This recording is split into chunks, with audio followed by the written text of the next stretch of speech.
Escape radio on the air. Turn that dial, we're already there. Escape radio. What would make a man risk everything to uncover a truth that others wanted buried forever? Some cases are not about money or reputation. They are about finding the one answer that nobody wants revealed. And sometimes that answer is the most dangerous thing of all. And now Johnny Dollar, The Blue Madonna Matter, originally aired on May 28, 1956. The Escape Radio night continues with more drama, mysteries, music, quizzes, news from the past, and Margie's On This Day feature. And now, the microphone is all yours, Margie. On this day, August 11th, in 1949, Bhutan signed a treaty with India, beginning a new period in its international relations. In 1952, Jordan's King Hussein began his reign, becoming one of the longest-serving monarchs in modern history. In 1965, riots broke out in Watts, Los Angeles, becoming a major event during the American Civil Rights era. And now, the first episode of the night. Tonight, step into the shadowy corridors of the venerable Dresden Art Museum, where priceless treasures gleam under watchful eyes and danger lurks in every corner. When the legendary Blue Madonna sapphire vanishes during a glittering gala, suspicion falls on every guest, from cunning socialites to desperate curators. Our detective must navigate a maze of secrets and lies, with every clue leading deeper into the heart of deception. The stakes are high, and every shadow could hide a traitor. Before to start, let's see what happened the day it was aired. It was March 26, 1952, and that day the world watched as Winston Churchill urged European unity in a major London speech while in the United States. The Senate Armed Services Committee opened hearings into the growing tensions on the Korean front. From Hollywood, it's time now for... Johnny Dollar. George Reed here, Johnny. Well, George, I'm really glad to talk to you. Oh? Why do you say it that way? Because every insurance case I handle for that company of yours pays me a nice fat fee. And right now I can use a little extra cash. Well, now, Johnny... So tell me all. What's Floyd's of England upset about this time? Well, I'm not sure. Uh-oh, here we go again. But, Johnny, I just received a transatlantic telephone call from Paris, France, from a man who wanted to contact you but didn't know where to call you. And he identified himself only as Le Chat Gris. Oh? Le Chat Gris? It's French, Johnny. No. And I believe it means the gray cat. Yeah. And George, the name fits him. You know him, then? His real name is DeMarsac. He probably knows more about the dark alleys and back streets of Paris. Oh? Yeah, and about the people. In other words, the underworld. What did he call about? He mentioned the Blue Madonna. The what? It's a painting, Johnny, a small oil painting by a modern artist named Vincent Bardaux. It's owned by a Mr. Kingsley Holland down in Philadelphia. Yeah? It hangs in the Gavin Galleries, and we've insured it for $12,000. Well, what did he have to say about it? Only that you're to call him. His number there in Paris is Orleans 57722. Uh-huh. That he has some very interesting information for you about that painting. Oh, sure. That he'll be glad to give me for a price. Exactly.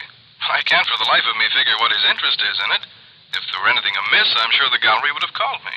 George, if you knew that character as well as I do, you'd okay my expense account without even looking at it and be willing to pay me that big fee I was talking about. What do you mean? Want to make a bet? What kind of a bet? I'll give you odds of 10 to 1 that whatever's hanging in that gallery down there in Philadelphia is not the Blue Madonna. What? Now, look, Johnny, good heavens. George, I'll be talking to you.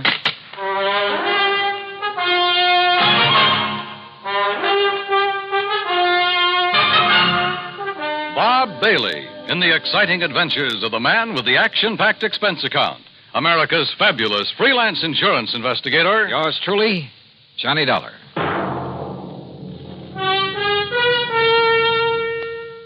And now, Act One of yours truly, Johnny Dollar.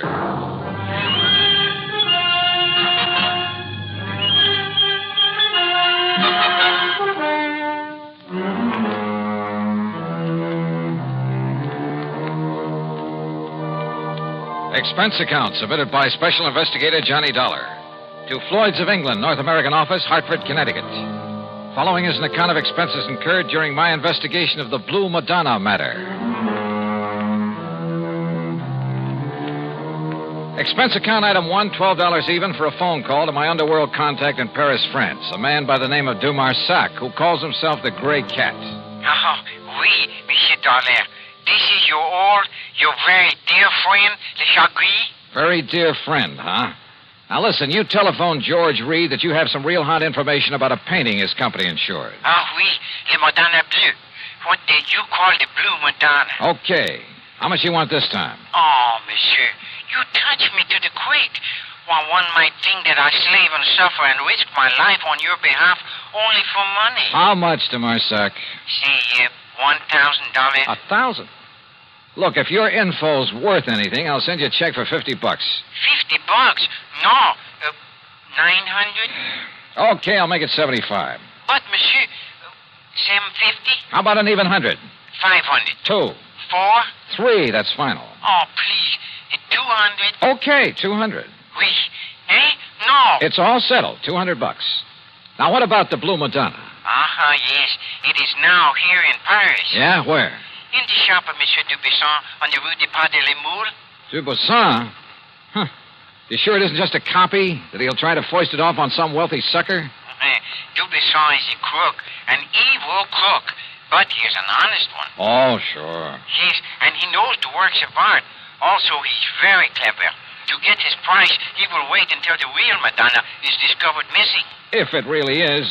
That's what I'll check on now. And then you will send me the $500, my very dear friend. 200, remember? Oui, I cheated myself. But, Monsieur... Yeah? Suppose I could find out who smuggled the painting into him, eh? Fine. That would be worth a lot to you, no? Say, 1,000? We'll see. I'll be talking to you. Item 2, 420. I phoned to my old pal, Foster Harmon, down in Sarasota, Florida. Told him I'd pay his fare if he'd grab the first plane out and meet me in Philadelphia at the Bellevue Stratford Hotel. I knew that if anybody could identify the genuine painting, he could. Item 3, $9.40 for my own transportation to the city of brotherly love. Item 4, $9.50, cocktails and dinner for the two of us there at the Bellevue. Yes, the Blue Madonna is one of Vincent Bardaux's best-known works. I don't think there's another living artist who could so effectively use various shades of just one color. But what about it, Johnny? Well, first thing in the morning, I want you to come along with me and take a look at it. It's in the Gavin Galleries, isn't it, up on Walnut Street? Yeah, at least it's supposed to be.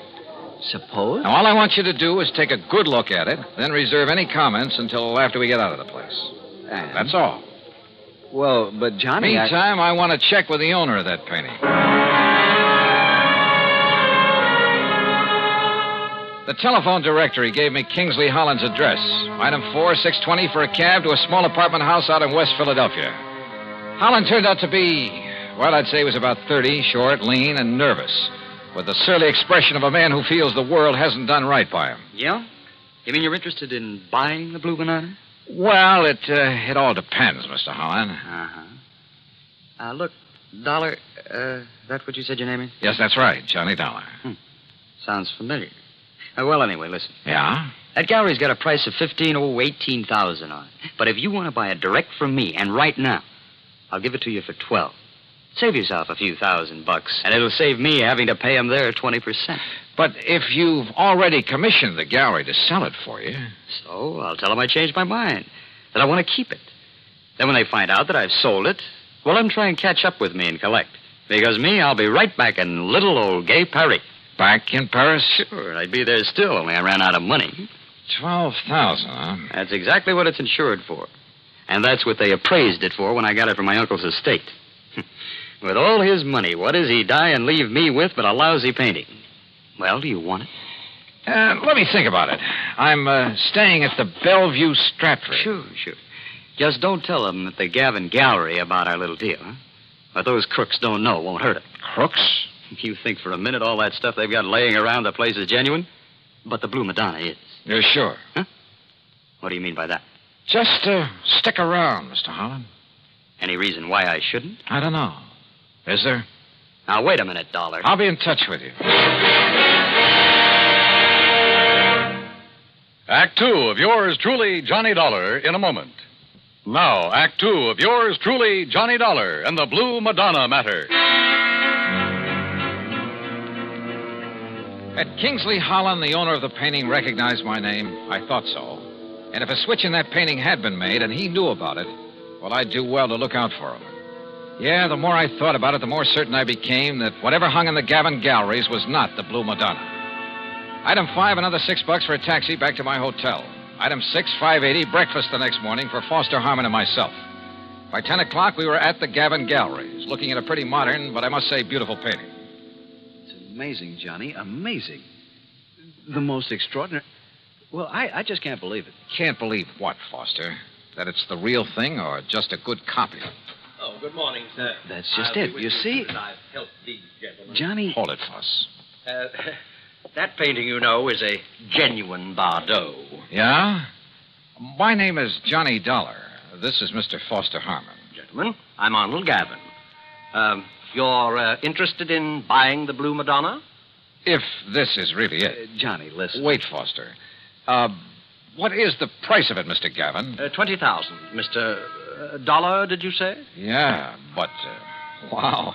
Haven't you got a Bardaux that's a bit cheaper? His Laconic Lagoon is priced at 10,000. Holy. Well, how about a copy of this?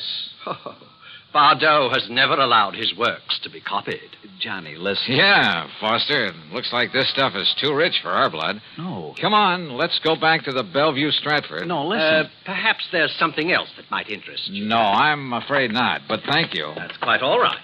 Now, look, suppose I come back later. Johnny, listen. Come on, will you? Yeah, I'll see you tomorrow, Mr. Gavin. Now, Johnny... Just take it easy. Well, Foss? It's a fraud, Johnny. It's a copy. I'm sure of it. Hey. Did you say that Blue Madonna's a copy, mister? Yes. Wait, Well, I thought you were looking at it kind of funny there in the gallery. Yes, sir. It's a fraud. Foster. You don't mind my asking, who are you? My name is Foster Harmon. Harmon? From the John Ringling Museum down in Florida? That's right. Well, then you ought to know. Now, just a minute, mister. Say, aren't you Johnny Dollar, the insurance investigator? So what? Who are you? Me? Well, I'm Rube Alloway of Transworld News Service. News service? Oh, fine. Yeah, I'll see you, boys, and thanks a lot. Well, Foss, it looks like you opened your mouth and stuck my foot in it. Well, I'm sorry, Johnny, but what I said is true. That Blue Madonna is an imitation, a phony. That much I already knew. At least I was pretty sure of it. But don't you see the amazing thing?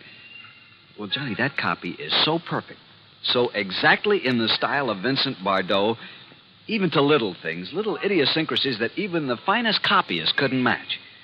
Certain minute details about an artist's work are as distinctive, as impossible to copy as a man's own fingerprints. Yeah, What I'm trying to say is that if I didn't know every brush mark on the original... Okay, Foss, forget it. Forget it. Hey, listen. Kingsley Holland, the owner, and I wouldn't trust him for a minute. I think he knows who I am. If so, and if he knows that painting is just a copy, well, he's pretty sure to figure out what I'm doing here. Johnny, he must know it's a copy.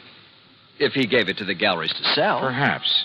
Or maybe the switch was made after it was hung there.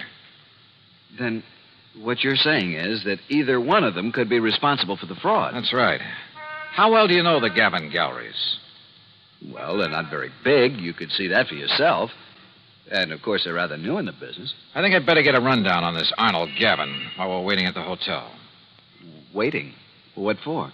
Well, you plant a couple of seeds. You hope that one of them will sprout. I'm afraid I don't understand. Foss, I told both of them who I am in the hope they'd guess at why I'm here. I also gave them reason to suspect I think that Blue Madonna's a phony. Well, I'm afraid that I may have led Arnold Gavin to feel that way. Same thing. I also made it very plain to them that I'm staying at the Bellevue Stratford. In other words... Good heavens, Johnny, if you mean what I think you do. Yeah? Like what, Foss? You think that one of them, the crook, will come to the hotel and try... Well, don't you see, Johnny, knowing that you're on to him, he might try to kill you. Can you think of a better way to bring him out in the open? Johnny. Come on, let's get back to the hotel. And wait.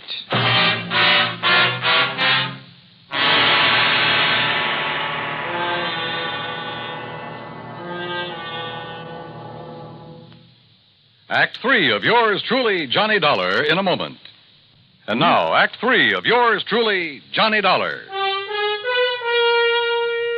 After all, there was no reason to drag Foster any further into this mess, although I knew he'd be game to see it through. So I paid him for all his expenses. That's item 7, 151 even, and sent him on back to Sarasota. Item 8, 10 cents for a phone call to Sergeant Jerry Hawkins at police headquarters. About mid-afternoon, he called me back.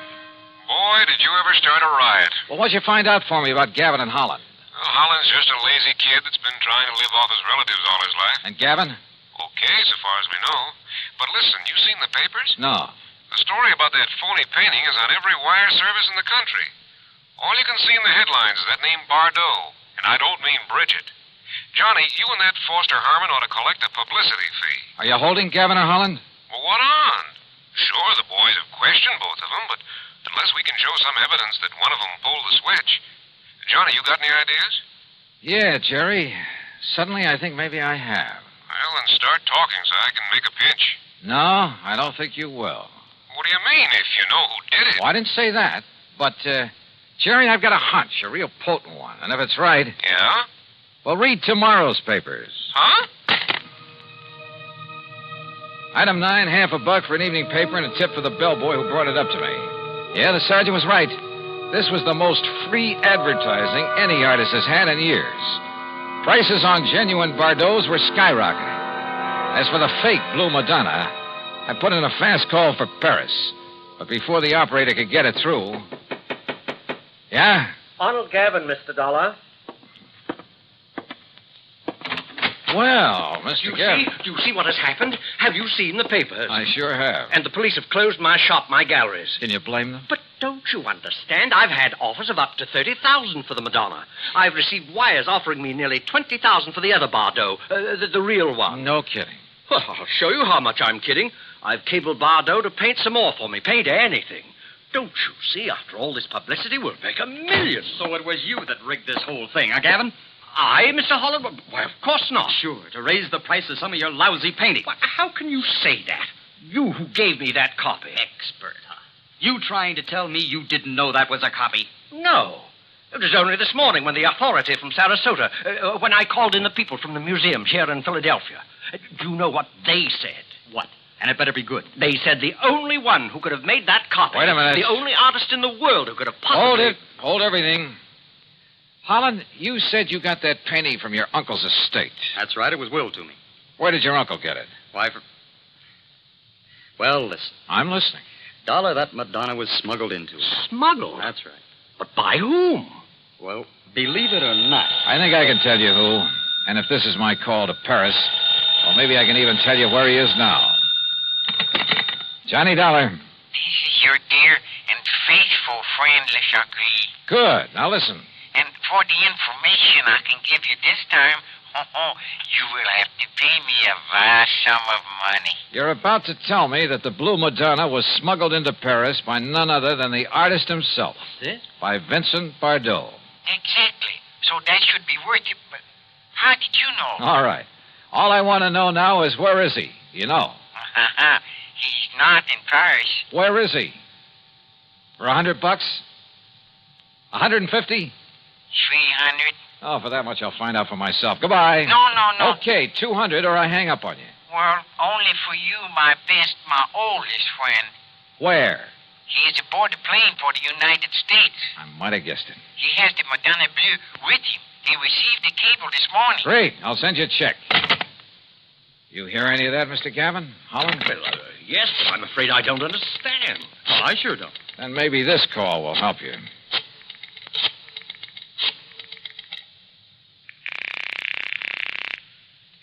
Headquarters? Sergeant Jerry Hawkins. Yes, sir? Sergeant Hawkins. You can have the boys in New York pick him up or wait for his plane to arrive here in Philadelphia. Johnny. If you're sure you really have any charges against him. What? Yeah, he's on his way in from Paris. The guy who painted the copy of the Blue Madonna. Or maybe this is really the original over here. Huh? Well, at any rate, he'll have the other copy with him. So do you want to tell the papers or shall I? Look, will you make sense? Oh, and his name is Bardaux. Bardaux? That's right, Vincent Bardaux. Well? You mean that he painted two of them? Sure, with probably something like this in mind. But I can't And believe... look what it's done for him. Put him on the map. Anything he paints now will net him a fortune. And I don't think you'll suffer particularly either, Mr. Gavin. Well, no. As for you, Holland, well, you'll get a lot more than you thought for that painting of yours. Man, what a fast. Sure. But you know something? What, Mr. Dollar? I just wonder if Le Gris was in on this thing with him from the beginning. Le Gris? So help me, I wouldn't put it beyond him.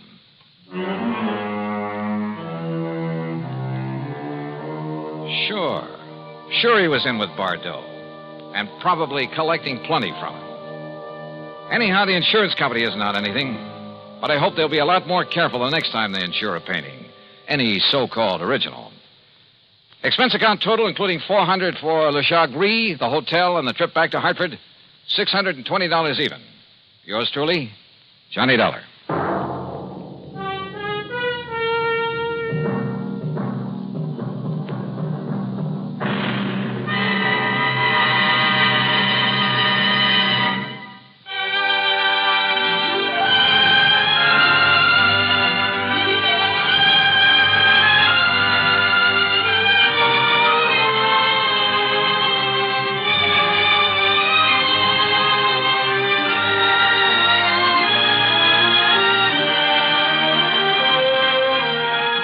Yours truly, Johnny Dollar, starring Bob Bailey, originates in Hollywood and is written, produced, and directed by Jack Johnstone. Heard in our cast were G. Stanley Jones, Forrest Lewis, Harry Bartell, Joseph Kearns, Bert Holland, and Byron Kane. Be sure to join us next week, same time and station, for another exciting story of yours truly, Johnny Dollar.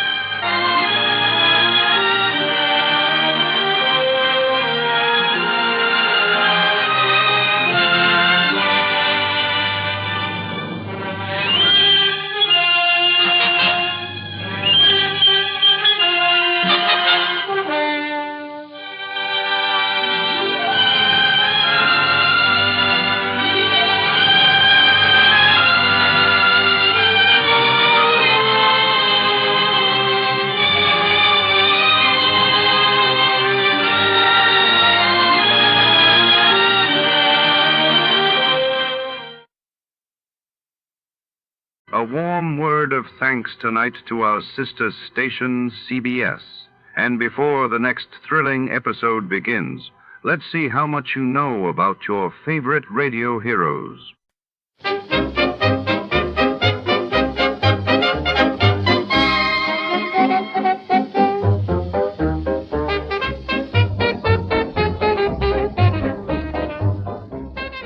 We proudly thank our partners at CBS for tonight's broadcast. And now, before our next mystery comes alive over the airwaves, here's a touch of music to set the mood.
tonight, under the neon shadows and rain-slick streets, a detective with more secrets than friends finds himself entangled in a high-stakes mystery. When a glamorous stranger sweeps into his office, her request for help illuminates a dangerous world of jealousy, betrayal, and hidden agendas. As the ladies gather for a night out, something goes terribly wrong, leaving our gumshoe to piece together a puzzle where every answer leads to another question. What really happened at Ladies' Night, and who can be trusted before the clock strikes midnight? Before we begin, let's see what happened on the day it aired. It was March 8, 1947, that day. The world reeled as Britain announced plans to withdraw from India, signaling the end of an era, and in France, the Paris peace treaties officially took effect, reshaping post-war Europe's political landscape. Get this and get it straight. Crime is a sucker's road. And those who travel it wind up in the gutter, the prison, or the grave. This time a peddler of pulp paper love, a blackmailer with muscles, a south-of-the-border chiseler, a simpering prude, and a corpse in a bedroom. All had one thing in common. Each was a woman. It happened like this. From the pen of Raymond Chandler, outstanding author of crime fiction, comes his most famous character in The Adventures of Philip Marlowe.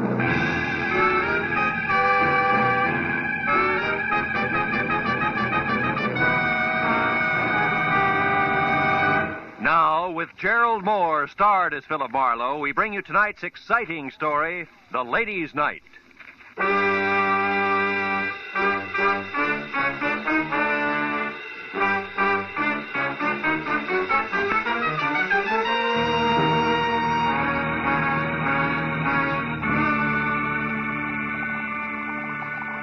And the moment the sauce is boiling furiously, which is right now, add 1 full cup of tomato paste gradually and stir vigorously. Okay? 1 full cup of tomato paste. Oh, no, not now. I'll be a minute. Yeah, I said I'll be... Oh, no. Ooh, ow. All right. So add tomato paste, cup and all. Okay, I'm coming. Who is it? Western Union, telegram for Philip Marlowe. Oh, I'm sorry. I didn't mean to... Kay Vanneman. Yes, darling. Staunch friend Kay. Am I welcome? Me and my small Western Union Joe? Oh, sure. Come on in. Come on in, honey. We'll go in the kitchen. Oh, it's not Marlowe playing chef again. What is it this time? Well, sauce a la Marino. What's on your poor little rich girl's 14-carat mind tonight? You. It's Tuesday. Tuesday? Yes. This is meeting night in my crowd. The Greens Committee at the Country Club, the Beverly Hills Male Choir, the veterans of this and that. So, no men left. Oh, except staunch friend Marlowe, huh? Look, Kay, baby, just because I... I know it by heart, Phil. Just because brave private detective once saved rich Uncle Enoch's niece, Kay, baby, from lots of trouble. For which he was well paid. There's no reason why they've got to go on seeing each other. Well, mister, you're wrong. There is a reason, a big, fat one. I like you. Lots. You do? Especially on Tuesdays. I can't tell you how happy that makes me. Now, I'm look... not being too bold, am I? I did call, 3 times. You weren't home all day. That didn't discourage you. If I can't have you, I'll take the doorstep. Tuesdays. On Tuesdays. Now, about this sauce a la whatchamacallit, what do we do first? Fish out the cup or wait for it to melt? Well, it all depends. If we want to, Hey, that thing sticking out of your pocket, real telegram or prop for gag? Oh, no prop, real thing. Oh? I met the boy in front of your door. Here. Open it up, will you? My hands are greasy. So I noticed. Over there, self-reliant. It's called soap and water. Oh. Well, read it, dear. Straight like, huh? Okay, straight like. Tried to reach you all day. Very important. Meet me at the Tulip Room, Sunset Strip at 8 tonight. We'll pay you triple your fee. Time means everything. Gigi Ormsby. You know her? Give me the towel, will you? Yeah, I think... Sure, she's the demon editor for Passman House. Who published what? Magazines, Torrid Love, Great Passions. You know, the shop girl's encyclopedia. Well, now tell me, shop girl, where'd you meet editor Gigi Ormsby? At a cocktail party about a year ago. She's quite a character. Sleek to look at. And listen to? Oh, someplace between a career woman and a Marine sergeant. Credit good? Excellent. Uncle Enoch once shook hands with her, and that's better than Dun and Bradstreet. Hey, where are you going? The Don jacket and professional demeanor. Both are going to the tulip room. Phil, can but I... you're not. Phil, that's not fair. This is And the sauce a la Marino needs one measuring cup removed. That delicate woman's touch from here on in. Bye-bye, Kay. You're a staunch friend indeed.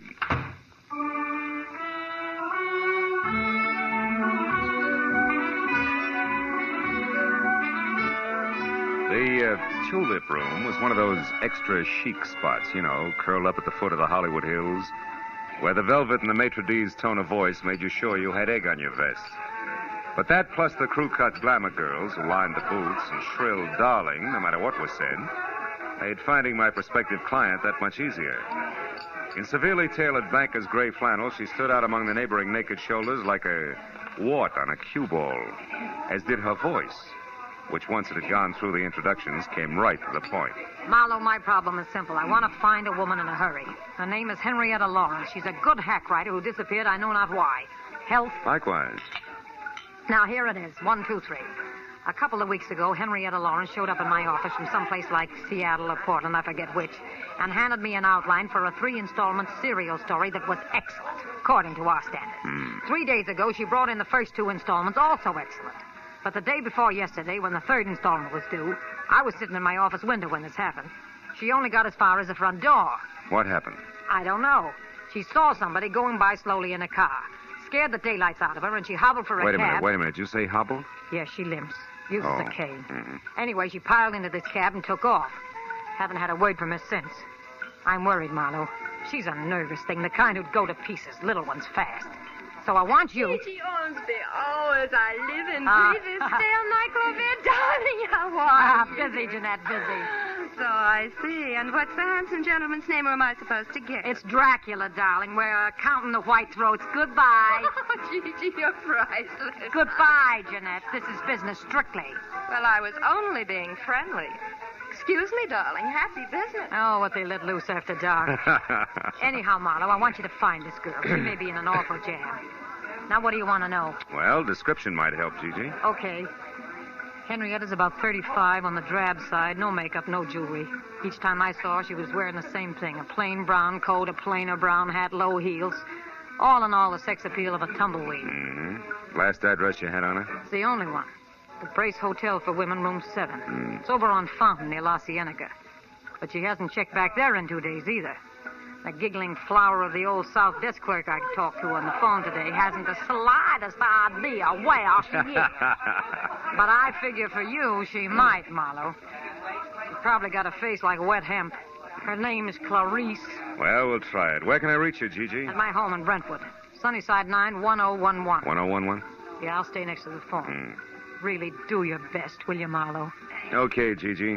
It'll be my best, all right. Don't worry about it. I'll call you.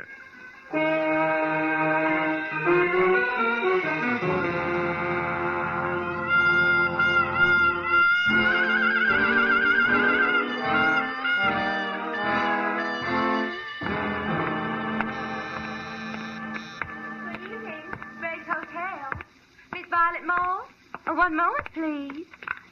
Go ahead. Oh, hello. Can I help you? Are we alone? Is the switchboard closed? Why, yeah. Good. You see, I'm a private detective named Marlowe, Clarice. A private detective? And you know my name. Oh, we find things out. Oh, how can poor little old me help you? Well, it's about Henrietta Lawrence, the girl with the cane. She's in trouble, and I think it's a man. So do I. Who? Well, I don't know. You sure? Positive. She was always so quiet, so mysterious.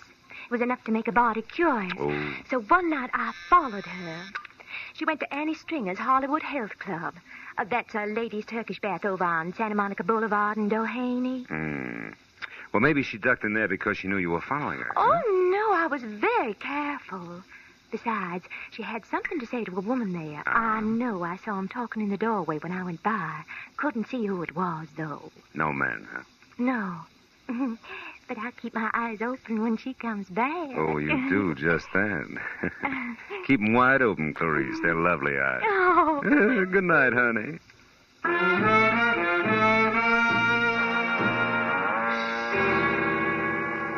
My client was wrong. Clarice did not have a face like wet hemp. It was more like a batch of biscuits, but the body curious had provided a lead.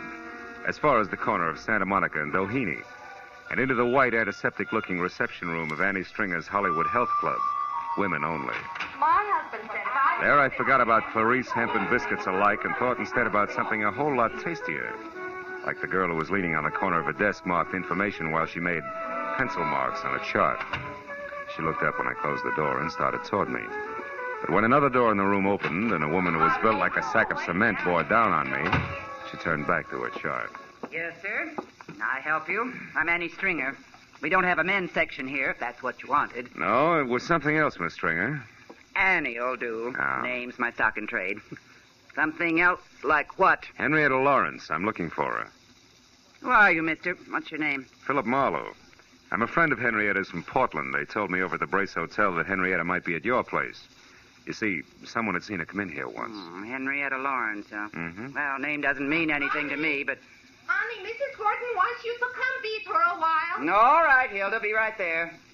I, don't recall anyone by that name, Mr. Marlowe, but you might check with my receptionist there.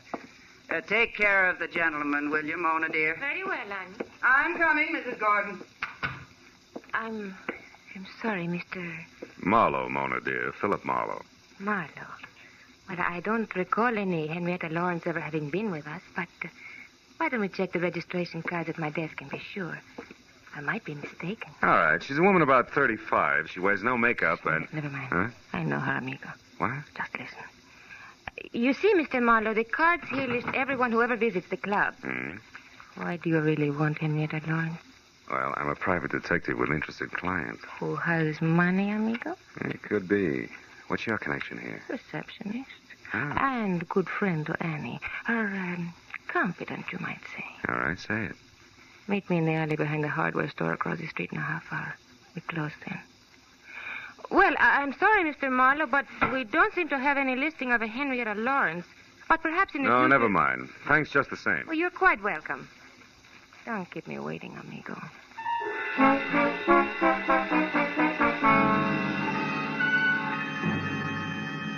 I killed most of the 30-minute wait at an all-night beanery a block away where I drank bad coffee and listened to a special monologue from a waitress, which was worse. And at exactly 10:30, I stepped into the street and walked to the alley behind the hardware store. Moved cautiously toward the dark shadow of the building until a hand that gripped like a bear trap snapped shut on my upper arm, while another locked my wrist high into my back. 1 inch, Mr. Marlowe, and I'll break it off and hand it to you. I was a lady wrestler, understand? Oh, do I still call you Annie? Never mind the wisecracks. It's been a long day, and I haven't got patience. Now, what's your angle, Flatfoot? Slip, baby, in more ways than one. Start talking. All right. Henrietta came from Seattle, not Portland. So now some advice. Forget Henrietta Lawrence, Shamus. You can't do her any good. You're a liar, Annie, and you know it. Wasting your breath, Shamus. That's bluff, Annie. Hot air. Yeah? I suppose that goes for the letter, too, I suppose. Letter? You slipped again, kid. What about it? You don't know what letter I'm talking about. But Mr. Marlowe, Henrietta Lawrence does. So tell her to call off the bloodhound, or that letter will go right to the cops. They'll know exactly what to do with it. Get going, sweetie. Oh, hey. What? Blow the top of your head off. Go on, Peter, while you can still walk. Go. All right. But I'll be around, Marlowe. So don't forget the message I gave you for Miss Lawrence.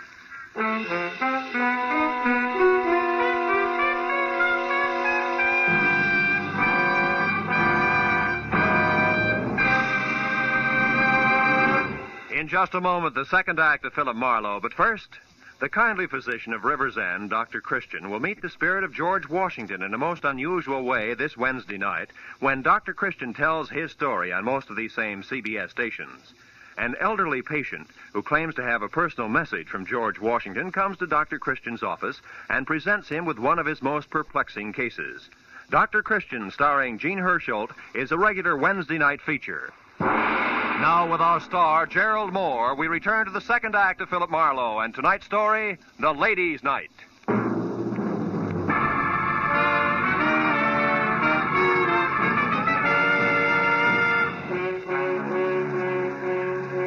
Kay watched Annie Stringer lumber out of sight down the alley. And she turned, tossed me an I told you so smile, and lit a cigarette for me. Here. Well, I guess it's a good thing I chucked that scullery-maid routine and followed you after all, wasn't it? Look, I've already said thanks, so go ahead. Get real corny. Rub it in. Marlowe pinned by a woman. That was no woman, Phil. It was the late gargantuous cousin. Yeah, I was also outnumbered and surrounded. By the way, where's your gun, Kay? I don't have any gun, just What? a lot of bluff and curiosity about what you were doing out here in the alley with a creature like that. I was taking a judo lesson. By correspondence, maybe? What was all that about a letter? Well, for my money, the way things stack up, Gigi Ormsby's top writer, one Henrietta Lawrence, is being blackmailed by Annie Stringer, and that letter is Annie's protection. Goes to the cops if anything. Can't get outside quick. What? What's the matter? Marlowe, not another one. Yeah, my date, Duck. Will you go on? It's important. All right, but don't forget you're a sucker for a hammerlock, so watch it. Phil? Senor Marlowe. Over here, Mona. Oh, see. You are here. Are we alone? Yeah, we're alone. Good.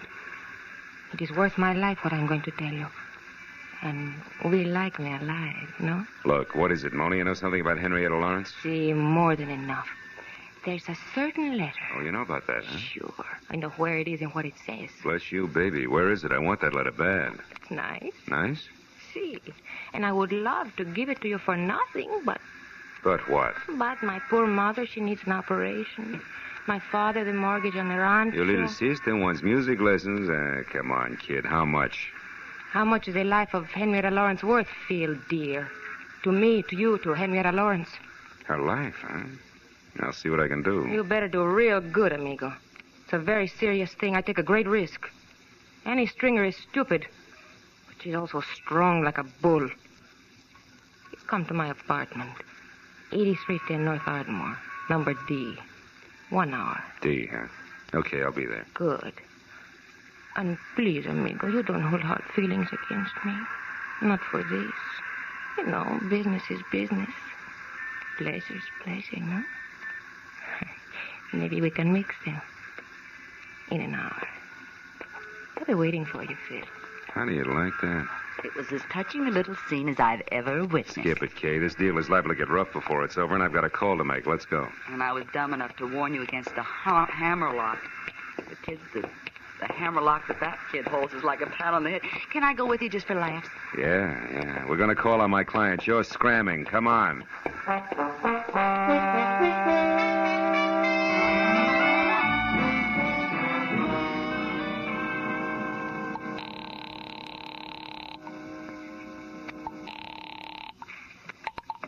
Hello. Marlowe, Gigi, got a line on Henrietta, but you're not going to like it much. What do you mean? How does it go, Marlowe? Trouble is, she's got blackmail. I don't know what the hook is, but I have word of one of the bargainers is plenty serious. Who's doing it, Phil? A female mastodon named Annie Stringer's the big wheel. I got onto it through a letter. A letter? Yeah. Annie wrote her protection letter. It's got all the dirt in it and goes to the cops if anything happens to Annie. It's a standard routine. Where is this letter? Who has it? There's a double-crossing little Spanish number named Mona. I'm supposed to meet her again in an hour at her place. Phil, we must get that letter. Yeah, it's no cinch, Gigi. Mona's not bright, but she's sly. It's liable to be expensive. That doesn't matter. Okay. Anything I can do to help Henrietta, I want to do now more than ever. What does that mean? I've heard from her, Marlowe. She called me just a few minutes ago. Where was she? That's the tough part. She was crying. Said was the end of everything. She tried to tell me about the last installments of the story, then she was interrupted. She gasped out something that sounded like American Airlines ticket office. Then the line went dead. There are 3 of those offices in town. Yeah. Well, we better check them. Look, can you take the one out in Beverly Hills? I'll get the others. All right. And Marlowe, where does this Spanish dame live? North Ardmore, 8310, apartment D. I'll meet you there in an hour.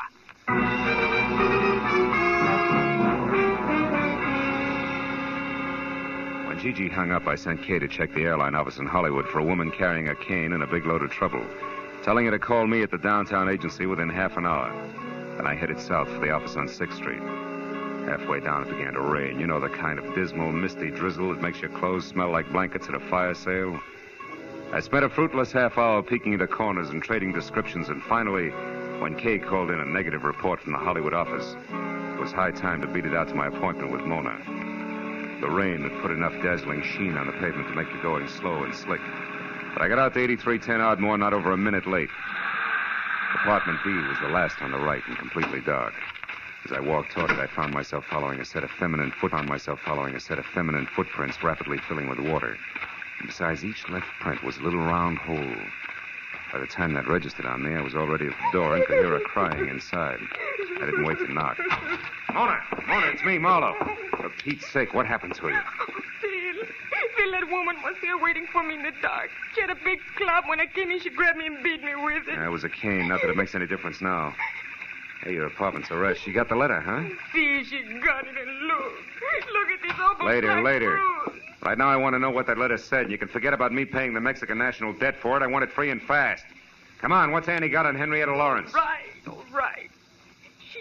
She knows it. What? Somebody's outside there. Oh, it's Gigi. Come on in, Gigi. Hello, Phil. Who's this, the tortilla pounder you told me about? Just a minute, you can't... All right, hold it. Take it easy. You're a lousy housekeeper, sister. What happened? Your hat dance get out of control? Now, wait a minute. Henrietta scooped this Gigi. She was here and got the letter herself.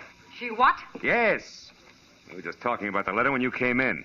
Now, let's get on with it, Mona. What's Big Annie's pitch? Supposing I won't tell you now. Then I'll have you in the pokey for attempted extortion before you can say Pancho Robinson beautiful. Come on.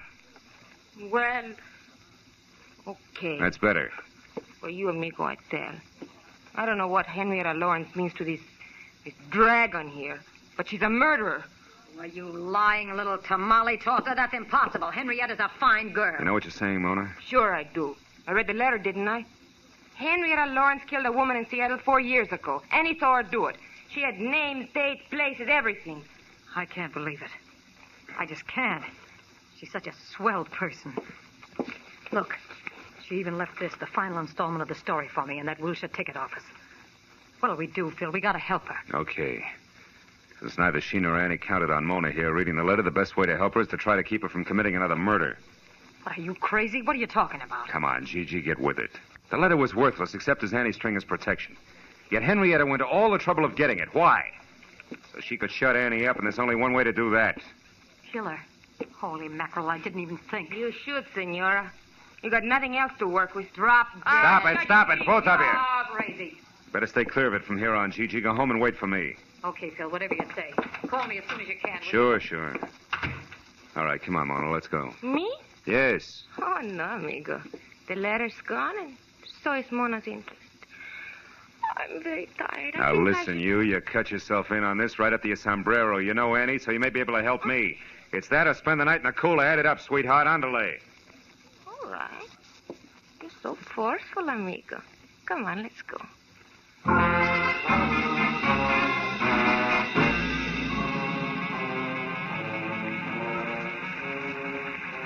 Well, Annie's not in her apartment, and she's not around the health club. What's next, Mona? Where else would she be? Search me, amigo. Think, will you? Has she had any appointments lately that didn't fit with her regular routine? Well, she went out on Fountain Avenue in a big hurry a couple of Fountain days. Avenue. That's where Henrietta's been staying, in a hotel out there. The Brace Hotel? That's it, on the nose. Is Annie dumb enough to go there now tonight?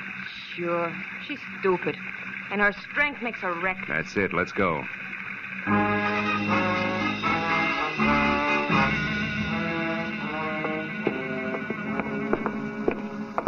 Come on, Mona. It's here on the first floor. Hey there. Now, just a moment there. Where do you think you're... Oh, it's you again, Mr. Marlowe. Yeah, it's me again, Clarice. If you're looking for that Miss Lawrence in number 7? Uh-huh. Well, you're sure in luck, Mr. Marlowe. She's in now. She came back about a half hour ago with a friend, the biggest woman I ever saw. Annie, it's true, amigo. You were right. Yeah, come on. Let's get back there. Oh, Mr. Marlowe, you can't go back there. You're a man, and this hotel is for Now, women look, only. sis, you got a pass key there, haven't you? Come on. This entire night from start to finish has been for women only. Getting sick and tired of it, present company included. And where's number 7? Phil, this is it right here. Henrietta! Unlock it, Clarice, fast. Get back.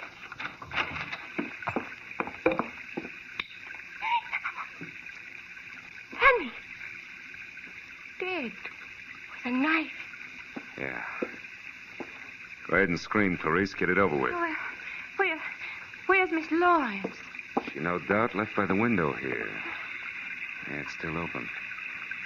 Only 5 feet to the ground and a clear set of footprints in the wet dirt, cane marks and all, just like... Just like what, Mr. Marlowe? I started to say like the ones I saw earlier. Sure, the last installment of the story, the letter at Mona's, the airline ticket. Now she's out of it slick as a whistle. Clarice, call the cops. Here, give them my card. I'll get in touch. Well, where are you going, Mr. Marlowe? To break the unpleasant news as gently as possible to my client. Phil, what about me? What will I do now? Just keep looking at Annie, a beautiful, chiseling, double-crossing jerk. Maybe you'll learn something, but I'm not going to count on it. Phil.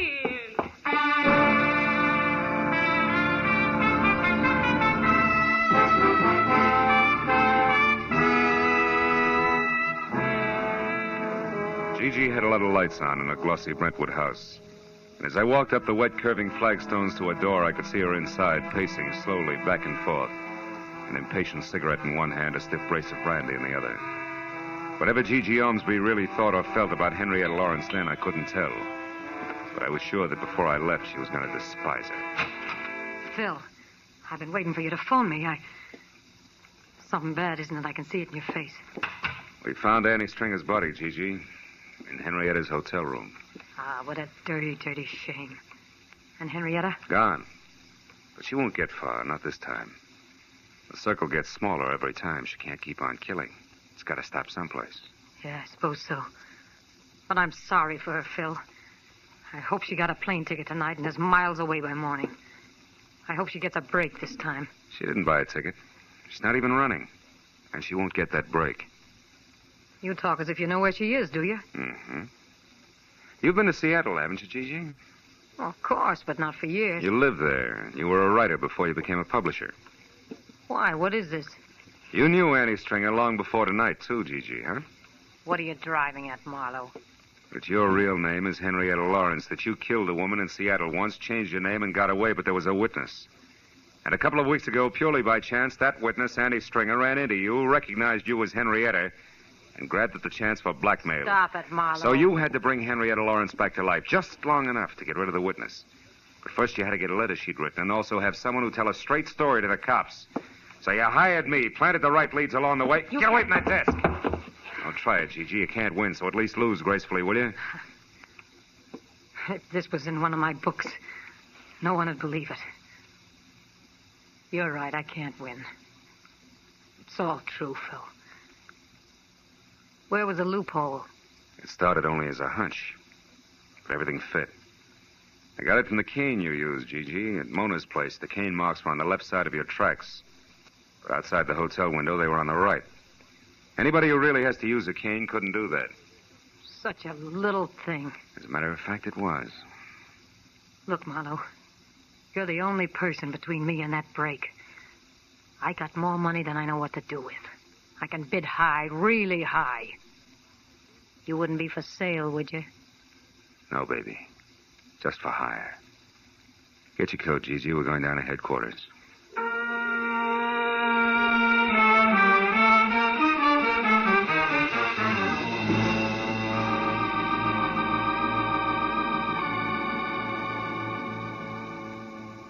Getting the whole business down on police stationery, one orderly step at a time, is a process as full of, well, as full as the fiscal report of the First National Bank.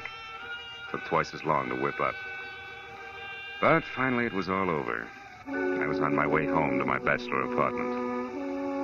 And then I remembered something. Never mind explaining what took you so long, darling. You're here now. Dinner is ready and waiting, and the martinis are ice cold. Just come on in and close the door. Yeah.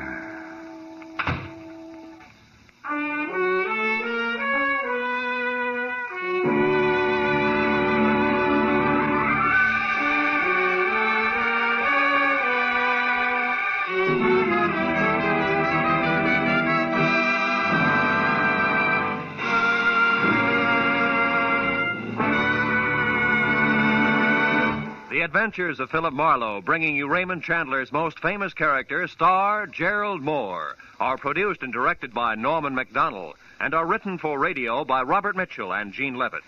Featured in the cast were Jeanette Nolan, G.B. Hunter, Constance Crowder, Lillian Bayef, Gene Bates, and Michael Ann Barrett. The special music is composed and conducted by Richard Orant. Be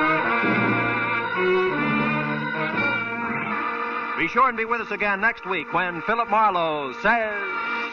This time, a friend with millions, a myopic chemist, and a long-haired piano player were thrown into a panic because a brilliant young lady with a gun was taking a big step in the wrong direction.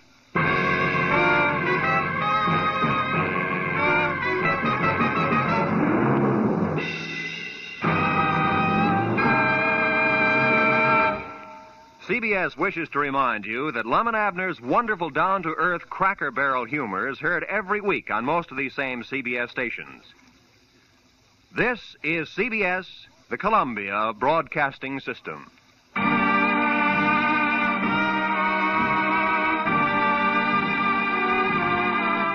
From all of us here at Escape Radio, thanks kindly to our sister station, CBS. Now then, let's see if you're true masters of classic radio.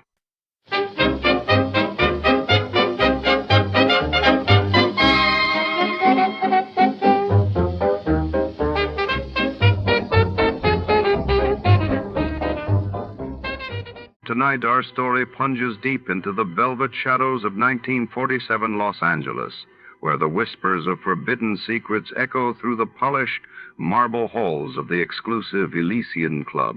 Behind its gilded doors, power brokers and starlets gather, weaving a tangled web of desire and deceit. When a revered judge turns up dead in the club's clandestine poker room, only a world-weary private eye can navigate the smoke-filled corridors to expose the truth. Prepare for a tale where loyalty is a luxury and the stakes are life or death before to start.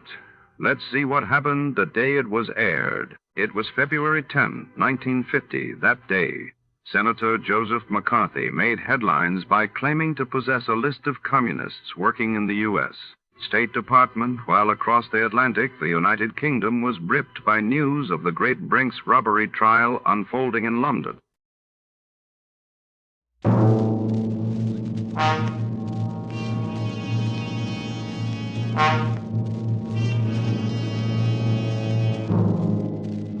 You are alone in the dark forest, and behind you somewhere is the werewolf waiting to drink your blood. And you desperately desire the impossible, to escape.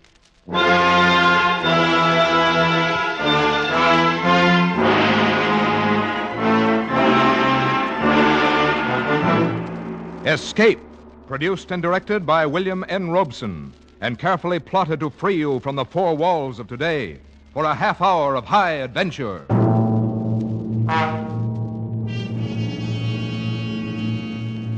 Tonight we escape to the backward world of Eastern Europe, where ancient superstitions still live in the minds of men. Tonight we escape with Geoffrey Household's grim story, Taboo.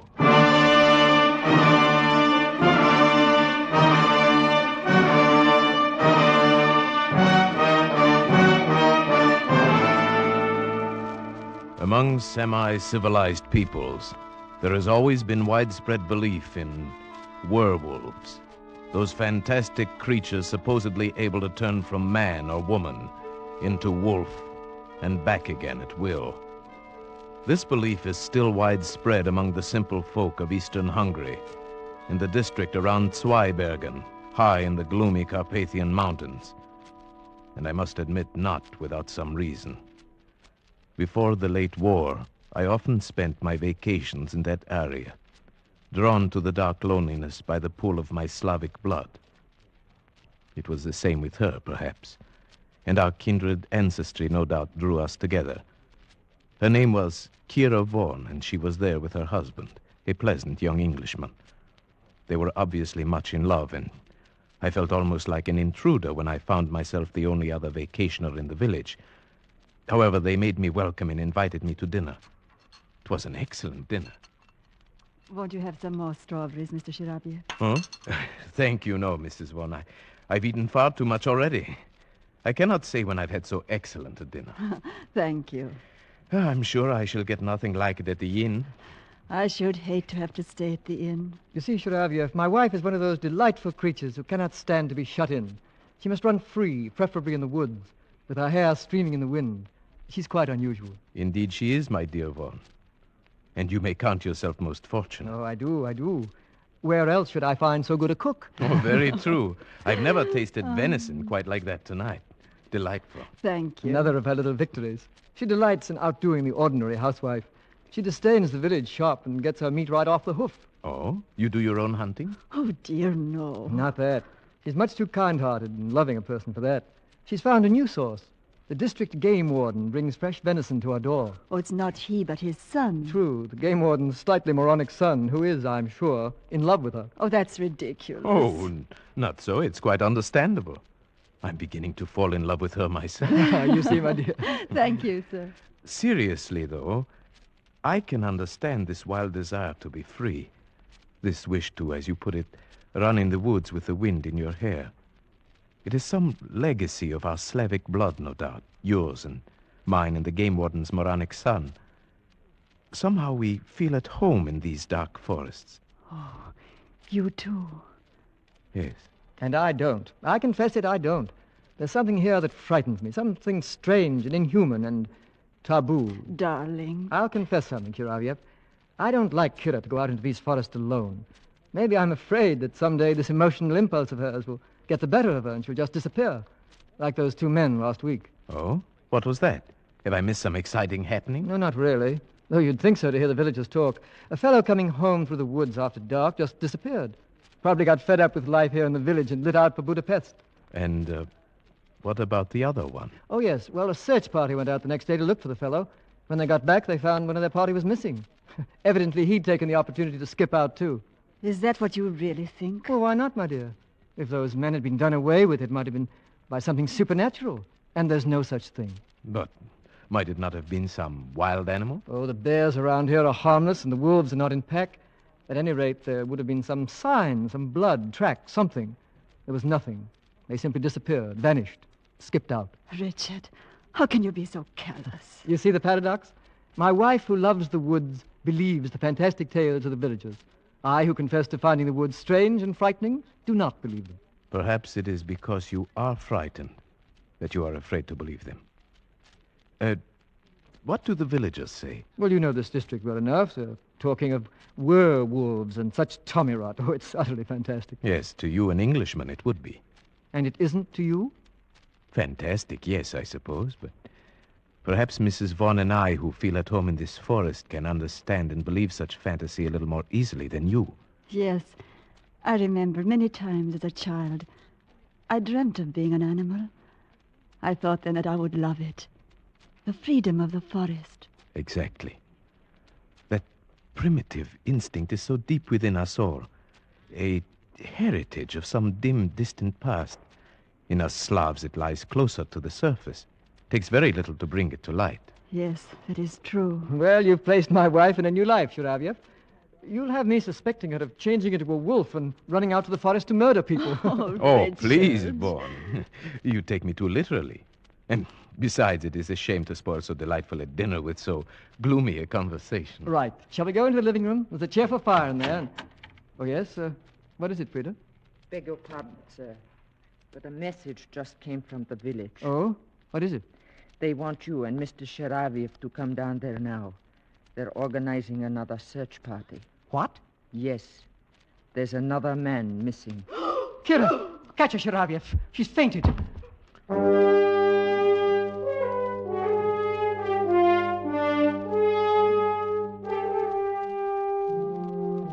It was only then I realized that these people were under a terrible tension.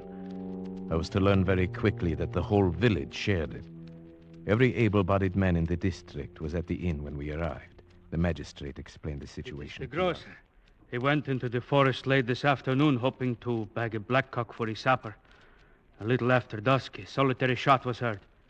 That was 3 hours ago, and he has not returned. But only 3 hours? Isn't there a chance that he might still return? A chance, perhaps, but the other two did not. It will do no harm to search for him. We may still be in time to save his life.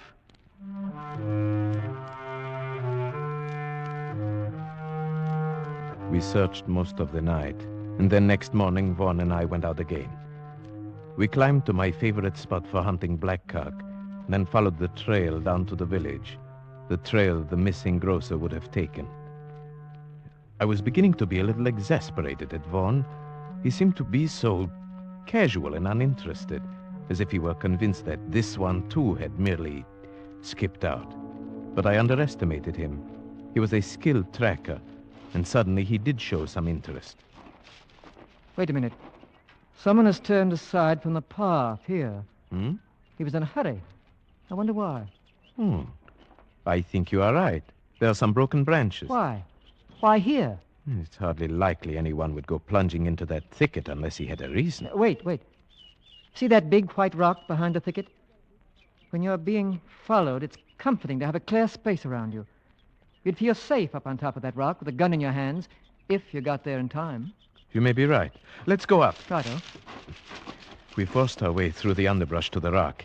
It was 30 feet high on the downslope side, and a hot spring at the foot of it bubbled out of a cavity scarcely 2 feet wide. We made our way up to the slope, around it, and came out on top. There was nothing there except for some ivy in the cracks, and one small stunted tree. Aha! Look at that. Where? The tree. The entire base has been shattered by a charge at close quarters. Perhaps that was the shot that was heard. Oh, you're right, it must be. They say there is always a tree between you and it. What do you mean, it? The werewolf. Well, this must have been a baby one then. That mark is only 6 inches off the ground. No. I think the man's gun went off as he fell. Perhaps he was followed too close as he scrambled up. About here would be where his body would have fallen. Do you see anything? I don't. No blood stain. Yeah, wait. Look here. Oh, but it's just a tiny spot. Well, it's enough. It's blood, all right. And something more. A tiny bit of tissue. Let me see. Yes. Brain tissue. It must have come from a deep wound in the skull, made by something like an arrow or a bird's beak. Or maybe even a sharp tooth. But where's the body? There is absolutely no other sign. No evidence of its being dragged off anywhere. No, I can't see any either. It's very strange. But at least we know one thing, Vaughan. This man did not just skip out. This man was dead or dying.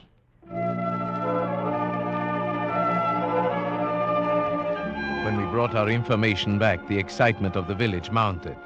The peasants crossed themselves, and at the inn, the old tales were being told. That's old Weiss, the game warden, talking now. And Joseph Weiss, his son, beside him. The moronic son? Yes. The old man is a character, too. Listen. The biggest one my grandfather had seen, and it followed him in the forest. Time after time, he met it at twilight outside his cabin, and time after time he fired at it point blank, but he couldn't hurt it. Then he pounded a silver penga and loaded his gun with it. One shot and the wolf disappeared. But next day, they found Heinrich the cobbler dying in his house with a beaten silver coin in his belly. Fools! You believe such stupid talk? Joseph! My grandfather used to tell the same story. Only when he told it happened to his grandfather. Anyone can see it didn't happen at all. Such things can't happen. Joseph, you call your father a liar? I do. Well, far from being a moron, Joseph seems to have more sense than the others. Perhaps. Joseph, you're not afraid of this werewolf then, eh? I? No. Why not? The whole village is frightened.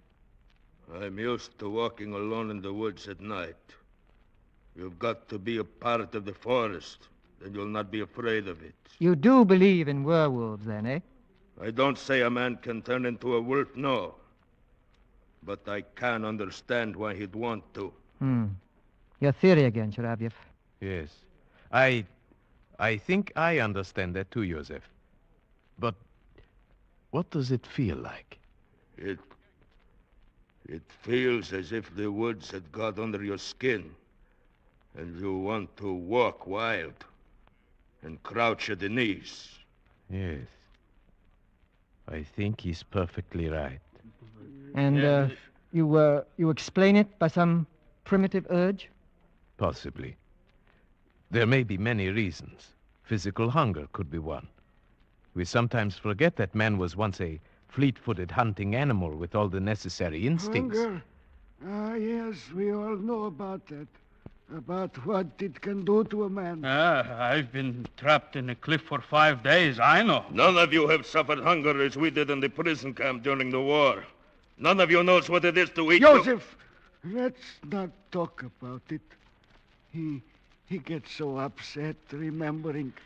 Well, we'll have to go on searching for the body and for the werewolf. You'll not find it. Not until you arm yourselves with silver bullets. Perhaps it is gone now, whatever it is. The search parties may have frightened it away. It wasn't frightened by the first search party. It simply took one of them. Now it is still here. And it will strike again. You may be sure of that.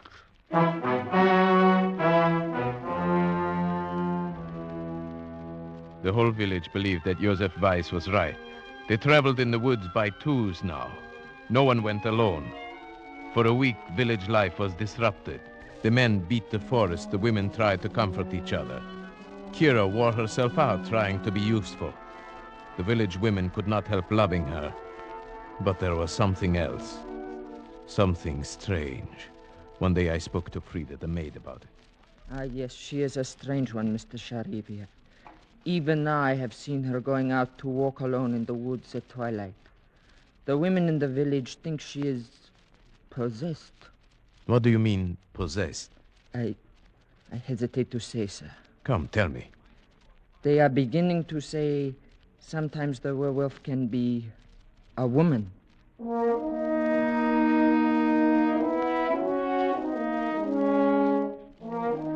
At first, the suggestion seemed so ridiculous to me that I hesitated to speak of it.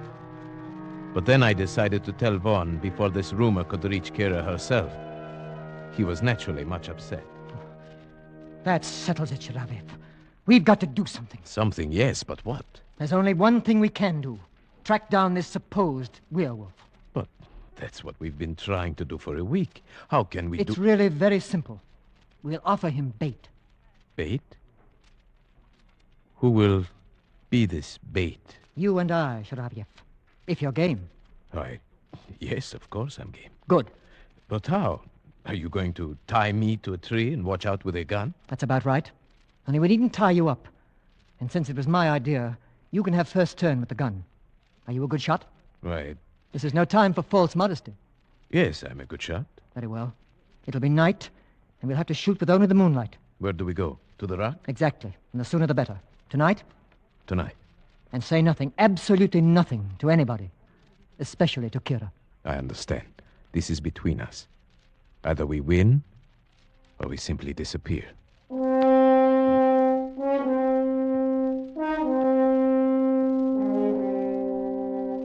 It was difficult getting away without telling Kira what we were going to do.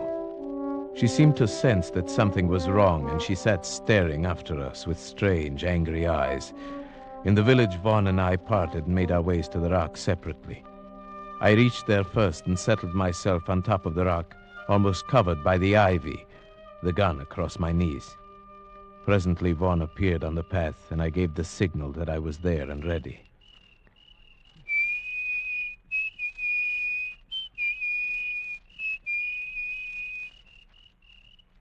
The trap was set. In the eerie stillness of the dark forest, we waited. Vaughn paced slowly on the path. I kept the gun sight trained a yard in back of him as he walked. Minutes passed in silence. Hours went by. Nothing happened.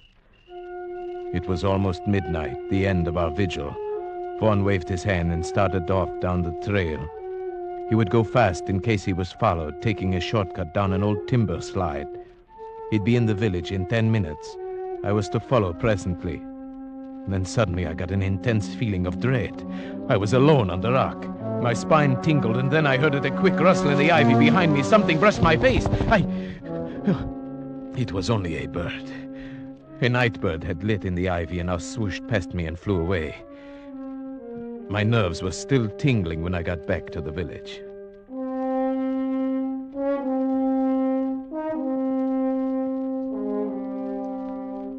Next day, when I went to see Vaughn, he gave me a warning glance. Kira was suspicious. I could see the question in her eyes when she greeted me. So, here is the other culprit. Which of you is most to blame for keeping such late hours? Why, I suppose to keep peace in the family. I should say it is I. No, you can't get him off that easily. I'm the only culprit, my dear. You see, I've never hunted deer at night. I asked Sharaviev to help me.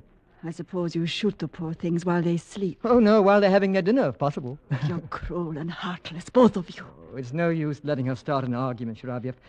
I'll go get us a drink. Oh, yes, thank you. I'd like that. Why do you look at me like that? Was the hunting good last night? No, not very. We didn't get anything, as you see. I'm afraid you'll still have to depend upon Josef for your venison. Where did you hunt? Why, simply in the forest. Nowhere in particular. You're not telling me the truth, are you? My dear, I don't know what you're thinking, but I assure you... Never mind. I suppose it is best I don't know. But take care of him, please. Of course I will. If anything should happen to him. But what could happen? You know. You understand these things.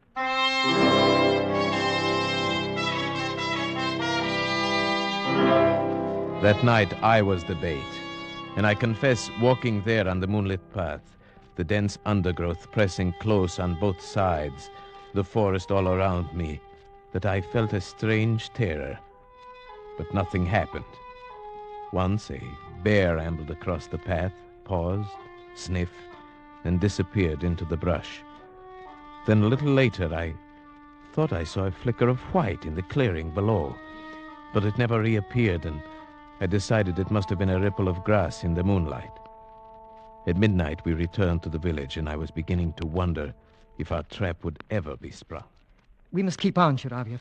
I have a feeling that tomorrow night, perhaps, or the next night... I'm game as long as you are, but so far we've only lost sleep. I've got to keep on. Have you forgotten about Kira? The things they're saying about her? No, of course not, but surely these people would not do anything to her? It's not that. It's what it might do to her spirit if she were to hear those insane rumors. She's so sensitive. I don't like to think about it. Then, shall we go out again tomorrow night? Yes. You must come to dinner, though, first. Weiss is bringing down more venison. Kira will want you to come. All right. Till tomorrow night, then.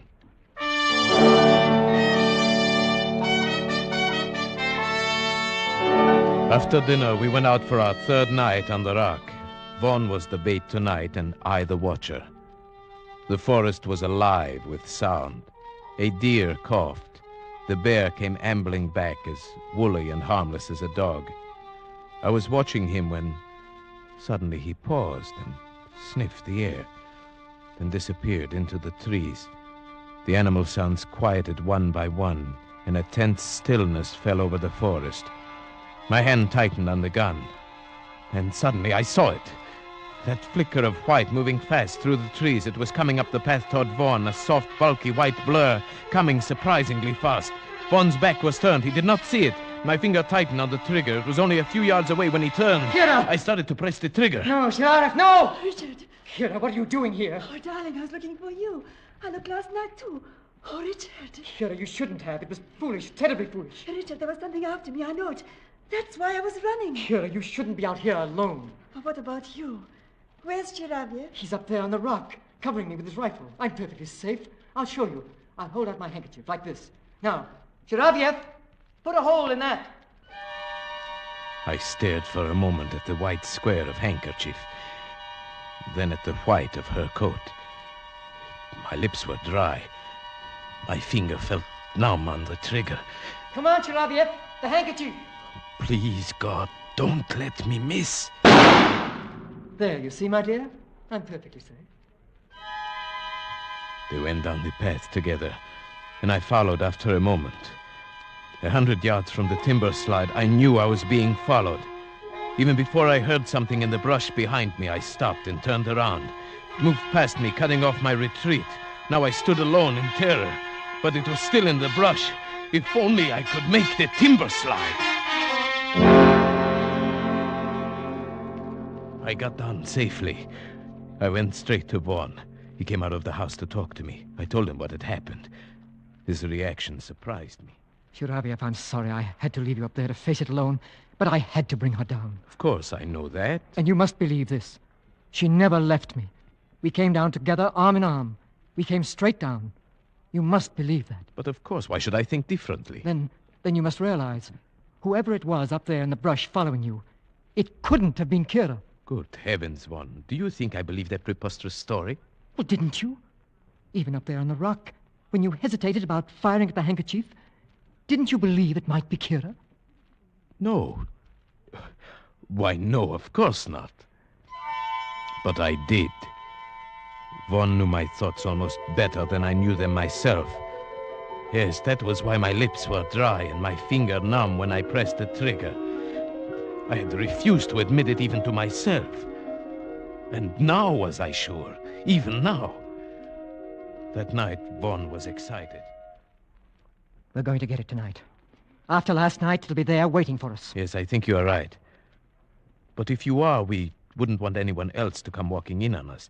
It might cause confusion. Don't worry. Kira has promised to stay at home. She says we're doing our duty and she won't interfere. Do you think this is our duty? No. Neither do I. I never feel that anything I enjoy can be my duty. And now, I really enjoy this. Tonight, I'd like to be the bait. No, it's my turn. I won't give it up. Besides, if it's revenge you want, you have the gun. That's so. All right, then. Tonight, you'll be the bait. That night, for the first time, I regretted ever getting into this mess. As I paced up and down the path, my nervousness grew. Tonight, it would surely come. I felt it. But would Von shoot straight and quick enough? The hours went by.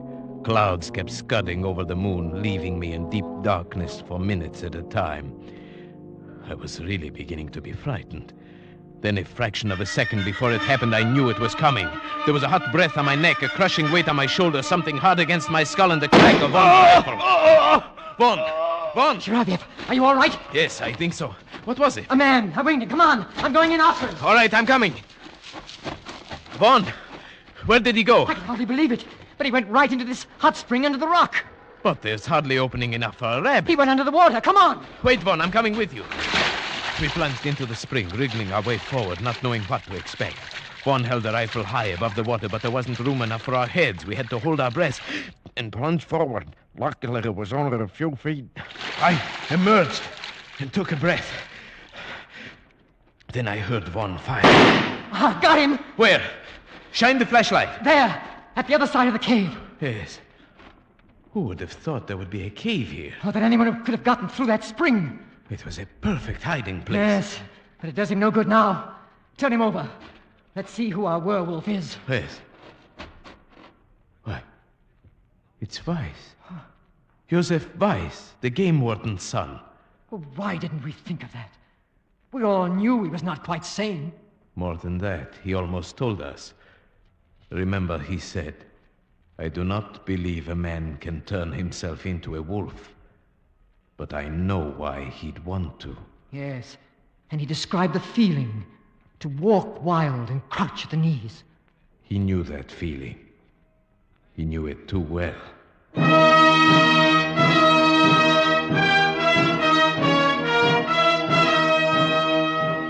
Beside Joseph Weiss, we found a murder weapon. It was a patented animal killer, a heavy iron muzzle that gripped the scalp, a heavy spike that was released by a spring. His hiding place was even more perfect than we had supposed. When the magistrate investigated, he found a passage from that cave which led underground for more than a mile, and finally to the game warden's house, where a ladder led into his cellar.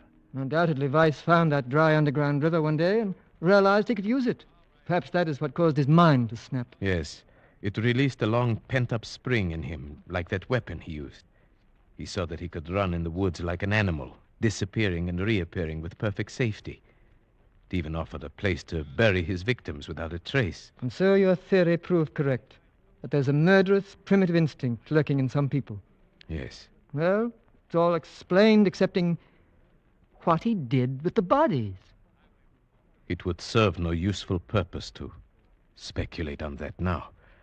Yes, I suppose you're right. Kira, you haven't said anything. Why did you have to shoot him? Kira, he was a murderer. He tried to murder Shiravyev. Is it murder when a wolf kills?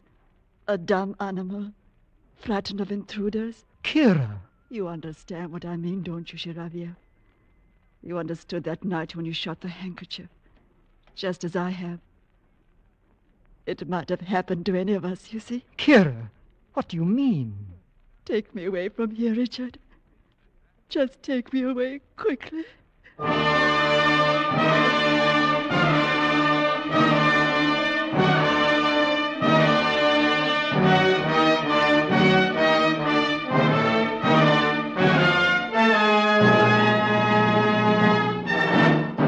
Escape is produced and directed by William N. Robeson, and tonight brought you Taboo by Jeffrey Household, adapted for radio by John Dunkel with Paul Frees as Shiravyev, Marta Mitrovich as Kira, and Morgan Farley as Vaughn.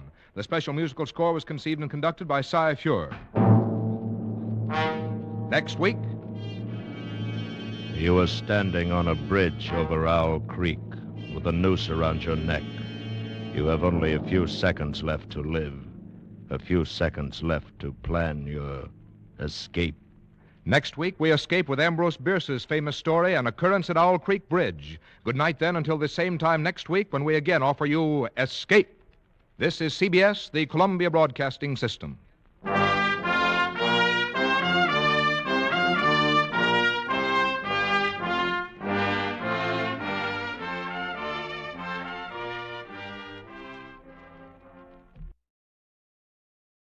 Good evening, friends. With a special word of thanks to our sister network, CBS, we invite you now to test your memory of the great radio adventures.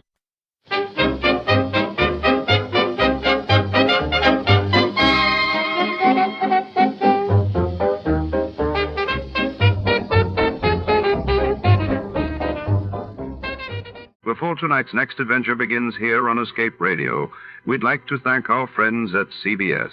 And now, folks, sit back and enjoy a little music from the studio orchestra.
Tonight, under the dim chandeliers and polished mahogany of the city's most exclusive yacht club, scandal is about to set sail. The captain's table, reserved for only the elite, has become the epicenter of whispers and suspicion after a priceless artifact vanishes during a stormy gala. Our detective navigates a sea of secrets among society's finest, where every smile hides a motive, and every toast could be a betrayal.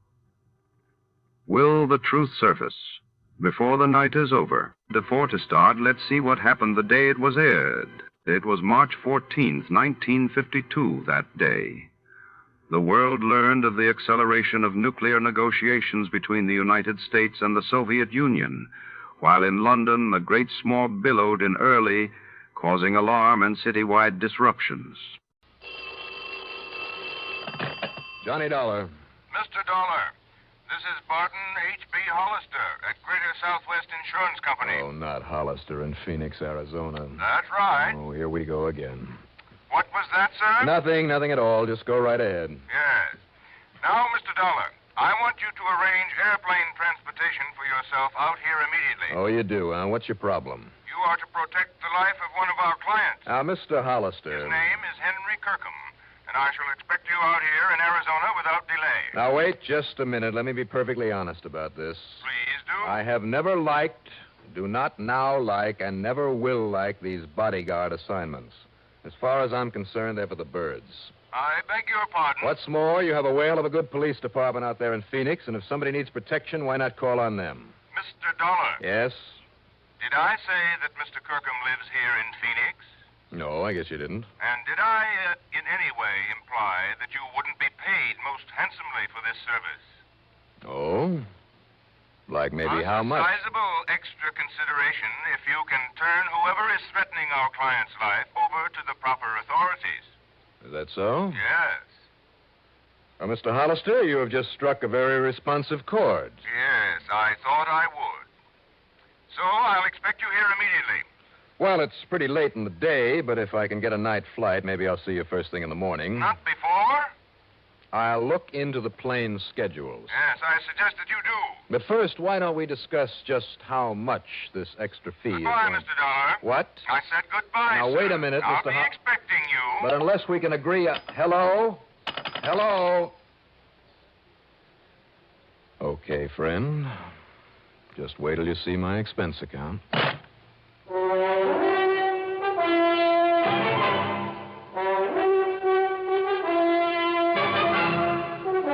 CBS Radio brings you Bob Reddick in the exciting adventures of the man with the action-packed expense account, America's fabulous freelance insurance investigator. Yours truly, Johnny Dollar.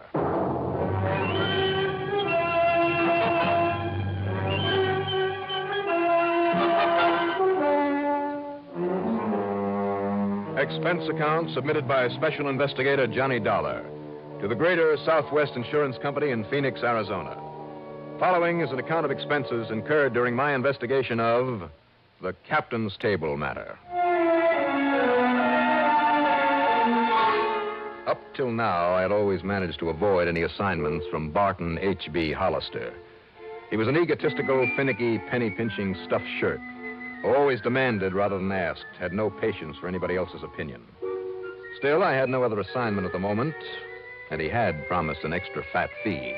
So, expense account item 1, $4 and... No, let's get this thing started right. Call it $6 even for a cab to Bradley Field. Item 2, $150.70 plane fare, plus $10 for incidentals. As promised, it was early next morning by the time we circled for a landing at the Phoenix Sky Harbor Airport. Item 3, well, let's say $5 for a cab into the office on Adams Street. The day was young, the weather clear, people along the way were bright and cheerful, and I felt pretty good myself. But Mr. Barton H.B. Hollister, wow. All right now, Dollar, where have you been? Sit down. Where have I been? I might have known this would happen. Sit down, I said. Do you mind telling me what you had for breakfast? What I had for breakfast? Well, it's obvious that something has got you all upset. Quite true, you have. I phoned Mr. Kirkham last night and told him you'd be here right away. I took the first plane I could get. Well, you're too late. Too late for what? A few hours after I told him you were on your way, Henry Kirkham was found dead. No kidding. Didn't need your protection, eh? I didn't say that, Mr. Hollister. You certainly implied as much. All I said But was... that's neither here nor there now. The simple fact is that Henry Kirkham, insured by our company for over $70,000, has been murdered. Or has committed suicide. Oh, now I get the picture. What do you mean? You hope I can prove it was suicide. Of course. Then this company of yours won't have to pay off the insurance. Over $70,000. You said that. There's far more to this matter, Mr. Dollar. Like what? The police apparently believe it was murder. Well, if they can prove it, you're stuck. Wait, please. The only suspect they're holding is a man by the name of Walter Pinkley, who happens to be Henry Kirkham's beneficiary. Well, then what's your problem? If he did kill Mr. Kirkham and they can prove it, you certainly don't have to pay him the insurance. You're quite right. The money will go to whatever other person or persons are entitled to it under the laws of succession. But now, bear this in mind. Go on. Walter Pinkley is also one of our policy holders. That's interesting. So if he did commit this murder, as the police suspect, and he goes to the gas chamber... You're stuck with the payment on his policy, too. Exactly. If it was suicide, you pay nobody. Right. But if it was murder, you stand to pay off on both of them. Correct. Well, the police must have some reason for thinking it was murder. Oh, yes, they have. Well, then, if you don't mind, I'll pack up and head on back to Hartford. No, Mr. Dollar, you won't. Well, give me one good reason why I should get into a hassle with the police. I have assigned you to this investigation, and I have agreed to pay your expenses out here. Plus a nice fat bonus, remember? I remember. But that doesn't mean I have to accept the job. You'd rather absorb the cost of your trip out here yourself and the return fare? Oh, now, just a minute. Very well. Now, rent yourself a car at our company's expense and get over to Tuttle immediately.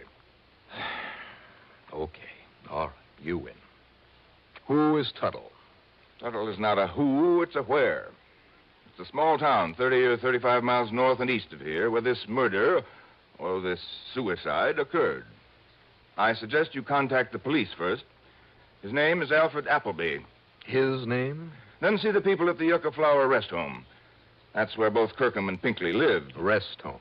Yes, it's a small, exclusive place on the outskirts of that little town, mostly for people with lung trouble. Okay. Good. Now, Mr. Hollister. Yes, my boy. Now that you've roped me into this thing... Well, hardly roped. That extra fee that we were talking about. If you can show that Kirkham was a suicide, thus saving us from having to pay out all that insurance, and I understand you're very good at this sort of thing. When it's justified. Well, of course. And I'm sure we understand each other. How much, Mr. Hollister? Prove it was suicide. $1,000. Only $2,000 for saving you all that money. All right. $1,500. And what if I find that Pinkley did it? Then we have to pay on both policies? Well, there'll be no extra fee then, of course not. But as I say, if it was suicide, and you can convince the police of it... $2,000. Now, Dollar. Or shall I hitchhike my way on back to Hartford? Very well, $2,000. In either case. Yes, in either case. Now get to work. You know, Hollister, a little urging, and you're not such a tight-fisted old coot at that. I beg your pardon. Granted. Item 4, $50 deposit on a rental car. I drove north through Glendale and Cave Creek, and then east and a bit south of the town of Tuttle. There were a couple of general stores, one of them closed, a gas station, and a rickety old one-story building marked City Hall. That's where I stopped. And believe it or not, its only occupant in a small corner room with bars on the door. That's right, young man. My name is Walter Pinkley. The police chief, who is also the mayor, has gone out to the rest home again. Well, I'm Johnny Dollar, Mr. Pinkley. I represent the company that insured the life of Mr. Henry Kirkham. Oh, poor Henry. Oh, it's a terrible thing. Terrible thing. Pretty terrible for you, sir, if you killed him. Now, isn't that the most absurd idea, Mr. Dollar, putting me in jail this way? Is it? But I suppose that policeman, that Chief Appleby, feels he has to point to someone as a suspect. Why did he pick on you, sir? Well, after all, Mr. Dollar, I was the only one to have visited with him there at his cottage at the rest home last night. And I'd told everybody I was going to spend the evening with him. I mean, everybody at the captain's table. Why did you call on Mr. Kirkham? Because he was my friend. Henry was the only one who appreciated my ability as a composer. A composer of what, Mr. Pinkley? Why, here. Let me show you. Here now. Do you see? This is the new concerto I'm working on. This will be my finest musical composition. Concerto. You understand music, Mr. Dollar? Well, not enough to appreciate this, I'm afraid. Oh, that's too bad. So few people do, and now that Henry is gone. By the way, did you know that he left all of his insurance to me? So I understand. That was wonderfully sweet of him. And now I'll be able to buy a piano for my little cottage and compose and compose and compose. I wonder. Oh, there's no need to wonder about it at all, Mr. Dollar. I shall. Just how much do you know about the circumstances of Mr. Kirkham's death? Well, not very much, I'm afraid. You see, I went round to his cottage after supper last night. Why, sir? Well, Henry'd been worried about something of late. I don't know exactly what. He never told me, in spite of our friendship. Had he any other good friends there at the rest home? With all the petty jealousies and the people just sitting round getting annoyed at each other over nothing at all? No, Henry and I were the only real friends. I see. All the rest of them, well, I don't want to use the word hate, but, well, if it weren't for the almost magical curative properties of the air and the climate. Touch of lung trouble, you know. Now, Mr. Pinkley... As long as I stay here, I feel just fine.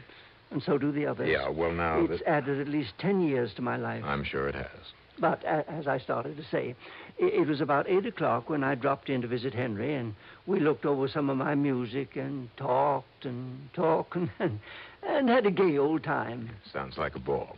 Now, tell me, at what time did you... But even so, he was, well, depressed and worried. Mr. Pinkley. Yes. What time did you leave Mr. Kirkham? Well, I guess about 10 o'clock. He said he had to write a very important letter in case. In case of what, Mr. Pinkley? Well, I'm not quite sure, but during supper he had mentioned that someone was coming to see him. He'd had a phone call that someone was coming to see him to help him, I think. And in case that someone didn't arrive in time... Well, I'm not quite sure just what he meant. I think I have a pretty good idea. Then this morning, when they found him lying there in his cottage with that horrible pistol beside him, Mr. Dollar, I never dreamed that Henry would commit suicide. Suicide? Surely you don't think that anyone would have killed him? Not even you? Good heavens, no. When he was always so nice to me and changing his insurance to me and all. And apparently somebody thinks you did it. Oh, they'll find out. They'll find out, don't you worry. And meantime, it's so nice and peaceful here in this jail, and I can work all undisturbed on my concerto. I've been working 4 years on it, Mr. Dollar. And in another 4 or 5 years, Mr. Pinkley, I sincerely hope you'll be around long enough to finish it. What? What did you say? Nothing. I'll see you later.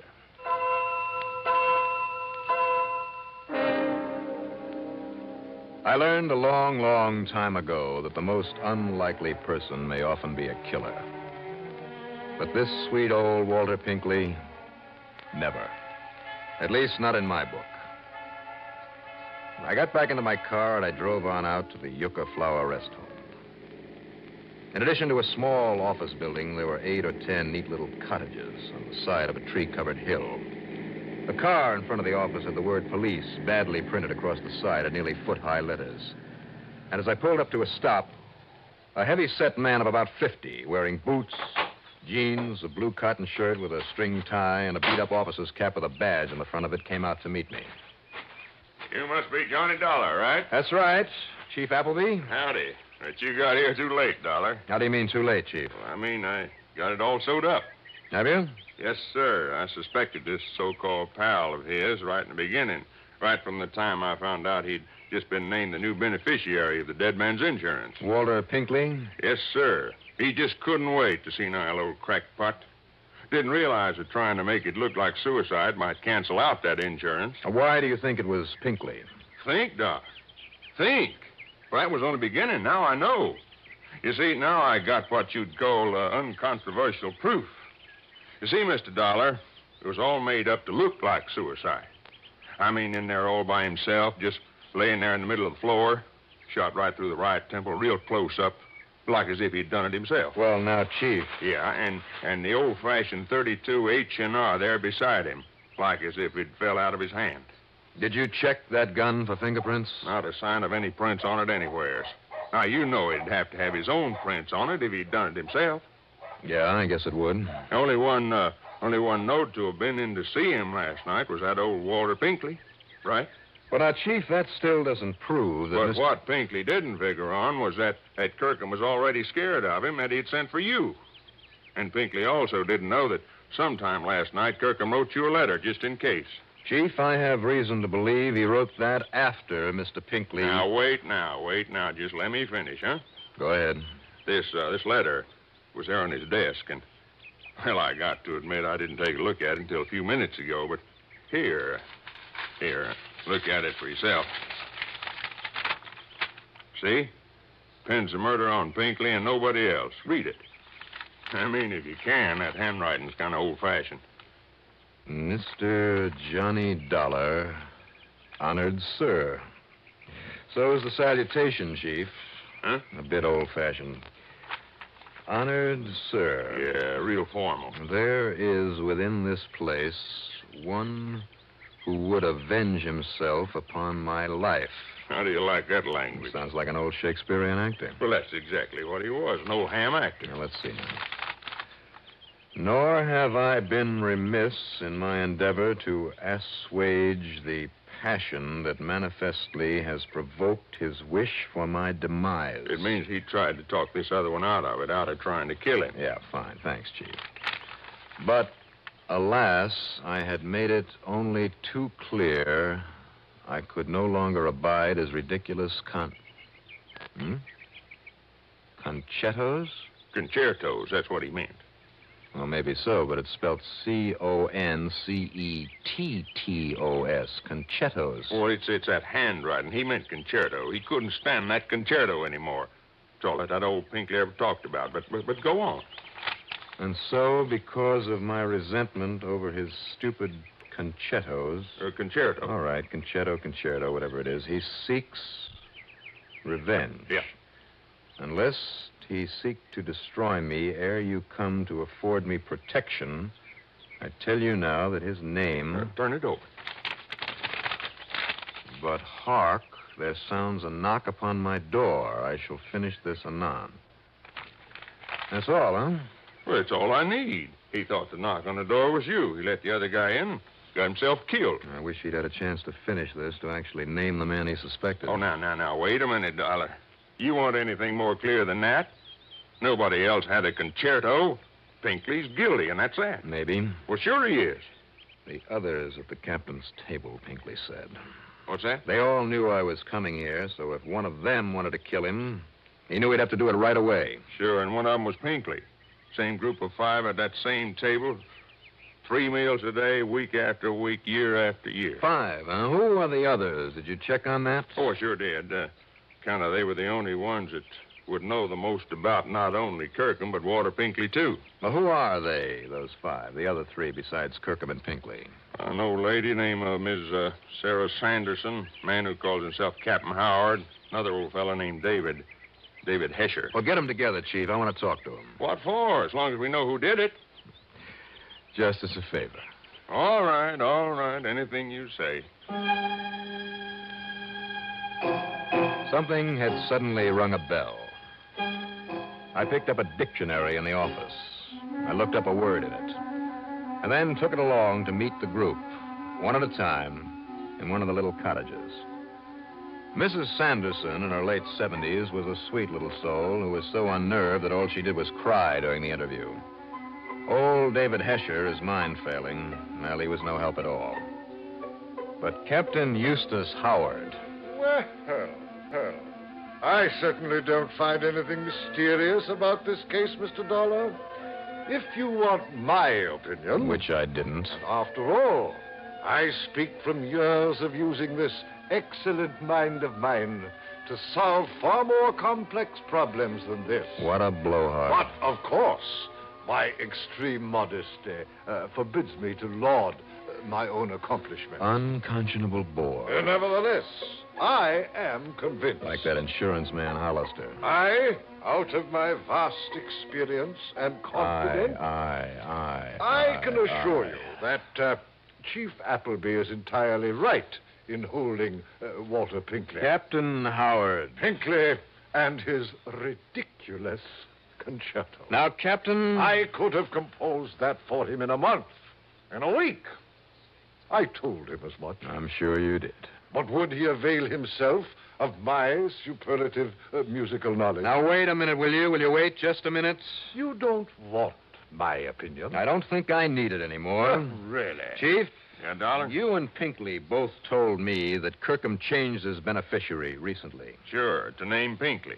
Which I maintain explains why Walter Pinkley killed him. Just hold it, Captain, please. Very well, very well. Chief, who was the beneficiary before? It was this very group of people, Dollar. Mrs. Sanderson, David Hesher, and the captain here. And, of course, Pinkley, too. It was to be split up equal. Well, and that's it.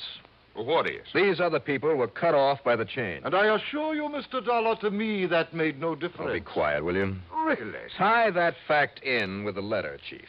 So that letter pins it on Pinkley, and that's that. Didn't you wonder why the killer left the letter on Kirkham's desk? He must have seen it. I am convinced that Pinkley overlooked it in his excitement over what he'd done. Well, I am convinced that the killer misread that letter the same as we did, that he left it there because he felt sure it would convict old Pinkley. And you, Captain, and this dictionary prove it. Well, I don't get you, Dollar. I am certain that I don't. That word, concetto. Only what he meant was concerto. No, that's just the point. Because do you know what concetto means? It's an old-fashioned Italian word that means conceit. Huh? Unusual term, but so are a lot of others in that letter. Well, sure. Concetto means conceit. So add them up. When the beneficiary was changed, this silly, conceited old Captain Howard here was cut off. I beg your pardon. Along with a couple of others. But I doubt if they cared. Only the captain did. Now, see here. He didn't like the snub that it implied. Any more than he liked being turned down by Pinkley over that music, so he had to get even. Mr. Dollar. If he could make it look like suicide, he not only would get even, but nobody would get that insurance. So he knocked off Kirkham and set it up that way, and I'll bet he made sure that Kirkham's prints were on the gun. Keep talking, Dollar. But then he found the letter, that unfinished letter, and he thought that it put the finger on Pinkley. Now he could get even with both of them. I will not listen to such drivel. Take it easy, Captain. That's when he wiped the prints off the gun. Dollar! So only Pinkley would be suspect because of the letter, he thought. But the letter, talking about his stupid, ridiculous concetto, his conceit, gave him away. You thought the letter would clear you, Captain, but that was one big, fat mistake. Yeah. Very well. I killed Kirkham. That's all I wanted to hear. Just put on these cuffs. Oh, come now. Would you take me off, make me suffer, maybe die, like a common person, for the one very small mistake? Me, Captain Eustace Langhorne Avery Hard, me. Yeah, Captain, you.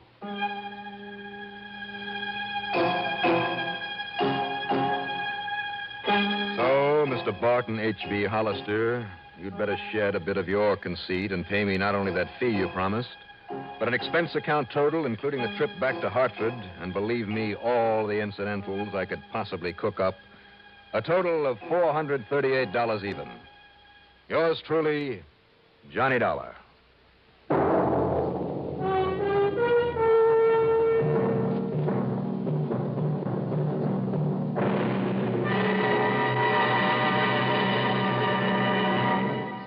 Now, here is our star to tell you about next week's story. Next week, the fog, closing in over a dark, abandoned pier in San Diego. A killer on the loose. Join us, won't you? Yours truly, Johnny Dollar.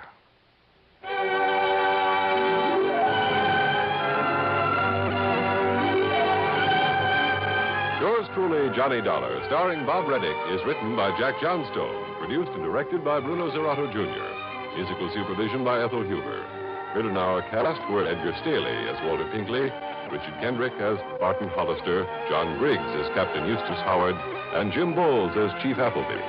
Be sure to join us next week, same time, same station, for another exciting story of yours truly, Johnny Dollar. This is Art Hanna speaking. This is Escape Radio speaking, with our thanks to the fine folks at CBS. And now, ladies and gentlemen, a little challenge for true fans of adventure radio.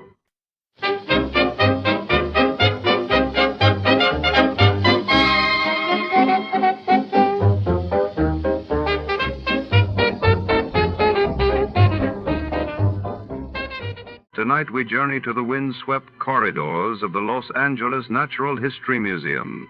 Late summer of 1953. In the pale glow of display cases, a mysterious figure moves among ancient fossils and glittering meteorites, while a priceless lunar fragment vanishes without a trace. Enter our hard-boiled detective, summoned to untangle a web of scientific intrigue, obsession, and betrayal beneath the dinosaur bones. Shadows lengthen, secrets deepen before. To start, let's see what happened the day it was aired. It was August 2nd, 1953. That day, the world was gripped by news of the Korean War armistice signing in Panmunjom, and Britain was abuzz as Sir Edmund Hillary and Tenzing Norgay was celebrated for the historic conquest of Mount Everest. You, finding life rather dull, dreaming again of exotic places, wishing you were somewhere else? We offer you Escape.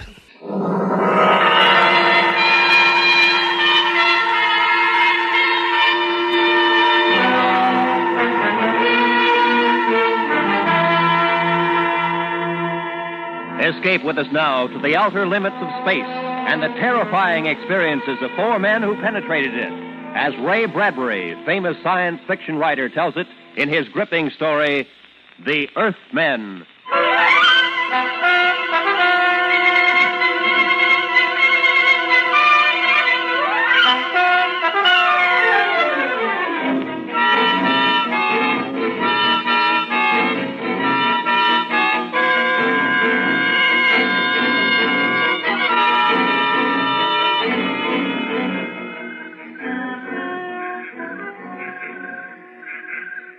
You ready, Clitheroe? Yes, sir.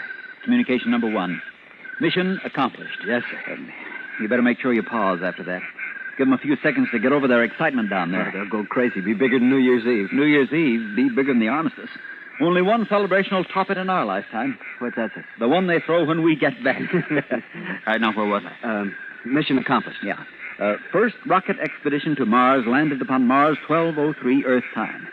Estimated position of landing, approximately longitude 345 degrees, latitude -7 degrees. Yes, sir. Landed without incident at edge of forest. Atmosphere, what's a good word to say it's all right for breathing? Optimal? Yeah. Found atmosphere optimal. Descended from rocket. Captain Williams. Yeah? Prescott, sir. I see Prescott. He's running this way. Running? Something after him? No, he's just loping along. I think he's smiling. Keep your binoculars on him. Sound off. It looks like he's in trouble. Descended from rocket. Sent Lieutenant Prescott on reconnaissance mission. Dugan, Prescott all right? Yes, sir. Want me to yell to him? No, just stay up there and watch him. Morale high. Commend efficiency and discipline of the entire crew. Lieutenants Prescott and Dugan, Sergeant Clitheroe. Thanks, Captain. There's enough glory for all, Sergeant.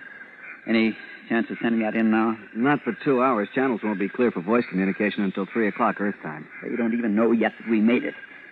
I'd like to be down there when they get that message. What excitement. Sirens, bands, playing, artillery salutes. Here's Prescott, sir. Good. Come on down, Dugan. Prescott, you all right? People. Here, sit down. Catch your breath. People. Mars has people. All right, now take your time. You want a drink? Mars is inhabited. People, just like home. Any women? Let him talk. What sort of people? Ordinary-looking people. Men, women, kids. Hostile? I don't think so. I came down a road, a country road. Followed it at right angle into a paved highway. Yeah? Before I could decide whether to go right or left, I heard a buzzing sort of sound. I ducked behind a bush. Vehicle rolled past. One wheel. Must have a gyroscopic balancer of some sort. Yeah. Inside was a man and a woman. What'd they look like? Just like us. Hair, eyes, nose, mouth, body, clothes, everything. Mars inhabited. Wait till they hear that down there. Well, after it passed, I followed it. I came to a hill, and when I got to the top, there it was, a little town. Buildings, streets, just like home. And then I hurried back here. People. And just like home, huh? Yeah. You suppose they're really friendly? Well, I don't see why not. You heard what he said? Civilization up here resembles the one down there. What would they do on Earth if Martians came down and established contact? They'd make a pretty big thing out of it. The people up here will probably treat us the same way. Even so, we're not going to take any chances. We'll be armed. We're going into town? Right. As soon as we camouflage the rocket. All right, start cutting some of those branches and gathering leaves. Cover it up good. I don't want anybody monkeying around while we're gone. Right. We can't be gone long, Captain. Channel's open at 3. We'll be back by then, if everything goes well. Oh, can you imagine their reaction when they see us? Come on, man, make it fast!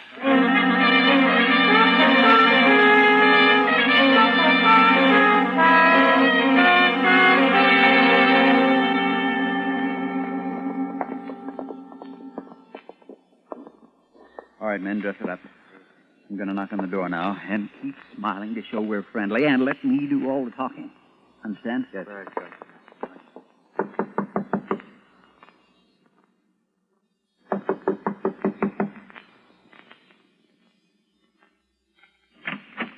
Yes, what do you want? You speak English. I speak what I speak. What do you want? Martian speaks English. We're from Earth. I'm Captain Williams, commander of the first expedition to Mars. And you are the first Martian we've met. Martian? What I mean to say is you live on the 4th planet from the sun, correct? Well, everybody knows that. Well, we're from Earth. Where? It's never been done before. What hasn't? How is it you speak such good English? I'm not speaking, I'm thinking. Telepathy. Now, what is it you want?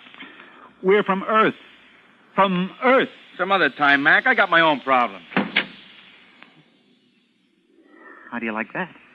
You didn't look very bright. I know, but... Well, try it again. Knock on the door. I'm in command here, Dugan. I'll do all the thinking. Yes, sir. I'll knock on the door and try it again.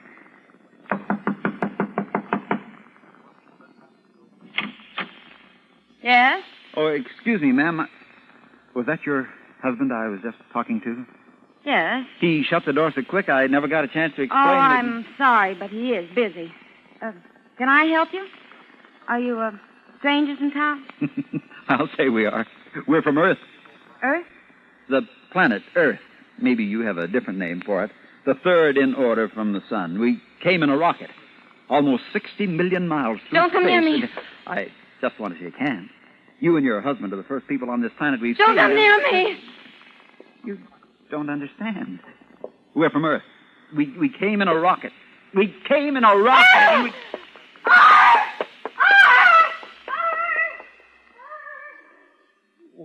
What'd I do? Captain, don't you think we'd better get away from here, maybe?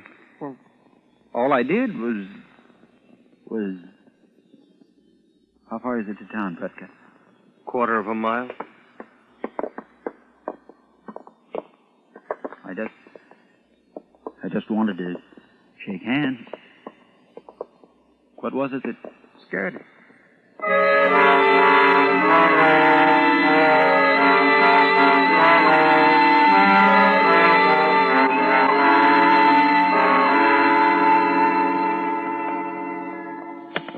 All right for us to smoke, Captain? Sure, smoke, yell, unbutton your buttons, do whatever you want.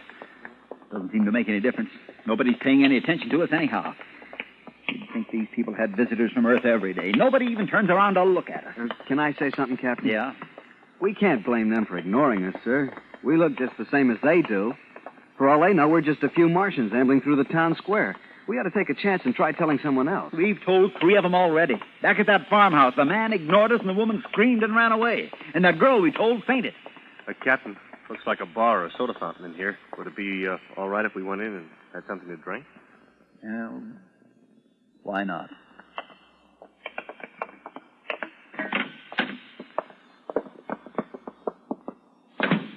Good afternoon. Good afternoon.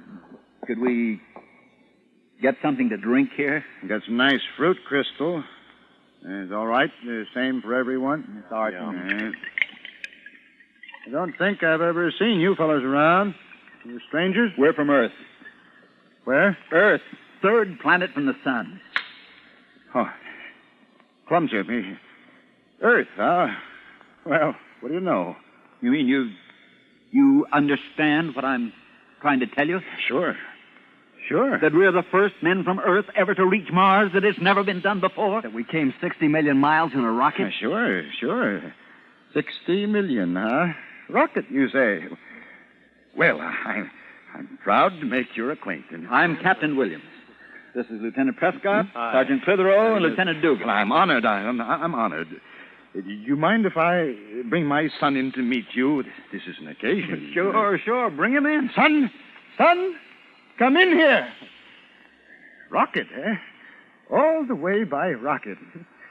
Say now. You understand what we went through, the chances we took. Sure. Why, you're real heroes. Let me shake hands again. You call me, Doc? Son, these men are from Earth. From Earth. Understand? Yes, Pop. We're the first men from Earth ever to reach Mars. Isn't that wonderful, son? Think of it. It's wonderful. Go tell everyone. You don't mind if he tells people, do you? Mind? I should say not. Oh, we'd like him to. As many as possible. Go ahead, son. Hurry. Think of it, all the way from Earth. There were times in there when I didn't think we'd make it, I can tell you. Hey, I'll bet there were. Turbine conked out when we hit the stratosphere, and I began to sweat the big drop. I can imagine. Turbine, it's pretty serious. Well, even before we left, we were told we only had about 1 chance in 3 of making it. Hey, I don't see where you found the courage. We didn't even know what we'd find when we got here. You see, it's never been done before. Never. Let me shake your hand again. Lots of men were killed trying, but they never succeeded. What an honor for our little town. You're the first to know, really. The very first. Oh? Your name will go down in history in all the school books with ours. That's from the monuments on both planets. Hey, what is your name? Hey, wait a minute. Hold on. What's up, Skipper? Outside. All those people. Looks like the whole town. Why, they must have heard the news, the glorious news from my son. Yes, they've come to welcome you. Hey, hold your fire, men. Welcome us. It doesn't sound like they've come to welcome us, Pop.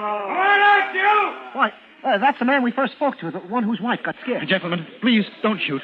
There must be some mistake. I'll just ask them why they're behaving in such a... Here, come back here. Come back here, you old... Come back here. Ran out on us. What do you make of that? Captain, I don't understand this, and I don't like it. Dugan, the back way out. See if it's clear. Prescott, you fire when I say fire, not before. Lower your gun. They're all around us, Captain. We'll make a break for it. 1 volley at my command. Captain Williams. Yeah? Look, there's a little guy out there giving them all what for. They're starting to disperse. Let me see. Clear this square immediately. Immediately, I say. Go on now. Go on, all of you. Go on home. He's coming in. Now, I'll do all the talking. Put your guns away, but stay on your toes. Dugan, let's keep our eye on the back, huh? Gentlemen, may I apologize for the unforgivable actions of my fellow townspeople. They've acted barbarously. We didn't do a thing. We were as friendly as we could be. Well, they're ignorant, just ignorant. No reverence for science, none whatever. We're from Earth. Did they tell you? Oh, yes. A great honor, sir. This is without a doubt the most memorable moment of my life. As a man of science, I greet you. What have we done to make them so hostile? Oh, no, please, put it out of your thoughts. They're dolts, idiots. Simply because 2 women were stupid enough to be frightened. My apologies, my sincere apologies. Believe me, sir, I would never have forgiven them if they had harmed so much as a hair of your head. It's scientific marvel, and they would do you harm. It's unforgivable. Oh, we're wasting time. The members of the Institute are waiting. Institute? The Institute of Science. We have sole jurisdiction in such matters. The members have already been informed and are eagerly awaiting your appearance. It will cause a sensation. Well, that's a little more like it. This way, if you please. I have transportation waiting. And have no fear of these rustics. You're in my care now. I'm Captain Williams, sir. Who are you? I'm president of the Institute. My name is Dr. Boo. This way, gentlemen. This way.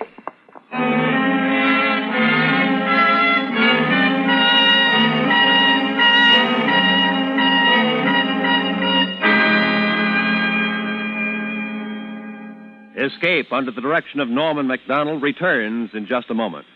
How the gambling machine works, the far-reaching effect of legal and illegal gambling, domination of entire areas by racketeers. That's this week's topic on The Nation's Nightmare, tomorrow night on CBS. And now, back to Escape.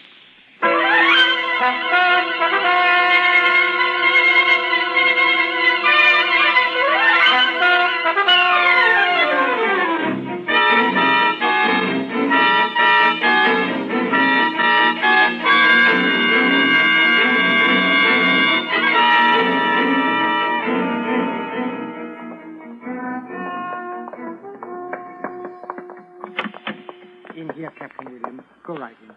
I won't make a speech, you understand. Just a few informal remarks. The members of the Institute will listen to you with the greatest interest, no matter how informal your remarks. Go right in and make yourself at home. Thank you, Doctor. I'll keep it short.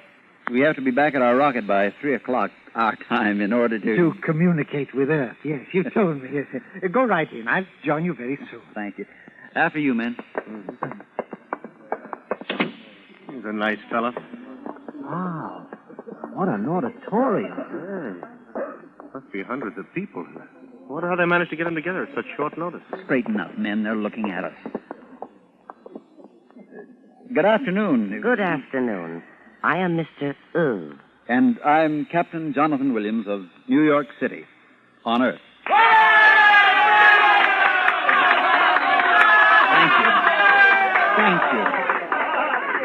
Thank you, one and all, on behalf of myself and my crew. Thank you. Well, it's good to see another man from Earth. I am from Earth also. How was that again? There are many of us here from Earth. You from Earth? Yes. But is that possible? Did you come by rocket? Has space travel been going on for centuries? What country are you from? Tuiriol. I came by the spirit of my body years ago. Tuiriol? I never heard of it. What was that about the spirit of your body? Well, what do you mean there are many of us here from Earth? Not only from Earth. He's from Jupiter. He's from Saturn. Jupiter? Saturn? Wait a minute, this is confusing. Where on Earth is this Tuiriol? Tuiriol? Is it near America? America? What is America? You never heard of America? No. You say you're from Earth and you never heard of America? Earth is a place of seas and nothing but seas. There is no land. I am from Earth, and I know. Earth is a place of all jungle. I am from Orion Earth, a civilization built of silver. Silver? Men, come over here a second.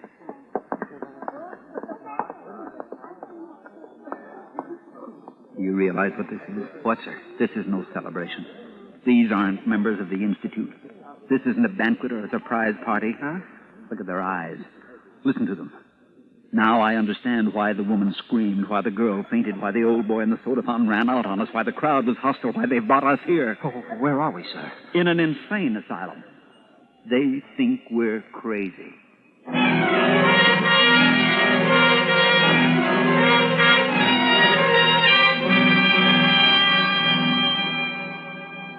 Clitheroe, try the door again. I just tried it, Captain. It's still locked. Go right in, gentlemen. The members of the Institute will listen to you with the greatest interest, no matter how informal your remarks. I'll bet they've been listening, all right. I'll bet they've had us under observation ever since we entered this building. Captain, look. What? You ought to take a look. That woman who said she was from Earth, too. A blue flame is coming out of her mouth and then turning into the shape of a small naked child. You think that's something? I've been watching one of them change into a crystal pillar and then into a golden statue and then into a staff of cedar and then back into a woman again. Never saw anything like that. Magicians. No, not magicians. Those are hallucinations.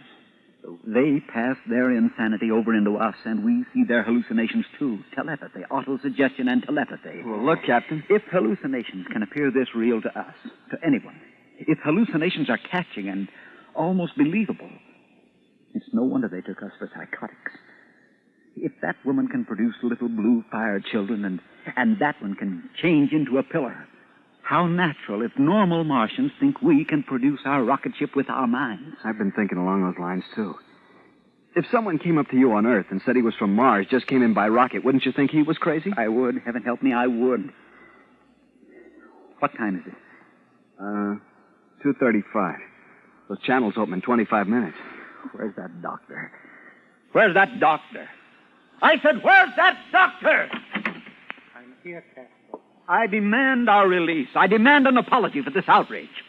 My government will certainly hear of this. All the governments of Earth will hear of it.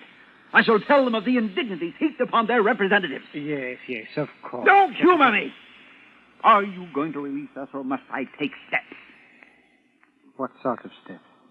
I'll kill you. That's very interesting. Excuse me a moment. Dr. O. Yes, Doctor. Yes, Doctor. Did you call me, Doctor? The case is developing along classic lines. I thought you might be interested. He's just threatened to kill me. Proceed, please, Captain. I wasn't joking, I tell you. Are you going to stand aside? No. All right. Jan. Most interesting. What do you suppose the next phase will be? Denial of insanity. Reaffirmation of sanity. But we are sane. We are. You see? Classic men try to think of something. He thinks we're insane, and he won't understand that we're not. No, not at all. I do not think all of you are insane. Oh, no. Just you, sir. The others, the ones you persist in referring to as your crew, they do not exist. They are secondary hallucinations. Secondary? Hallucinations. But you can touch them. You can hear them. Go ahead and touch them. It will prove nothing. Patients have come to me with snakes crawling from their ears. When I cured them, the snakes vanished. We'll be glad to be cured. Go ahead. It's unusual. Not many want to be cured. The cure is drastic, you know. Cure ahead. I'm confident you'll find we're all sane. He persists in referring to the others. Oh, they never stop. You know, Captain, such cases as yours need special treatment. The others in this hall are simpler forms, but once a patient has deteriorated as much as you have with primary, secondary, tertiary, auditory, olfactory, and lingual delusions, as well as tactile and optical fantasies, it's a pretty bad business. We may have to resort to euthanasia. Euthanasia? You're crazy! Now, listen. My crew and I left Earth 3 days ago in a rocket. We landed here in Mars. Yes, you've already told me, Captain. Most detailed dream fantasy I've ever heard. But I can show you the rocket ship. I'd like to see it. Can you manifest it in this hall? No, certainly. It's over there in the corner. I don't see it. Of course you don't. It's not there. Why did you tell me to look if the rocket isn't there? I was joking, you idiot. Joking. Really? You have an odd sense of humor. If you give us transportation and come with us, I can show you the rocket. It's in a small forest near that town where we first saw you. Be rather interesting to observe his reaction at the failure to show it to us. Yes. Would you care to accompany me, Dr. O? Oh, I'd be delighted. Very well, Captain. Lead us to your rocket.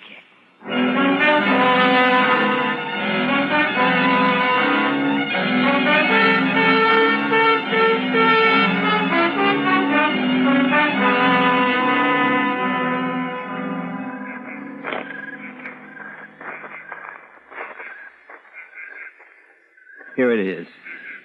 Here's the rocket. Now are you satisfied? Now are you convinced? I see nothing resembling a rocket. Dugan, Prescott, Clitheroe, clear away the camouflage. Hurry! You'll see, Doctor. You'll see. All right, there. There. Okay, men, that's enough. There you are, Doctor. That's the main hatch. Now, are you convinced? Wonderful manifestation. Wonderful. But like the manifestation of your gun when you threatened to kill me, completely unreal and non-functional. Say, I've been thinking about why you're gun jammed, Captain. I think it's a change in atmosphere. I suppose he allows his hallucinatory companion to offer the rational because the reality is too painful for him to offer it himself. Yes, precisely, Doctor. It's a rocket. It's a real rocket. See? I can touch it. May we look inside? I insist that you look inside. Come along, Dr. Lowe. This is one of the most... Captain, it's 3 minutes to 3. If we can keep them here until they open the channels, they'll be able to hear the reaction to our report on Earth, and then we'll be able to... I know. What a suspicious bunch of louts. 2 cents, I'd tell the people back home not to bother with Mars. Fascinating. I've never seen anything like it. All right, now do you believe? Why, this is the most incredible example of sensual hallucination and hypnotic suggestion I've ever encountered. We went through your rocket, as you call it. I tapped it, and I heard it. Auditory fantasy. I smelled it. Olfactory hallucination induced by sensual telepathy. I could even taste it. Lingual fantasy. Allow me to shake your hand, sir, and congratulate you. You are a psychotic genius. You have done the most complete job by the task of projecting your psychotic image life into the mind of another via telepathy, and keeping the hallucinations from becoming sensually weaker is almost impossible. Those people in the house usually concentrate on visuals, or at the most visual and auditory fantasies combined. But you, Captain, have balanced the whole conglomeration. Your insanity is beautifully complete. My insanity? Yes. What a lovely insanity. Metal, rubber, foods, clothing, fuel, nuts, bolts, 10,000 separate items we've checked on your vessel, sir. Never have we seen such a complexity. Why, there were even shadows under the bunks and under everything. Such a concentration of will. Let me embrace you, sir. I'll write this into my greatest monograph. I'll speak of it at the Martian Institute next month. Doctor, he's incurable, of course. Of course. You poor, wonderful man. You'll be much happier dead. What? Have you any last word? Wait, no, don't you... Oh, you poor, sad creature. I'm afraid you are far beyond any psychiatric therapy. You're an incurable case. No.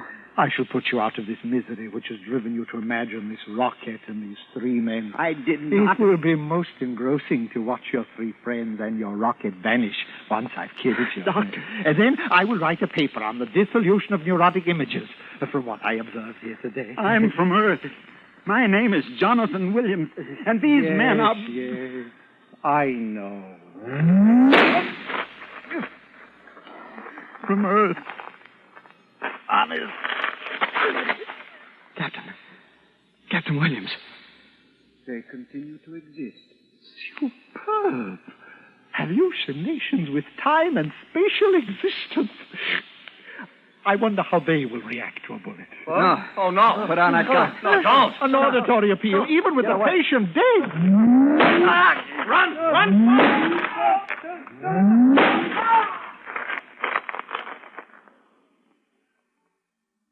They still exist.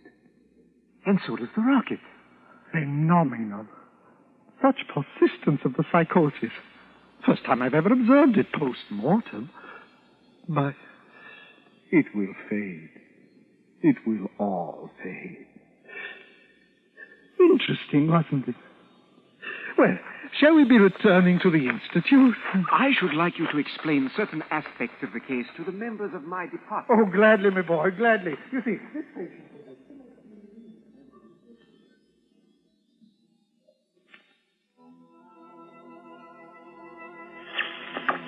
Earth to Mars, Earth to Mars, calling rocket expedition, calling rocket expedition. Do you read me? Do you read me? Come in, Captain Williams. Come in, Captain Williams. Earth to Mars, Earth to Mars.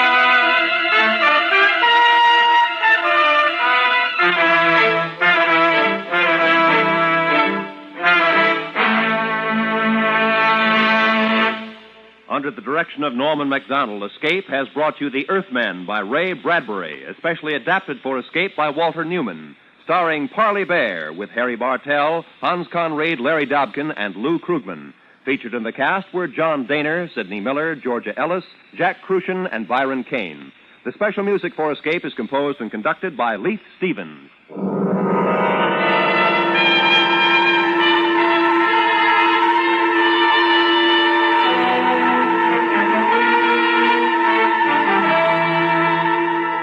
Next week, escape with us to an island off the northwest coast of Africa, and the story of a man whose quest for happiness was blocked by a giant, a madman, and a beautiful girl, as Millard Kaufman tells it in his exciting story, The Gladiator.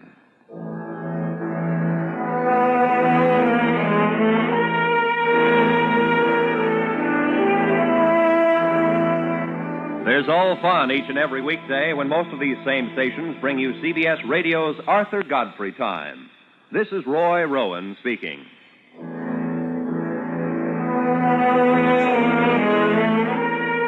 This is CBS, where you hear the FBI in Peace and War every Thursday night, the Columbia Broadcasting System.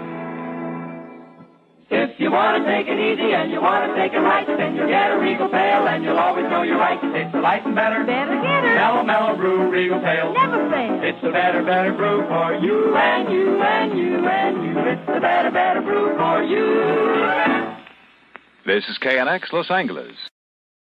Tonight's broadcast comes to you with special thanks to our friends at CBS. And before our next mystery unfolds, here's a question for the sharpest listeners in America.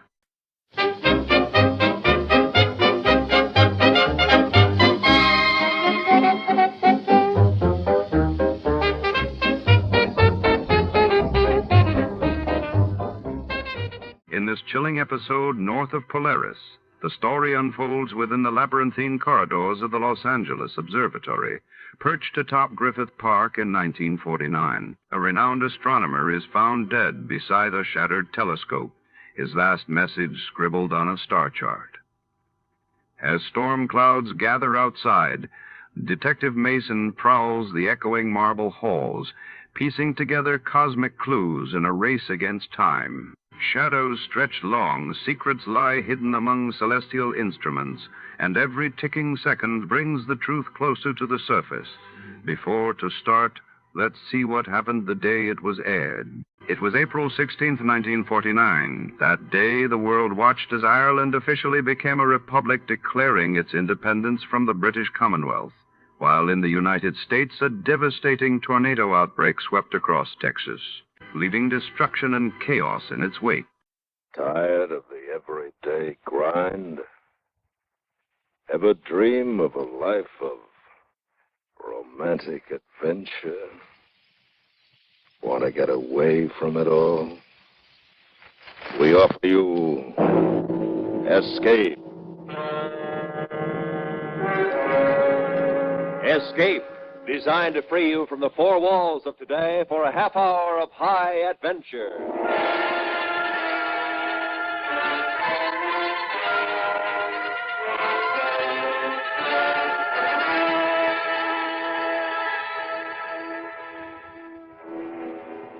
You are on a planet of desolation and utter ruin, awaiting the return of your comrades to carry you to safety, while the remains of life about you, crawling and evil, are slowly hemming you in and ruthlessly tracking you down to your death. Listen now as Escape brings you Charles Smith's unusual story, North of Polaris.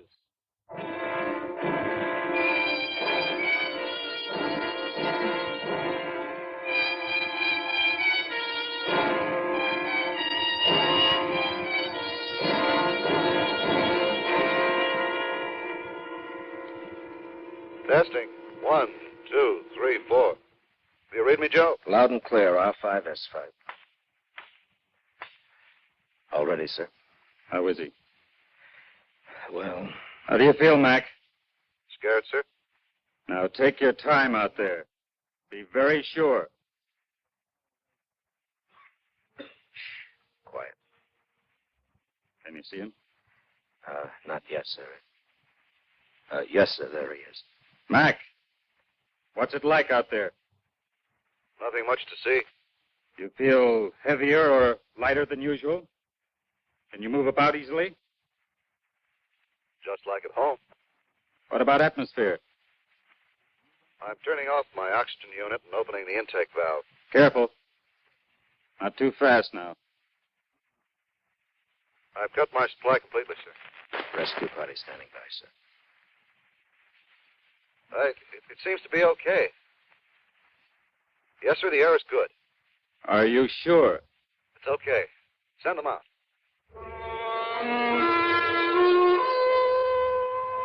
From the port of the spaceship, we could see him calmly walking about on the surface of a planet approximately 20 million miles from our own. All 40 of us had drawn straws. Mac had won. And if we returned home safely, he would be remembered as the first man to touch the soil of an alien planet. Well, Joe? I guess I'm as ready as I'll ever be, sir. Who else are you taking with you? Stoner. He's good with the camera. Sam, have you got your gear ready? Joe, Now, you know what to do. What I want. Yes, sir. Map the area as best you can. Bring me a report on water sources, mineral deposits, vegetation. And if you see any signs of life, try to get pictures. But otherwise, avoid it. You tell the others that's an order. Yes, sir. Do you think there is life here, sir? Well, some of our best minds have always claimed there was. Well, when we get back, we'll set them straight, sir. Yeah. I'll make our other drops and pick you up at this spot in 48 hours. So you're on your own. Good luck, Joe. Thank you, sir.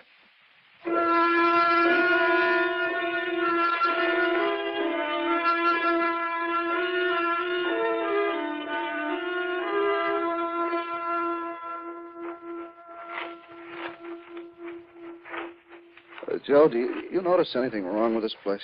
What do you mean, Mac? Well, look around. You see any trees, bushes, grass, anything growing? You see anything green? Yeah, that's right. Well, it's probably desert country. No, look here. You feel the soil. What? It's rich enough. Gets plenty of sun, probably plenty of rain. Look at its color. Gray, dead. Maybe it's like the moon. Maybe this is just another moon. No, there's air here. There isn't any on the moon. How you know? You ever been there? Well, that's what they say, Sam. Sometimes they're wrong. Well, what now? Well, we got about 5 hours of daylight left. We'll head north.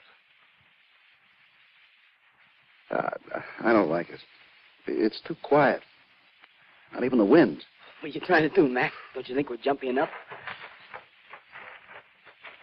How long are they going to leave us here? 48 hours.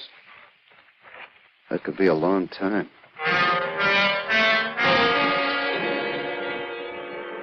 We started north. It was easy walking over the flat, rolling land, easy because there were no trees or bushes or weeds. There was nothing. Nothing but the gray sky and the gray, dead soil.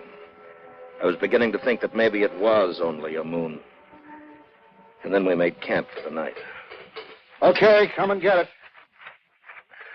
Well, look here. Beans and K-ration. Just what I wanted. Oh! Hey, watch your cans, they're hot. Now you tell me. You know the first thing I'm going to do when I get home? Oh, what? I'm going in the best restaurant in town and order the biggest steak in the joint. You're pretty sure you're going to get home, aren't you? Sure, I'm sure. Why, aren't you, Mac? I don't know. Hey, want some coffee, Joe? Yeah, thanks. You married, Mac? Uh-huh. Any kids? Yeah, one, a little girl. She's 5. Oh. What made you volunteer for this trip? I don't know. Maybe I just had to. You understand that? Yeah, I think so. Hey, you know what I miss? The crickets. You know, at home you sit around a campfire, like at the lake. You hear the frogs and the crickets. And slap the mosquitoes. Yeah. It's funny. Oh, what's that? Well, here we are, 20 million miles away from our home. 20 million miles. And yet up there in the sky, we can still see it. Yeah, I wonder if anybody's looking at this stinking planet and wondering if we made it. Oh, sure they are. All the scientists, Astronomers. I don't mean them. I mean... I know what you mean. You got a family, Sam? Only my mother. She lives... Hmm? What is it? Something's out there. Moving.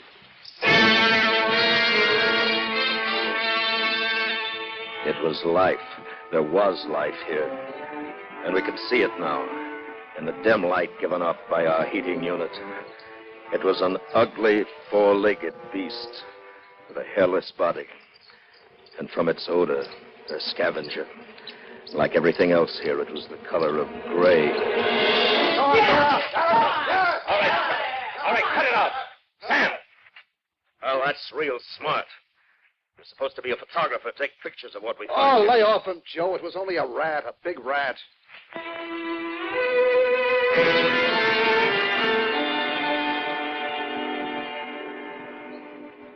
The day broke clean and bright, and we kept walking north doing the job we'd set out to do.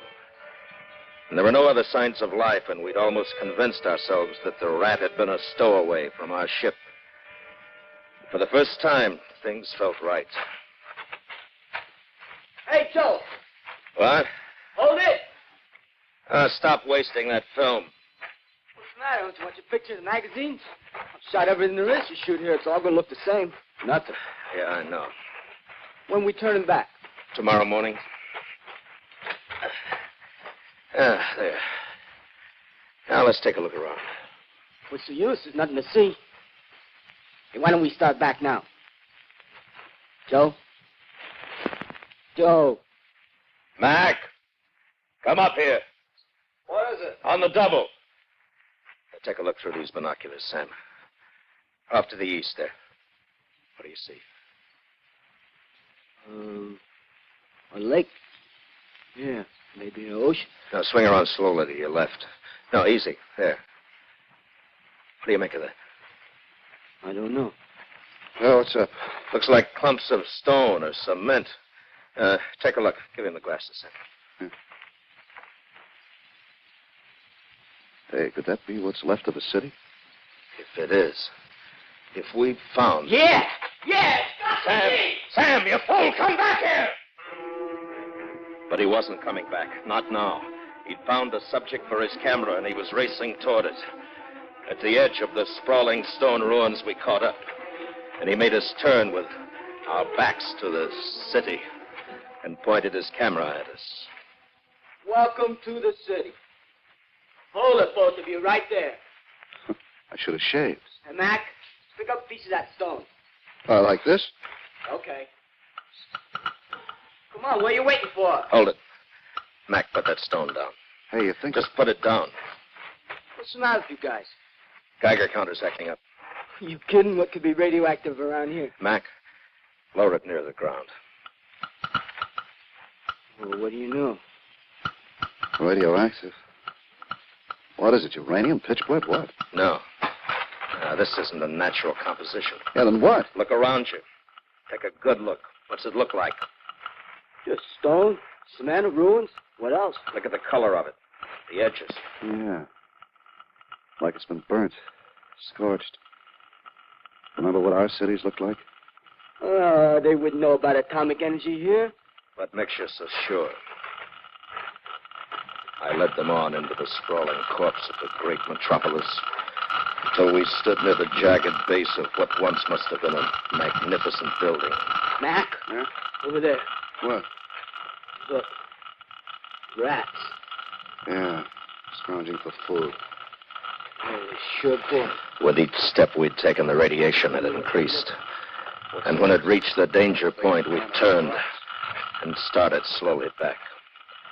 We didn't say anything. We didn't need to.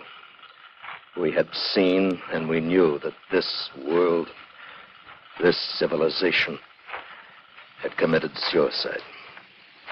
It's getting late. We'd better make camp. Well, this is as good a place as any, I guess.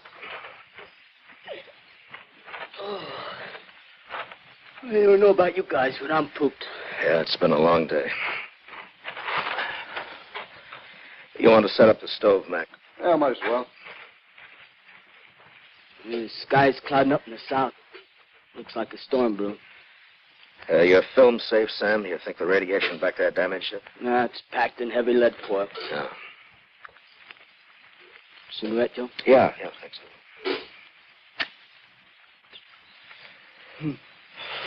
That's funny. No, what's that? Take a look out there. No, south, I mean. It's not the sky that's clouding up. It looks like dust. Dust storm. Couldn't be. There's no wind. Take a look. Yeah, but there's no wind. Well, something's out there kicking up the dust. How far away you figure? It's hard to tell. 10, maybe 15 miles. Joe! Joe, look! What? There, to the right, about a mile. You see him? See what? No, over to your left. Well, what is it? People. You're crazy. There's nothing out there. Two of them, they fell. I can't see them now either, but I did see them. There, now, they're up again. Joe, he's right. The people like us. Hey! Oh, hey! All right, stop it. Cut it out. Stop it. Look, we've got orders to avoid contact with life here. But, Joe, they're people, human beings. You don't know what they are. Just because they resemble us physically, that doesn't mean a thing. But, Joe, we got our orders. The ground's higher over there. Let's move over there where we can see them better. Come on. When we made it to the rise, we could see a man and a woman. Two people just like ourselves. Even what was left of their clothing was similar to ours. And they were running desperately. And then I looked beyond them and saw the cause of their fear. Stalking them, slowly closing the distance between them, were 6 of those great, evil rats.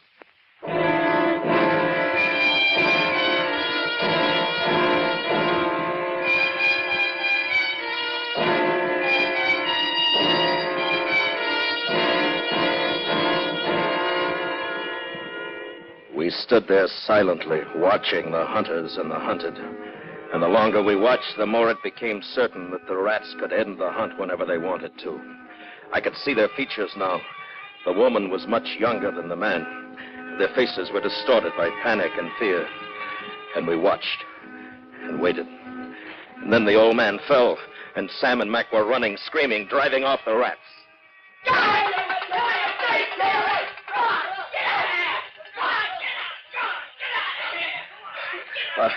Are you all right? Can you understand me? Yes. Where's my father? I must go back to him. The boys are with him. It's all right. You speak our language. Yes. But we were sure there wasn't anyone else in this sector. We thought they'd all gone. Gone where? South. They left us behind. They said he was too old, not worth the trouble. How many of you lived here? 11 of us. Only 11? Father and I started out yesterday morning. We thought we could meet them later. And then the rats were... Where are you from? Outside. Then there is something left outside. Oh, yes. Oh, I was sure. I'd hoped. I knew it couldn't end here. Come on, we'd better get you back to camp now.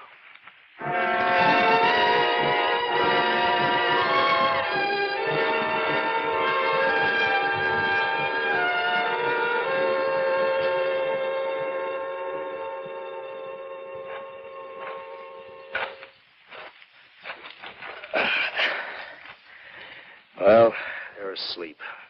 Gave them a sedative. She'll be all right, but I'm worried about the old man. Hey, Joe? Yeah? We've been talking. How can they know our language? How? Yeah. I don't know. You know, it's like our world, isn't it? After the atomic war, I mean. Yeah. I remember reading how the radioactive dust spread all over the land, killing everything. Grass, trees, animals, everything. Well, I guess the same thing happened here. You off your rocket, Joe? We're 20 million miles apart. And our war was over 50 years ago. Look, don't you think it's possible that life on another planet could have started, advanced, and progressed step by step with ours? Oh, Joe, now you're talking like something out of one of those science fiction magazines. Well, what's the matter? Can't your ego accept it? Do we have to be the greatest, these super beings? Everything else in the universe is subhuman? Oh, wait a minute, Joe. Oh, knock it off. Sit the sack. Okay. It might be a good idea if one of us stood watch while the other two slept. How about it? Huh? Sure. Well, I'll take the first lap, and then you, Sam, and then Mac. Each of us will do 3 hours, huh? Now try to get some sleep.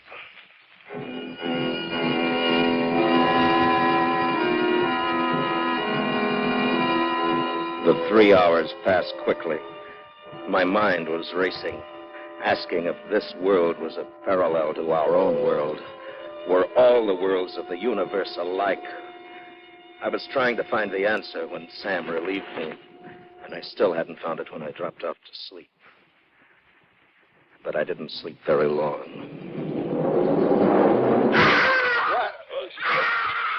Sam! Sam! Oh, good Lord, the rats. He must have dozed off. Come on!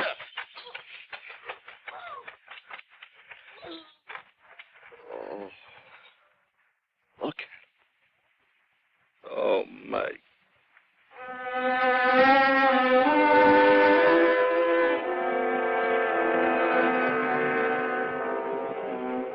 We buried Sam just as the sun rose full above the horizon. And then as we turned to walk back to camp, we saw it. The sky to the south was black with dust. It was closer now, much closer than the day before. And whatever it was out there was moving straight for us. What do you make of it, Joe? I don't know. Oh, Jean. Yes? Does your father feel well enough to travel? Oh, he's much better. He wants to talk to you. All right. Much better. He wants to talk to you. All right. Joe, how far away from our rendezvous point? Oh, about 12 miles. Have you noticed the dust to the south? Yes. I was hoping that you could tell us what it was, sir. It is the army. The what? The army. The great army of the rats. The others. Those you saw yesterday and this morning. They were the scouts. Out there is the main force. Well, why only rats? Why no other animals? When the war started, the rats were already immune to radiation. They thrived on it when all other life perished. But why? We did it. We made them immune. We used them in our early atomic experiments, generation after generation. And generation by generation, their resistance increased until a rat was born who was immune to radiation. What are we waiting for? Let's get out of here. Yes, we must run. For now they are the masters, the rulers, and we are the scavengers.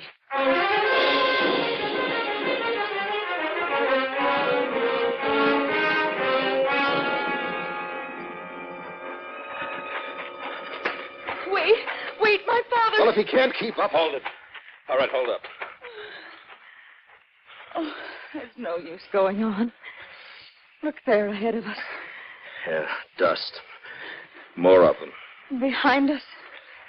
To the north. Yeah, they've cut us off. Now they close in for the kill. I told you it was an efficient army. Their strategy is well planned. They've a good general. As good a man as myself. Father, please try. Oh, now, these young men need me, Jean. We're outnumbered. We need time to muster our forces. Perhaps we could make a truce with the rats. Talk sense, will you? Gentlemen, be reasonable. We have no other choice. You see how easily they outmaneuvered us? A truce is our only hope. Make him shut up. You come over. Joe, he's crazy. He talks crazy. Don't let it get you. How much time we got left before they pick us up? 7 hours. We'll never make it. Jean, Yes? do you know this sector? Yes. Well, come with me, please. Mac, keep an eye on the old man. I didn't know what I was looking for or what I expected to find, but I had to do something.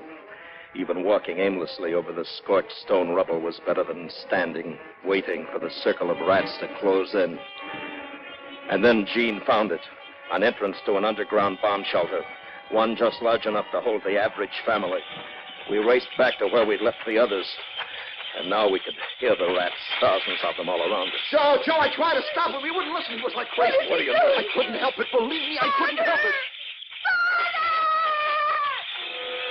He was about 200 yards away, his shoulders back, his head held high, walking directly toward the rats. And in his right hand, he was holding a small white handkerchief, waving it back and forth like a flag of truce. He kept on until they'd formed a semicircle around it. And then he stopped. And all around us, the rats stopped. For a moment, I swear he spoke to them. And then he turned toward us, raised his hand in salute. And then the rats swarmed all over him. Come on. No, come on, Gene. You can't help me. Come on.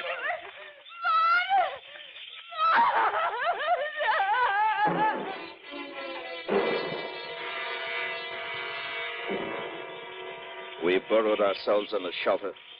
In a few moments, we could hear them overhead, hurtling themselves against the heavy, lead-lined door, their yellow teeth digging at the concrete and steel. But it had been built to stand an atomic blast. It held off the rats. And we waited. For one thing, how long could we stay alive in that coffin? We didn't speak. We just sat there, wondering when they'd break through.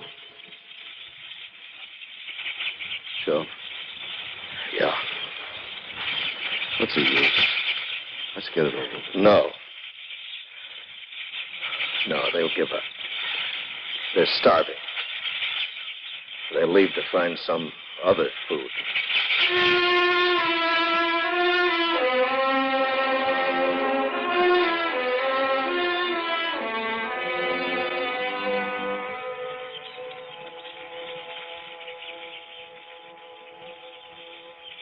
Hey, Joe. Huh? The rats. They're quitting. They're leaving. Maybe they are. Maybe they just want us to think they are. No. No, they're leaving. I'm going to take a look. Mac, don't open that door. Joe, they're...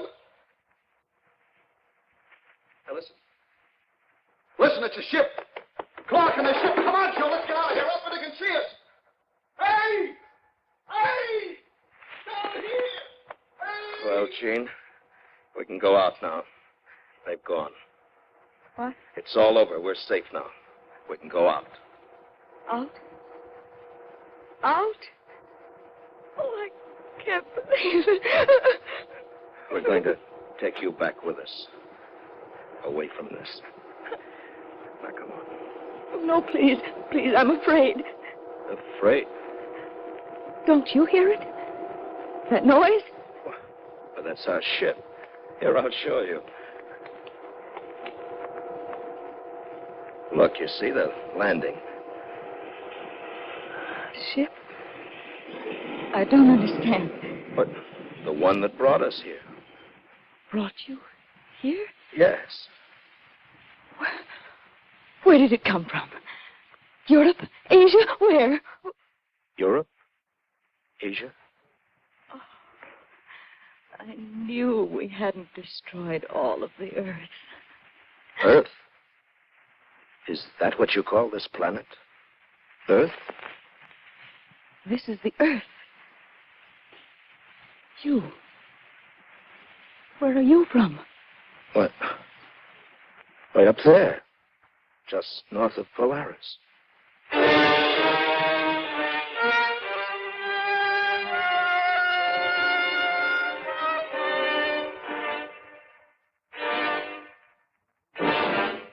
Under the direction of Anthony Ellis, Escape has brought you North of Polaris by Charles Smith, starring William Conrad as Joe, with Hy Averback as Mac, and Eddie Firestone as Sam. Featured in the cast were Vivi Janis, Ralph Moody, and Frank Gerstle. The special music for Escape is composed and conducted by Leith Stevens.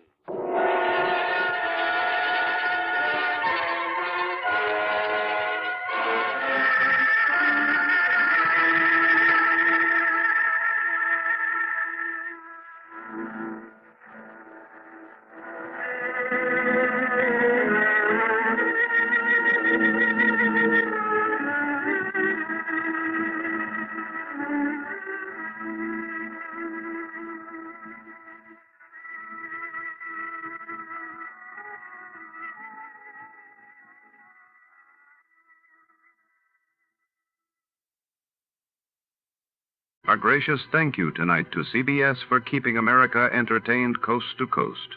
And now, folks, let's have ourselves a little quiz.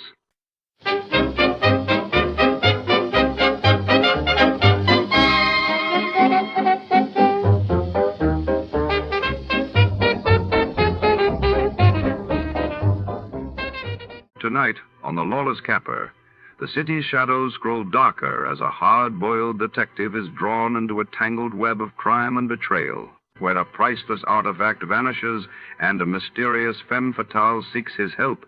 Every clue leads deeper into danger. In a world where trust is scarce and danger lurks in every alley, can our hero survive the night and crack the case? Stick around. This caper has more twists than a city alley at midnight. Before we begin, let's see what happened on the day it aired.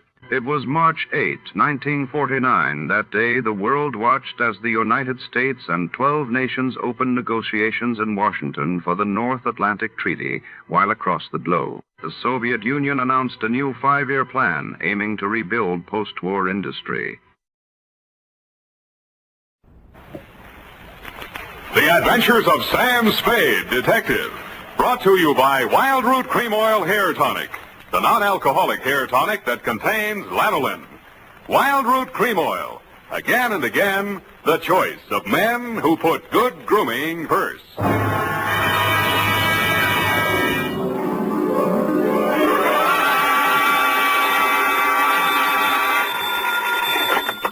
Spade Detective Agency. Hey, it's me, Sammy the Spade.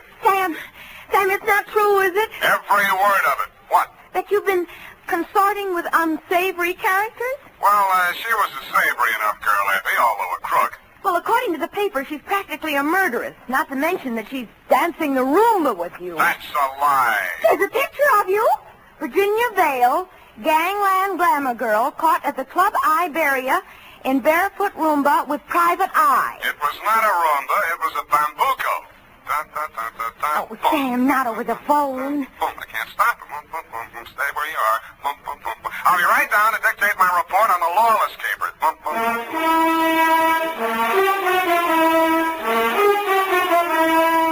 Dashiell Hammett, America's leading detective fiction writer and creator of Sam Spade, the hard-boiled private eye, and William Spear, radio's outstanding producer-director of mystery and crime drama, join their talents to make your hair stand on end with the adventures of Sam Spade.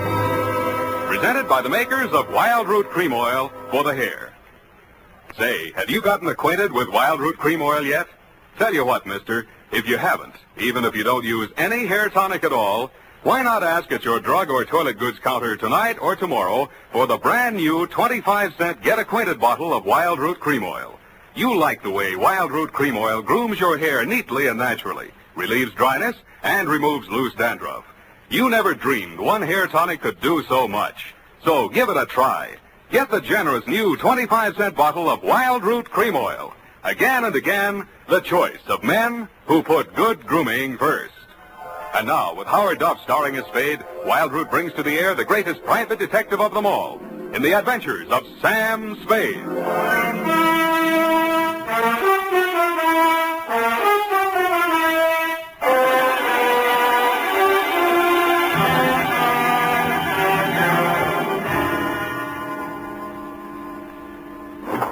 I think I'm getting it now. You've lost your shoes. Ready, sweetheart? Yes, Sam. No questions? No, Sam. That picture in the paper doesn't mean a thing, Effie. There was nothing between Virginia and me. Just wasn't room. Well, that bambuco, you know, that's the way we dance it. Authentic. Sam, I troubled to call my girlfriend, Edna Mae Schwartz, who is an instructor at Arthur Murray's. Mm-hmm. I quote, "The partners exchange graceful nods in the center of the dance floor and then separate. Well, as the senorita provocatively leads the pursuing caballero through a series of gay whirls, turns, and figures." There you see, provocative. But he never catches her, Sam. Well, I have my shoes off. That gave me the advantage. You know best, Sam. Well, that clears that up. Date? August 29th. I will give the date. Fill it in. That still doesn't explain your operating on the wrong side of the law. Down, Effie. This goes to John M. Lawless. A known gangster? What else? From Samuel Spade, license number 137596. Dun, dun, dun, dun, dun. Boom. Well, thank you, Effie. Subject, Joe Morales. Dear Johnny, you hired me yesterday morning, but the real start of it was back in 45. Flashback. San Francisco was just recovering from VJ Day, and crime was practically at a standstill because your number one competitor in the West Coast mobs had just been rubbed out, and you were on trial for same. Nothing about the trial made any sense. The tea-time chatter in the better pool rooms was that you were taking the rap for your worst enemy, Joe Morales. What made even less sense, the lawyer defending you was Joe's brother. So I wasn't a bit surprised to receive your check for $25, together with an invitation to be in the third row of the courtroom when the jury returned the verdict. I was. The defendant will please rise. Step forward, please.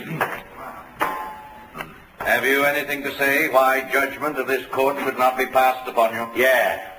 It's a bad beef. The judgment of this court is that you, John Lawless, for the crime of manslaughter, having feloniously run down, run over, and killed with a certain automobile the deceased person named in the indictment, and having subsequently departed the scene in violation of the hit-and-run statute, are hereby sentenced to a term of 3 to 10 years in the state prison of the state of California. You didn't even look at the judge while he was dishing it out. Your eyes were on the man sitting directly in front of me. The man you were supposed to be taking the rap for. The man you had deliberately planted me behind, Joe Morales. I wondered what that meant. When the judge brought down his gavel, I found out. You came up the aisle with a deputy on one arm and your lawyer on the other.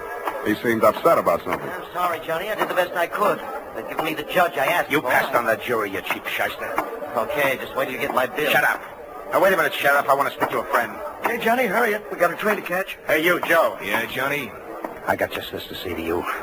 I'm going up, but I'm not staying, see? If I'm not paroled out in 3, I'll break out. Either way, I'll get you, even if it means a murder rap. Oh, now listen, Johnny. You heard me, Spade?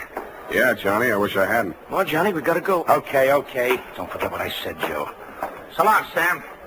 Good luck, Johnny. Hey, Sally. Yeah, Joe? You hear what he said? I know. He's gonna knock me. This guy's a witness named is Spade. Spade, my brother Sally. Salvador Morales. You may have heard of me.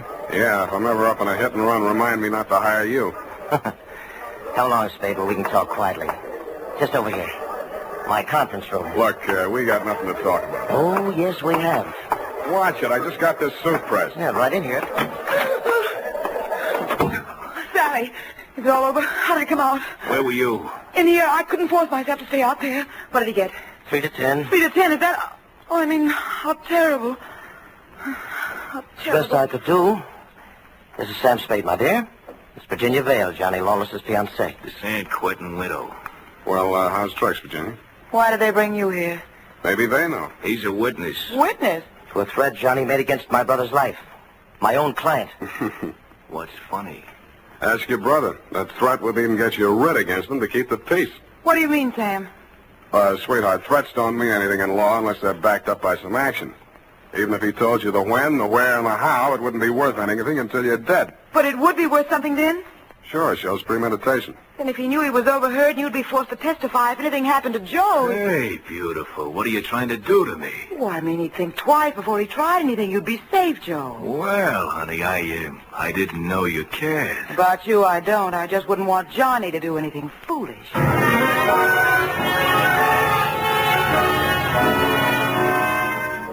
End of flashback. That was 3 years ago.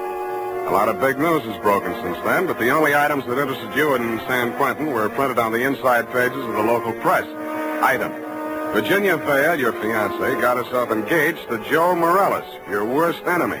And item: Salvador Sally Morales, your mouthpiece, had taken over your mob. Which brings us up to yesterday morning. Yeah? That you, Sam? Who's this? Johnny Lawless, remember me? No. I was hoping you'd say that. Look, Sam, I got a job for you. Call Pete O'Brien. He may need it bad enough. I've got no contacts in the mobs anymore. This is clean. How clean? A chance to save an innocent man from the gas chamber. Well, There's $1,000 in it for you. Where'd I get a pencil?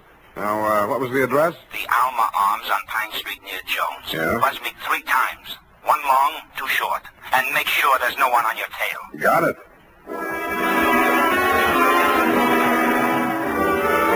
was not tailed. I found your name on the bell panel, buzzed one long and two short, and the automatic lock clicked me in. You were waiting one flight up in the open door of your apartment. You didn't say anything, just made sure it was me, motioned me inside, locked the door, and led me back to a bedroom. There it is, Sam. Mm-hmm. Joe Morales. Dead about 3 hours, I'd say. 4 slugs, chest, shoulder, and head. Looks like amateur work, a professional aims for the belly, or did you mean it to look like an amateur job? Would I be sap enough to drop him in my own apartment? Besides, he's my lawyer's brother, and I might need Sally again. Why did you call me? Well, you heard what I said to Joe after the trial. Who told you that, Virginia? Yeah, but she didn't have to. Didn't I ask you to sit there? Oh, that's one thing that worries me. Look, let's go in the other room, huh? I feel like a drink. Well, here's my pitch, Sam. I checked out of San Quentin yesterday morning. I didn't have a mark against me. The warden himself put my case before the parole board. He called me the ideal prisoner. Shall we dance? Okay, Sam, okay, but a man can change a lot in 3 years. So can a woman. Virginia met me at the gate and we drove into the city. We didn't have a thing to say to each other. The way I felt by the time the ride was over, Joe could have her and welcome. I had other plans. Such as? Well, the parole board was getting me a job with a mining firm, a surveyor. I took a course up at Quentin. You seriously expect me to swallow this line of guff? Listen, you don't get fat making a living on the mace. Take half of these guys you hear telling the world what wonders they are at puffing boxes, knocking over joints, and the rest of the lays. Yeah, not half of them make 3 meals a day at it. Then what chance has a guy without a regular racket? And, brother, that's me. I'll buy that for now. Let's talk about that dead body. All right. Well, I called Joe on the phone this morning, see, and I told him to meet me here at 3 this afternoon. I wanted to tell him, forget about what I said about how I was going to get him. Not that I wanted to write off that rap I took for him. But if he was scared, he might come gunning for me. I might have to break parole to defend myself. About Virginia, like I told you, we got nothing to talk about. Yeah, it was beautiful while it lasted. So he was due here at 3, huh? Huh? Yeah, I was held up. As a matter of fact, I was with my lawyer at the time. Sally? Yeah, I phoned the building and told the superintendent to let Joe in, and then I got here about 4:15. But I didn't find him till just before 6 when I called you, Sam. How come? Well, I just didn't look in the bedroom.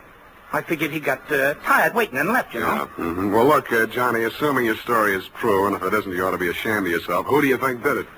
Well, that depends on why. If it was somebody gunning for him, it would depend on what's going in the mob since I've been in Clinton. You know more about that than I do. If it was somebody trying to frame me... What do you mean, trying? Hey, wait a minute. I got a phone homicide. You must have known that when you called me. Yeah, that's why I ripped the wires out. That's cute. That's very cute. Oh, that makes you look real good. Look, Sam, look. I'm not asking you to do anything extracurricular. Sure, you have to yell cop, but you'll do it over a pay station downstairs. And by the time anybody can get back up here, that stiff will be out. It will. Well, how's that going to be done? I got a friend in the undertaking business. Met him up at Quentin. He just installed a new crematorium. You should have called him first.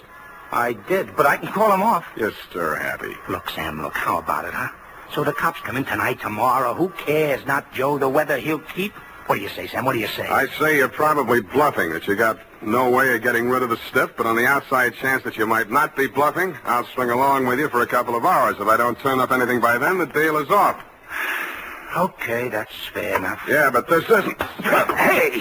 Sorry, I gotta do it.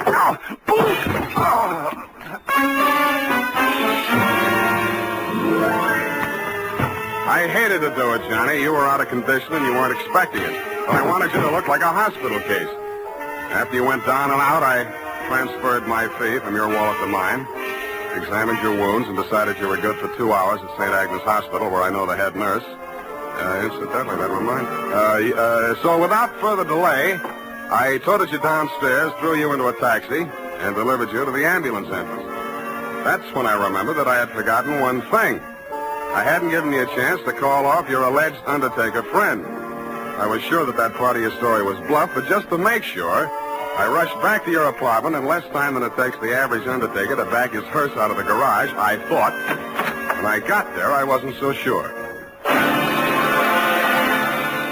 The apartment had been tidied up, ashtrays emptied, glasses put away. They'd even vacuumed the rug. The blood-stained bedspread had been removed, and with it, the corpus delicti. I found myself humming an old tune. I ain't got no body.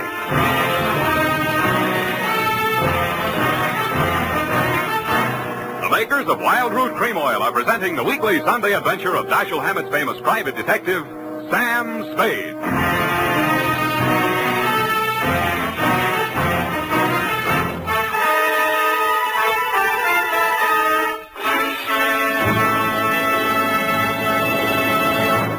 Now, here's important news on good grooming.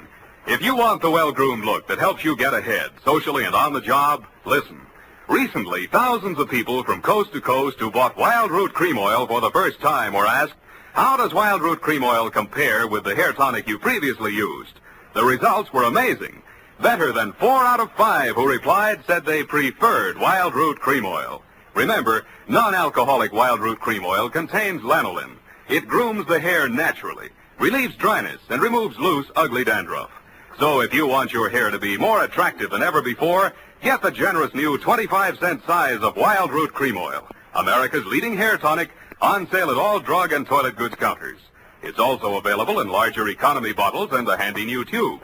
Get Wild Root Cream Oil. Again and again, the choice of men who put good grooming first. By the way, smart girls use Wild Root Cream Oil, too, and mothers say it's grand for training children's hair.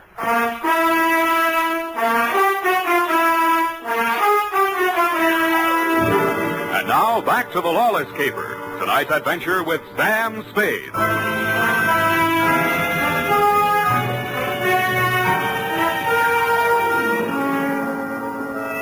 In most murder cases, there are too many suspects, too many motives, and too many clues from the very beginning. I'd been on this one 3 hours, and I succeeded in turning up no suspects, no clues, and the most shameful thing of all, I had lost the body of the victim. I consoled myself with the thought that he was in no condition to tell me anything anyway. But then neither were you, Johnny. You'd checked out of the hospital, no forwarding address. But in a gin mill down in the Mission, I found a character with the unlikely name of Porky Grout. Porky is theoretically alive and will tell all he knows about anybody, which is plenty, for 2 fingers a bribe. I gave him a handful. Easy. Joe Morales smiled. Yeah. They dusted this town. They moved to Las Vegas 5-6 months ago. How come Joe stayed in San Francisco? Oh, him and his brother had a beef with each other. That's Sally Morales, the lawyer? Yeah, the mouthpiece. Not too close. What was it all about? Oh, that dame, Virginia Vale. After she and Joe framed Johnny Lawless on that hit-and-run job, well, they disagreed on methods of administration. Not so close. No. So she and Sally team up. And Sally uses his business connections to pull off this big combine, you see? Yeah, I heard of it, Las Vegas. How do I get to Sally? My throat's dry. I can't hardly talk. Hey, Riley, put out the bottle. And bring an air wick. Yeah, that's right. Oop, it's sloppy. Easy, I'll help you. Great, huh? Great stuff. Not too close. Now, when do you want to get to it? Tonight? Right now. Let me see now. The dame don't dance to nothing but rumba music, and she don't drink nothing but imported French champagne. Yeah. Furthermore, she don't go nowhere where she don't get her picture taken. And he don't dare take a drink in a place that pays him protection. Well, this being after hours, there's only approximately one place they could be at. That's the Iberia out on Van Ness. Thank you and good night, Porky Grout. If your friends won't tell you, I will. What? Please don't bother to answer.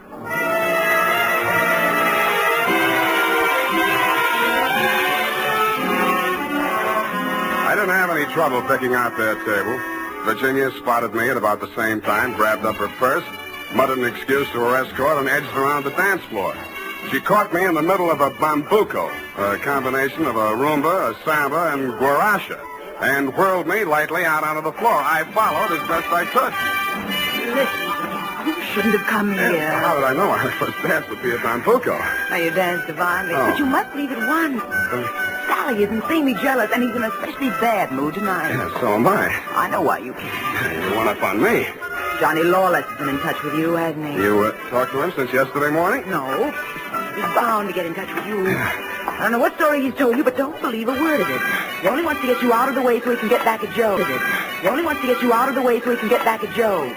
Joe thinks Joe framed him into San Quentin. Now, you can stop worrying about Joe. Huh? Sam, what are you... He's dead, if that's news to you. I think you'd better talk to Sally after all. Come on. Well, I was just getting the hang of it.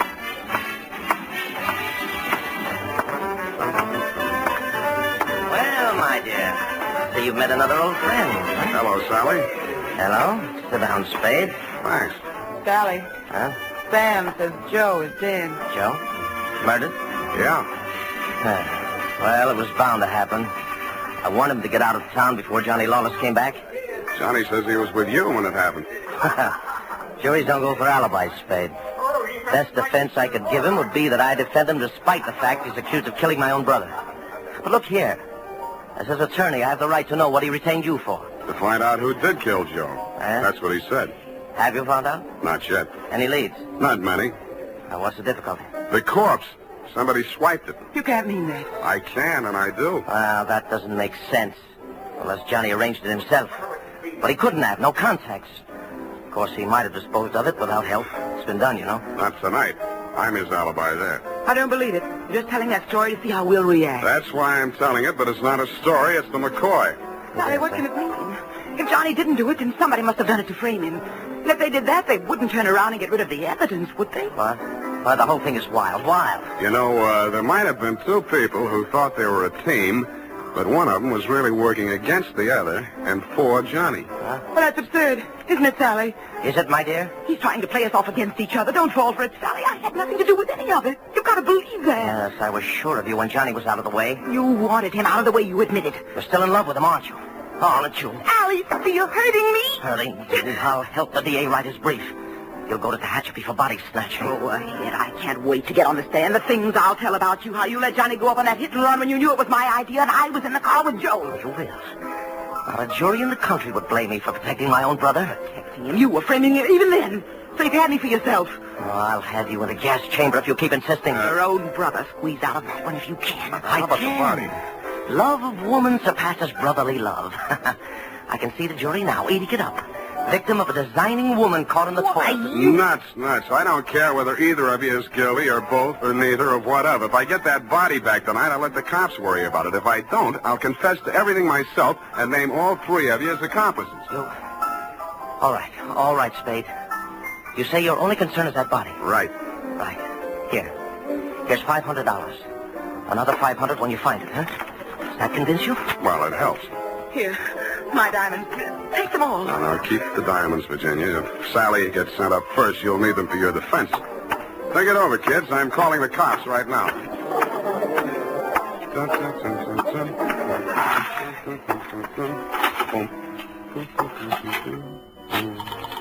I guess 1 foot back.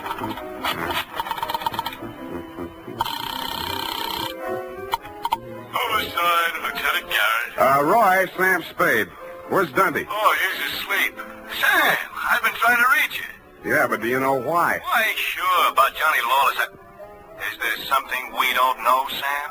Well, I'll come down and give you a statement. It's about Joe Morales. Well, what about him? Well, he got knocked off, and somebody lifted the corpse. Oh, Sam, nobody lifted it. Then who did? We picked it up, Sam, right after you called us. Right after...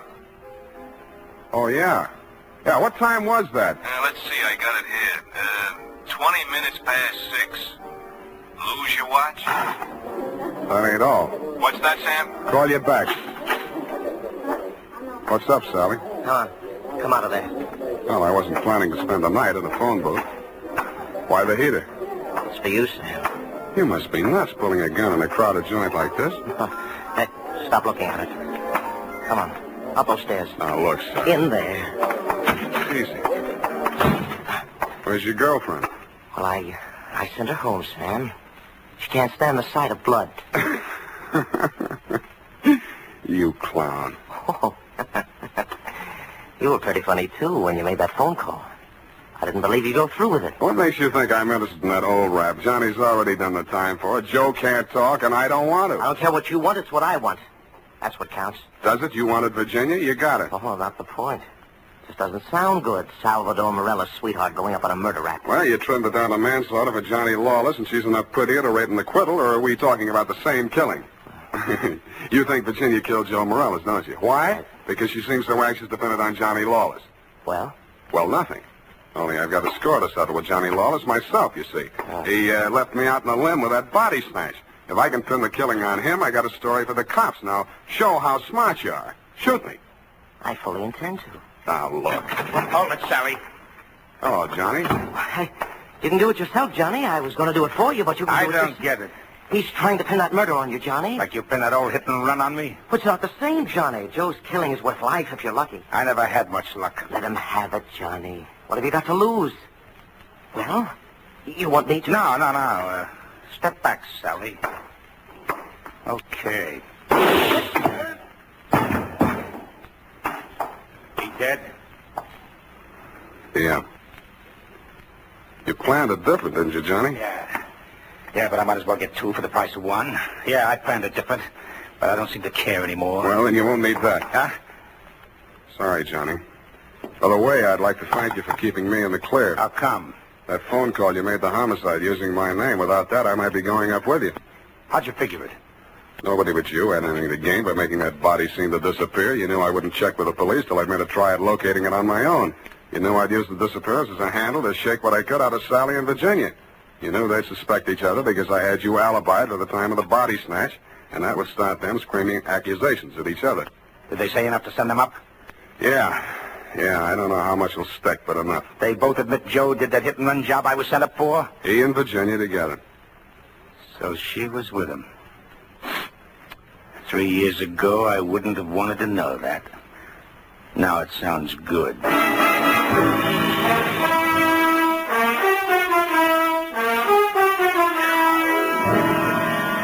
I didn't think it really sounded good to you. I was sorry to hear it myself, and after all, I'd only danced the bambuco with the mouse. I'm sorry things turned out the way they did. It's a little late to be making with the advice, but, well, you know, the best laid plans of mice and men gang after Glade. What? And as you say, what chance has a man got without a regular racket? Period. End of report. Well, heavens to Betsy. Oh. How can you be so sympathetic with a girl who did all those terrible things? Oh, I know, F, I know. It's a silly dance, but she looked cute while she was doing it. I don't mean the dance.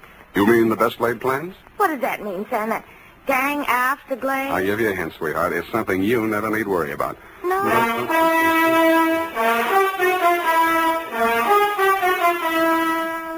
Here's why, men. Here's why Wild Root Cream Oil is again and again the choice of men who put good grooming first. Wild Root Cream Oil grooms the hair neatly and naturally without giving it that plastered down look. Wild Root Cream Oil relieves annoying dryness and removes that loose, ugly dandruff. So if you're not using it now, or if you're not using any hair tonic, get Wild Root Cream Oil at your drug or toilet goods counter in the new 25-cent Get Acquainted size bottle. Also, ask your barber for a professional application of Wild Root Cream Oil Hair Tonic. Again and again, the choice of men who put good grooming first. Well,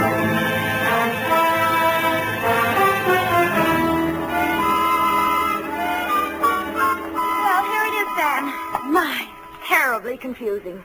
I sensed that somehow. Who was that hit-and-run victim? Well, they named that dance after him, George L. Bambuco. I don't believe it.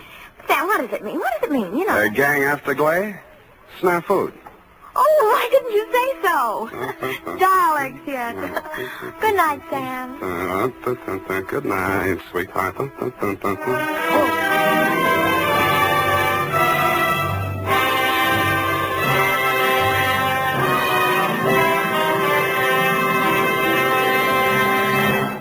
The Adventures of Sam Spade, Dashiell Hammett's famous private detective, are produced and directed by William Spear. Sam Spade is played by Howard Duff. Lorene Tuttle is Effie. The Adventures of Sam Spade are written for radio by Bob Tallman and Gil Dow. Musical direction is by Lud Gluskin with score composed by Renee Garrigang. Join us again next Sunday when author Dashiell Hammett and producer William Spear join forces for another adventure with Sam Spade. Brought to you by Wild Root Cream Oil. Again and again, the choice of men who put good grooming first. This is Dick Joy reminding you to get Wild Root Cream Oil, Charlie. It keeps your hair in trim. You see, it's non-alcoholic, Charlie. It's made with soothing lanolin. You better get Wild Root Cream Oil, Charlie. Start using it today. You'll find that you will have a tough time, Charlie. Keeping all the gals away. Hiya, Baldy. Get Wild Root right away. 50,000 Americans die from tuberculosis every year. Yet tuberculosis is curable. The disease can be wiped out. The secret is discover it in its early stages. Why not be sure you and your family don't have tuberculosis by getting a chest X-ray right away? This is CBS, the Columbia Broadcasting System.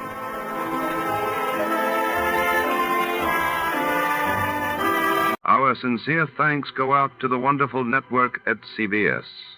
And now, dear listeners, let's put your knowledge of the airwaves to the test.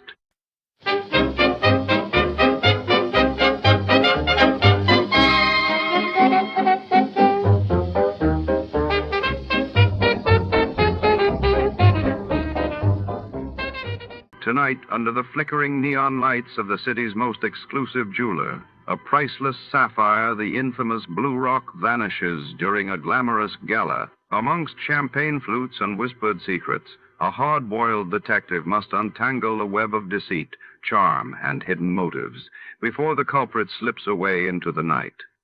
Shadows lengthen between velvet-lined display cases and diamond-studded suspects. Before to start, let's see what happened the day it was aired. It was March 15, 1952, and that day the world saw the ratification of the peace treaty with Japan officially ending World War II hostilities, while in London, King George VI's funeral procession brought thousands to the streets in solemn remembrance. Hey, down here in New York at State Unity Live. Phil, how's my one-time fishing pal? Slowly but surely going nuts with this business. All set to open the trout season? Not a chance. I am. Sunrise on opening day is going to find me out in the middle of a stream, gently dropping flies in front of ravenous rainbows. Yeah, And you know where I plan to do it? Yep. Oh? The point is, do you? Well, of course I do. On a private stream only half an hour's drive from here is the clearest, coldest... What was that? Yeah, you see, I was right. Right about what? You're not knowing where you're going on opening day. What are you talking about? Didn't you hear me? Oh, I heard all right, but you're wrong. Oh, I am, Sure. Because, Johnny, you're going to do your trout fishing on the Esopus River. Down there in New York State? That's right, near the little town of Mount Tremper. Who says? It's just west of Kingston, the other side of Ashokan Reservoir, and about halfway between... Oh, I know where it is, and I've taken some nice, fat native browns out of the Esopus, and I love it dearly. But what makes you think that's where I'm going to open the season? Well, after all, if we're going to pay your expense account... Oh, you are? Yeah, and for once, you won't have to hold back on it. Well, that's a little different. I kind of thought you'd see it that way. Tell me all. Come on down here to New York, and I will. I'm on my way.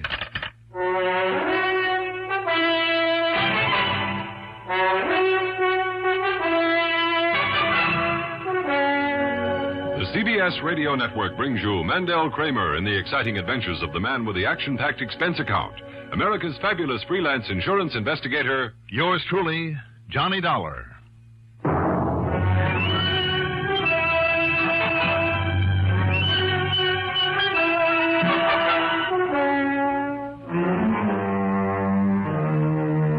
Expense account submitted by Special Investigator Johnny Dollar to State Unity Life Insurance Company, New York City office. Following is an account of expenses incurred during my investigation of the Blue Rock Matter.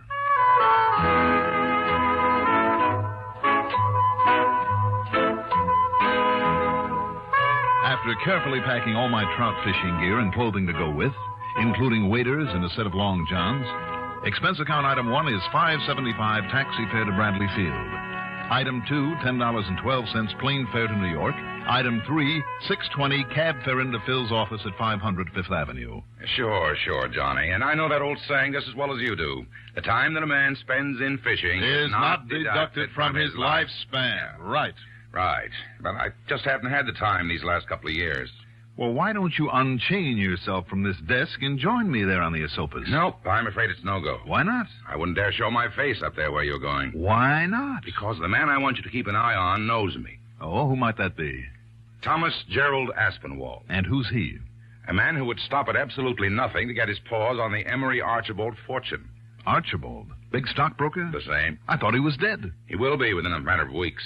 One of those incurable things. Oh? Well, where does this Tom Aspinwall come in? He was married for a while to Nancy Archibald, Emery's daughter, and last of the line, except for little Barry. Who's Barry? Barry Aspinwall, Nancy's 5-year-old son. By Tom Aspinwall? No. No, in spite of the last name, he's by an earlier husband who died about the time little Barry was born. I see. Go on. Now, in his original will, the old man left half to Nancy, half to Tom. Mm-hmm. But in a brand new will, that's all changed. When old man Archibald goes, and that could be most any day now, the whole of his estate, including nearly $1 million of insurance, gets divided 50-50 between Nancy and the boy. I see. And Tom doesn't like that. Unless, Johnny. Yeah? Unless the youngster dies before the old man does. In which case his share goes to Tom Aspinwall as in the earlier will. Ah. Don't ask me why, but that's the way it is. In any event, Tom would like nothing better than to see the youngster out of the way. Right. Before the old man dies. And that's why I suddenly got worried when I learned that Tom's taking the child away for a few days. Do you think he'd try to kill him, his own stepson? I think he would. All right. Now, what's all this have to do with my opening the trout season on the Esopus? Or was that just a gag to get me down here? No, not a bit of it. Now, I've made a reservation for you up there at Mount Tremper at the farmhouse of Mr. and Mrs. Fritz Hornblock. It's only a couple of 100 yards from the big pool below the bridge over the Esopus. Blue Rock Pool? Yes. Where I've wet many a line, Phil. Oh, but not many people fish that spot anymore. Because unless you know every inch of it, and with the high, roily water this time of year especially, it's about as dangerous a place as there is. Right. So, when I tell you that the only other guests the Hornblocks will have for opening day... Tommy Aspinwall and the boy? Yes. Wow. If there's one place on that river to fake an accident and make it look legitimate, that's it. Yes. You, like to run on up there and keep an eye on things? Maybe prevent a murder? What do you think?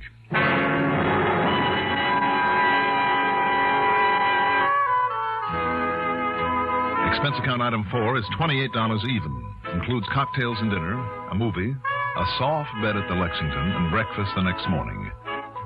After which I spent item 5. $275 for a 3-day non-resident fishing license. Item 6, the usual $50 deposit on a rental car. I drove north on Route 9, crossed the Hudson at Poughkeepsie, north on 9W to Kingston, then west around the Shokin Reservoir to Mount Tremper. By the time I got to the Hornblock farm, it was late afternoon, and the weather had turned very windy and very cold. Now, you think I'm too old to carry these packages of yours, Mr. Dollar? Well, no, but let me carry some of the fishing gear at least. Nine. I'm strong as an ox. Are there any other guests, Mr. Hornblock? Here now. Right in here. Okay? Oh, looks fine to me. Good. A nice warm feather bed for you, and if you like it, I built you a nice big fire here in the fireplace. Oh, I don't think that'll be necessary. Or maybe while the mama is out, you like maybe a little schnapps to keep the cold away. Well, now, it just happens, Mr. Hornblock, that I brought a bottle along with me. Oh. You know, just in case of snake bite. Oh, snake bite this time of year. Oh. What kind? Well, if 8-year-old Scotch doesn't offend your finer sensibilities. Well, why don't we see? Why don't we? Here you are. To your heart's content. Now let me see. Well. What's going on here? What? Hey, just what are you up to, Fritz? Oh, that was good, Mr. Dollar. Well, good. Will you join us? Oh, with that cold wind coming up out there, maybe I'd better. My name is Tom Aspinwall. Ah, yes, Mr. Aspinwall. This is Johnny Dollar. Hi, Tom. Yeah, well, hi. Dollar, did you say? Yeah. Yeah, sounds vaguely familiar. I don't know why it should. I'm just a fisherman up here for the opening. Yeah, so is Mr. Aspinwall. Him and his little boy, that cute little Perry. Oh, your son, Tom? Stepson. I figure if a youngster learns to fish at that age, he'll be forever grateful for it. Sure he should. Even I might learn sometime. Yeah. Oh, by the way, where is he, Tom? My wife, she took him in to do the shopping in the village. Yeah. And she promised to buy some more rocks for him. Rocks? Yeah. Well, he's crazy about those little hard candies, sugar candies, red and blue and yellow kinds. Yeah, rocks, he calls them. Oh, I see. I hope she doesn't give him too many, though. Make him sick. Oh, so isn't the little boy entitled now and again? Eh? Even if it gives him a terrible stomach ache sometimes? For a little boy, it always passes away. Mm-hmm. Except last time, I thought the poor kid was going to die. Line. You just let him lie still for a while on the bed, and he'll be all okay again, no matter how sick he thinks he is. Well, yeah, I suppose you're right, but... Well, this time I've brought him up here to learn to fish, not to lie around with a stomach ache because of the way you and your wife spoil it. Now, Mr. Aspinwall. And, didn't you say there isn't a doctor this side of Kingston? No, we take care of him. Now, don't you worry about him. You going out first thing in the morning, Tom? Yeah, I certainly am. Johnny, did you say? That's right. Yeah, I haven't missed an opening day in years. Where do you plan to fish? Oh, I don't know. Somewhere along the river. You? I'm not sure yet. Well, I will tell you, boss. Yes, Fritz? You know where's the big hole below the bridge? Oh, you mean where the Blue Rock is? Yeah, sure. Oh, of course. It's an ideal spot. And nobody else will be fishing there. Right, that's for me. Only one thing, though, Mr. Aspinwall. Yeah. I won't let you take that little boy there. Oh? Why not? It's too dangerous, all those slippery rocks. Oh, now look. And with all that ice on them in the early mornings, 9. Well, with me along. Maybe later in the day after it gets warm. Okay, Fritz. We'll see. Now, you don't take him there. Okay, Fritz. Hey, now, wait a minute. Yeah? If that's such a hot spot... Sure it is. Well, Tom, why don't you and I hit it at the crack of dawn? Well, now, just wait a minute, Johnny. Sure, that's a good idea. Sure, what difference would it make to a youngster of 5? Well, it's simply that I promised him. I mean, a place where he'd be sure to get some fish. What's more, it'll be a lot warmer later in the day. Of course. And after you've caught your limit, we hope, you'll feel a lot more like taking the time to teach him. Yeah. You leave him with us in the morning. Now, listen. He can play around this place the way he likes to. Does he really care about fishing at that age? Well, he will, once I've shown him how. Well, he'll enjoy learning a lot more if he's warm and comfortable. I suppose you know all about kids. No, not very much, but if he does enjoy playing around the farm the way Fritz says he does... Sure, that's what he really likes. And, you want the truth, Tom? Truth? Well, apparently you're the expert around these parts. I'm not, so I'll use whatever arguments I can to make you help me get a limit tomorrow morning. Johnny, now... And don't you think that would be the sporting thing for him to do, Fritz? Sure it would. All right, then it's all set. You and I open the season with a bang at this hot spot of yours. Then later, when it's warm and the rocks are dry, we can both take Barry out and teach him how. Well, thanks, but I prefer to teach him myself. Okay. Would you care for a little snort out of this jug? Yeah, sure. No, thanks. I've got to run over to Kingston to pick up some dry flies I forgot to bring along. Sure. That's much, much better. Yes, I think so, too. Say, more trout flies, did he say? That's funny. Is it? You should see what he bought. Every fly that was ever made. Well, more to the point, Fritz. Yeah? Purist though he may be, and I like to think I'm one, too, doesn't he know that dry flies would be ridiculous this time of the year? Sure he does. Some wet flies or nymphs or streamers, maybe, or even when you come to being practical about it. Yeah. Some of the nice fat worms that I have already for you, eh? And he knows that's the way to fish this water at this time of year, as well as you do, if you want to catch the fishes. But there he goes. Yeah. Oh, and look, from the window. Here comes Mama back with the little boy.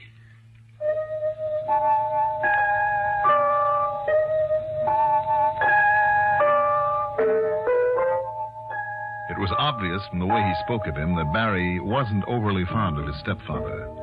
But he was a cute little tyke, and I didn't blame Mrs. Hornblock, a sweet, typical housefrau, for wanting to spoil him just a little.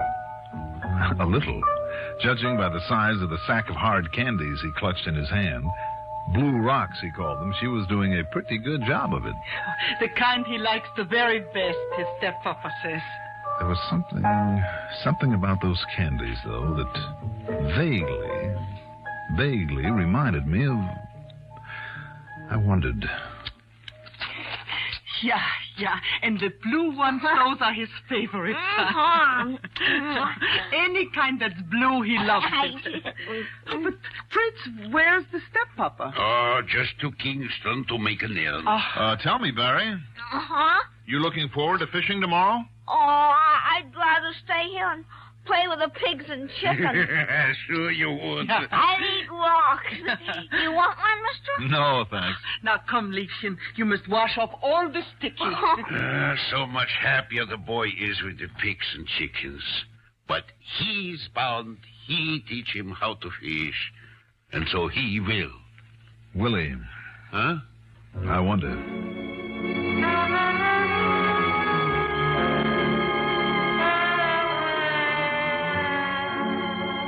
It was only too obvious how Aspinwall planned to get rid of Barry. And I made up my mind to be among those present whenever he headed for the river with the youngster in tow. But you know something? That turned out to be a nearly fatal mistake. For two people.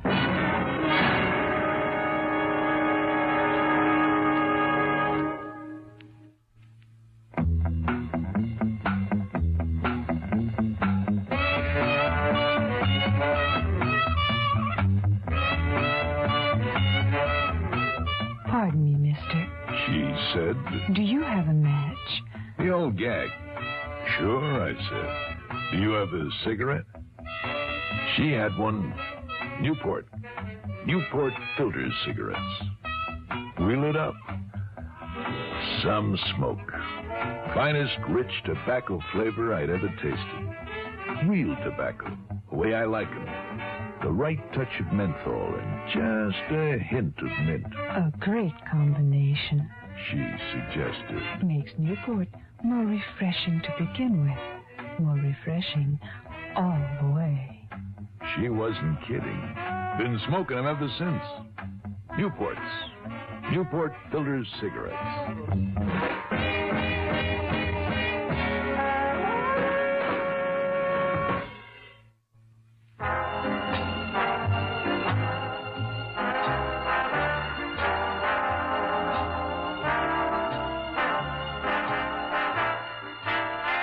Shortly before dinner, I beg your pardon, I mean supper, Aspinwall returned from Kingston decked out in a new fishing jacket. And judging by the way one of his pockets bulged, he'd added to his collection of flies and lures. During the meal, his annoyance, a couple of hours earlier, seemed to have disappeared. You must really like the new coat, Mr. Aspinwall, wearing it to the table, huh? Would you like some more pig's knuckles? Oh, no, thanks. No, I just want to make sure it's broken in, Mrs. Hornblock, before Johnny and I hit the river in the morning. Oh. That's a good-looking jacket, Tom.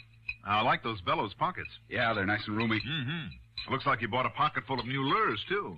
Oh, nothing of any consequence. Mama, please, some more sauerkraut. Yeah, here you are, Papa. And did you buy me some more rocks? Now, Barry, don't you think these folks gave you enough of that hard candy? Oh, no. Well, it seems to me that everywhere I turn, there's some of it lying around, waiting for you to find it. I know, and I look for it. And And every time I get a stomach ache, too. You sure do. Well, I don't care. No, of course you don't. And he always gets over it. You're still set for the crack of dawn, aren't you, Johnny? I sure am. But just the two of you. Why, sure, Fritz. Just the two. Yeah. And, Barry, while we're gone, you can fool around the barnyard. God. Can I have my dessert now? Yeah, in a minute. Papa. Yeah. When you go to the village in the morning, you'll buy my little boy some more blue candy. More blue candy. Yeah. Oh, there isn't enough of it around here. Oh, and I must take some butter over to Mrs. Hilga after breakfast. And I'll stay here and watch your chickens. That's right. You'll leave him alone? Oh, just for a little while. He will be all right. Sure. If you say so. Oh, by the way, Tom, I'm guaranteeing that we'll bring in the limit tomorrow. You mean if we're lucky? Oh, luck won't even enter into it. Oh, no? No. Papa Hornblocks promised me a secret weapon. Haven't you, Papa? Yeah, that's it. A secret weapon. Like what? You just wait. I'll show you tomorrow morning after you're through beating the river to a froth with no results.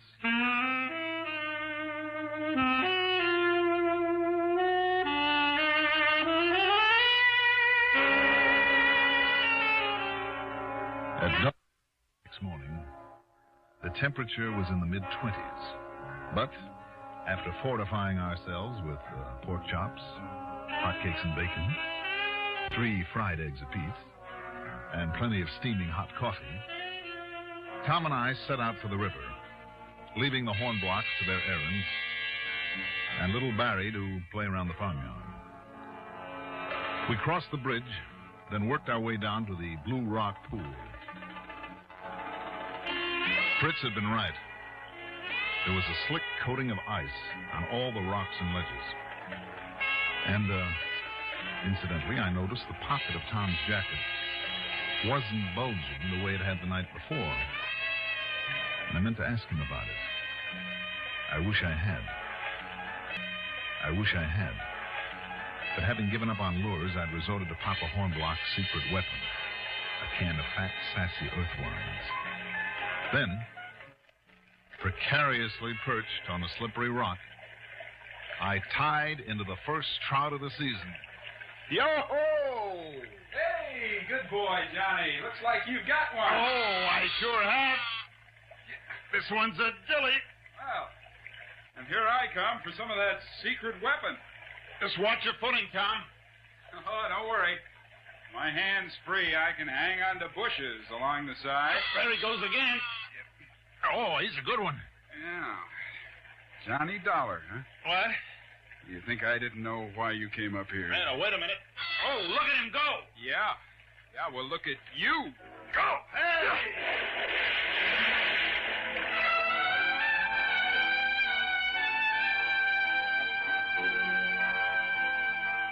Things happened fast as Tom, holding onto a bush, gave me the shoulder. My feet went out from under me on the icy rock, and I fell sideways into that treacherous, frigid pool. But in twisting around, I'd grabbed at one of his legs and managed to hang on, and then the two of us went in. From then on, all I can say is that it's a miracle we ever got out of that freezing, rushing torrent alive. But somehow we did. Then up on the bank, the water on our clothing freezing into ice. All right, Dollar. So you think you won, huh? Just because you got me. And you did bring that youngster up here to kill him. You bet I did. All right. Come on now, back to the house before we freeze to death. And we'll make sure that Barry's still okay. Johnny, Dollar, it's no use. Because you gave yourself away. What? You knew that he was only 5. You said so before you even saw him. So I knew you were onto something when you came here. All right, so I goofed. Now, come on. I remembered who you are, and I knew you wouldn't let me get him down to the river alone. So that's why I made other plans. You what? Yeah. Wait a minute. That pocket on your jacket. Yeah, that's right, Dollar. From the wetting, there's a blue-green stain all over it. Huh? Blue vitriol, copper sulfate that you bought in Kingston. Oh, so you're smart now, huh? And the little chunks of blue vitriol. Look just like the chunks of the hard candy that kid likes. Yeah, and they both have a kind of sour taste. You see? Yes, I see. Come on. No, it's too late, Dollar. Because I left enough of that stuff around for him to find to kill him 10 times over. Come on. And when he sees it, he'll think the Hornbachs left it for him. And even if they're there, you think they'll worry over his stomachache before it kills him? Barry! Barry! You're too late, Dollar. You're too late. Barry! So, maybe you caught me, but at least that lousy kid will never get the money. Barry! Barry!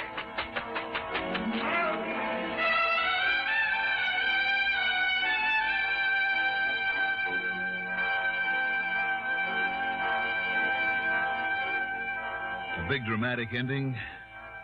Oh, I'm sorry. Not this time. Thanks to the fact that Mrs. Hornblock had changed her mind and had taken Barry along on her morning errand.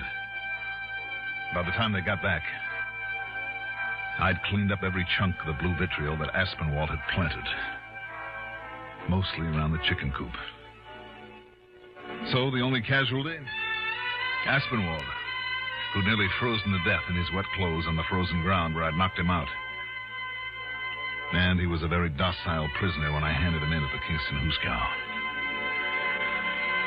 Expense account total, including a bit extra for the Hornblocks? Oh, call it 200 even. Yours truly, Johnny Dollar.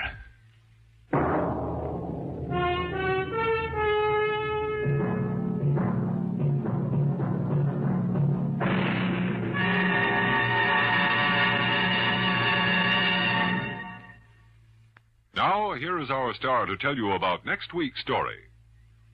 Next week, a lesson in how to crack a safe. And I'm perfectly serious about that. Join us, won't you? Yours truly, Johnny Dollar.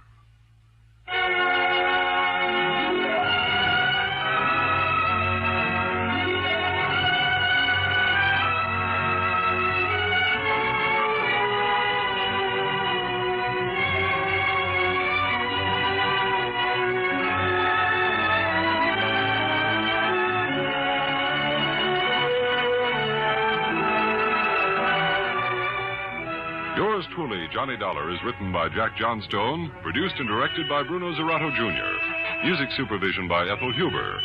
Johnny Dollar is played by Mandel Kramer. Also featured in our cast were William Mason as Tom Aspinwald, Carl Weber as Phil Taylor, Louis Van Ruten as Fritz Hornblock, Rainer Rayburn as Mrs. Hornblock, and Sarah Fussell as Barry. Be sure to join us next week, same time, same station, for another exciting story of yours truly, Johnny Dollar. This is Art Hanna speaking.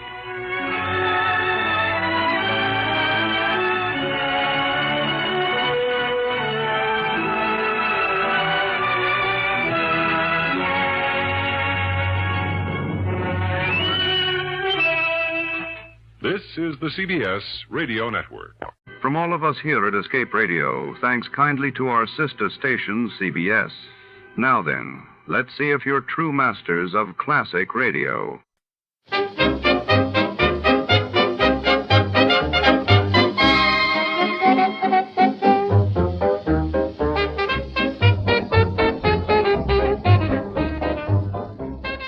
In the shadowed heart of the Andes, an American mountaineer stumbles into the fabled country of the blind, a remote mountain village untouched by sight for generations.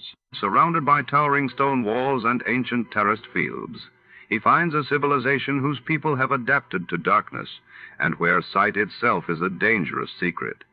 Can an outsider survive in a world where vision is considered madness?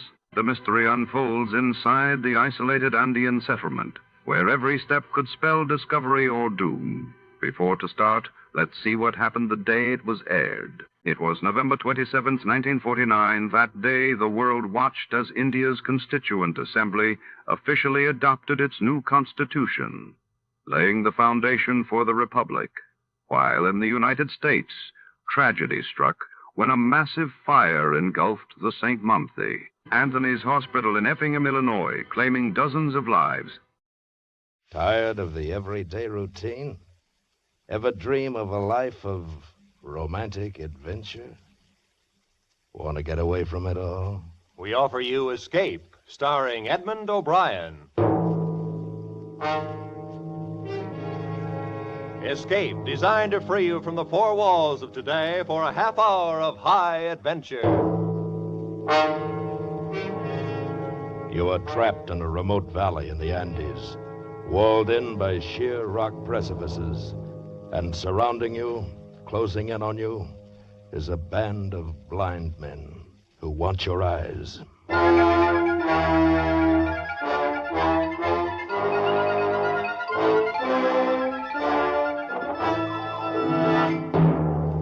Today, with Edmond O'Brien as Nunez, we escape to the mountains of Ecuador and to a remarkable world where sight is unknown, as H.G. Wells imagined it in his gripping story, The Country of the Blind.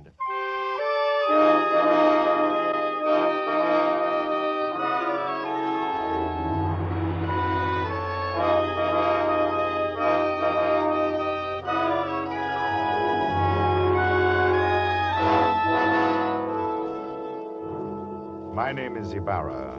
I'm a mining engineer in Quito, Ecuador, high in the towering Andes. Up until a year ago, my chief sport was mountain climbing. My last climb was an attempt to scale the remote and forbidding peak of Parascotopetl, a 20,000-foot crag unconquered by man. It is unconquered still. 3,000 feet from the icy summit, we turned back and fled for our lives. All of us escaped except one, a guide named Nunez, who slipped over the frightful precipice and disappeared in the vast chasm yawning 10,000 feet beneath us. The horror of that man's fall has terrorized my dreams for a year. Because of it, I've forsaken mountain climbing for the rest of my life. And that decision still stands, even though today I have seen Nunez. He was sitting on the steps at my shack when I arrived at the mine this morning. At first, I didn't recognize him. He was so much changed. I thought he was some ragged beggar. Is it you, Senor Ibarra? My name is Ibarra, yes. What do you want? You do not know me, Senor? Well, no, well, you look like a man I knew once, but He's dead. Dead on the slopes of Parascotopetl? Nunez. Nunez. That is my name, Senor. At least, that is the name I remember. But you fell. I saw you fall. Yes. It's impossible that you could have lived. Perhaps the gods of the mountains had some reason to spare me. Nunez, if we'd had any idea that you were alive, but you went down thousands of feet. We couldn't even attempt to find your body. I know. I do not blame you. You could not have reached me. And if you had, I should not have welcomed you. At first. But then, later. What do you mean? Senor, you will not believe what I have to tell. I can hardly believe I'm seeing you, talking to you. Tell me what happened to you.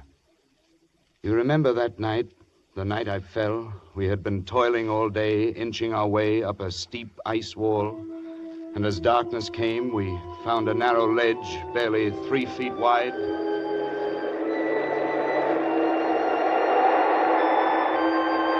It's not very wide, but we can get our shelter wall up and cut off some of this wind. That'll be welcome. Yes, but first we will rest a moment. Look at that icy devil up there, glistening in the moonlight. There's another 3,000 feet of sheer ice wall. We'll have to cut our own holes from now on. There won't even be ledges like this for resting places. I can see why no one's ever made it. You think we ought to go on? I don't know. Nunez, what do you think? It is not my place to say, Senor. I was hired to go to the top. I agreed. But what do you really think? If I believed in the gods of the mountain as the Indians do, I should be frightened now. Why? Because we have invaded the Forbidden Circle. This part of the Andes is unmapped and almost unknown, Senor. It is an easy thing to believe strange things in this white loneliness. Some of the legends are fascinating. I've heard of one, something about a hidden valley called the Country of the Blind. Yes, it's supposed to be somewhere down there, see? Below us. A fertile valley which was settled many centuries ago and then cut off by the great landslide of a rock. But why the country of the blind? Well, even before it was cut off, the people developed a strange illness. All of them slowly went blind. After that, their children were born blind. The legend is that the valley was the home of the mountain gods. It was too beautiful for human eyes. Odd. But then it's all nonsense. Oh, yes, it's nonsense. It would be pleasant to find it, though. You know the old proverb, in the country of the blind, the one-eyed man is king. I doubt that we should ever find it. I even doubt that it exists. Of course not. I was only joking. Of course. Well, now if we're rested, we'll make the shelter wall, eh? Right. I'll give you a hand in a minute. Believe me, Ibarra, for 2 pesos I give up this climb. I never realized... Senores! I'm slipping! In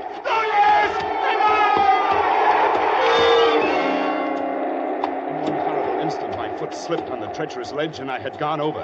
I slid down the icy slope for perhaps 200 yards, digging frantically with my feet, with my hands, for some kind of hold. And then I went off, falling far out into the icy black night, falling down. I fell perhaps 1,000 feet, and then I felt the heavy, stinging impact of snow. I'd fallen onto an almost perpendicular slope, and once again I was sliding down, tumbling over and over. But now, around me, over me, an immense avalanche of snow was rumbling, sliding with me. Suddenly I realized that my own motion had almost stopped, and it was the snow that was moving. I was riding the avalanche. At almost the same moment, I went over the second precipice. It was higher than the first, much higher, perhaps 4,000 feet. I fell with the snow for what seemed minutes, every second, expecting the terrible final impact. But the impact never came. Miracle of miracles, that sheer wall blended almost imperceptibly into another slope. And again I was sliding. And gradually, as the arc of the slope curved away, I felt myself slow down. I was whirled along on top of the avalanche, and then, as it subsided, out onto the gentler snow, upon a gentler slope, and finally, I rolled to a stop and lay still.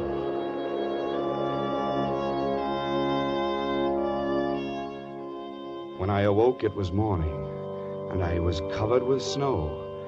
I shook off the cold white blanket, rolled over on my back, and looked up. My heart almost stopped as I saw from where I had fallen. The mountain towering 10,000 feet above me.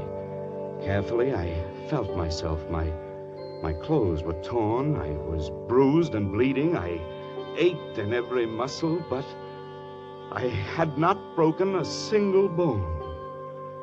I lay there and offered up a prayer to the gods of the mountain.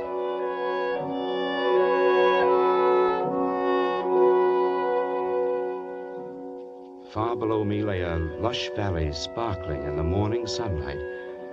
I could see the stately trees and green meadows fresh with dew. I started down, but it was still an arduous descent. The farther down I got, the more I realized the beauty of the scene. This was a hidden paradise I'd fallen into. And I was the first man ever to see it. So I thought. But I was wrong.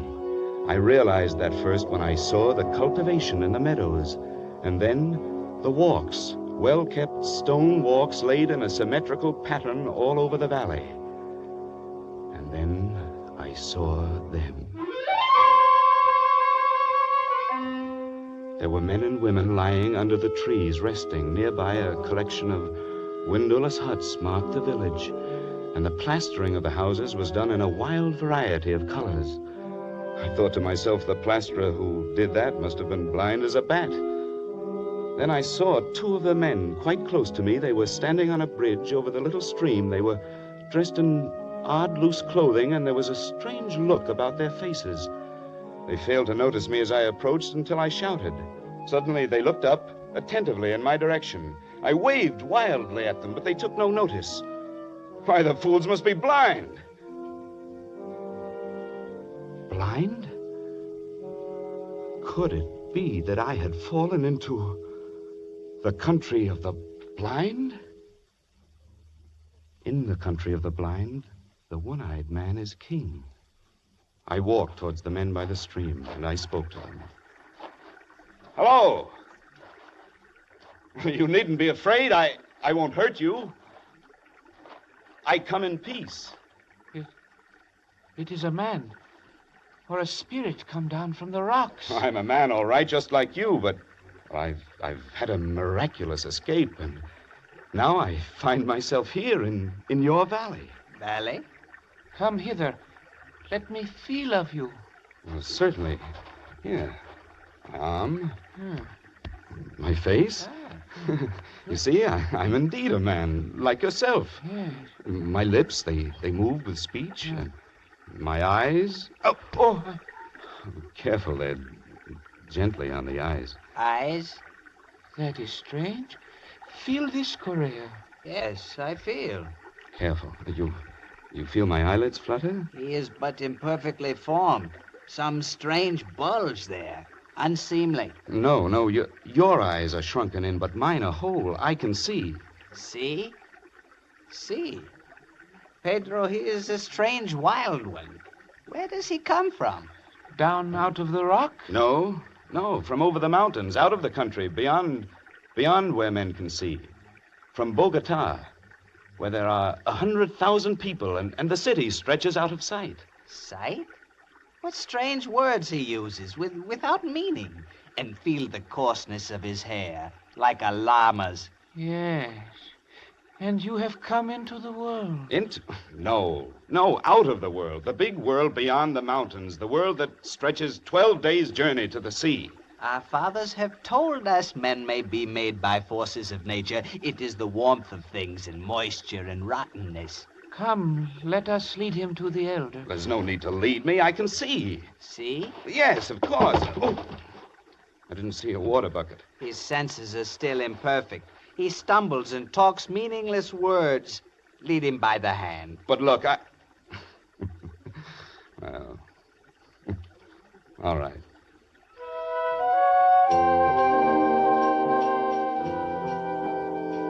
These people had been blind for centuries. They had forgotten even the words associated with seeing, and they thought I was an idiot, only half-formed, especially when they led me into the pitch blackness of one of their windowless huts, and I stumbled over something. Oh, 1,000 pardons, Medina Sorote. It is nothing. He is a clumsy one. I'm sorry I fell down. I couldn't see in the darkness. Who is this, and what is he saying? He is but newly formed. He has come down from the rocks. He stumbles as he walks and mingles words that mean nothing with his speech. He is a wild man out of the rock. No, I come from Bogota, over the mountains. You hear? Bogota. He uses wild words. His mind is hardly formed. He has only the beginnings of speech. Bogota? Yes, I come from the great world where men have eyes and see. That must be his name, Bogota. He stumbled twice as we came thither. He must be taught. Now, don't you understand? I can see, but not in the dark. To you, darkness or light, it's all the same. But to me, to us who can see, to us outside in the world beyond the mountains... Mountains? What are mountains? Well, very well, then, beyond the rocks. There is nothing beyond the rocks. That is the end of the world. Oh, but surely you must realize that the sky above covers more than this valley. Sky? Above? There is nothing above but the roof of rock. He is very raw, my children. He shall have to be taught from the beginnings. Take him away, feed him. It shall be done. But guide him. See that he does not stumble over my daughter again. Do not fear, Father. I shall guide him myself and feed him. Very well. Come, take my hand. Well, thank you. It'll be a pleasure to get outside again out of this darkness. Come this way. Thank you. And what is your name? Medina Sorote. Mine is Juan Nunez. And I... sunlight. This is better. And now I... Well, you're beautiful. I cannot tell what a wonderful thing you are to see. Please, I'm afraid for you. Afraid? Yes. If you do not learn quickly and cease speaking such strange words, they may not be so kind to you. They might be angry. They might even destroy you.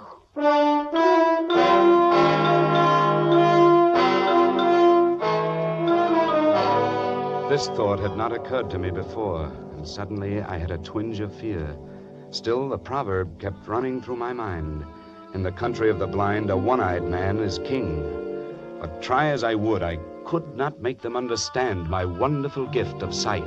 They simply could not comprehend it. Worse, they were not impressed. They thought me stupid and untaught, almost an idiot. Day by day, I learned their peaceful ways, but they could not learn mine.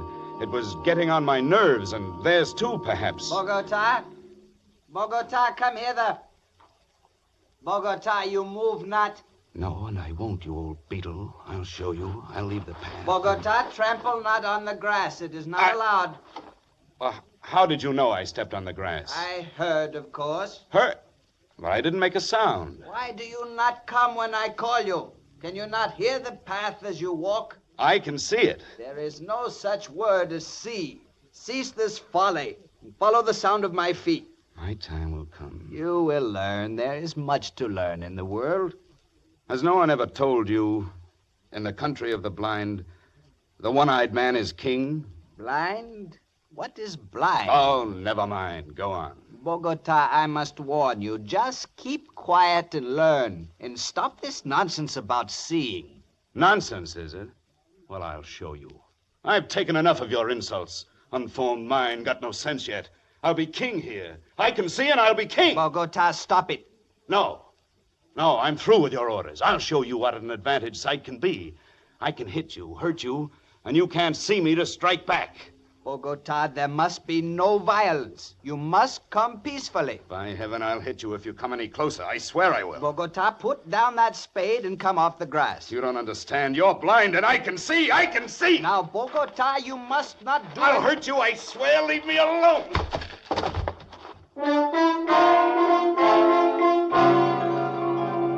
I hit his arm, turned and ran over the wall, outside their valley, back to the rocks, to the precipitous cliff I'd come down. But when I reached that sheer rock wall, I knew there was no place to go. For 2 days and nights, I stayed outside the valley, hungry and cold. And then I realized the hopelessness of my position. I was trapped. I must spend the rest of my life here. There was no way out. So I went back.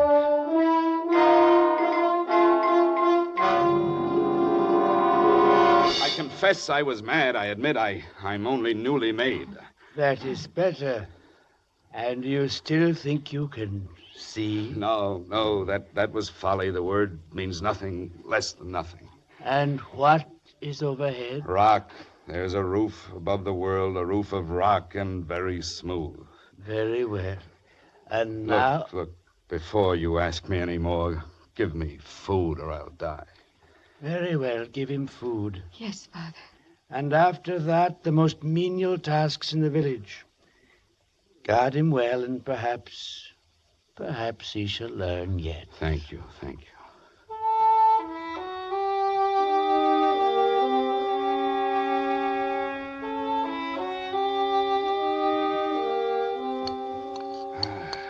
That's better. That's better. You're kind, Medina Sarota, very kind. I am glad you came back. You are? If they were all like you, I should never have run away. What was that word you said I was? Beautiful. It means something nice. Something very nice.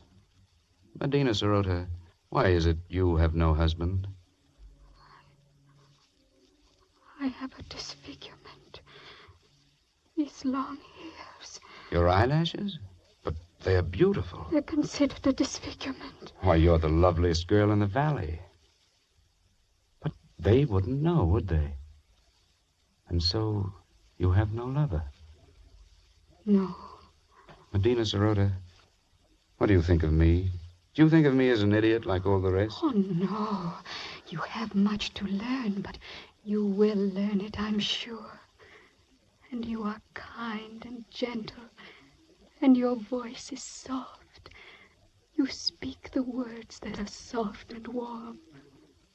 No one has ever spoken such words to me. I shall speak them often, Medina Sarota. You are the only one in this valley, in this world, I care for.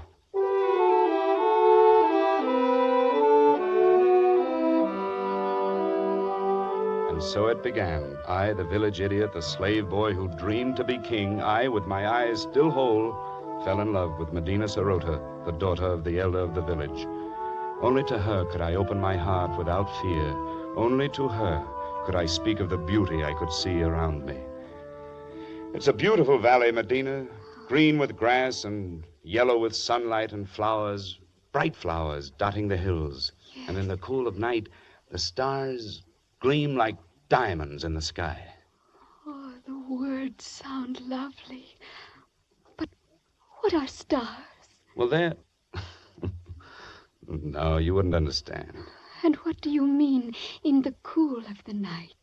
You still get that confused one. The night is warm.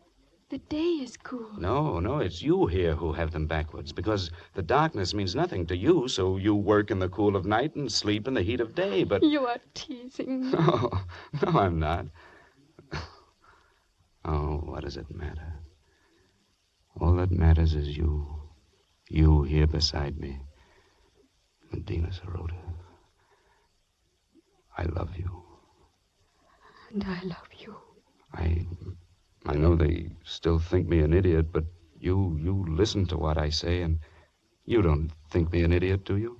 Oh, I like to hear you speak. Then, will you marry me? I would be very happy.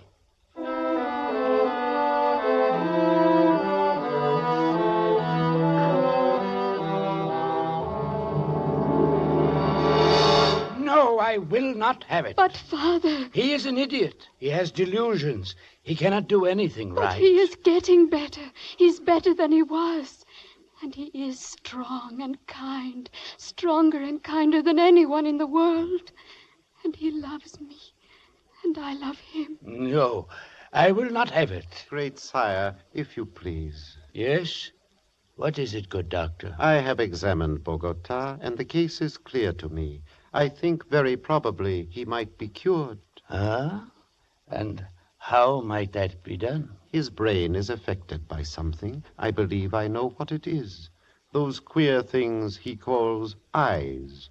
Where we have but an agreeable depression, he has great lumps. Consequently, his brain is in a constant state of irritation. But what can be done to cure him? It's a very simple surgical operation. To remove the cause of the irritation, we will merely cut out his eyes.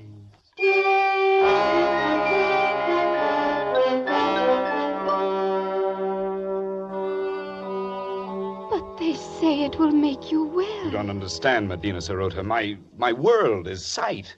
You wouldn't want me to lose my most precious possession. I don't know. There are so many beautiful things to see. The flowers, the far sky with its drifting clouds, sunsets, stars, and you. Just to see you, it's good to have sight. And I would never see you again. I wish sometimes you would not talk like that. Like what? I know it's pretty. It's your imagination. I love it. But now... Now? You want me to... Medina Sarota, if I were to consent to this... Oh, if you would, if only you would. What else can I do? My dearest one, my dearest with a tender voice, I will repay you. Oh, Medina. Be brave and carry my voice in your thoughts. Now, I must go. And tomorrow... Yes? Tomorrow will be forever. Goodbye. Goodbye, Medina.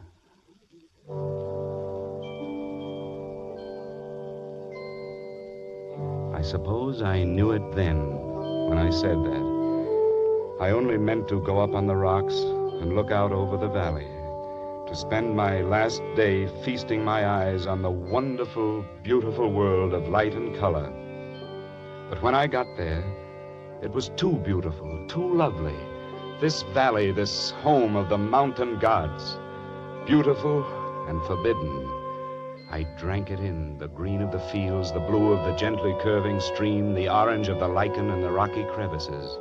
Then I climbed higher to see the great snow-capped peaks towering above and away to the distant sky, and higher as the shadows turned the snow to purple and crimson and deep blue. The valley was far below and as beautiful as a painting.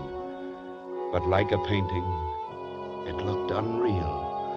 Medina Sarote was small and far away, a distant dream, and the world of sight was here, all around, overpowering, wonderful. I turned and began to climb up that sheer rock wall.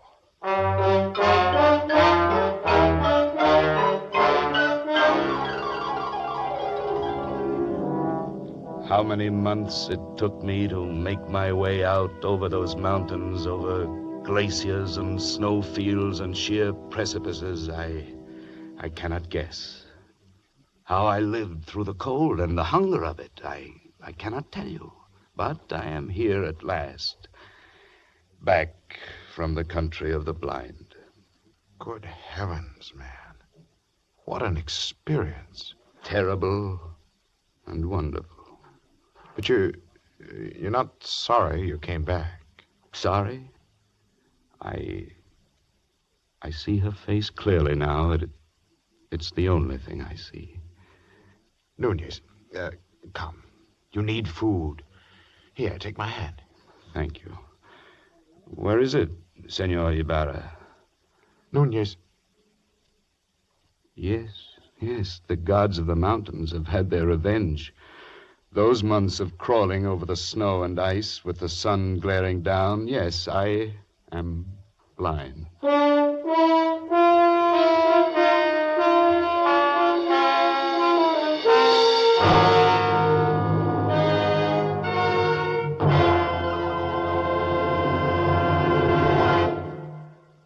Escape, produced and directed by Norman MacDonald, has brought you Edmond O'Brien in The Country of the Blind by H.G. Wells. The radio adaptation was by John Dunkel. Featured in the cast were Barry Kroger as Ibarra and Peggy Weber as Medina Sarote, with Harry Bartell, Byron Kane, Edgar Barrier, and Wilms Herbert. The special musical score was conducted by Leith Stevens. Next week. You are prisoner in the magnificent mountain retreat of the richest man in the world, yet in love with his beautiful daughter. While haunting you, terrifying you, is the certain knowledge that the only sure escape would be death.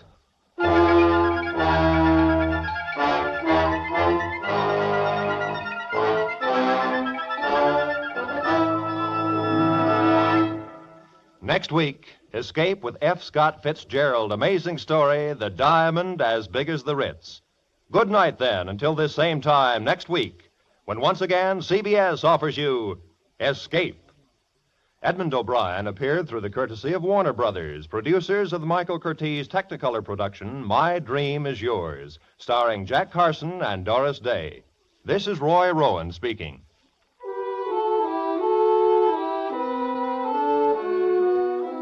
In just a few moments, the laughs start rolling on CBS's great Sunday Night of Stars. Within the next 2 hours, 5 of America's top comedians will unroll their newest wares.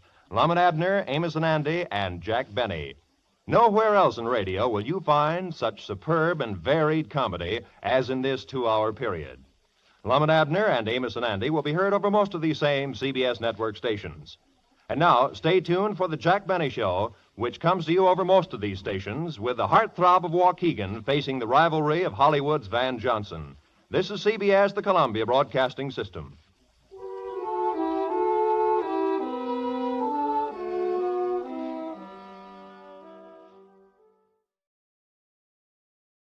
Tonight's broadcast comes to you with special thanks to our friends at CBS. And before our next mystery unfolds, here's a question for the sharpest listeners in America.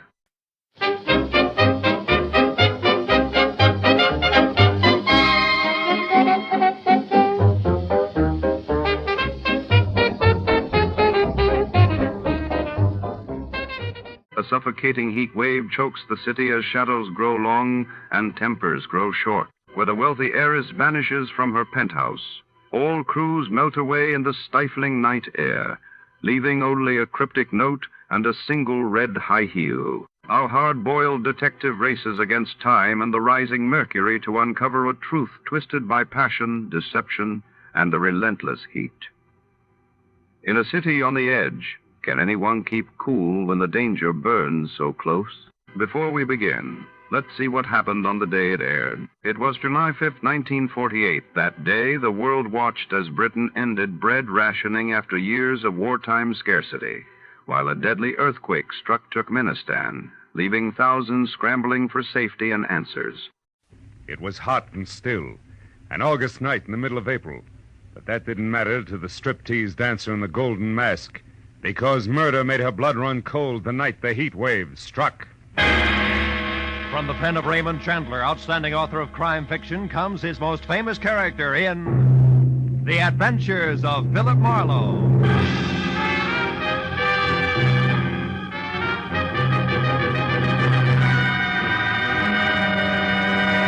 Now, with Gerald Moore, starred as Philip Marlowe, we bring you tonight's exciting story, The Heat Wave.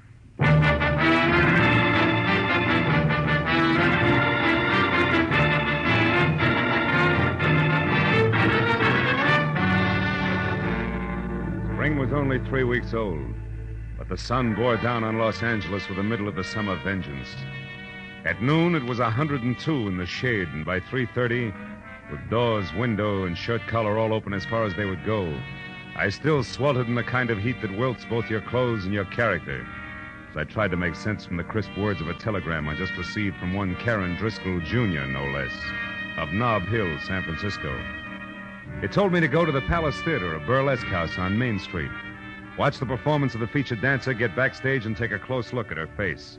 Then meet the 7 o'clock plane from San Francisco and report what I'd seen to Miss Driscoll, Jr. It was a strange request coming from Nob Hill, but the enclosed $50 money order wasn't kidding, so I perspired my way down to the Palace Theater. There, instead of the usual 30 beautiful girls, 30 sign over the marquee, was a 50-foot gold banner that screamed, "The Heat Wave, who is she?" And the showcase cars that led to the box office were all a circle of question marks that centered a woman wearing a strange gold mask and little else. I bought a ticket and went inside in time for the tail end of the matinee. A baggy-pants comedian was just winding up a corny south-of-the-border routine as I sat down. But there was Manuel, my brother, Manuel Labor. He was the laziest man in all Mexico. Yeah, until he got a job shooting bulls for the government. He shot 800 bulls a day. Yeah, that made him the biggest bull shooter in Mexico City. The comic kicked the crown out of an oversized sombrero in a hybrid hat dance, and then galloped off into the wings. After reminding myself that I was here on business, I sat down again as a personality boy in brown flannel and a yellow shirt stepped into the spotlight with his arms raised. Ladies and gentlemen, you're now privileged to witness one of the most unusual and breathtaking spectacles ever presented on any stage. In a moment, you will see her, the woman of mystery, performing exotic rites to the pagan sun god of the Incas, exactly as they were performed 3,000 years ago in the strange temples of the Andes. But who is she? Who is this woman? And who knows what secrets lie behind her mask of gold? The Palace Theater presents the masked marvelous, the beautiful, the dazzling, the mysterious Heat Wave.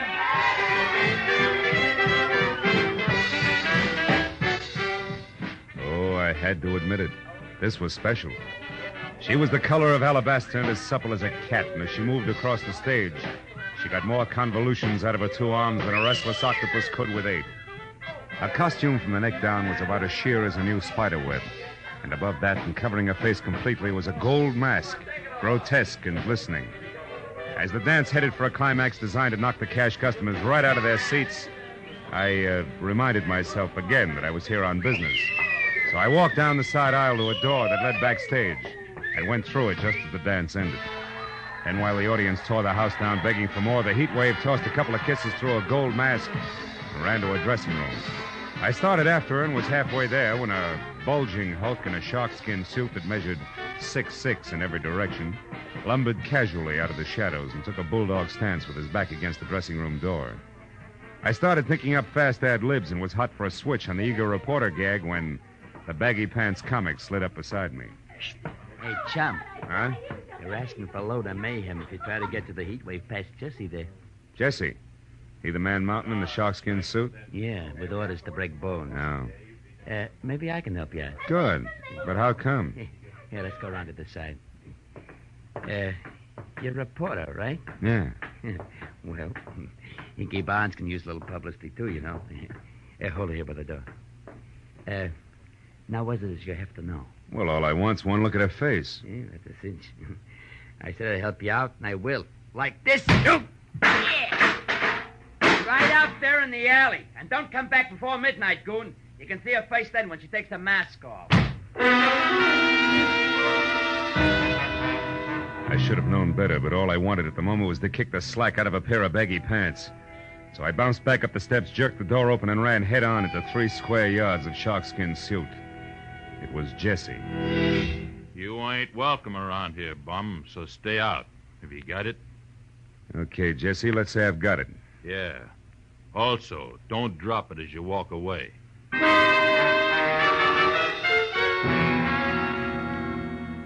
I was glad to remember that I had a client to meet at the airport.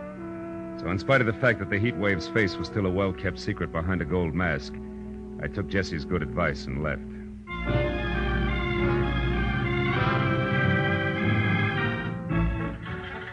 Flight 11 from San Francisco arriving at Gate 4. Will Dr. Robert Reamer please report to the information desk? When the plane taxied to a stop at the airline's gate, it was 7 o'clock sharp. And as the passengers unloaded, a tall, sinuous brunette with arched eyebrows, an imperial gesture, and a hat that had kept some imaginative milliner out of the red for several months had to be Miss Karen Driscoll, Jr. I introduced myself, ushered her to the cocktail lounge, and when a Gibson sparkled in front of each of us, she got down to business. Well, Marlowe, did you see her? Yes and no. I have a photograph here. Look, is this the same girl? It's a headshot. It's pretty, but no help, Miss Driscoll. You didn't see her face then? No. Look, Junior, do I refund your money now or start asking questions? Don't be ridiculous. I must know who that girl is, and I'll tell you why. This picture is of my sister, Midge Driscoll. Oh? Think your sister's the Heat Wave? Yes. Oh, she's doing it to humiliate me, Marlowe. Tomorrow, I'm being married to a man whose family is distinguished in diplomatic circles. No? And this burlesque Heat Wave woman is to be revealed at midnight tonight. If she is my sister, can you imagine what the papers will do with that story tomorrow morning? Yeah, some wedding present. But your own sister, I don't get it. Why? Oh, it's an old hate, Marlowe.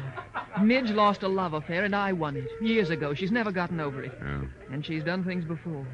The day I was elected president of the Metropolitan Club, she faked an elopement with my chauffeur. The night of my engagement party, she rode a horse into the Flamingo Room. A brawl started, and she spent the night in jail. Last I see year, what when you mean, but this Heat Wave's got a lot of talent for burlesque.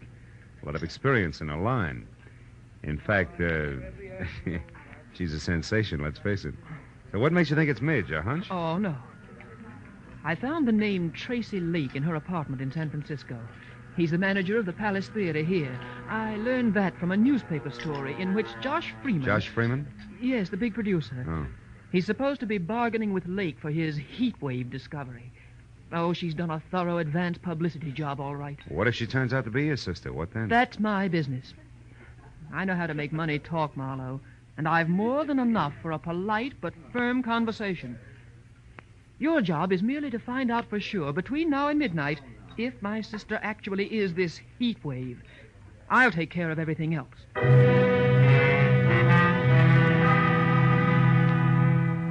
Karen Driscoll, Jr. gave me her local phone number, then got up, cursed the hot night, bid me hurry, and summoned a taxi. All with a regal wave, one hand. And I was left to my own devices in something less than 5 hours to make them work in, so I drove back to the Palace Theater, which was stalling until midnight by showing a triple feature movie. Paid another admission and slipped backstage again.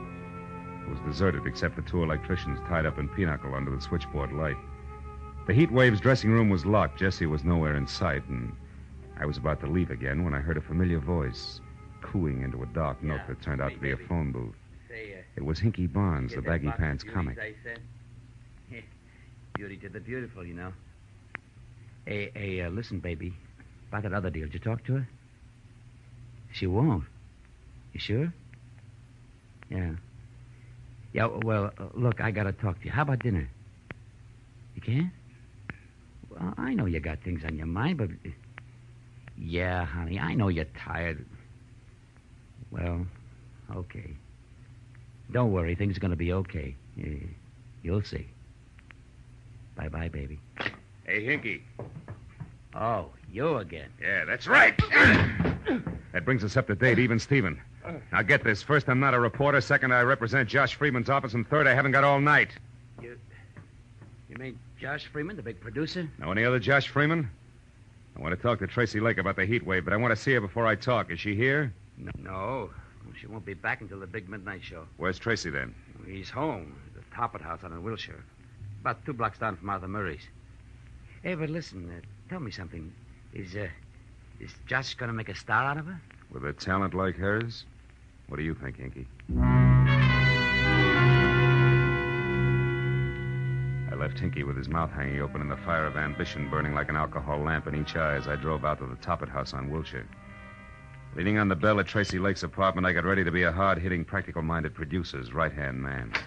Yeah, what is it? Tracy, my name's Marlowe out of Josh Freeman's office. Caught the Heat Waves act this afternoon. Willing to wrap her up and take her home right now. But not sight unseen. Who is she? Wait a minute. Huh? You say you're from Josh Freeman, Marlowe? That's right. And I got a blank check right here in my pocket.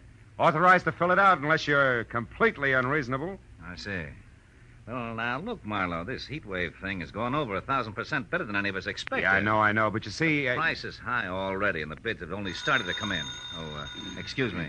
I just opened a bottle of Paul Masson over there. Help yourself, Marlowe. I'll be right back. A perfectly good telephone sat within an arm's reach of Lake. But instead he went down the hall to an extension and closed the door behind him.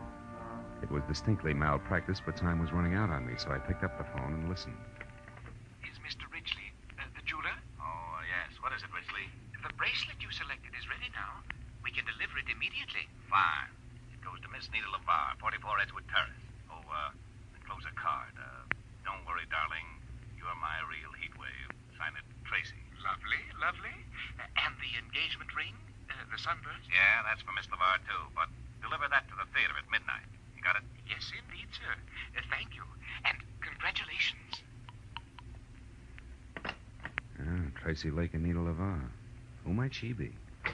Sorry, Marlowe, a little personal business. Now, you were saying... Yeah. I was saying I could hand you a nice fat check if this mass marvelous is really okay. You're building up to quite a surprise, Tracy. You must have something. Yes. Indeed I have, old boy. Plenty. Yeah? I can't reveal the lady's name until midnight. All right. Play coy. What's her background? Has she got class? Class? Marlowe, you wouldn't believe it. Not blue book stuff. Society girl in burlesque? Why, anything's possible, Marlowe. Sure. She could even be from Nob Hill, huh? Yeah, like I said. Anything's possible, sure. Okay, Tracy, that's what I wanted to find out. See you after the unveiling, and you got a great night for it. Oh, Marlowe, I suppose Big Ed Peters is in on the deal as usual, along with Josh? Yeah, it's a regular Josh Freeman deal, just as usual. See you later, Tracy.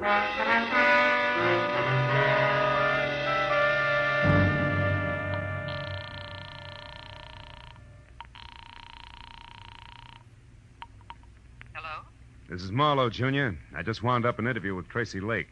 When I threw Nob Hill at him, he turned green. But it's not official yet. The odds are high that it's your sister Midge, all right, who's knocking him dead as the heat wave. I knew it. That horrible, vindictive little tramp. What else, Marlowe? Did you find out where she is? Yeah. She's going under the name of Nita LeVar and staying at 44 Edgewood Terrace near MacArthur Park. But listen, it's not positive yet, so I'm going there to check right now. Where are you calling from, Marlowe? A phone booth at a closed gas station out here on Wilshire. But Oh. What's the matter? What is it, Marlowe? I am about to start earning that fee of yours, baby. 300 pounds of muscle in a sharkskin suit just walked up. Goodbye. Hello, Sonny. Well, my Piltdown pal. So the boss was right. You're just a cheap, nosy reporter, after all. It's cramped in there, ain't it?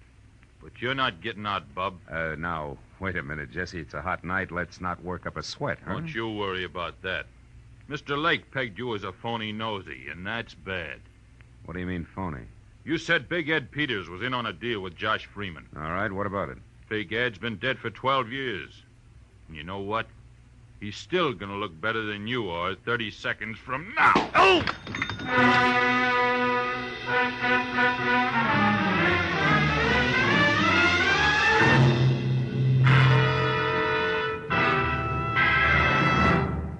In just a moment, the second act of Philip Marlowe. But first, tomorrow night, in order of their appearance, you'll hear Joseph Cotton, Ozzie and Harriet, Jack Benny and his gang, Amos and Andy, Sam Spade, Lum and Abner, Helen Hayes, Eve Arden, and hold tight now, a special show with Bing Crosby, Bob Hope, Claudette Colbert, and Diane Moore over most of these same CBS network stations.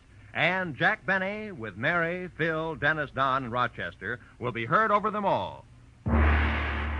Now, with our star, Gerald Moore, we return to the second act of Philip Marlowe and tonight's story, The Heat Wave.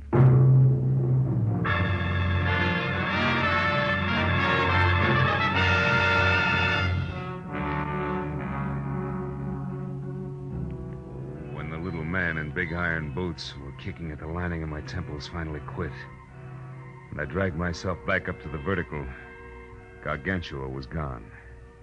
And I was sure of only two things. Tracy Lake did not know that I was anything other than a nosy reporter, and second and more important, it was time for me to head for Edgewood Terrace and the lady known as Nita LaVar.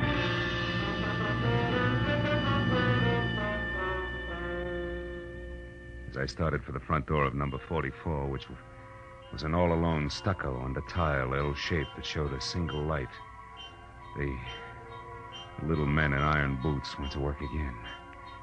It reminded me that it might be healthier if I first found out exactly what was waiting behind the mat marked welcome. So I made a wise circle around to the back, then in closer past a whispering huddle of palms through a flagstone patio that led to a short flight of also flagstone steps.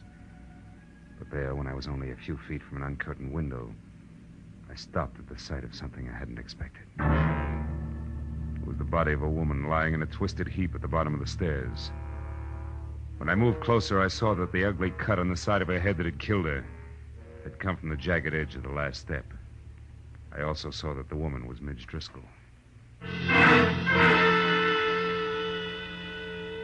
Next to the body, there was an overturned, crushed sprinkling can, which meant that she could have fallen to her death accidentally. Also, it could have meant that if murdered, her killer had overturned and crushed the sprinkling can as well. I was somewhere between the two thoughts when I heard a car brake to a stop in front of the house. Then high heels on a cement walk.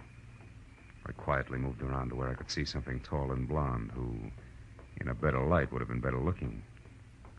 Good evening. What? Who's there? Name's Philip Marlowe. Mean anything? Nothing. Then try this. I'm a friend of Midge Driscoll's. Midge?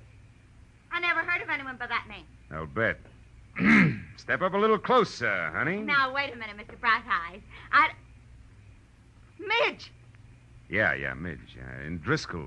Name you never heard of, remember? Now, what do you say? Do we play it straight? Yeah. I'm Nita LaVar, Mr. Marlowe. Baby, you're getting in deeper by the minute, and by that I specifically mean that Midge Driscoll here and Nita LaVar are one and the same. Oh, you're crazy. I know my own name. It is and always has been Nita LaVar. That's Midge Driscoll. All right, since you've grown so cooperative, maybe you can tell me why she's dead. Could be that she fell down those stairs. An hour before her unmasking is the heat wave? Heat wave? You know an awful lot, mister. How come? It's strictly business. I'm a private detective with client. We'll talk about that later. Right now, it's time to go in and call the police. And don't tell me you can't find your key. Don't worry, private detective. I won't. Here, catch. Got it. Now, let's get inside. But let's not call the police, huh? Why not? Are you afraid that they'll... Oh, I see what you and that pretty little gun mean. I'm glad. I'd hate to have to shoot you. Why, want to night your quota? Don't be funny. I didn't kill Midge. Then why no police? For a very good reason. Until tonight, Marlowe, I've been the heat wave. The substitute heat wave for Milady there, who didn't have the time or the talent for the build-up to the great joke she was going to pull on her sister. You mean you were the one I saw today? The one everybody saw every day. And liked. Liked so much that business boomed and all the heads in the front row weren't bald. Which has what to do with me calling the police? In general, everything. In particular, my career. I tried to get that crazy kid there to back off and let me go on with the act that she'd kill after one performance, but no. Miss Bunny Moneybanks wouldn't hear of it. Now that she's dead, you're in, is that it? Solid. And that's also the reason why I don't want to spend the next 2 hours talking to cops. So go on, put the key in the lock, turn it, open the door, and walk in. What happens then? Then, Mr. Marlowe, we call Tracy Lake and arrange for a playmate for you. Playmate named Jessie, maybe. A playmate named Jessie. And no maybe.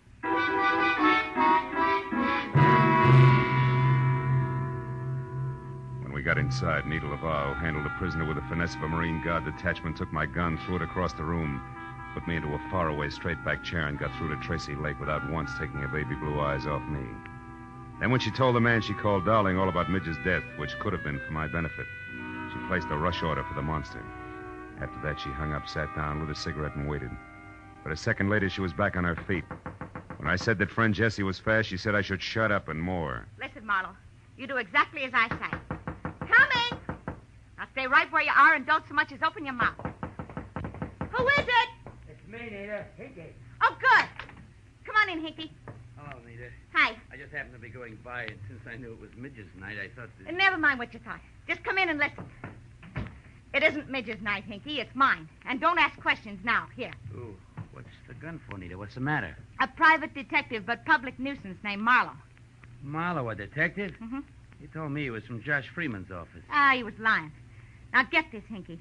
Midge Driscoll is out and back, dead. But why? I don't know why, and I care less. But Marlowe here is crazy for calling the cops, which would leave me at midnight doing my big number for the desk sergeant. Great. So use that gun, see, and hold him here until Jessie shows up, which should be any minute. Now goodbye, and be careful, Hinky. So long, bright boy. Gentle soul, huh, Barnes? Never mind, Marlowe. Save the gab for Jessie. He's a great listener. I doubt if he'll give me the time, considering that I know it's an odds-on bet it'll be a couple of slugs in my belt buckle before he's even in the room. Jessie? Kill you? Why would he do that? Because he works for Tracy Lake. And Tracy Lake has to kill me, Barnes. I know he's a murderer. Midge Driscoll was murdered? You sure of that? Just about. Doesn't figure any other way. Nita herself told me how much this chance means to her and how hard she tried to get Midge to back off. But Tracy, how does he tie in? 2 ways. The money he'll get out of the show continuing indefinitely, and better than that, the fact that he and Nita are going to be married. Those two get married? You're nuts, Marlowe. No, it's straight, Barnes. I know because I overheard Tracy talking to a jeweler about the ring he ordered. Now, you mind if I have a cigarette? Hey, Barnes, can I reach for a cigarette? Oh, yeah, okay. Hey, Marlowe, you sure of this? Everything you just said, I mean, about them getting married, no? Sure I am. Why, a little disgusted with your buddies? Yeah, a little. So as of right now, you can do as you want. I'm leaving. No, you're not, Mr. Barnes. Jessie, hey, Jessie, don't shoot. I won't, Mr. Barnes. Unless, of course, you or Buster try to get out of here. Oh, who, me, Jessie? Yeah. You were going to let Marlowe go, Mr. Barnes. I don't think Mr. Lake would like that. I'm sure he wouldn't, Jessie. So why don't you just save everyone a lot of time and start pulling that trigger? While you can still see what you're doing. Hey, the light! Get going, Barnes! You dirty louse. I'll fix you. You'll never get out of here alive. Where are you? Come on, talk. Where are you? Where are you? Answer me, do you hear? Answer me. With pleasure. Oh, you stinking slime.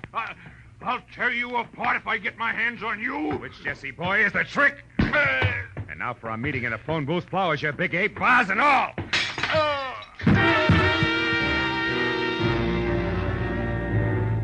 After I got some lights on and found my gun where Nita had tossed it when we first came in, I checked Jessie over once to make sure that he was neither dead nor too alive. Then I started for the door. But there, even as my hand closed over the knob, I stopped. A crazy thought from I don't know where wedging its way into my mind. I turned back toward the room and stared at the flower and vase-strewn form of the ape that covered half the carpet. Then slowly the wedge broke through and there was light, lots of it. kind in which I could see why Midge Driscoll had been murdered. And more important, why I had to get to the Palace Theater in Nita Lavar before murder happened again.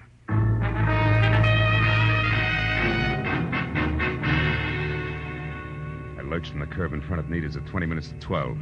When I screeched to a stop downtown at the Palace without somehow hitting or being hit along the way, those 20 minutes were gone. And I was worried because midnight meant that Nita would already be on stage for the unmasking.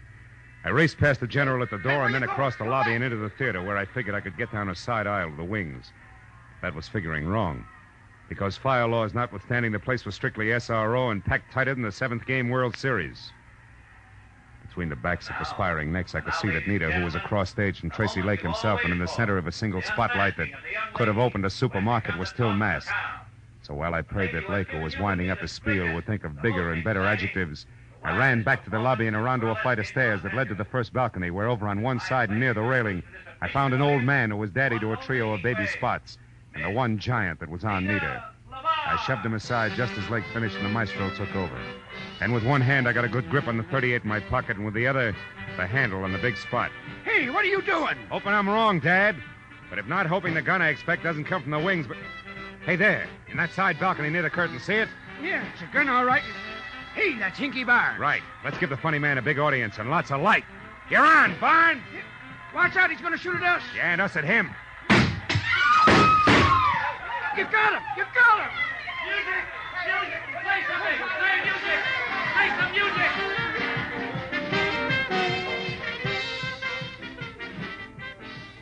It was 20 minutes of bedlam. Police, music, and 2 quick numbers by Nita Lavar, all of whose shaking was not routine. Before the Palace got back to the quiet business of being a burlesque house, and the show went on.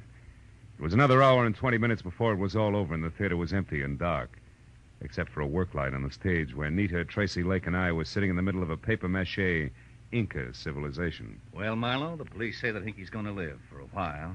Can't figure the guy. Never knew he felt that way about Nita here. Neither did I. I was always okay to him, and I knew he cared some, but that's as far as it went. With you, Nita, yeah. But with Hinky, it was something else. Something strong enough to make him kill Midge Driscoll so that Nita would get a big chance, eh, Marlowe? Mm-hmm. And when he found out through me that you two were going to be married, he realized that the murder he had committed was for nothing. And now he was going to make one count. So he turned on you, Nita. How did you find out in time to get to him before he could make a try for Nita? The way the guy sagged when I said you were going to be married told me all I had to know. But it was cinched by the American beauties draped around Jessie. American beauties? Flowers? Yeah. See, I remembered a phone call Hinky made. You, Nita, had been the lady he'd talked to and loved. From there on out, it was a little better than a shot in the dark. 2 shots in the dark, Marlowe. Good ones that are responsible for Nita still being here with us. Thanks, fella. Yeah, Marla, thanks a lot. Don't mention it. After all, I was paid for my work, and besides, that dance you do, Nita, belongs to posterity. Good night.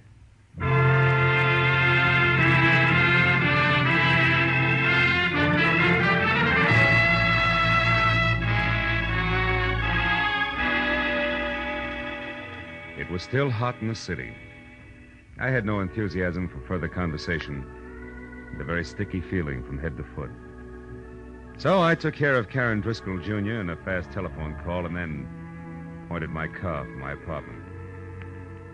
I couldn't help thinking of poor little Hinky Barnes, who brought laughter to everyone else, but could find no happiness for himself. He was like the man who went to see a doctor one day and said, "Doctor, I can't laugh anymore." And the doctor said, "Go and see Grok, the greatest clown of them all. If he can't make you laugh, there's no help for you." The man smiled and said, "Thank you, doctor. You see, I am Grok."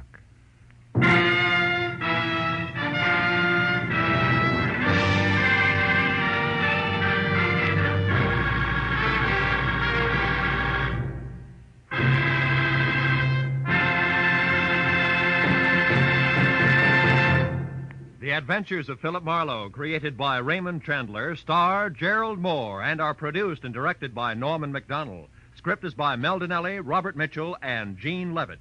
Featured in the cast were Vivi Janis, Wilms Herbert, Ed Begley, Elsie Holmes, Barney Phillips, and Byron Kane. The special music is by Richard O'Runt. Be sure and be with us again next week when Philip Marlowe says... It started at dawn in a Los Angeles taxi and wound up that night on a cliff in the middle of the Pacific. All because of a Dutchman with $50,000, a corpse in a lily pond, and an Oriental with a chauffeur who wanted a cloak made of nothing but feathers.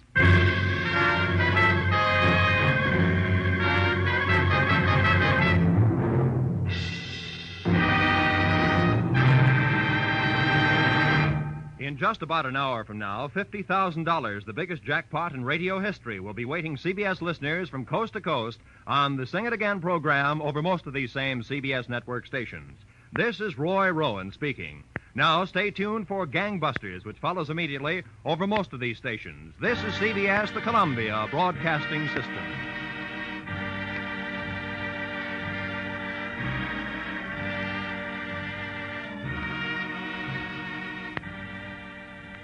This is Escape Radio speaking, with our thanks to the fine folks at CBS. And now, ladies and gentlemen, a little challenge for true fans of adventure radio.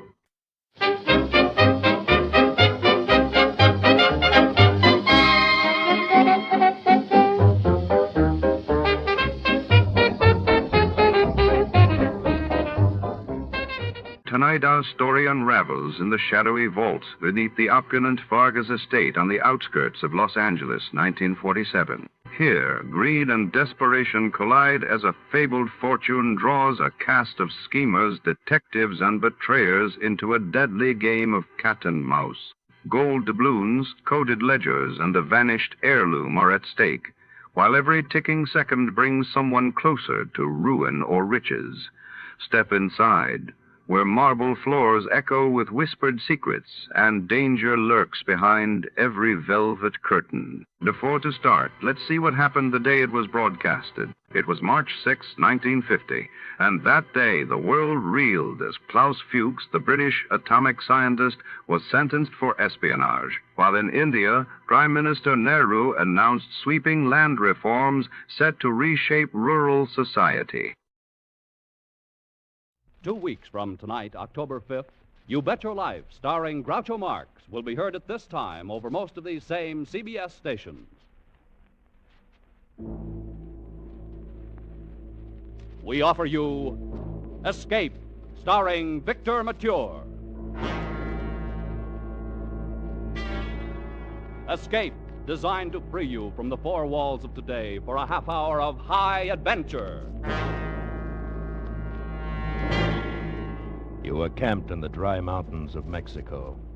100 yards from a treasure in buried gold, a beautiful girl is sitting across the fire with a gun.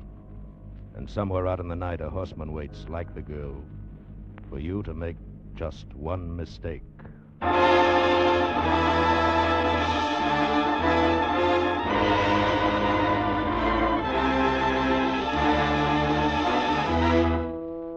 Tonight, with Victor Mature as Toby Manning, we escape to Mexico with a story of conflict between love and the lust for gold, as Jeffrey Household told it in The Fortune of Vargas from his exciting novel, The Third Hour.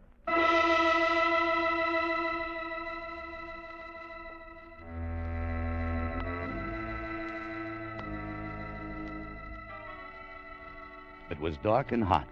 The tropic night air was like warm steam. Night sounds drifted over from the docks, and from the native quarter of Panama City, I stood outside the hotel entrance and looked up at the lighted window on the third floor where Bately was waiting. After tonight, I hoped I'd never see his ugly face again. Somewhere, somehow, I had to make the break. Okay, you can have your 3 weeks off. But you'll never do it. You haven't got the guts to break away. Bately, it doesn't take guts to break away from a lousy job peddling mining machinery in Latin America. Now, look, Toby. You could be South American manager in 10 years if you'd settle down and work at it and stop beating your head against the wall. Yeah. Maybe in 25 years I could retire and drop dead. Look, all I need is one right break, and I'll take it from there. Any kind of a break. You need more than a break, Toby. If one fell right in your lap, you'd play it just so far, and then you'd start doubting yourself. Or somebody else. And that's what would beat you. Maybe so. But I've got the next 3 weeks. Now, look. Every time I come to Panama, you say you're going to quit. Every time you tell me a big chance for real money is just around the corner. Why don't you get wise to yourself? All right. Lay off of me, will you, Bakley? Report to me in New York on the 29th. I'll lay out your new schedule for you. Don't count on it. You'll be there, all right. I'll give you odds on it. I'll bet you don't do a thing except sit in the sun for the next 3 weeks.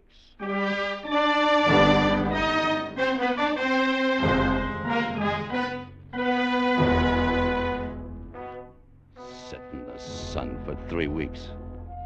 That would suit Bakley fine. To see me come crawling back again. Well, I didn't have a definite plan, but I knew I'd keep on the move. I was so fed up with Bakley, the job, mining machinery, I'd have jumped at anything. A guy in a mood like that can get into plenty of trouble. And 3 days later, I found it. Gracias al Dios. Bienvenido, Senor Manning. Welcome back to Corona, to the Café Madrid. Hi, Emmanuel. What's new? New? Pues nada, amigo. The world grows older, but that is not new. Here. Siéntese, amigo. Sit down. Thanks. How's business?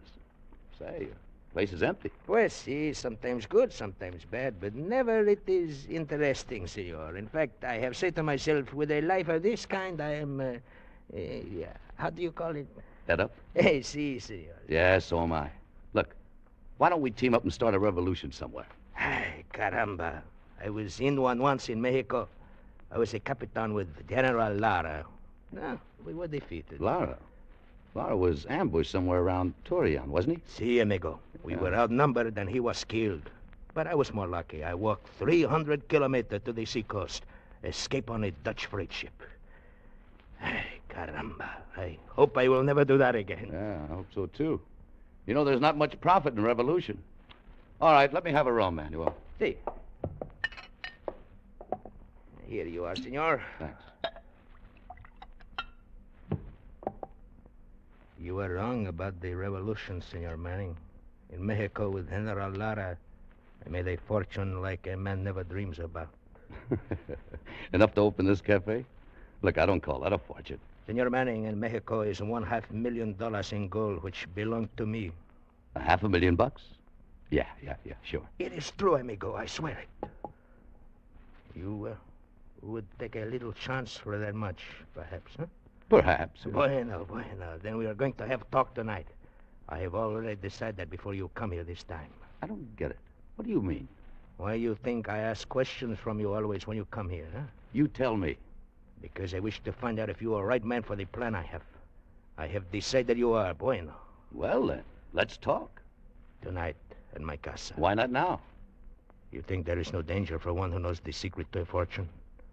One must be careful. A fortune? The big chance. Come on, Manuel. Let's get over to your casa and start dealing the cards.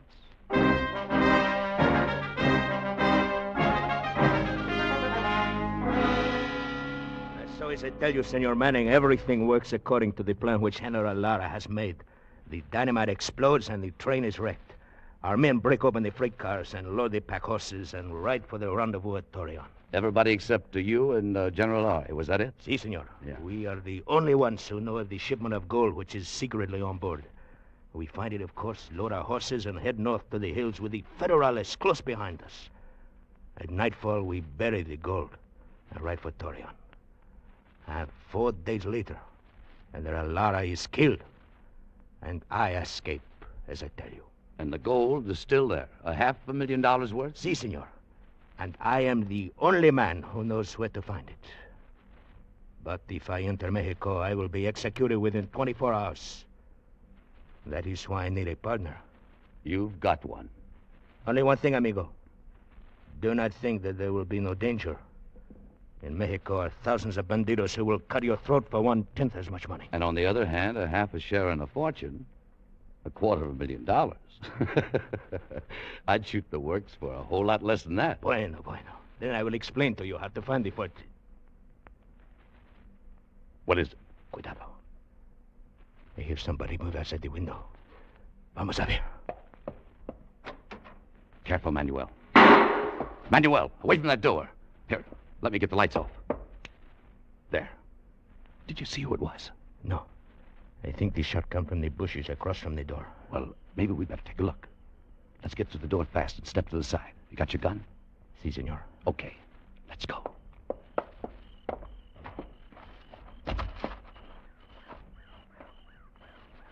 I do not hear anything, senor. No, and it's as black as a hat. I'm going across, Manuel. Keep me covered. Bueno.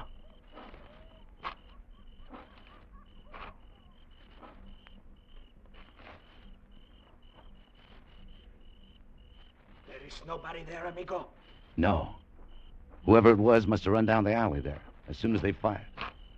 Say, you got any ideas? Pues no, amigo. Look, Manuel, if nobody but you and Laura knew about this gold, and Laura is dead, then how come the shot? And why have you been packing a gun?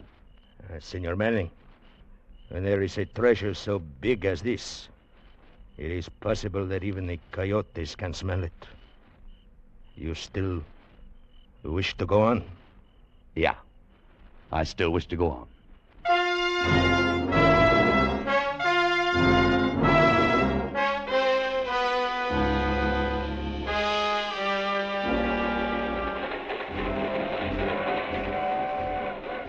3 days later, on the train between Mexico City and Durango, I got a few of the answers, or thought I did. The coach had been empty most of the way except for a couple of soldiers up ahead and a few Indians near the back. I was busy watching for some of the landmarks Vargas had given me, so I didn't pay much attention to the Mexican girl who came in and sat down in the seat opposite. That is, not until she spoke. Senor, you're wasting your time. It's 3 kilometers farther yet. What? The place where the train was wrecked. I said we're not there yet. Honey, I don't think I know what you're talking about. Oh, you're lying. You know well enough. And do not call me honey, senor. My name is Consuela. Consuela? That's a pretty name, honey. Do not play the fool with me. Manuel Vargas tell you where he hide the gold, so do not lie to me. Oh, so it was you out there in the bushes with the gun that night. You know, you're a bum shot. I do not try to hit somebody. I only shoot to have the chance to get away. You are a fool if you think because I am a woman I am weak. I know all the tricks of men. They are perros, dogs, all of them. And I would not trust one that far. Okay, honey, take it easy, take it easy. I spent a long time to find Manuel in Colon.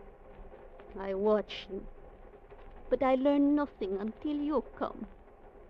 And now I am here for my 1/2 share of the gold. What do you mean? Your half? General Lara was my father. So that's your angle. Well, you'll have to work that out with Vargas. I don't know anything about it. I am telling you now. You still think I'm a silly girl who can do nothing, huh? Look, senor. All right, look. It's a nice gun. Now, you better put it back now. You see, honey, if you shoot me, you'd have no one to lead you to the gold. I know where it is. You don't. Si, senor. So you lead me to it. And don't forget, I'm very good at shooting. Okay, honey. For the time being, count yourself in. Gracias. But have no mistake, senor. I shall take my share of this gold, even if I must kill you to get it. You understand? Sure, I understand. We'll argue about that later. And something else, senor. Yes? Do not call me honey.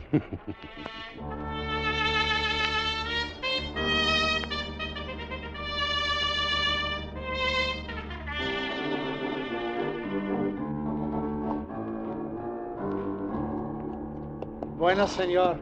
¿Todo está listo? Yeah, I guess we're ready to pull out. How about it, Consuelo? Si, senor, whenever you wish. Well, thanks a lot for your trouble, Senor Pascuales. Say, you know, it looks like you've rented us 5 of the best horses in Durango. Es nada. It's very bad country where you are gone, senor. Perhaps you would like to hire a guide. Huh? No, thanks. I know that country pretty well. But of course, seguro. And you are going to call at the mine, you and the senorita, and sell machinery, verdad? Yeah, that's right. I think you need a guide, senor. Some of the mines are very hard to find, especially the gold mines. Gold mines? Oh, well, as far as I know, it's all lead and silver country up there. Pues sí, mostly it is, but there is an old saying, gold is where you find it. ¿verdad? Vámonos, senor. We're wasting time. This man would be of no help to us. How do you know? Ever seen him before? Of course not. Why you ask? Just wondered. I've never seen him before. Vámonos, senor. Come on. Okay, honey. Adios, senor. Vámonos.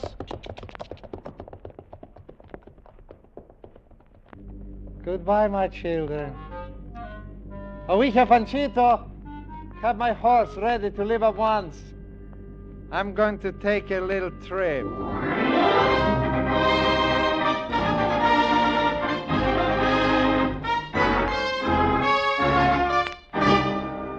You are listening to Escape, starring Victor Mature.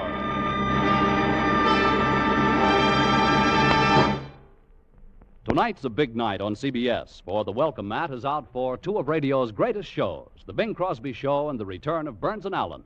In just a little while, over many of these same stations, Der Bingle will be on hand with his songs, his humor, and his guests, comedian Abe Burrows and Peggy Lee. Right after Bing's housewarming, George and Gracie will keep the celebration going with the first of their new series.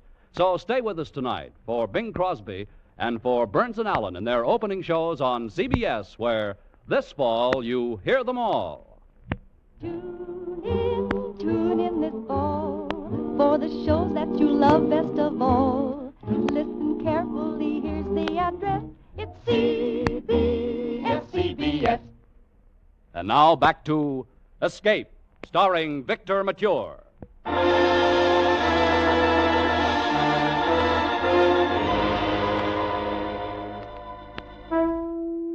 We camped at dusk about a quarter of a mile from the spot where the train had been dynamited. Vargas had given me directions, starting from there. After we ate, I lit a cigarette and rolled up in my blanket and watched Consuela across the fire. She was worth watching. I kept wondering about several things, but mostly who the horseman was who's been following us all day. I'd seen the dust cloud hanging back a mile or so behind us ever since we left Durango. I didn't say anything about it to Consuela. I still hadn't decided what I was going to do about her. I figured I was fairly safe from her or from anybody else until the minute I tipped off the location of the gold. And right then's when the picture would change, and change plenty.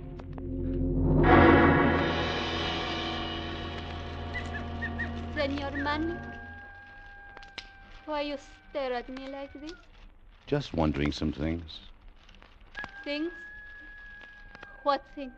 If a girl like you would really kill me just for gold. I do not trust anybody, senor. All right. But let's drop the senor. Make it Toby, huh? You wish. It's of no matter to me. Toby. Look, suppose I made a deal with you. String along and don't start any trouble until I get the gold to New York. Then if you're really Laura's daughter, I'll try to get Vargas to agree on a three-way split. 1/3 for each of us. What do you say? I think I do not like it. In New York, I will be in a strange place. Here I'm at home. Here, too, I have a gun. ¿Quién sabe? Well, think it over anyway. It's your best bet. I'm going to turn in now. We'll start early in the morning. Pues, see, I will think it over. But, senor, Toby, Yeah? I wish you to know that I do not trust you either. Okay, honey. I do not trust anybody. You understand that? Sure, I understand. Good night, Consuela.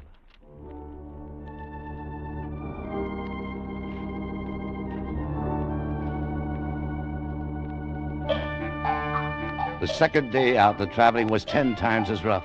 And all day long, that same dust cloud stayed with us, following a mile or so behind. I knew there'd have to be a showdown sooner or later, but not yet. When we finally made camp at nightfall, I was dripping with sweat and dog-tired, and Consuela was slumped in her saddle. All of Manuel's landmarks had checked out during the day, and although she didn't know it, the gold was supposed to be buried within 100 yards of our camp. This was the night to trim the cat's claws.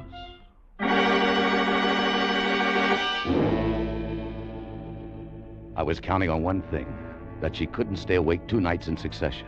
And I was right. By 2 hours after dark, with the full moon barely above the horizon, Consuela was sound asleep. I slid out of my bedroll and moved quietly around the fire towards her. I knew the gun was under the blanket at her head, so I bent over her and slowly, gently slid my hand under and found it, eased it out into the open inch by inch, and dropped it into my pocket. I'd forgotten about her knife until it glinted in the moonlight. She leaped from the ground and came for me. Pero ladrona! I lunged for her wrist, grabbed her, I hung her while she struggled, twisted, fought like a panther. As small as she was, I could hardly hold her. Let me go! Let me go! I couldn't get hold of her other hand. And I wondered the knife. The knife might slip loose at any second. Back and forth we fought in the moonlight, stumbling and slipping, but staying on our feet. I could see only one thing to do. I pulled her towards me, bent her arm back, and twisted. Drop it, Consuelo. Drop that knife. No! Drop that knife! Sorry. You should have dropped it. You broke my arm. No, it's only sprained. Better than being cut to ribbons the way I'd have been. Why you waste time talking? You think I'm afraid to die? You're wrong. You have the gun, you have my knife. Go ahead, kill me. Why you wait? Wait a minute. Where do you get this idea I'm going to kill you? Seguro, why else you wait? Seguro, why else you wait for me to sleep and steal my gun? Oh, you silly little fool. Look, I was trying to make sure you wouldn't take a shot at me after we located the gold tomorrow. You were not going to kill me? Of course not. Look, why don't you get smart and find out you can trust somebody once in a while? Now wake up now and get some sense in your head. Your hands off I'll me. shake some sense into you if I have to. That you're hurting me.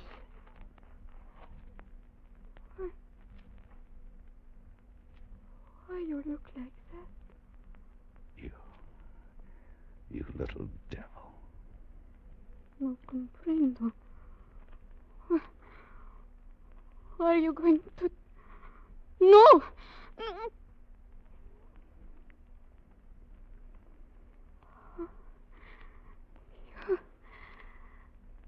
You kiss me.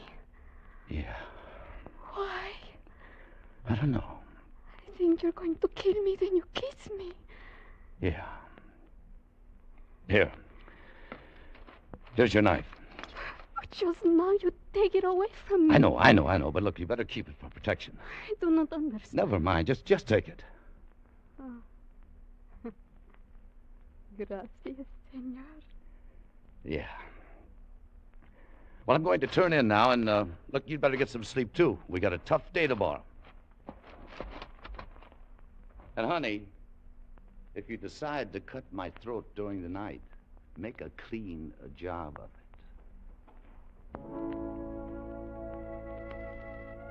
Toby, are you awake? Toby. Yeah. Buenas noches, Toby.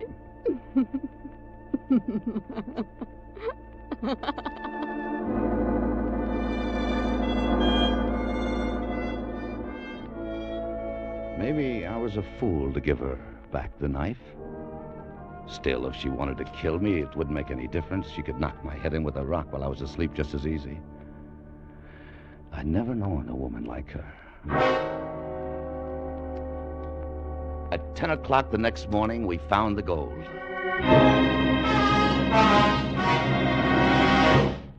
That is all you need, Toby. There's no more? No, it's all on the pack horses. Now look, starting right now, we're going to ride hard until we hit the Narcissus River. Somebody's been following us ever since we left Durango. What? How you know this? I don't know who it is or why. Maybe you do. How could I know? Toby, I swear I do not. Okay. Here. Now, look, you better take your gun back. You may need it in case we get separated. Separate? I'm going to stay with the gold. Sure you are, but you better take the gun anyway. Now, come on, let's go.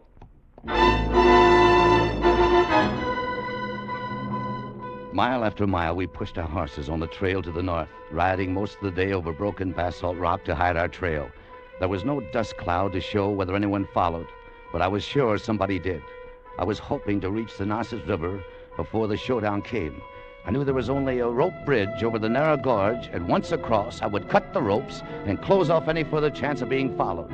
So we pushed the horses and rode hour after hour. By late afternoon, Consuelo complained more and more being tired, wanted to stop and rest, and I couldn't be sure she wasn't trying to slow us down.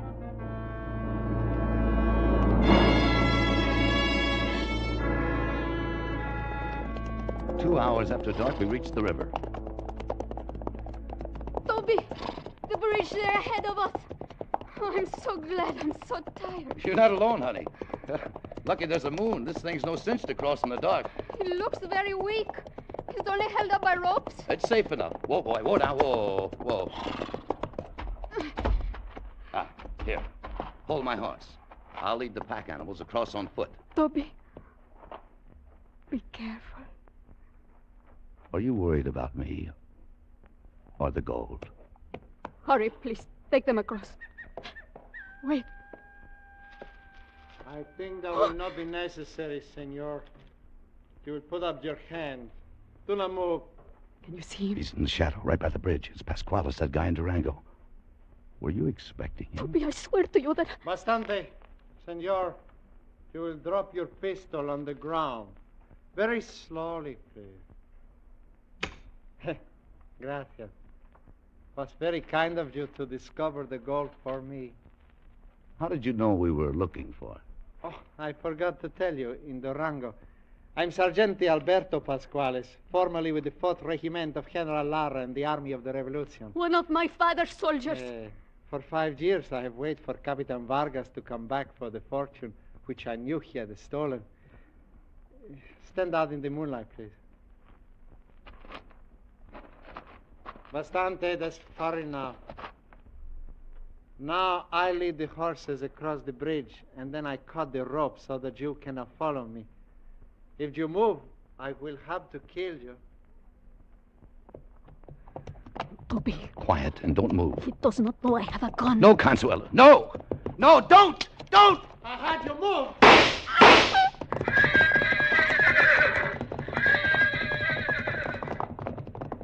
The pack horses reared at the shots. I lunged to stop them, stumbled into Consuela, grabbed her, and held on her to keep her from falling. The half-mad animals carried Pasquales out onto the bridge and drove him along in front of their pounding hooves. I heard the rope supports creak and groan, and then snap with a loud crack, and like slow motion, the whole end of the bridge gave way.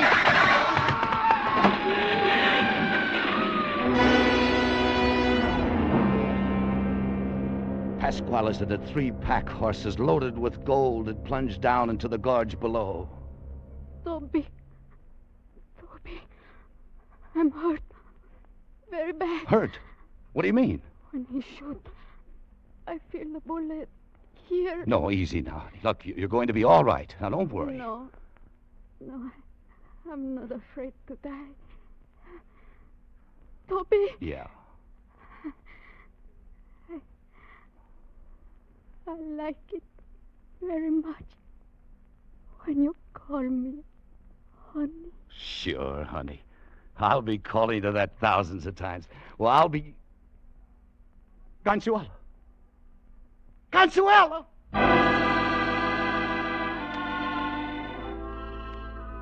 I knelt there in the moonlight, holding her in my arms, with the bare brown hills of Mexico around me, and cursed myself for a fool. The gold was gone, lost in the torrent at the bottom of the gorge. But it didn't seem to matter very much. I'd found a greater treasure. And because I had too little faith, that treasure lay dead in my arms. I lowered her gently and sat there for a long time. Then I picked up the gun she died trying to use. The empty gun I'd taken the cartridges out of because I didn't trust her, and threw it into the gorge. Then I dropped down on the ground and wept.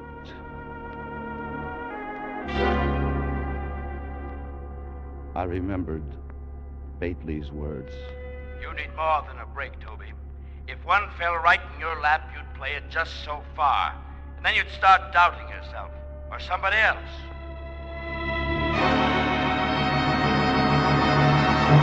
I told you you'd show up, Toby. You even got here a day early. Yeah, I know, Bately. Well, let's settle up my schedule. You must have had yourself quite a vacation. You didn't find the big chance, did you? No, I didn't find it. Well, what'd you do? Just sit around in the sun for 3 weeks? Come on, tell me about it. Didn't anything happen? That's right, Bailey. You hit it square on the head. Nothing happened. Not a thing.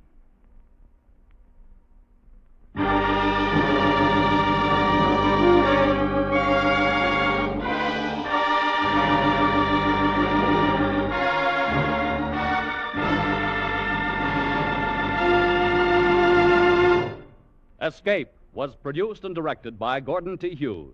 With Victor Mature starring as Toby Manning, tonight we have presented The Fortune of Vargas, adapted for radio by Les Crutchfield. Victor Mature will soon be seen in the 20th Century Fox Technicolor production, Wabash Avenue.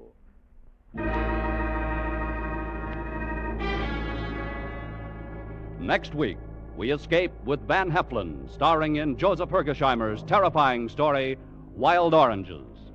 Good night, then, until this same time next week, when once again we offer you Escape, starring Van Heflin.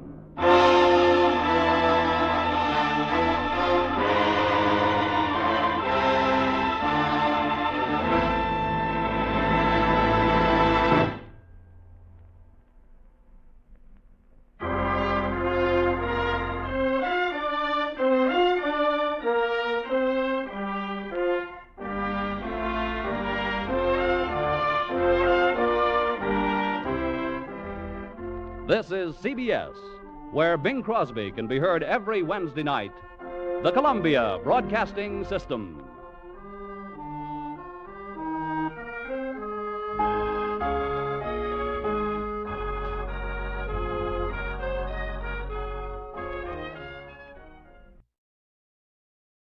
Our thanks this evening to America's own CBS. And before the orchestra strikes up again, let's see who among you really knows the golden age of radio.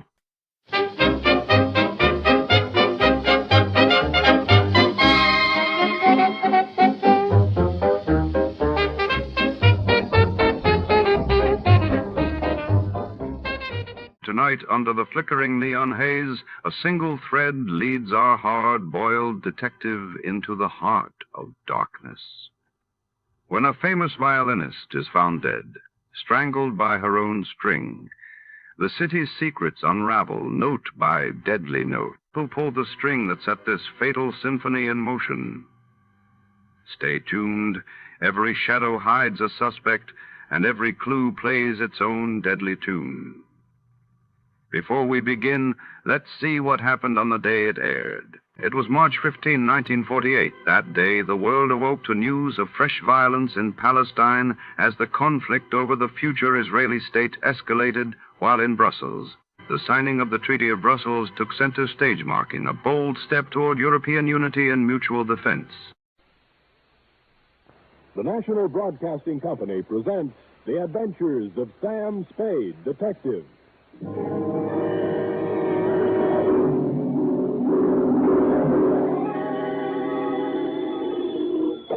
Sam Spade, Detective Agency? Me, sweetheart. Sam! You know you're on all the papers. Don't think I'm happy about it. You were standing on the sidewalk pointing, and there's a dotted line running from U to X where they found the body. You mean where they found the last body, F? There were several before it. I know. All those poor, poor people. Tell me, Effie, how many dots were there running from me to where they found the body? Oh, let's see. 1, 2, 3, 6, 12, Sam. That's what I expected. What does it stand for? For 1, 2, 3, 6, 12. Deaths, F. Oh, no, not really. But definitely. We just got in on a big finish. This is a tale of deceit and intrigue that's strung through many islands and several countries. Yea, through a great many lives. So I am left with no choice but to call it The String of Death Caper.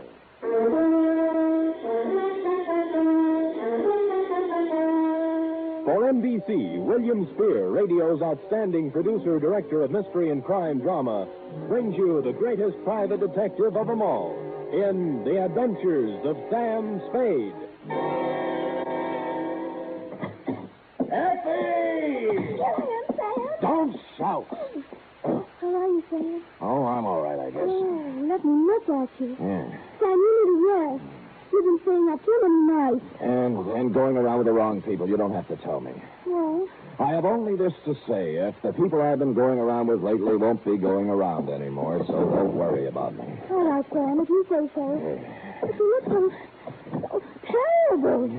Your eyes are bloodshot. Aren't everybody? And your hands are shaking. True, Effie, and here's why. Take it down. You ready? Well, don't make it too gory, Sam. Effie, I am not going to pull any punches. You'll have to take it as it came, the way I did.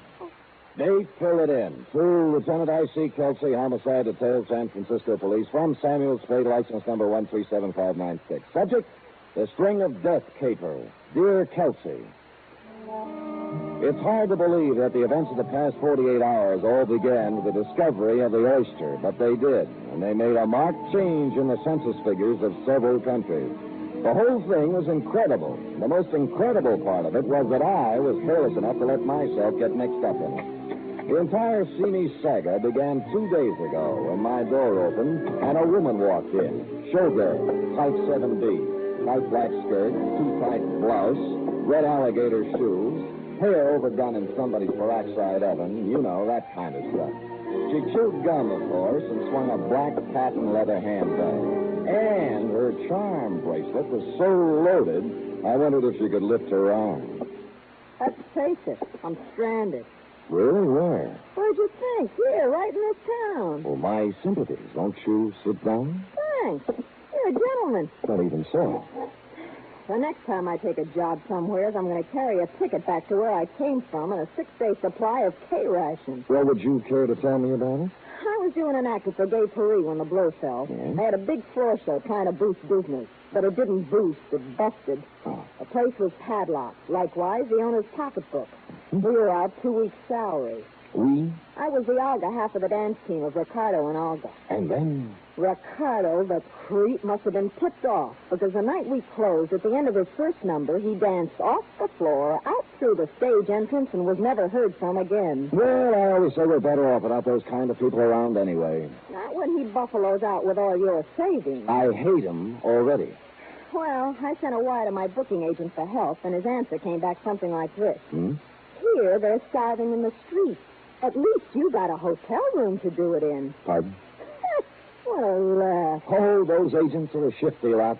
They only like you when you're with them. Ah, you're telling me. My rent's up at the end of the week, and after that, who knows? Well, now, madam, your story has touched me very deeply. Would it spoil your timing any if I asked you why you came to see me? Say, you know, you got a style there. It's unique. It's widely copied. Now, don't flash too much of that repartee and make me forget what I came here for. Just unburden yourself, Olga. No more repartee. The name's Kelly. Kelly Green. Oh. I wouldn't be seen on the street as Olga. Pardon, my mistake. Yeah. I came to ask you to find a guy named Captain Eric Nostrum. He's somewheres in San Francisco. An army man?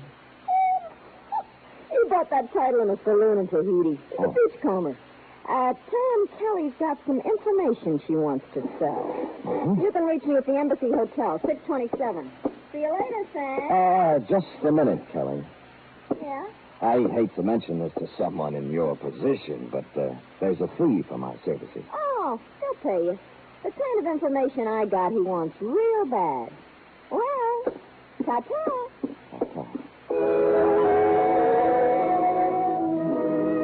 Clearing everything off my desk, 2 shoes with feet in them, mine, I embarked on this dangerous assignment, if Brian Donlevy will pardon the expression. You know, I am not without sources of waterfront information, and in a couple of hours I found myself in a bistro called the Backwash, a place that hangs so precariously on the west bank of a bay that flies come to study it.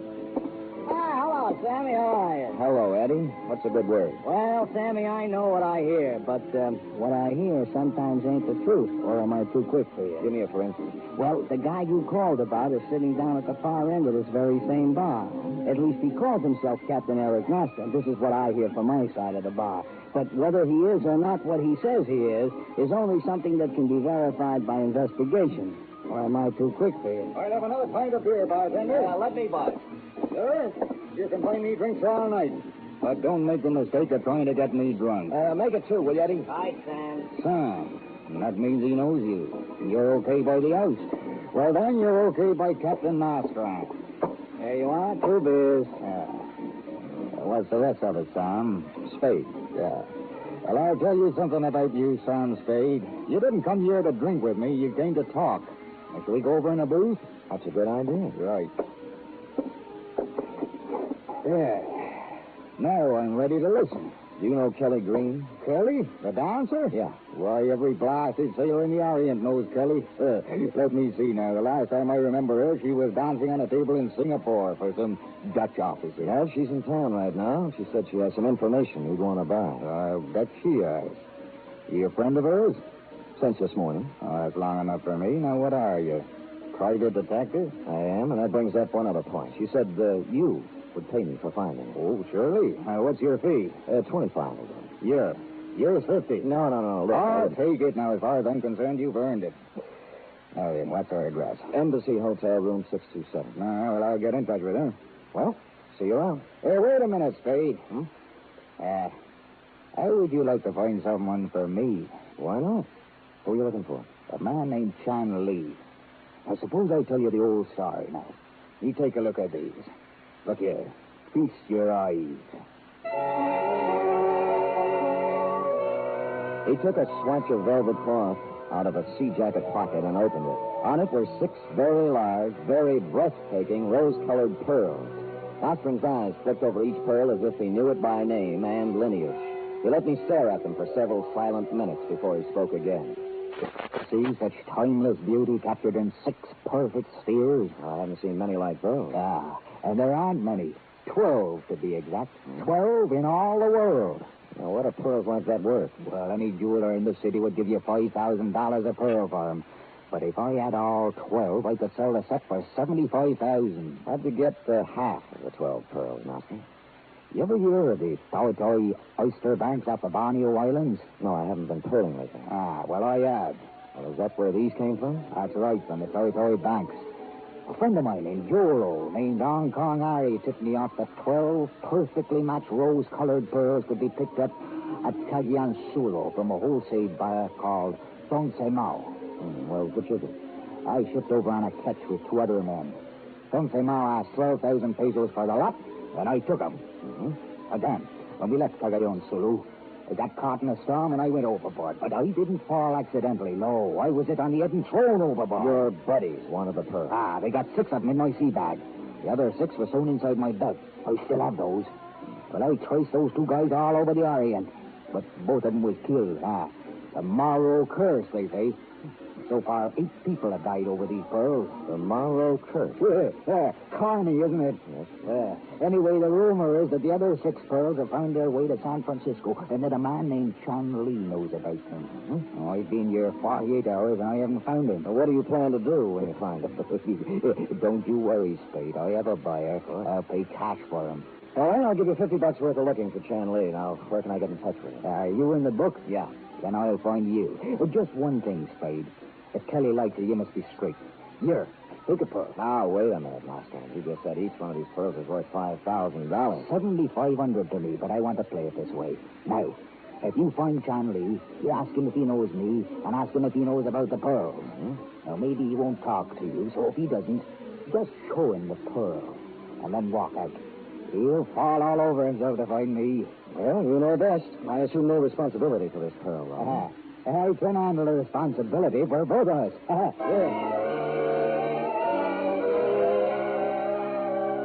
Harry Ching, a friend of mine who has his ear to the Oriental ground, put down his mother tongue edition of that great Chinese detective, Shylock Holmes, and directed me to a little food store just off Grand Street. There were a number of people in the store looking at merchandise. My man was small and fat and behind the counter. Good afternoon. May I assist you? Chan Lee? Oh, no. My name is Nguyen. Harry Ching told me Chan Lee would be here. Oh, before my name Nguyen, my name Charlie. The personal reason for change, you understand? Not fully, no, but I'm not here to inquire about that. Tell me, do you know a man named Captain Eric Nostrin? No. Never hear name Captain Nostrin. With his big, red-pointed beard, rough. Register? Sorry, no. Ever hear of the rose-colored pearls of Powhatan?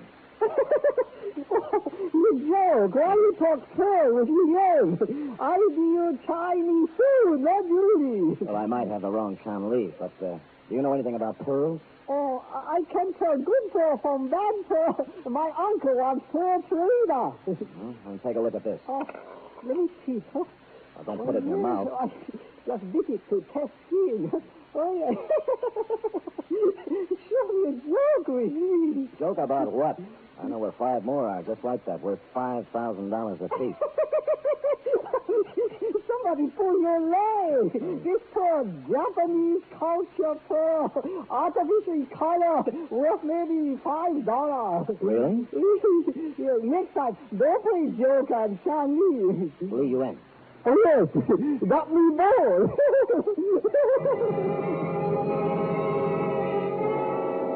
A skeptic, I took the pearl to a jeweler I know, and he told me Shanli lied in his straggly beard. It was the finest specimen of rose pearl he'd ever seen. Well, I went back to my office to wait for Nostrin's call when and if it came. I say I went back to my office, but not directly in, because just as I was putting the key in my lock, something familiar pushed in between my shoulder blades. Mr. Spade, I know all the tricks, so don't try any. Just open the door and go in. You bet. Now sit down at your desk and put your hands on top of it. Yeah, you were looking at the tea in Shanli's store, weren't you? I was. And I want the pearl you have. Me? You. All right, if you're going to make a scene, suppose you give me something. I don't have to give you anything. That pearl belongs to me. It was stolen from me, along with all the others. By Eric Nostrin. Right. Bought those pearls from Tung Se Mao in Cagayan Sulu. Nostrin was crew on my catch, and on the way back to Shanghai, he threw me overboard so he could have the pearls himself. Well, didn't you drown, Mr. Ivan T. Sanderson. Oh. Some Jap fisherman picked me up. Good. This is the first of the 12 rose-colored pearls I've gotten back, and I mean to get the other 11. Even if it takes a few dead bodies to accomplish it. Well, I admire your spirit, sir, but I'm afraid you've picked out a tough career. Where's Nostrin? I don't know. You must know you're working for him. Look, he said he'd contact me. Honest, How did you get tied up with him? A girl named Kelly Green hired me to find her. Call her. All right. And ask her where Nostrin is. All right, I will. But don't point me. Not polite. Yes, well? Embassy Hotel. Oh, 627, please. Whom are you calling, please? Miss Kelly Green. Hello? Kelly? Yeah? Sam Spade. Yeah? Did Captain Nostrin get in touch with you? No. Did you find him, Sam? I did. Well, he hasn't come up here yet. Not yet, Sam. Thanks for calling. Goodbye. She hasn't seen him yet. Thank you, Mr. Spade. I'll be checking with you from time to time. He pocketed his gun and stalked out with a $5,000 pearl in his hand. I knew he had heard the operator say Embassy Hotel, and I knew he heard Kelly Green's room number. So I let him get a small head start. He went directly to the Embassy Hotel. I followed him into the lobby. He got the one elevator, and I had to wait until it went up and came down before I got it. When I arrived at the 6th floor, the door of 627 was slightly open, and there was a sharp odor in the air. Ivan T. Sanderson wasn't there. Neither was Kelly Green. Dragging himself across the floor, trying to reach the door, was Captain Eric Nostrin. He had 2 bullet holes in his back. I tried to help him, but it was beyond help. He collapsed, dead. As his body relaxed, his mouth slowly opened, and 5 rose-colored pearls rolled out.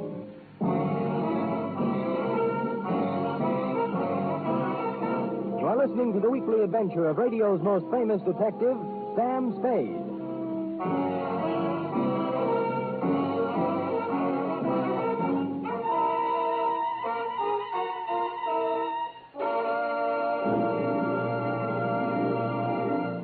Three chimes mean good times on NBC. There's music and mystery with the chimes every Saturday. Tomorrow evening for mystery, Herbert Marshall stars as the man called X. In all the strange and far-off corners of the world, wherever there is intrigue, danger, and romance, there you will find the man called X. For music, there's your hit parade with the top tunes in the land as selected by you and brought to you by Snooky Lanson, Eileen Wilson, and the Hit Paraders. Last week, Tennessee Waltz and My Heart Cries For You were the top tunes across the country. Will they topple? Well, you'll have the answer tomorrow on Your Hit Parade.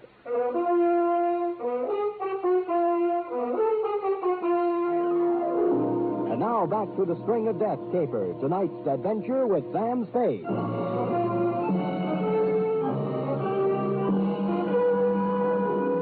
After I found Nostrand's body, I called you, Lieutenant Kelsey, and told you as little as I could. After that, I went out to dinner and then home to bed. This hiatus was necessary in order to let the pot of vicious intrigue bubble a little. Well, the next morning, at considerable expense, we added a new character to our play, which was already an extravaganza. Good morning. Well, good morning. I am not sure, monsieur, whether I am going to kill you or let you live. A very effective entrance, sir. And who are you? Jacques Malraux. Aha! Of the Marlowe curse. The same, monsieur.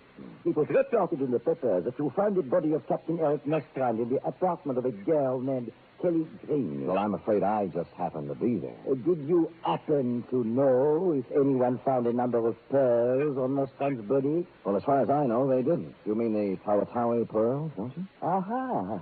You know about them? A little, yeah. They belonged to a man named Tungsay Mao, who sold them to a man named Ivan Sanderson, who had them stolen from him by Captain Nostrand, who had half of his stolen from him. That's the installment I just read, anyway. Perhaps it is mostly right, except for one important point. Tungsay Mao was holding them for me. They were not brought. They were taken from him at the point of a gun. Getting involved. I risked my life in the shark-infested waters of Tawatawi diving for those pearls. No man but me will possess them. Now, where to find Kelly Green and Ivan Sanderson? I don't know. The police don't know, so I can't tell you. Aha. All right, Mr. Spade. You have an honest face, I believe you. But if it turns out later that you have deceived me, you will find to your regret that Jacques Malraux is not an easy man to do business with. Au revoir.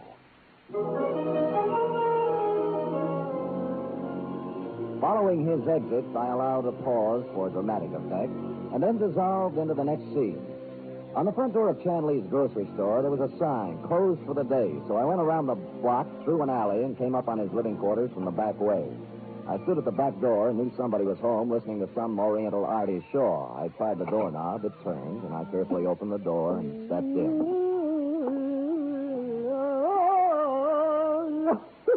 What you do my house? Well, What like you come in private house? Turn that thing off and I'll tell you. All right, get out or I call police. Son, I didn't come here to quibble with you. I came to speak right from the shoulder. What you talk about? The Tawatawi from the shoulder. What you talk about? The Tawatawi pearl. I don't know, Pearl. Get out. You know Nostrand was killed yesterday, don't you? I tell you before, I know no man named Nostrand. All right, where's Sanderson? What man? The tall man with the clipped mustache who was in your store yesterday when I was there. So plenty people come my store. I not know them all by name. Come to anybody. Plenty mustache. All right, play it your way for Yeah. now. But if you ever do meet up with Sanderson, just tell him that I have the other 5 pearls. The ones Nostrand was killed for. Just as I closed the door behind me, I saw a pair of red alligator shoes with a pair of nylons draped over them pushed under a chair. I hesitated a minute, thought better, and hurried away. I went back to my office, pulled out a good book, and read for 3 hours. It paid off. Sam, I had to come to you. I'm in an awful jam. I should say you are. It won't get you any easier when I call the police. I knew Eric was found in my apartment, but I didn't have anything to do with it. Nuts. I called you from here not 10 minutes before Nostrand was found dead. All right. He was there, but he wanted me to say he wasn't. Do you want me to tell you something else about yourself? I checked with the Embassy Hotel. Your bill was paid for a month in advance. You weren't stranded. It was a murder setup from beginning to end. But I can't understand your being dumb enough to use your real name. He wasn't supposed to have been killed there. It was supposed to happen someplace else. That's what I thought. Oh, don't do it, Sam. I came here to tell you the truth. I need your help. I can't help you now, Kelly. He made me do it. He made me come to San Francisco, wait for Nostrand, and then find him. Who made you? Sanderson? No. Chan Lee. He killed Nostrand. He shot him. But we heard somebody at the door and went out the fire escape before we could search Nostrand. What do you mean he made you do it? Look at this. That arm isn't pretty, is it? There must be 1,000 holes in it. When did you start this? In Singapore. Chan used to be there, and he supplied me. I had to follow him here because I didn't have enough money to buy it. I see. Well, Kelly, I'm sorry. Maybe the state will take that into consideration. Sam, I want to go into partnership with you. Partnership? Doing what? Selling pearls. You have 5 of them. I have 6 of them. Here. Where'd you get these? From Chan. I heard you there. After you left, he got excited and had to take something to quiet himself down. I grabbed these and beat it while he was still under. What do you say, Sam? Let's sell them and go someplace. Well, it might be arranged. Where's Sanderson? Ivan Sanderson? Yeah. He lives on a boat. It's a yawl, a trader anchored at Pier 32. Ah, don't worry about him, Sam. You can take care of him. I probably can. Did you ever hear of a guy named Jacques Marlowe? Marlowe? Jacques Marlowe? Yeah. Was he in San Francisco? He was in here yesterday looking for you and Sanderson. Sam, the deal's off. I don't want to have anything to do with it. Here, keep the pearls.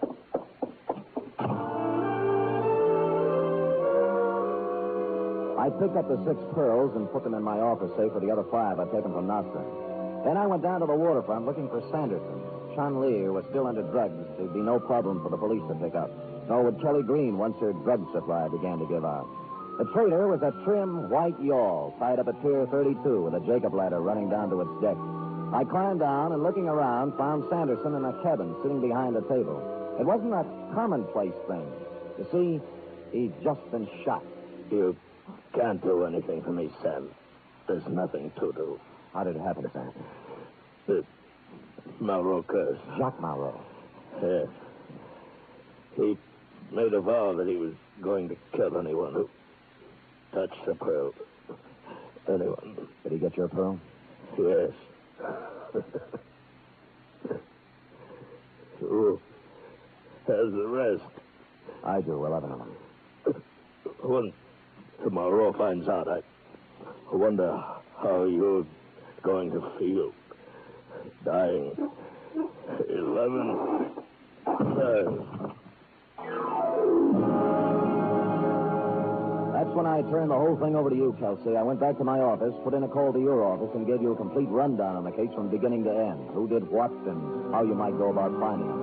You said you'd be right over to pick up the pearls, but you got there a little late. I had no sooner put down the phone when... All right. You have a pearl. Give them to Chum, or he will not hesitate to shoot you. The way you did Nostrum? I don't have time for talk. Hurry, get pearls. Okay. They're in my safe here. I don't think I'm going to give you any arguments or pull anything clever. It would be too bad if you did. I don't really know who these pearls do belong to, and I don't care much anymore. You can have the worries instead of me. I would be glad to worry about such a treasure. There you are. Stay where you are. Throw them to me. Catch. Thank you. Now I will go. I advise you against raising outcry. I'm glad to get rid of you. Go and have a long and happy life. Oh? Oh, I have been hand-picked by the guard. He was, but for a different reason. He put the pearls in his pocket, and with a little smile of triumph at how easy it had been, he turned and quickly walked out of the office. He even closed the door politely. But outside, he didn't get far. I ran for the hall, pulling my .38 out of its holster. Chun Li lay still on the floor, and his coat pocket had been turned inside out. Steps were pounding down the stairwell, and I followed. When I hit the sidewalk, he was half a block away and running. I fired at him, and he stopped and fired back. My second one caught him in the chest, and he fell twisting across the sidewalk. I walked right up to him, but it was all over. Jacques Marlowe was dead. And one by one, 12 of the most beautiful rose-colored pearls in the world were dropping out of his hand, rolling down the gutter and plopping into the sewer, where they belong.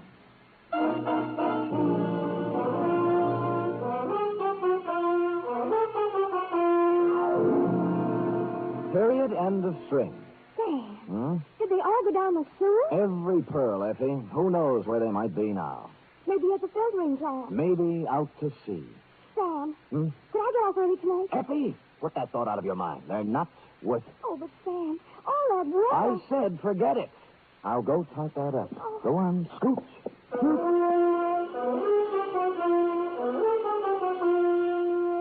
Three chimes mean good times on NBC. There's music and fun in the air tomorrow evening, styled to suit your Saturday night of merriment. Dennis Day brings you songs and comedy in his charming, boyish manner, and then Judy Canova gets together with her frolicsome friends for Mountain Melody and Mayhem, followed by Grand Ole Opry with singing MC Red Foley and his gang. It's a Saturday night of fun designed for you.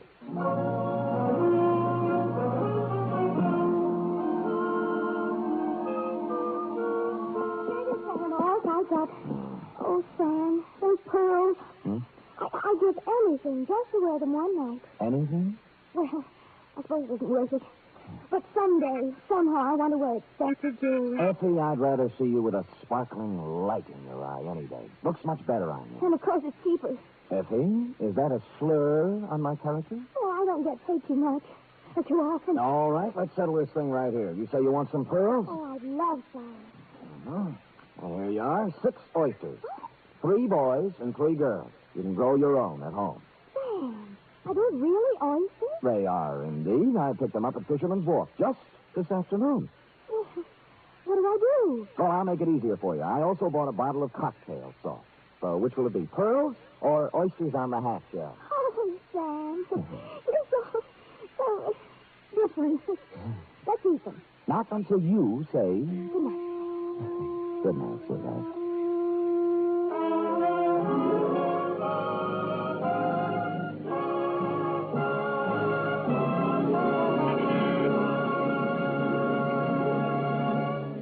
The Adventures of Sam Spade are produced, edited, and directed by William Spear.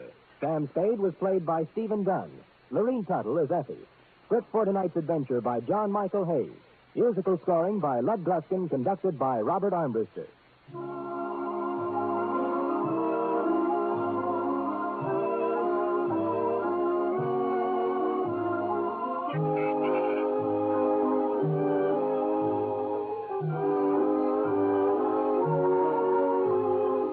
Join us again next week, same time, for another adventure with Sam Spade. Now the Magnificent Montague, then it's Duffy's Tavern on NBC.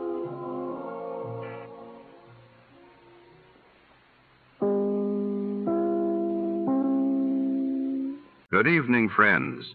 With a special word of thanks to our sister network, CBS, we invite you now to test your memory of the great radio adventures.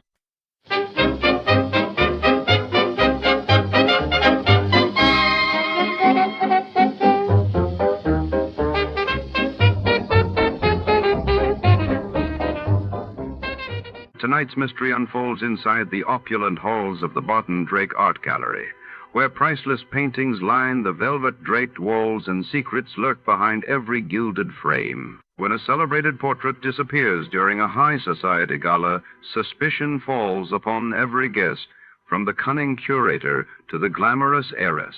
In a world of shadowed corridors and whispered alliances, can Detective Barton Drake unravel the web of intrigue? Before the thief strikes again. Before to start, let's see what happened the day it was aired. It was February 24th, 1954, and that day the world learned that the first mass vaccination of children against polio began in Pittsburgh, while across the Atlantic, the French government grappled with political turmoil as Prime Minister Laniel narrowly survived a crucial vote of confidence.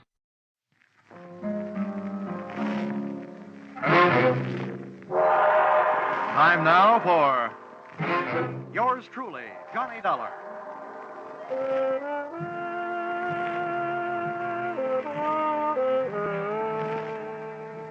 The next half hour has its baggage packed to take a trip with America's fabulous freelance insurance investigator, Johnny Dollar.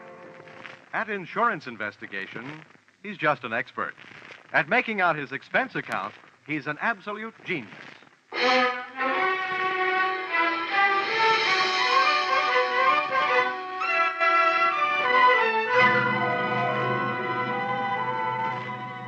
Expense account submitted by Special Investigator Johnny Dollar to Home Office, American Pioneer Life Insurance Company, Hartford, Connecticut. Attention, W.K. Green, General Manager. The following is an accounting of my expenditures in the case of Barton Drake, or how I played ducks and drakes with a drake who ducked. Expense account, item 1. $100 I'm charging you for 1 hour's sleep I missed answering your telephone call at 9 o'clock in the morning. Expense account, item 2. $1.50. I had to go out for breakfast. The Easter Bunny didn't leave me any eggs. Item 3, cab fare to your office, $1. Tip to driver, $1.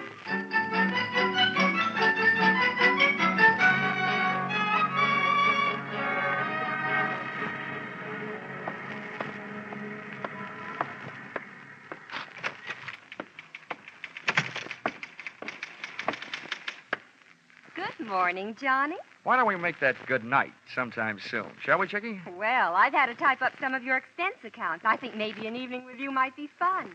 But business first. Old Stonewall's waiting for you. Hasn't he gotten out of that military kick yet? No, he still thinks he's a general. But to me, he's still just what he was before he ever went into the Army. His belts never stopped fighting the battle of the businessman's bulge, huh? Well, forward march.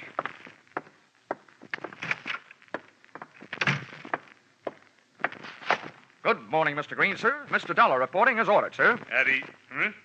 Oh, yeah. What's this saluting and heel-clicking about? Oh, I thought you might be homesick for some military courtesy. Yeah, I'd be surprised to get any kind of courtesy from you.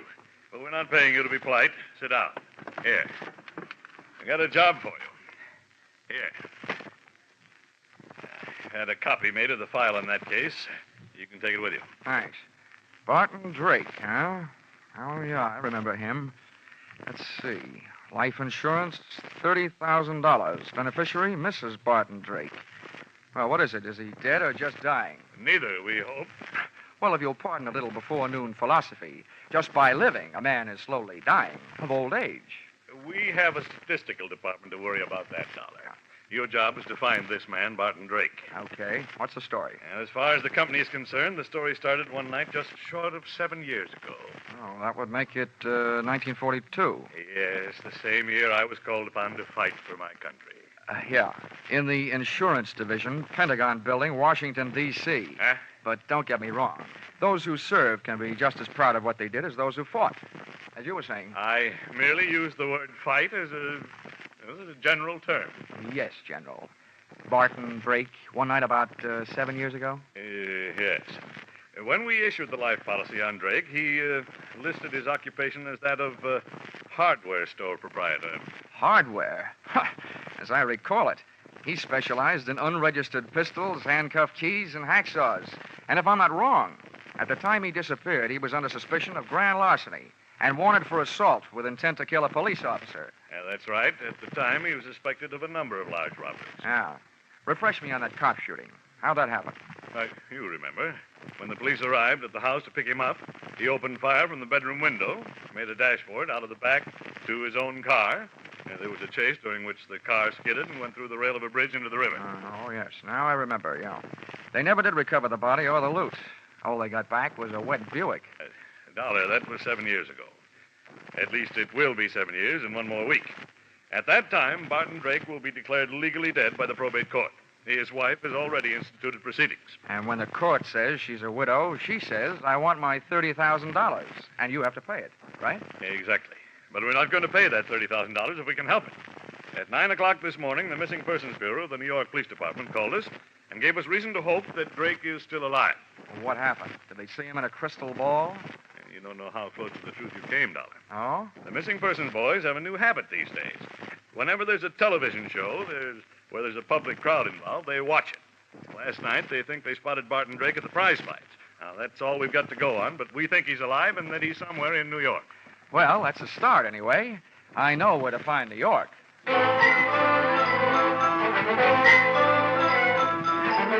Expense account, item 4, $7. Mileage, Hartford to New York.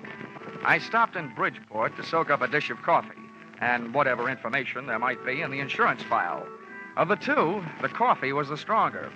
All I learned from the file was Drake's physical measurements, the birthplace of his mother, his wife's maiden name, the last known quotation on his blood pressure, and his home address in Manhasset, Long Island, to which I went.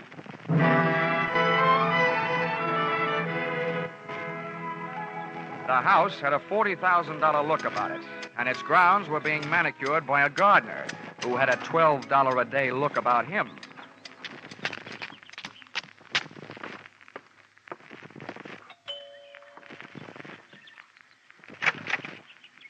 Yes, sir? I'd like to see Mrs. Drake. Here's my card. Yes, sir.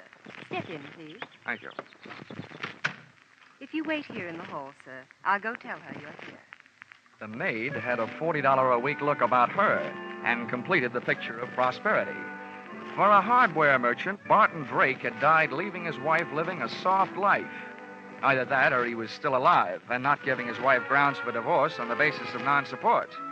Or she was that certain kind of gal who wouldn't have any trouble making that certain kind of man get up that certain kind of money. And when I saw her, I knew not only that I couldn't afford her, but that Drake probably hadn't been able to, which probably led to his undoing. Just to give you an idea, she was wearing a diamond necklace and a negligee, and it was 2 o'clock in the afternoon. Mr. Dollar? Mrs. Drake? Yes, Stella Drake. I'm having breakfast. Won't you come in and join me? Well, I'll join you, but no breakfast. I just had a tomato surprise. Lunch. Oh, I'm glad you didn't mean me. Come on, right in here. Are you sure you won't have some breakfast? No, thanks.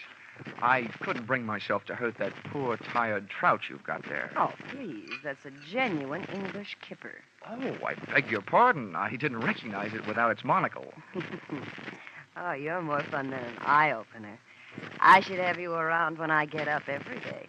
Well, I have something to tell you that should make you really feel good.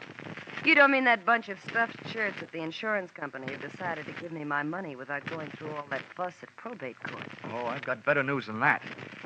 You may not get that money, but we think you have a good chance of getting your husband back. What? Yeah, the New York police think they saw him last night, alive. Oh, maybe I was wrong. Maybe that doesn't make you happy. Why, yes.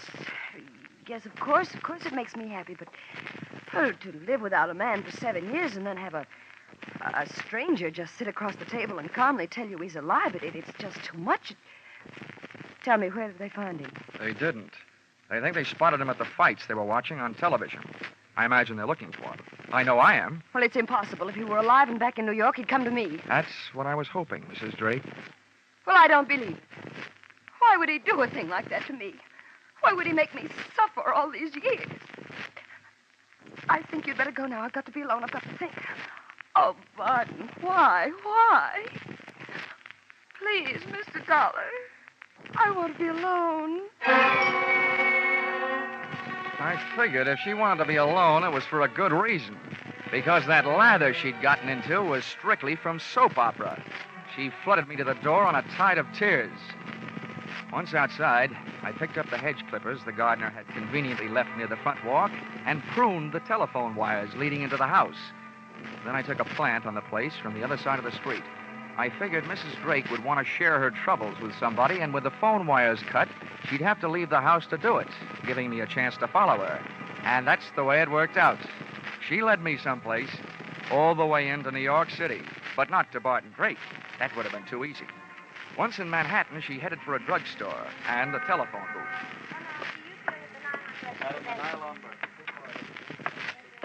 I slipped into the phone booth beside hers. I got the receiver off the hook and my nickel in the slot in time to use an old trick of mine. As she dialed, I tried to duplicate it with my phone. She dialed. And I dialed. I was just one number behind her all the way. When she was through dialing, I held off dialing the last number on my phone until she got an answer. And then I let it go.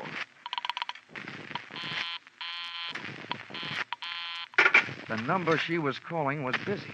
There was still room for coincidence, but it was good enough for me.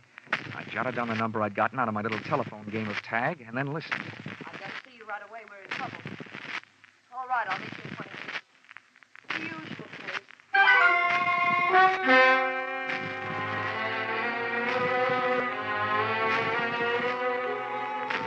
The usual place turned out to be the usual place to meet trains, Grand Central Station. But no train ever pulled into where Mrs. Drake went. As a matter of fact, no man ever did. Unless he was a plumber, maybe. That's right, where the ladies go to powder their noses and things. She came out 30 minutes later alone, but she never hit the street. Instead, she went through the tunnel into the adjoining Commodore Hotel and checked into room 407. The only room I could get was 1313. Expense account item 5, $10. Tip to hotel detective for keeping an eye on the Eiffel in 407. Item 6, $35. Purchase of portable phonograph. Item 7, 65 cents. Purchase of phonograph record, Frank Sinatra singing night and day. With this for ammunition, I went back to my hotel room and, gunning for a bird I'd never seen, I set up the phonograph near the telephone, put on the record, and placed a call to the number Mrs. Drake had called earlier in the day.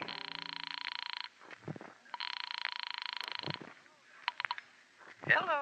Hello there. 7 p.m. again, and this is your favorite disc jockey, Happy Jack the Money Man. Yes, your favorite disc jockey, your spinner with the winners. Tell me, are you listening to our show? My radio is not on. Goodbye. Oh, hold the phone, madam. A little thing like that doesn't make any difference to Happy Jack. Here's all you have to do to win a house full of prizes. Now, you just listen closely over the phone and identify today's puzzle platter, and you'll win all these wonderful prizes. A genuine Sunbeam Mixmaster that makes those fresh little eggs just happy to get beat up. Yes, and you'll clean up with the next prize. Make a real clean sweep with a Hoover vacuum cleaner with all attachments and no strings attached.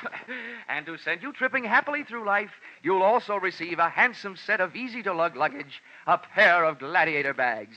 Are you interested? Why, of course I am. All right, then. Here's the tune.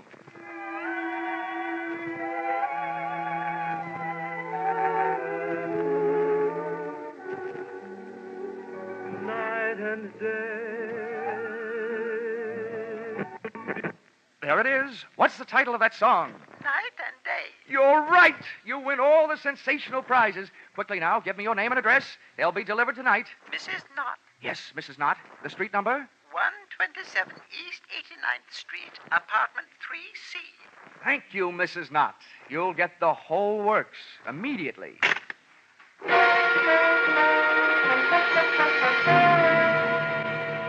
Expense account, items 8, 9, and 10. $39.50, purchase of Mixmaster. $79.50, purchase of vacuum cleaner. And $89.50, purchase of luggage. You may resent this expenditure, but there's one thing you must remember. Nobody can resist trading their name and address for something for nothing.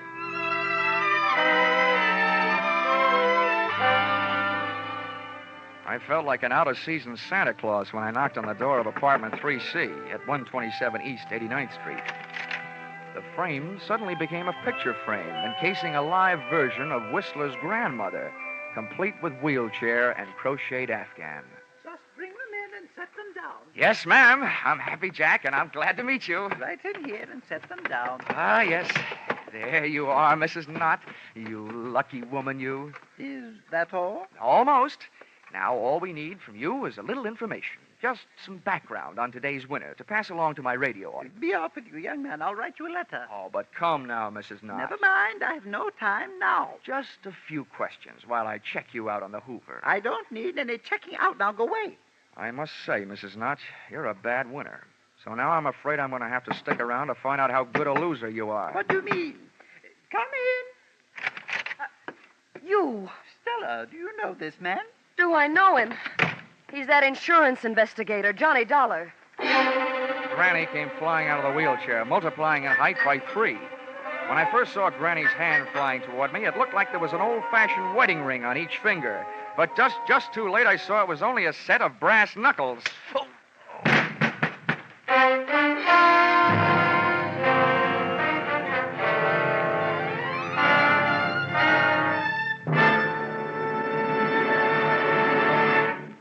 In just a moment, we'll return to the second act of yours truly, Johnny Dollar. CBS cordially invites you to hear the adventures of Philip Marlowe and the stories of modern crimes and their solutions as unfolded on Gangbusters when they come to you every Saturday night on most of these same CBS stations. Tomorrow night, Philip Marlowe will investigate the mystery behind the cloak of Kamehameha, and Gangbusters will deal with the case of the callous killers. Now back to yours truly, Johnny Dollar.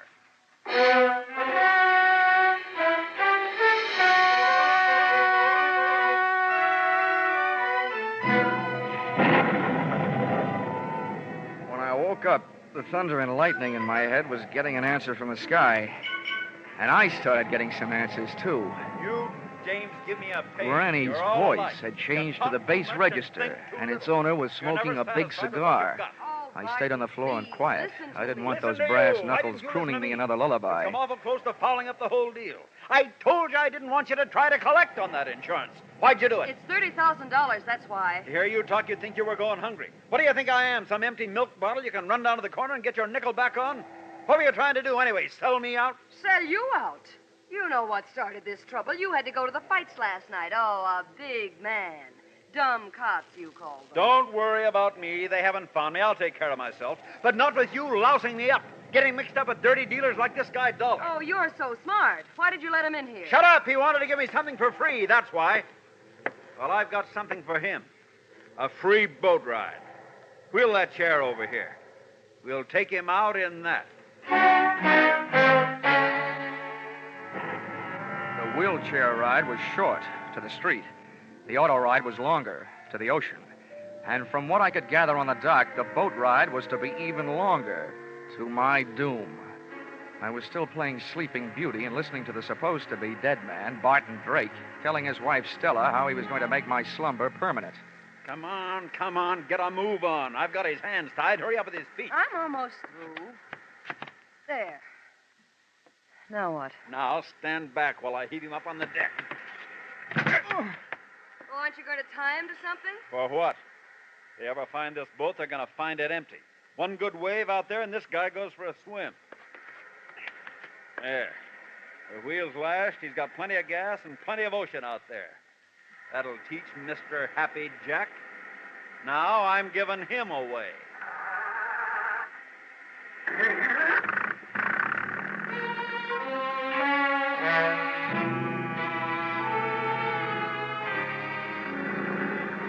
Taking that salt shower bath with my clothes on wasn't the big chill in my life. I was scared. My heart was racing faster than the boat engine. And for the first 20 minutes, all I could think about was hanging onto that slippery deck with all I had to hang with, my hopes and my heels. I was on a thin strip of deck after the wheel. Hard by my hands was a deck cleat. With that for a starting point, I went to work, trying to out-navigate that rope, with which Barton Drake had lashed the wheel. I worked my tied wrists over the cleat and dropped my legs down over the side into the icy racing water. I had rigged myself into a human jury rudder to swing the boat off its course. I didn't know where it would take me, but I didn't care, so long as it wasn't out to the open sea.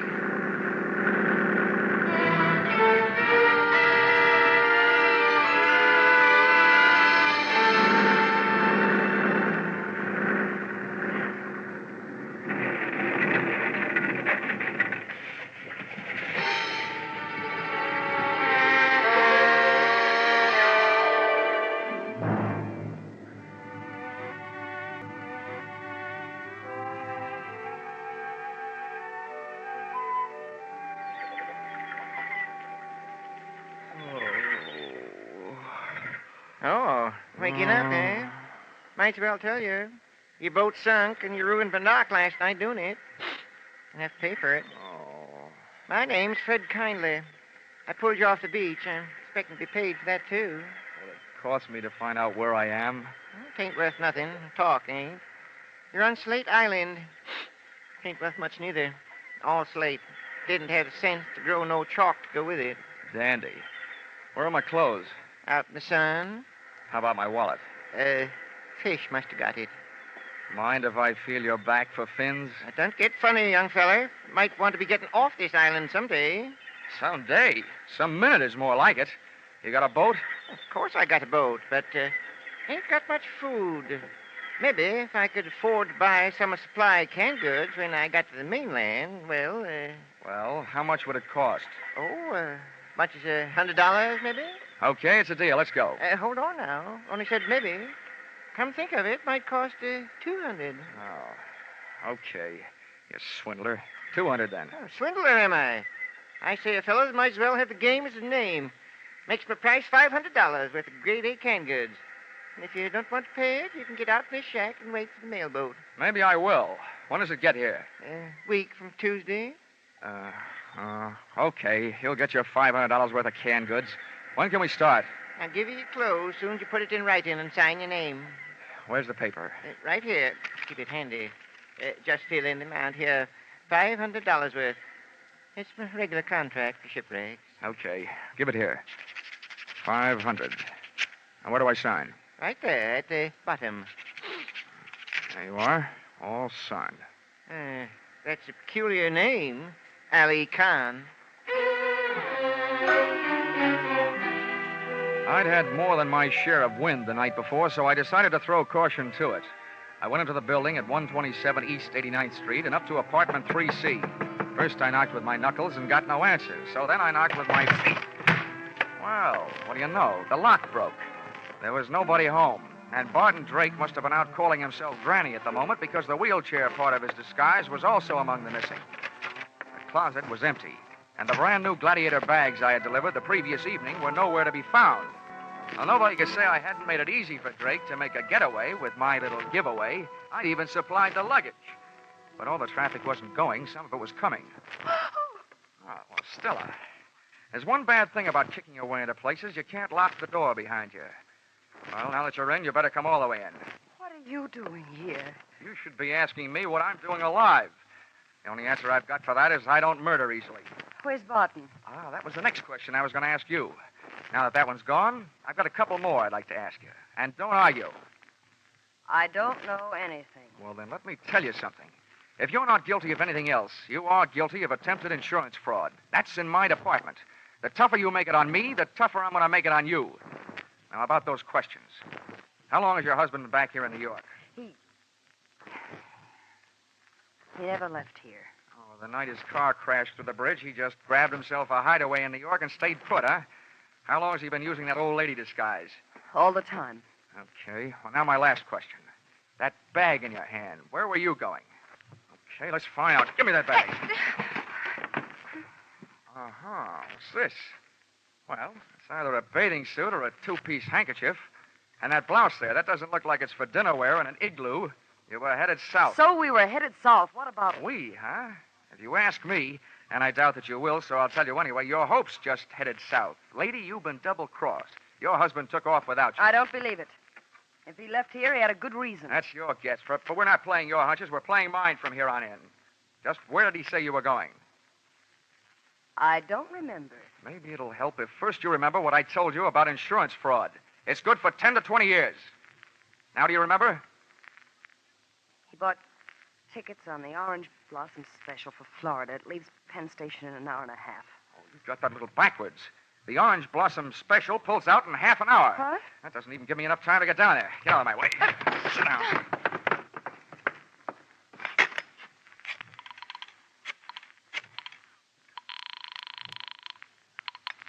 Information. Hello. Information. Look, I want the telephone number of the Penn Station branch of the Travelers' Aid Society. This was once when I didn't want the society to aid the traveler. I told them that Barton Drake was my invalid aunt and as nutty as a fruitcake. With Stella's help, I described his costume from the daisies on his hat to the buttons on his shoes. I tagged it off with a warning that when my aunt left the house, she thought she was a honeybee and was on her way to throw herself in front of the Orange Blossom Special, wheelchair and all. The guy on the other end of the line took off to round up the railway police, and I took off to round up a taxi.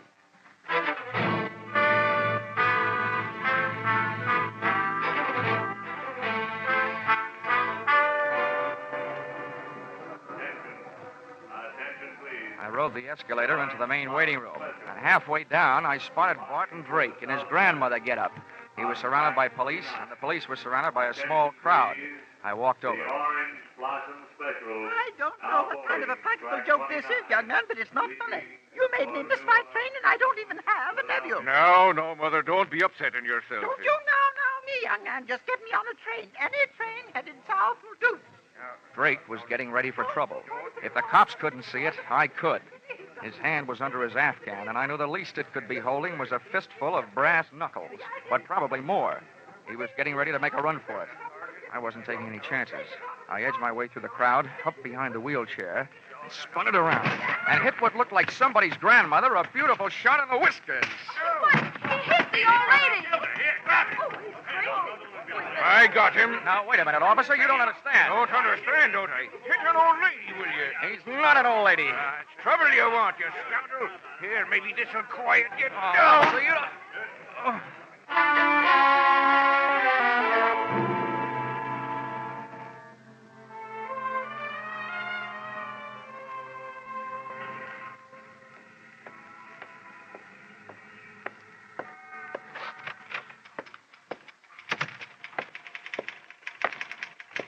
Johnny! Hiya, Chickie. Oh, that bandage. What's the matter with your head? No brains. Where's the general? Oh, when he found out you saved American Pioneer $30,000, he decided to take the morning off and celebrate. He's out playing golf. Oh, great. To celebrate my getting hit on the head with police clubs, he goes out and swings golf clubs. Oh, Johnny, I was sort of Now, hoping don't that... worry, Chickie. I've still got enough energy left for nightclubs. You want to help me with this expense account? I'll get it out of the way. Oh, that's all that stands between us. Uh-huh. Expense account submitted by Special Investigator Johnny Dollar to Home Office, American Pioneer Life Insurance Company,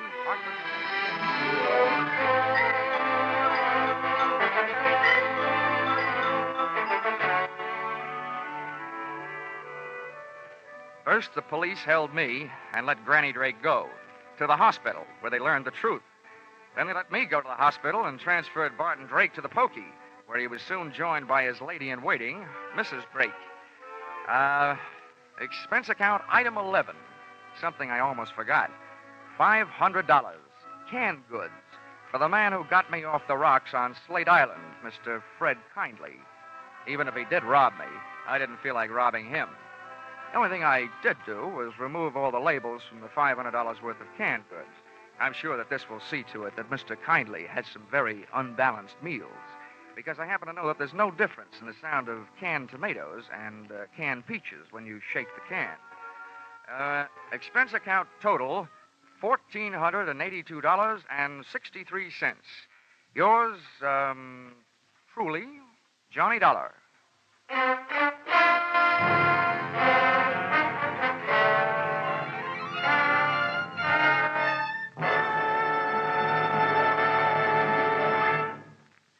At last, mankind is facing up to one of its most feared diseases, cancer. Research scientists are working tirelessly, exploring every avenue that might lead to new treatments, new cures, and new insight into the causes of the disease.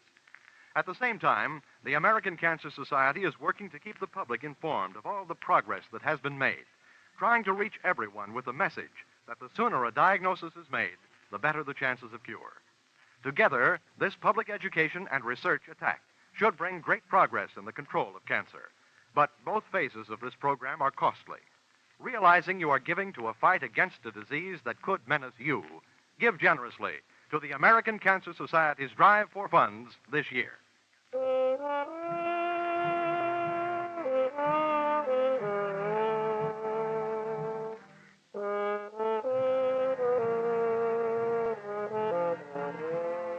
Yours truly, Johnny Dollar, stars Charles Russell as Johnny. Our music is composed and conducted by Leith Stevens. Yours truly, Johnny Dollar, is written by Paul Dudley and Gil Dowd and is produced and directed by Richard Sandville for CBS, where 99 million people gather every week, the Columbia Broadcasting System. Before tonight's tale continues, we'd like to extend our appreciation to the fine people at CBS.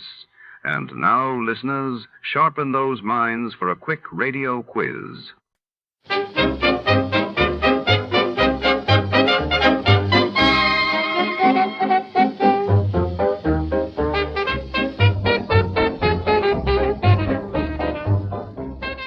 Tonight, on a rain-slicked city street, a small wishbone triggers a storm of secrets.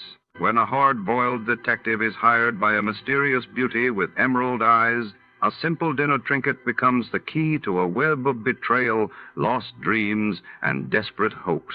Who really wants the wishbone, and why are they willing to kill for it? Stay with us as the shadows deepen in the little wishbone. Before we begin, let's see what happened on the day it aired. It was November 6th, 1947. That day, the world reeled as the United Nations Assembly voted overwhelmingly to approve the plan for the partition of Palestine while in Paris. The Louvre reopened its doors to the public for the first time since the end of World War II. And get it straight. Crime is a sucker's road, and those who travel it wind up in the gutter, the prison of the grave. This started with laughter on a bright morning in a battle over a chicken, and got better as it went along. It could have lasted a lifetime, but it didn't. It stopped on a gray morning with a little wishbone broken. From the pen of Raymond Chandler, outstanding author of crime fiction, comes his most famous character in The Adventures of Philip Marlowe.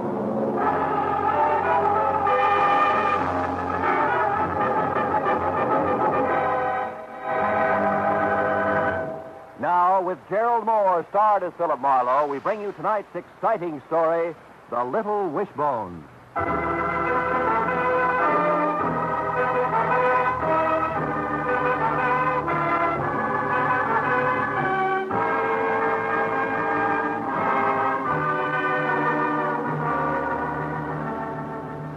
Sometimes the sun doesn't shine at 9 o'clock in the morning. Sometimes everything's just gray. The sky, the buildings, the streets, the faces going by, gray in a man's mind. And when I parked in front of the politely landscaped stucco square on Sunset Boulevard and got out of my car, I knew that this was just such a morning. And that was right as it should be, because what I had to tell her, what had to be said, belonged in gray to the chilling half-light that leaves everything and everybody something less than real. To a half-light that's maybe a moment before birth, maybe a moment after death. Yes, sir? I'd like to see Miss Jones. Miss Cordelia Jones, please. I called. My name is Philip Marlowe. Oh, yes, Mr. Marlowe. I'm Mr. Early. Come in, please.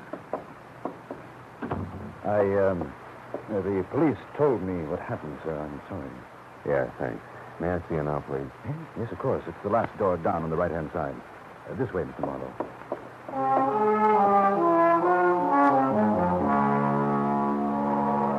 The plush carpet that ran the length of the corridor was also gray.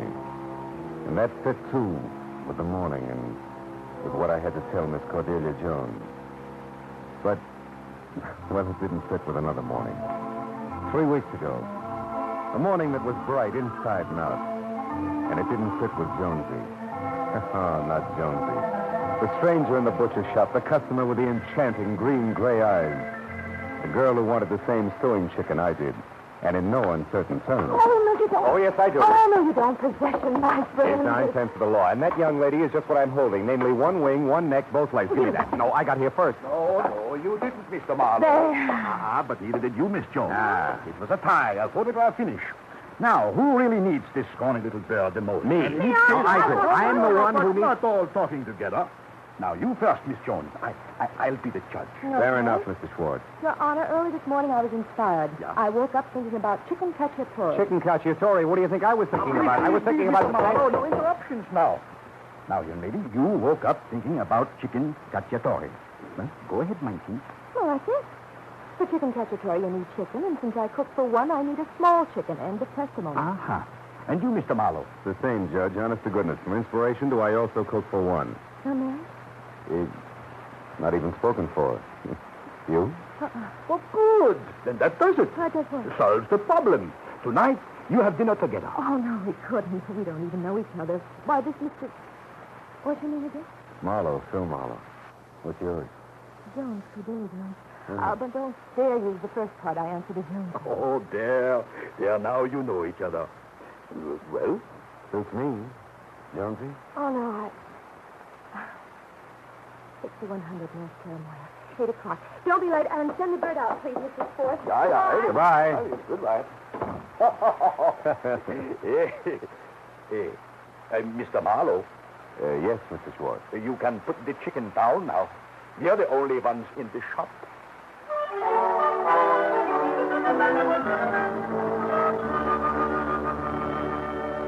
Well, that's the way it started. And it had gone along at about the same clip from the chicken cacciatore, which was the best I'd ever eaten. But only because I could look at the lovely chef while I ate it. Past a wonderfully gabby evening that I didn't want to see end. But end it did. For lunch the next day and the day after. Oh, yeah, Jonesy was something, all right. By profession, an artist around the edges. She painted beer cans and the like for an ad agency downtown. So her place on Cherimoya was half studio, half apartment, and all cozy. You know the kind of cozy that makes you want to curl up the second you walk in? Always makes you hate to leave. But leave you did because Jonesy liked to go places. And Jonesy liked to do things. Liked to play miniature golf and badminton and, of course, bowling every Wednesday night. Okay. Marlowe out in front it is, but the lady still has one try left. All right, let's see it. Here we go. Hey! Try. Bill boy, you ruse. Honey, you're whipped. Now, tell me, am I great or no? Whip. Great, baby. Real great.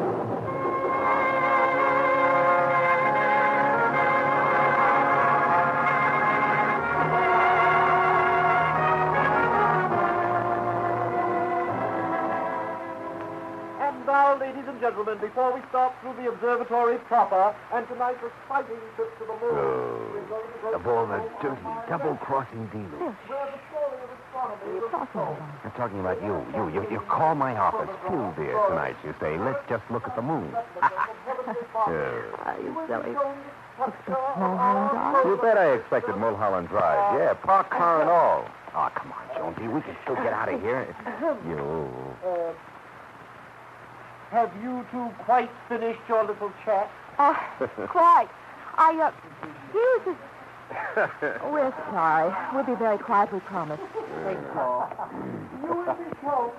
Come on, Phil. You better stay with the others. Okay, we'll stay with... Something breaking you up, Junior? Yeah. Young love, my friend. Always does. Now, excuse me, but I don't think I care to listen to a charming guide anymore. Good night, sir. Phil, are you going to join the rest of us? Phil, that man going to the door there. Yeah? Who is he? What did he say to him? But he was leaving, but young love always broke him up. Why? Because I don't know. I guess I thought he was somebody else. Well, come on. This guy's great. Peach. Wouldn't miss him for the world. Or the moon over Mulholland Drive. Phil, be taxed, my boy. Lady appreciates it. Oh, sweet child. Come on.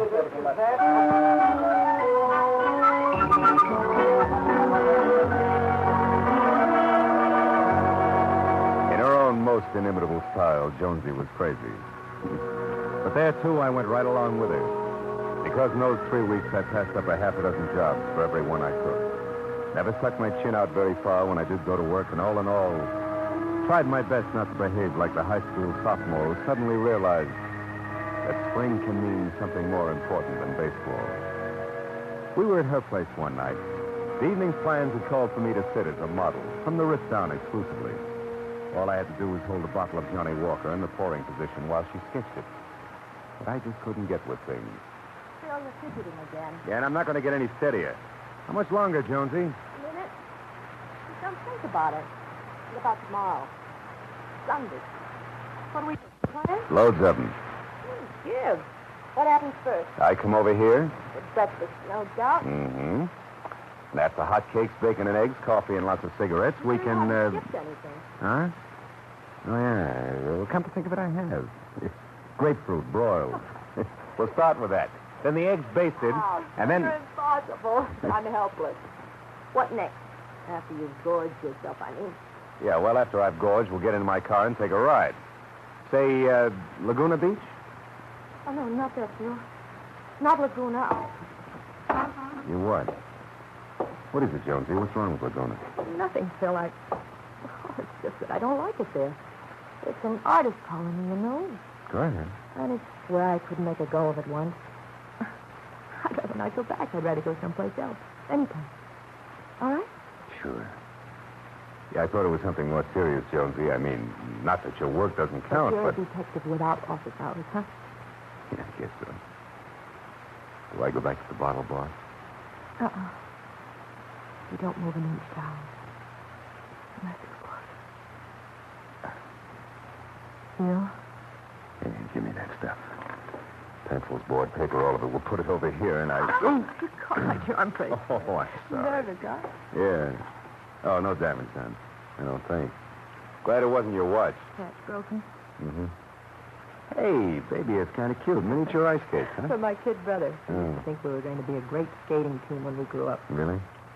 And the four-leaf clover? Oh, well-wisher. Way back at college. A girl. Mm-hmm. Hey, kid. Tear our hearts entwined. How about that? Also back at college and none of your business. Okay. And this ring? Here, where the piece is broken off near the chain. What was that? Well? It was a wishbone. Gold when I lost it. You'll put the bracelet on my wrist, please. I just remembered I got to finish this sketch. It's due first thing Monday morning. You mind? You mean I got to pose some more? No, thanks, Phil. I can finish it alone. I'll look for you tomorrow morning at 10. All right? All right. Good night, Jonesy.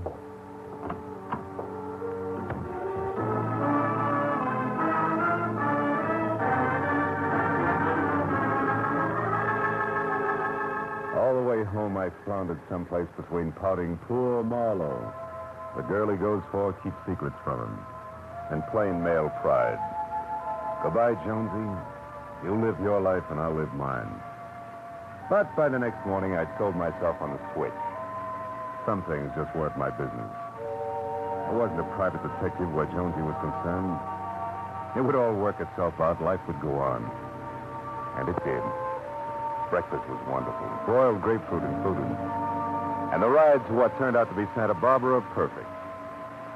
So in the days that followed, no more was said about it, and nothing unusual happened.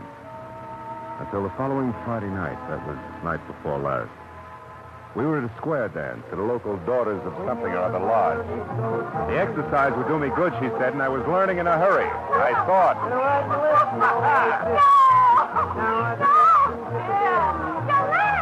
You live! Now turn right to her! Oh, you big heart!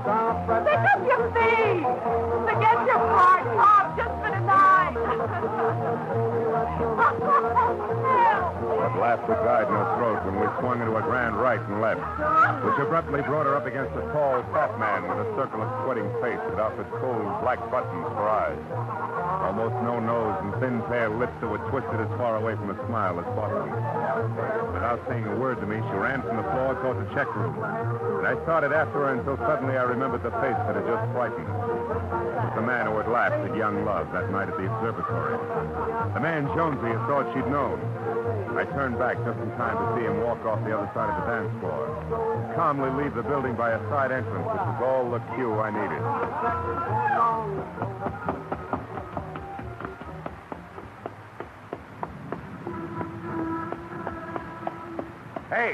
Hey, you, hold it. I want to talk to you. You want to talk to me? Yeah, who are you, friend? And let's not bother with the routine we played at the observatory. Oh, yes, I remember you now. Good. What else do you remember? Come on, the girl in there. I want answers, mistress. They mean a lot to me. Yes, so I see. So you saw before, now start talking. All right. That's just what I planned to do. And you can tell her that for me. And also remind her that I was on the corner of 3rd and Oak, too, on Armistice Day. 3rd and Oak. On Laguna Beach.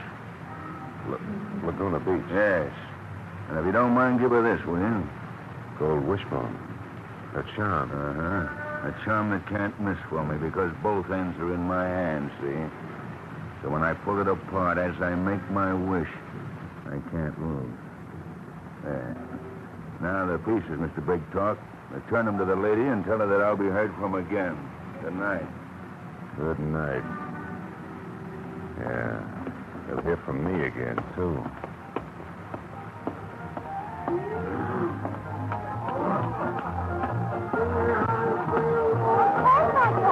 Now listen, Beth, if us hat-check people don't stick together, we haven't got a chance against them others. Well, we'll be Oh, wait a minute, a customer. Call you back. Yes, sir.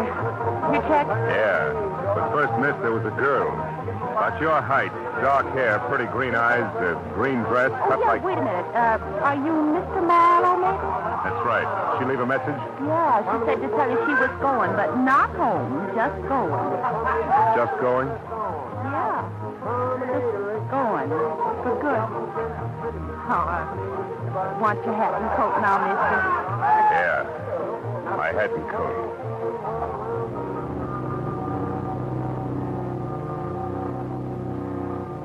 Jonesy was gone. With no other word than that. And she wasn't coming back.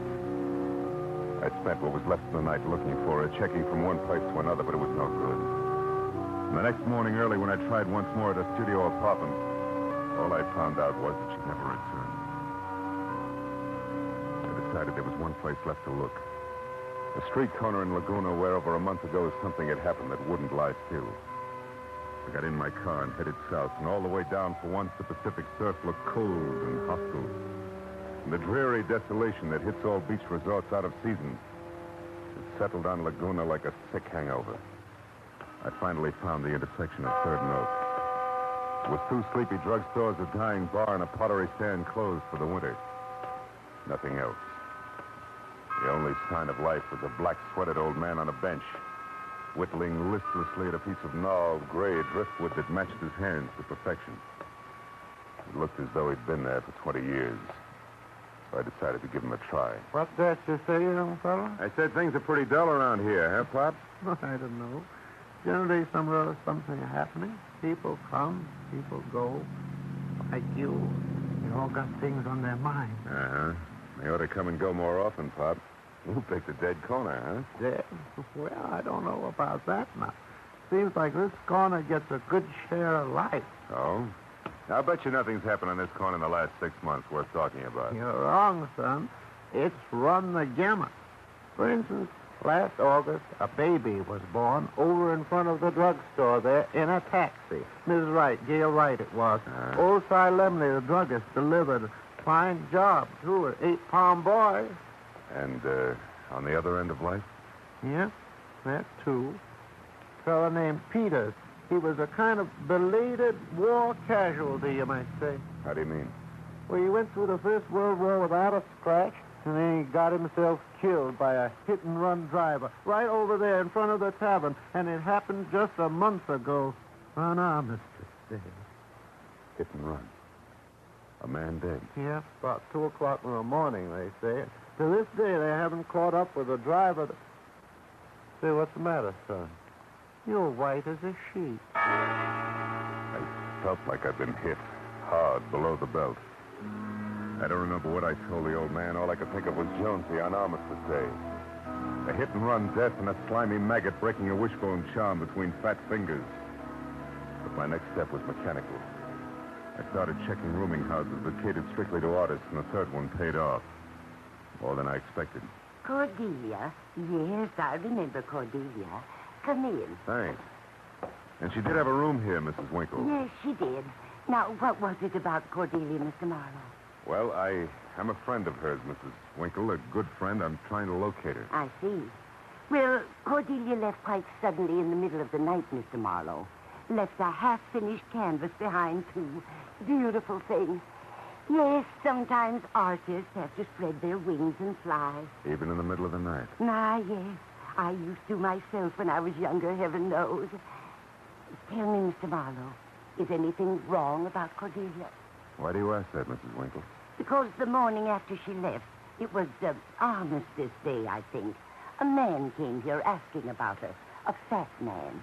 Did you know him? No, and from what I read in his face, I don't think I'd like to. Look, Mrs. Winkle, I got to find out all I can about that guy right away. He means trouble for Jonesy, Cordelia. You see, she... Well, what I mean is... Don't bother explaining. I think I understand. As it turned out, this fellow used the telephone while he was here. His name is, let me think now. Orland, something weak and sniveling like Begley. That's it. Orland Begley. He made a reservation at the Beekman Plaza Hotel in Hollywood. Begley, Beekman Plaza, huh? Mm-hmm. Okay, now look, did you tell him anything about Jonesy leaving like she did? Oh, goodness, no. I said she planned on leaving. I even told him what we had for breakfast. He just smiled. It was dirty. Then he went away. That's all I know. Mm-hmm. Thanks, Mrs. Winkle. Thanks a lot. Good luck, Mr. Marlowe.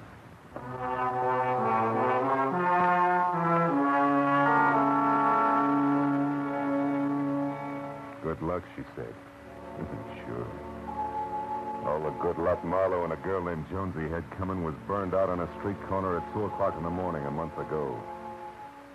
But we still had a chance. If I could only talk to Jonesy. All the way back to L.A., I worried because for that I had to find her first. I was halfway down the hall to my apartment when I heard it. My phone. I ran to the door and practically ripped it off the hinges before it stopped ringing. Hello? Hello, darling. Jonesy! Jonesy, where are you? That doesn't matter. I just called to say goodbye, Phil. I couldn't leave without that. Now, look, you're not going anyplace. You're going to sit tight right where you are till I get there. No, it's no use, Phil. I'm in a bad jam. I should have told you all about it long ago, but, well, it's too late now. It's not too late, baby. I just got back from Laguna. Honey, I know all about it. Look, you're in love with a good private eye, you remember? Don't run, baby. That's not the answer. There isn't any answer, Phil. There never was for us. Jonesy, please, will you shut up and listen to me for a minute? I can't, Phil. I've thought it all over. My mind's made up. So I'm going to have to get out of this mess in my own way. Honey, we got to talk. Come on, where are you? Please, Phil. Gee whiz, can't you see I'm having an awful tough time with this pinches, it is. Jonesy, baby, look. Don't make it tougher on me. I'm sorry for it, Phil, but thanks for the buggy ride, mister. It was swell while it lasted. Baby, you can't run. Don't try it. I know that, but I... Goodbye, Phil. Okay, Jonesy. We'll make it the hard way.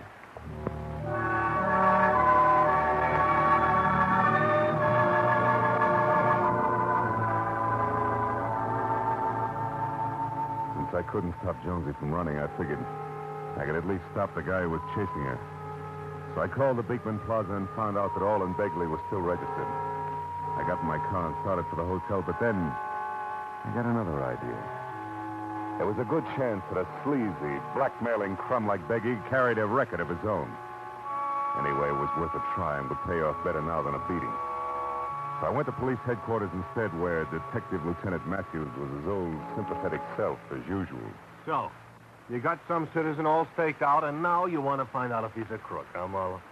What is this, something new in crime detection? Now, look, Matthews, I'll come down some quiet Tuesday and we'll make all the jokes all afternoon. But right now... Wait a minute. If you're going to dip into police files, I would like to know a little bit more about it, huh? No joke. All right, the guy goes by the name of Olin Begley. Fat, dark, 6'1", about 40. Could be anything from a badger to a bum check artist. Right now, he's shooting an angle that includes me. So I find him in the files. I want an exclusive on him for 10 minutes, then he's all yours. Yeah? And what's the hooker? Why are you included? Because of a brunette named Jones. Oh. Jones, huh? Yes, Jones. I'd like to make it Marlowe someday. Don't fool, Matthews. This time I'm serious. Okay, Phil, okay. Help yourself. You'll find about 3,000 fat guys in there, 2,000 of them with dark hair. Go ahead and start. I'll send in one of the clerks to give you a hand. Matthews' guess was close. But with the clerk's help and hard work, we narrowed the field down to a few hundred cars and started through. The streetlights had been on outside for an hour before we finally found it. 40 pounds lighter and sporting a mustache, but there was no doubt about it. James Orland, alias Jim Orlo, alias Orland Biglow, was now Orland Begley, with charges that ran from petty thievery in Louisiana to one that even got Matthews on the ball. Begley was wanted for murder in Rhode Island. What are we waiting for, Marlowe? Let's go get him. When we piled into the squad car and headed up Sunset Boulevard, I began to feel good again for the first time since Jonesy had run away at the square dance. When we turned up Whitley, Matthews cut the siren, and 2 blocks above the boulevard, we stopped. Around the corner from the Beekman Plaza. It was a 2-story frame hotel held together by countless coats of cheap paint only. And inside, a line of empty sweet air bottles said it took something more than ordinary ventilation to keep the musty smell from getting thick enough to chew. The jittery night clerk managed to tell us that Begley had room 212 and left his mouth hanging open while Matthews sent him outside. Marlowe, you mentioned 10 minutes alone with him. You still want it? Yeah. It's important to me, Matthews. Okay. Somebody's got to go up and get him. Might as well be you. Look, the boys will cover his window from outside and both ends of the hall from the landings. If it gets tight, just whistle and duck. Go ahead.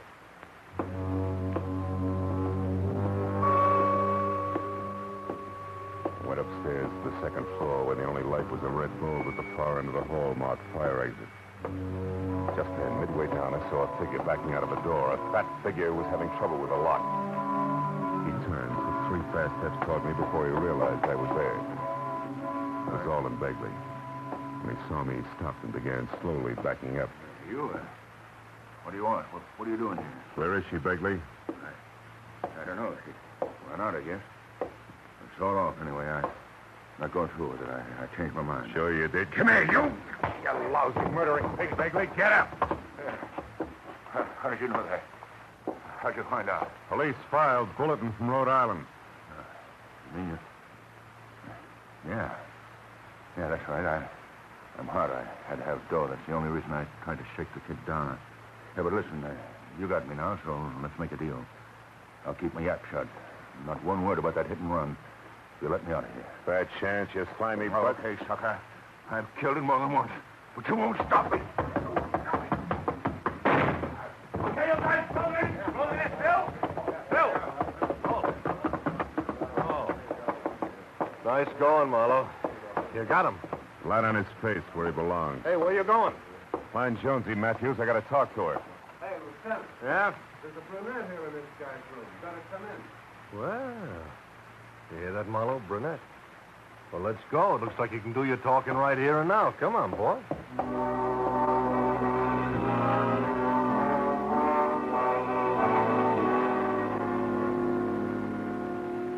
I went along with Matthews, all right. But it didn't work out like he expected because what I had to say to Jonesy then just couldn't be said. Not in a cheap hotel with a bunch of tough cops standing around it. I had to wait. Wait for the hours of a long night to pass. A night I spent pounding the sidewalks through miles of back streets while I tried to get hold of myself. But all that had been 12 hours ago. Now it was morning. Now I could look at her again. Yeah, now as I followed Mr. Early down the gray carpeted hall to a door, I figured I could tell Jonesy all I wanted to say. She's here, Mr. Marlowe. In here. Thanks.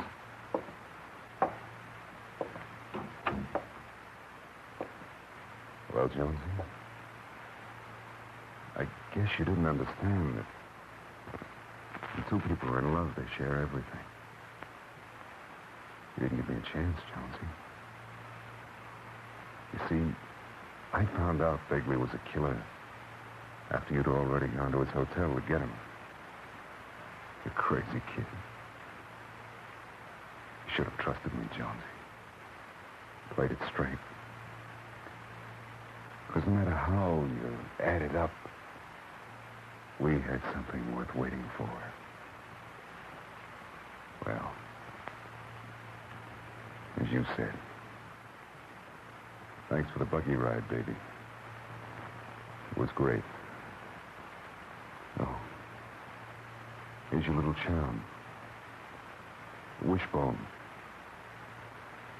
Sorry it's broken.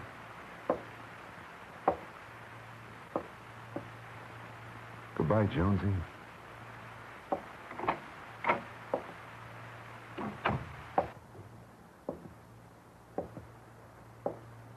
Is there anything else I can do to help, Mr. Marlowe? No. Nothing. Thanks. Good day, sir.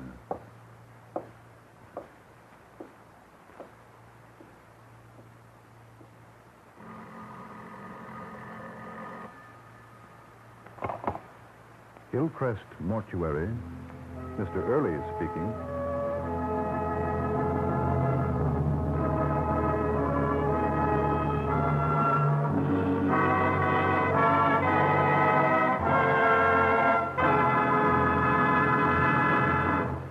The Adventures of Philip Marlowe, bringing you Raymond Chandler's most famous character, star Gerald Moore, and are produced and directed by Norman MacDonald. Script is by Robert Mitchell and Gene Levitt.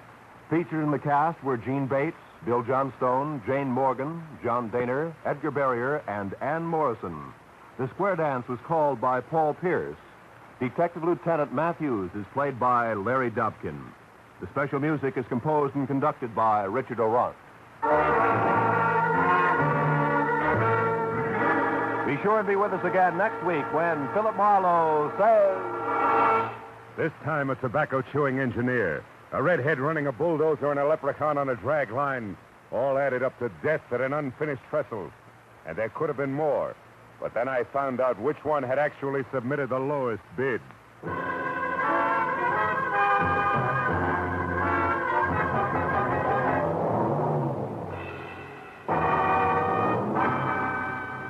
The Adventures of Philip Marlowe, starring Gerald Moore, comes to you every Saturday evening at this same time, transcribed. For the... Ladies and gentlemen, we begin tonight by thanking our good neighbors at CBS. And now, before the next adventure reaches your radio set, a quick listener challenge.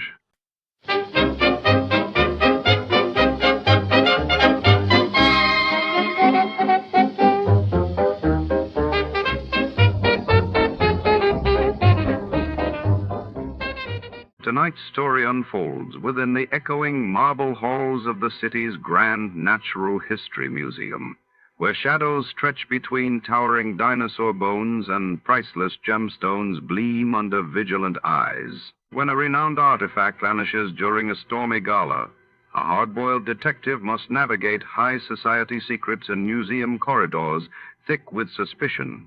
The clock ticks as danger lurks behind every exhibit. Before to start, let's see what happened the day it was aired. It was March 5th, 1952. That day, the world was shaken as Winston Churchill announced Britain's plans to develop its own hydrogen bomb, while in the United States, the New York Stock Exchange soared to a record high, reflecting post-war optimism. Johnny Dollar. This is Mary, the operator at Worldwide Mutual Insurance Company, Mr. Dollar. Yes, Mary. I had a call for you, but now he seems to have picked up his other phone. Oh, Les Wallace, no doubt. Oh, excuse me. Worldwide Mutual, Good morning. Yes, he is. I'll ring Mary? for you. I'm sorry, not you, Mr. Dollar. That was another call that came in, and I'd left your line open. Oh, okay. Look, if Les Wallace wants to call me back a little later. Oh, here you are. I can ring now. Oh, hello. Hey, you're a bum. I beg your pardon. I said you're... wait a minute. Who is that? Are you Johnny Dollar? That's right. Good. Dollar, this is Jonathan Harmon of Worldwide Mutual. Mr. Harmon? That's right. You sound surprised. Yes, I am, Mr. Harmon. I was expecting a call from Les Wallace there in your office. Oh, I see. And that explains your reference to a big bum, did you say? I thought you two were the best of pals. Oh, we are, sir. But he was supposed to call me early this morning about going down to New York tonight to see a hockey game at the Garden to celebrate my birthday belatedly. Oh, I see. If, that is, he could get away from his wife for the evening. Well, I hope everything's all right there, don't you? What's that, sir? I mean about Walters and his wife. And she's such a charming little lady, too, isn't she? Yes, indeed, very. But he's not here, and what I called you about is... Oh, I'm sorry I interrupted you. No, I guess I interrupted you, Dollar, but what I called you about is this, and I think perhaps you'd better get out there right away. Yes, sir. About an hour ago, shortly after noon, a client of ours, Mr. William Willoughby, insured for some $70,000, was found dead in his apartment over at 19525 East Maple. Oh? What was the cause of death, Mr. Harmon? As the very unfunny police officer put it when he called, it was a case of lead poisoning. There's certainly nothing funny about that. So I think, Dollar, that perhaps you'd better get right on out there and see what's what. Right away, Mr. Harmon. And if Les Wallace can... Fine, Dollar. Goodbye. Hello? Mr. Harmon? I wonder what he meant about Les and his wife.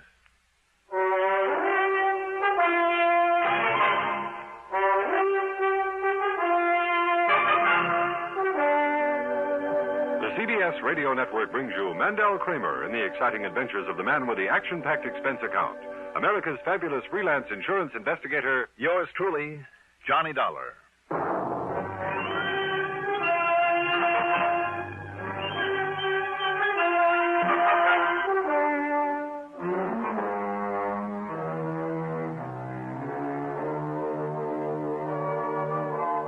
Expense account submitted by Special Investigator Johnny Dollar to the Worldwide Mutual Insurance Company, Home Office, Hartford, Connecticut.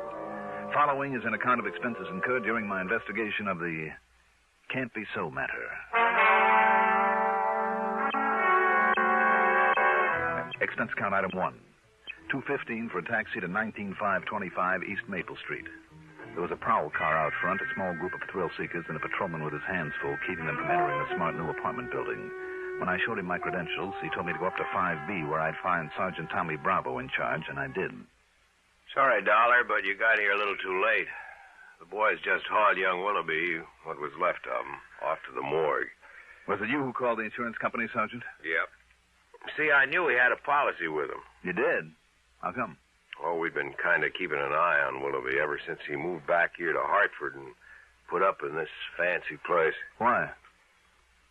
You, know him when he lived here before? No, I didn't. Well, he wasn't much use to himself or to anybody else. Wanted the best of everything, but wouldn't do an honest day's work to earn it. I know the type. The chief even wondered there at one time if he might have had some connection with a narcotics pusher that we nabbed and set up the line.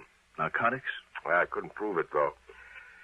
Anyhow, what he left here was to get out from under a lot of bills he owed, that sort of thing. Mm-hmm. And so then when he came rolling back a couple months ago, apparently rolling in dough, well, it just made the chief kind of suspicious is all. So we kind of kept an eye on him. But he stayed clean so far as we could see. Just what happened here, Sergeant? No signs of a fight or anything like that? No. And the lab boys, before they left, well, Dollar, they figure it was somebody he knew pretty well. How come?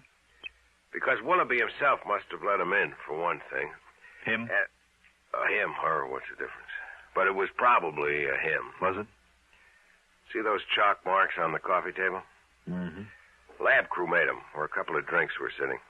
Willoughby's next to that chair, and the other guy's next to this one. How'd they figure that?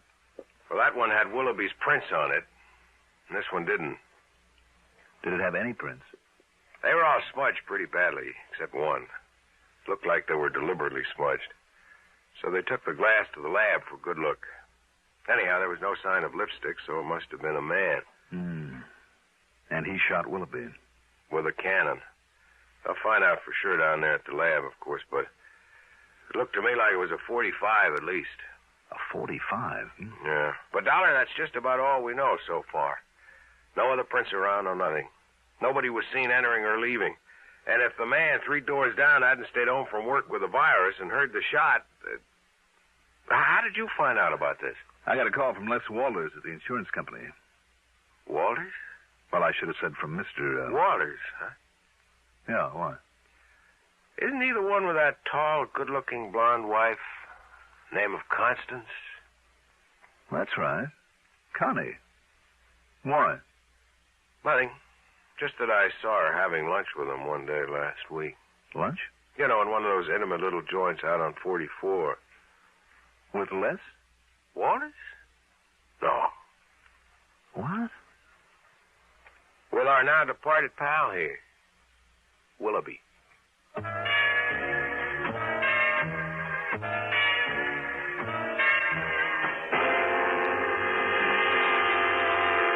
Then I remembered.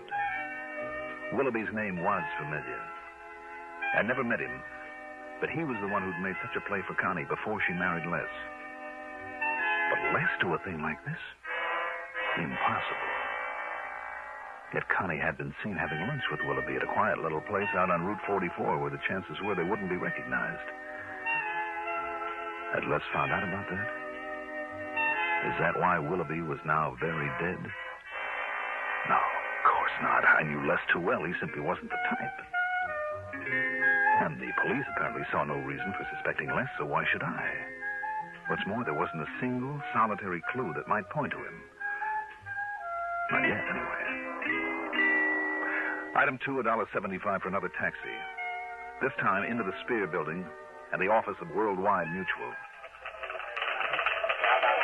No, Dollar, I thought I told you that over the phone. Lester Walters isn't here today. As a matter of fact, that's why I myself called you about the Willoughby matter. Did Les come in at all today, Mr. Harmon? Nay?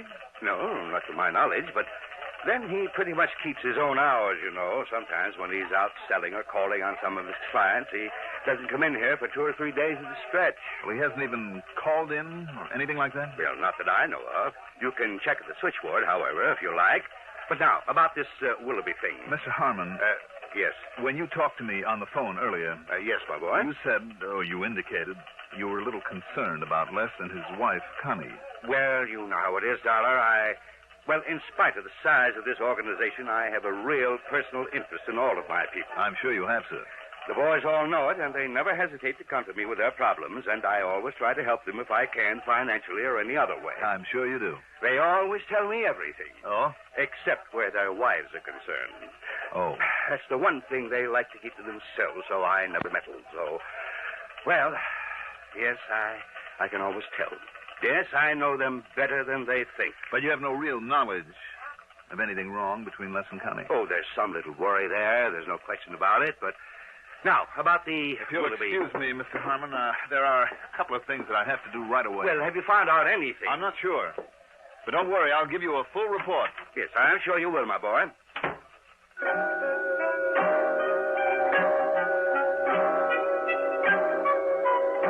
I checked with Mary, the switchboard operator. No, she hadn't heard from Les Walters all day. But he usually checks with me. You in this way. Excuse me. Good afternoon. I told her then where Worldwide I'd be and Mutual. that if Les did call in, she was to let me know immediately and from where he called. I told her she was not to mention this to Les. The fact that I was looking for him under any circumstances. Item 3, $1 even for a cab out to the little apartment that Les shared with his wife, Connie.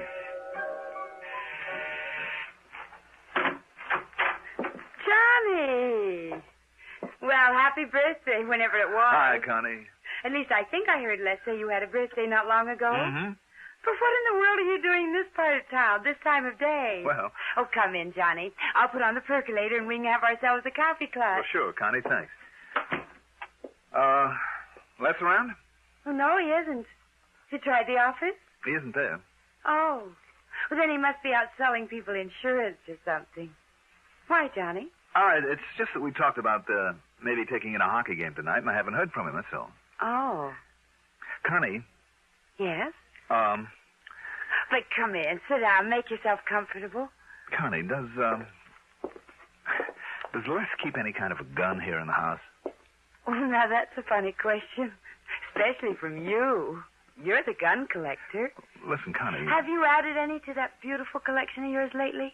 No. Oh. Connie, listen to me a minute. Incidentally, you know why he wanted to take you to the game or something, don't you? Why? Well, maybe you don't realize it, but he's been trying for months to find some way of thanking you for solving that embezzlement case that got the promotion for him. When was it? Last fall? Where is he, Connie? But you know something? I'll bet he forgot all about it. I know I haven't seen any tickets around. Where is he? I'll bet he completely forgot to send for them. That's just like him, too. But he'll think up some excuse or something or something. Connie, where is Les? You say he isn't at the office? Well, he did say something about some errands when he left this morning, but I don't... What's the matter, Johnny? You're acting very peculiarly. You know it? Maybe I better lay things right on the line, Connie. What? Do you know a Bill Willoughby? Oh. Well? Yes. Go on. Bill sort of had a crush on me, Johnny, before I married Les. And? That's all. Is it? Have you seen him since he moved back here to Hartford? Now, why should I want... Well, he called me a couple of times. Have you seen him, Connie? Johnny. Please tell me. Yes. Yes, I have. These questions, Johnny... Tell me. Well, I don't see what... All right. One day last week, Thursday, I guess it was, I was way out on Albany Avenue. That's Route 44. Yes. A seamstress who lives out there did some work on a dress for me. On the way back, I stopped at a gas station and... Johnny, what's all this about? Just go on, Connie. Well, Bill Willoughby was also there getting some gas. He insisted on taking me to lunch in one of those little places way out there, and... Well, that's all. That's all? Oh, well, he talked some nonsense about still being in love with me and wanting to see me again, but... Have you seen him again? Well, I certainly have not. When he started talking like that, I just got up and left him there. After all, I never really cared for him, and... Johnny? Connie, did Les know that you had this date with Willoughby? But it wasn't a date. Not really. Not at all. Well, did Les know about it? Did you tell him? What difference did it possibly make? Well, Les can be pretty jealous, can't he? Les? Of course not. You say that as though you don't really mean it. Of course I do. Well, where is he, Connie? Where's he been all day? Johnny, how should I know? I think you do.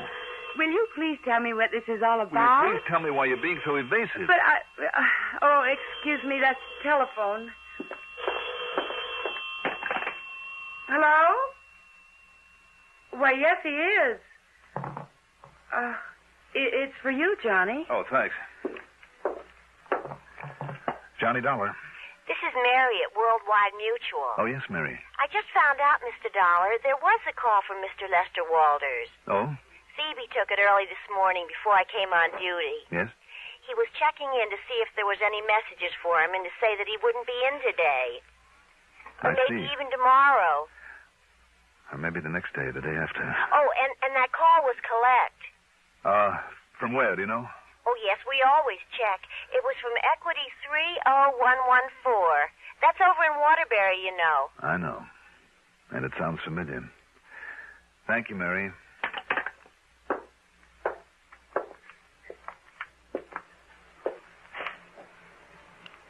Johnny.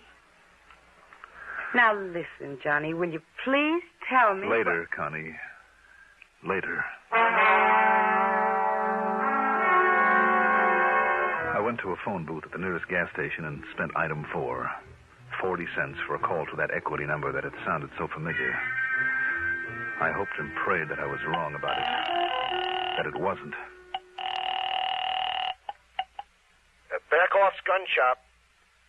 Who? Bearcloth's gun shop. Gun shop. Can I help you? Did a Mr. Lester Walters buy a gun from you recently? Yes, just this morning, early this morning. What kind? It was a handgun, a 45. 45? Yeah, it was one that we... Oh, now wait. Who are you, if I may ask? Never mind.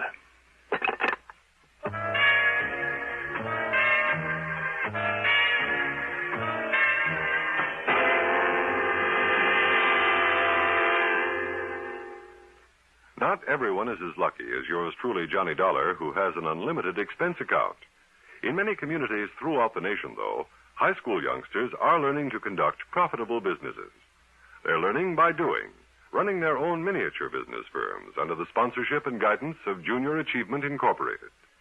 To find out more about this unique project and how you may help it expand, write to Junior Achievement Incorporated, 500 Fifth Avenue, New York 36, New York.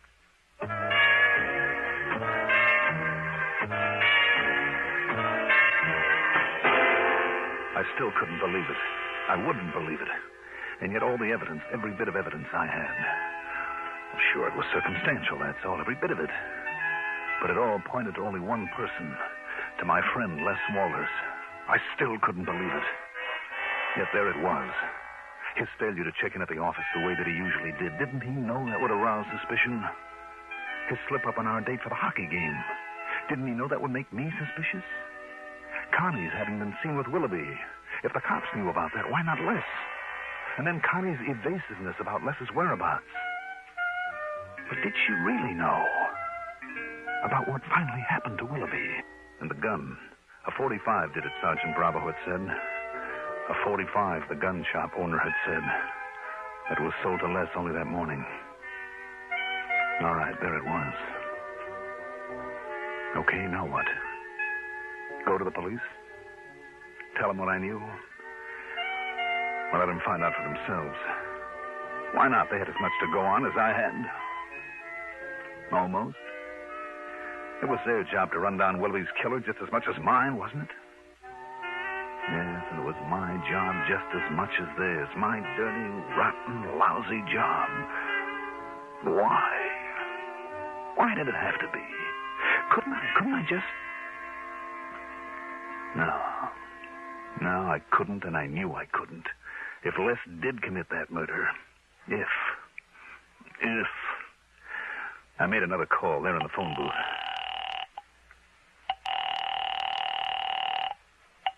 Sergeant Bravo. Sergeant Johnny Dollar. Hey, Dollar, have I got news for you? Real progress. Oh? So much so, the lieutenant took it right out of my hands. And, Dollar, you'd never guess who's the guy they've got a lead on. Wouldn't I? Ought to be wrapped up real pronto. And like I promised, I'll call you just the second I've got anything real definite for you. Are you at your apartment? No, you can reach me at Les Walters' place. At Walters? That's right. Well, what do you know? Too much, Sergeant. Too much.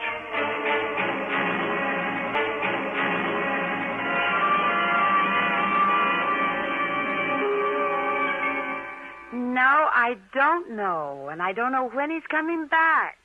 And, Johnny Dollar, you just sit yourself down here in the den and tell me why you're acting so strangely. Now, sit down, Johnny. Please. Sure, Connie. Look, would you like a drink? Maybe that would help whatever it is that's bothering you. Yeah, maybe it would. Well, all right, then. I'll go get you. Oh, now, who could that be? Excuse me. Hi, honey. Les. I'm sorry I'm so late. Les. Need a couple of business deals in the way back. Sold a couple of policies. Les, listen. Hey, look, honey, I got it. The gun shop over in Waterbury. Now, wait, dear. Let's wait. Look here. Isn't it a beauty? And honest to goodness, genuine, original, single-action Army Colt. 45 caliber. Honey, do you have to yell this way? Why not? Isn't it a beauty? Do you know who's sitting there in your den? Oh, boy. Johnny Dollar. Oh. Yes.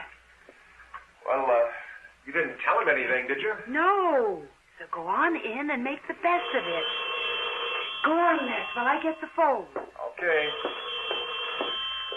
Well, Hello? I didn't expect to find you here waiting for me, Johnny.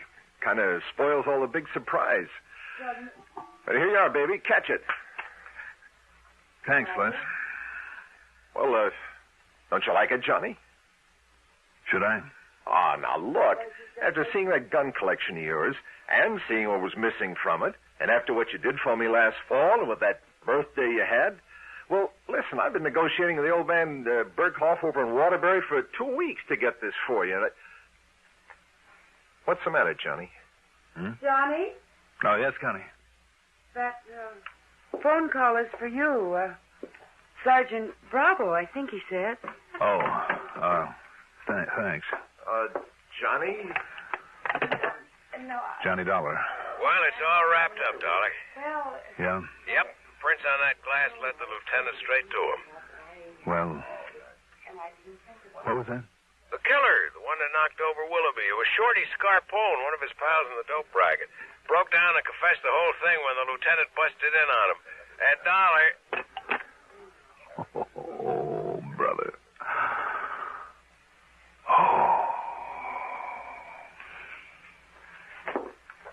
Johnny. Okay, now, what is bothering you? What's bothering you anyway? Me? Yes. Yes, you. Not a thing. Believe me, not a thing. Connie, where is that drink and we'll celebrate? Good. My birthday and a lot of things.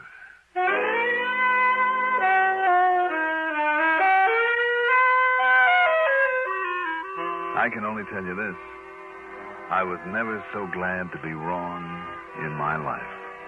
And I mean all wrong about a case. Expense account total? What expense account? Yours truly, Johnny Dollar.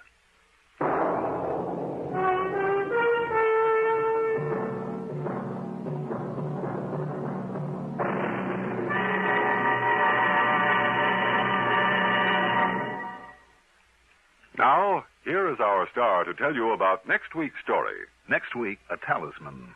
A good luck charm that proved to be anything but. Join us, won't you? Yours truly, Johnny Dollar.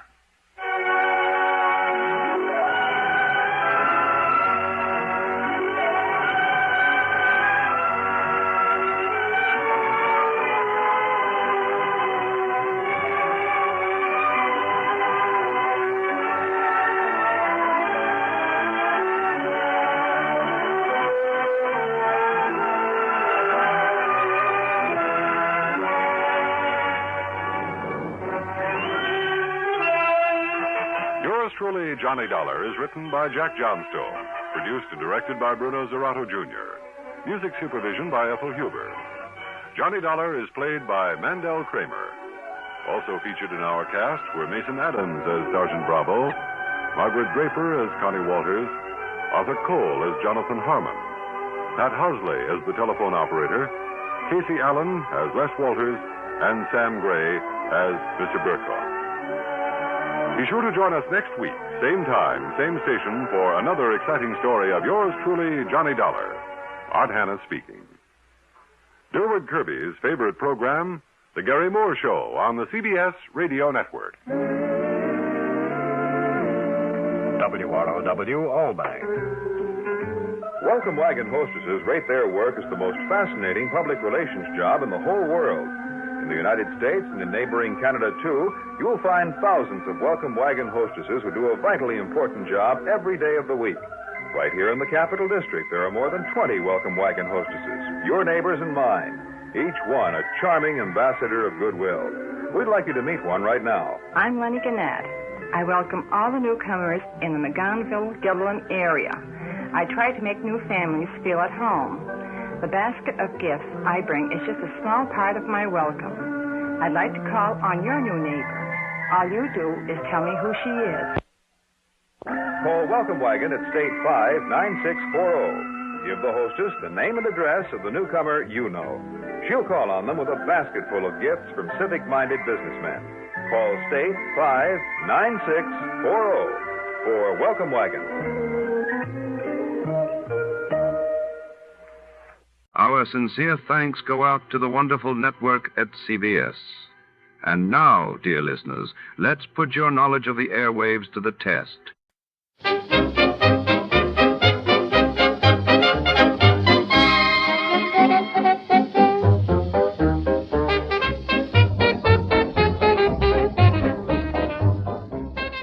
Tonight, we journey deep into the heart of the Brazilian jungle, where an ambitious plantation owner named Leiningen faces a relentless menace. His isolated estate, nestled along the twisting Amazon River, becomes a battleground as millions of deadly, organized army ants descend, devouring everything in their path. With time running out and the jungle closing in, can human ingenuity outwit nature's most ruthless force? The suspense is thick. The stakes are life and death before. To start, let's see what happened the day it was aired. It was August 25th, 1949. And that day the world was gripped as the British devalued the pound sterling in a major move shaking global markets, while in Indonesia, fierce fighting erupted around Surakarta as independence forces clashed with Dutch troops. Suspense, which is usually heard at this hour on Thursday nights, is taking its customary summer holiday. Suspense returns to the air 4 weeks from tonight on Thursday, September 1st.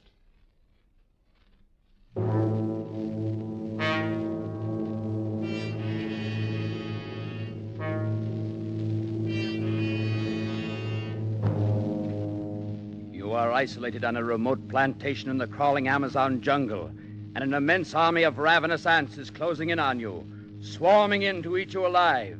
A deadly black army from which there is no escape.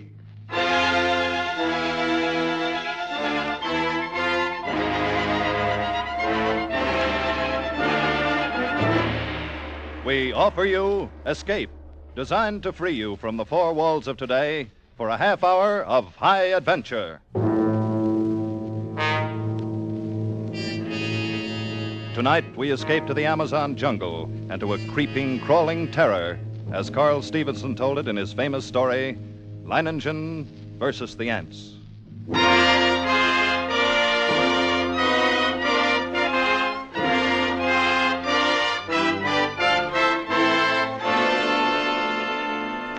I first met Leiningen while performing my duties as district commissioner. As my boat neared his plantation landing, I saw him upon the riverbank, regarding me with mild interest. A great hulk of a man with bristling gray hair, bulky nose, and pale eyes. His entire appearance somehow suggested an aging and shabby eagle. He escorted me to the terrace and had a drink brought. I came quickly to the point of my visit and issued my warning. Leiningen puffed placidly at a huge cigar as he listened, and then said, "Exactly what are you trying to tell me?" "I'm trying to tell you that unless they alter their course, and there's no reason why they should, they'll reach your plantation in 2 days at the latest." Well, Commissioner, it was decent of you paddling all this way just to give me the tip. But Tip? You're pulling my leg, of course, when you say I've got to get out. Now, look, I assure you I'm not... Commissioner, even a herd of crocodiles couldn't drive me from this plantation of mine. Oh, you don't understand. These aren't creatures you can fight. They're an elemental force, a gigantic catastrophe. 10 miles long, 2 miles wide. Ants, nothing but ants. And each one as big as your thumb, and each of them a fiend from hell. Unless you clear out at once, there'll be nothing left of you but a skeleton, picked as clean as your own plantation will be. I'm not going to run for it, Commissioner, just because trouble's on the way. But it isn't trouble, it's... And don't think I'm the kind of fathead who tries to beat off lightning with my fists either. I've got a better weapon, Commissioner. Intelligence. With me, the brain isn't just a second appendix. I know what it's there for. Can't I make you understand the hideousness... I think it is you who do not understand. In the 3 years I've been here, I've met and defeated more than one catastrophe. Flood and drought, a plague... events which caused many of my neighbors to flee for their lives. No, Commissioner, all my life I've lived by one motto. The human brain needs only to become fully aware of its power to conquer even the elements. Leiningen, your obstinacy is endangering not only your own life, but the lives of your 400 workers and their families. You don't know these ants. I tell you, you don't know these ants. But Leiningen merely sat there, puffing at his cigar and regarding me with a sardonic grin. And I knew it was hopeless. As I boarded my launch and cast off, I turned to look once more at this man who calmly intended to defy one of the world's greatest scourges. I felt a sudden resentment toward him, and yet, with it was something else. I had never met a man like that. And I couldn't help wondering what combination of elements made up such a creature.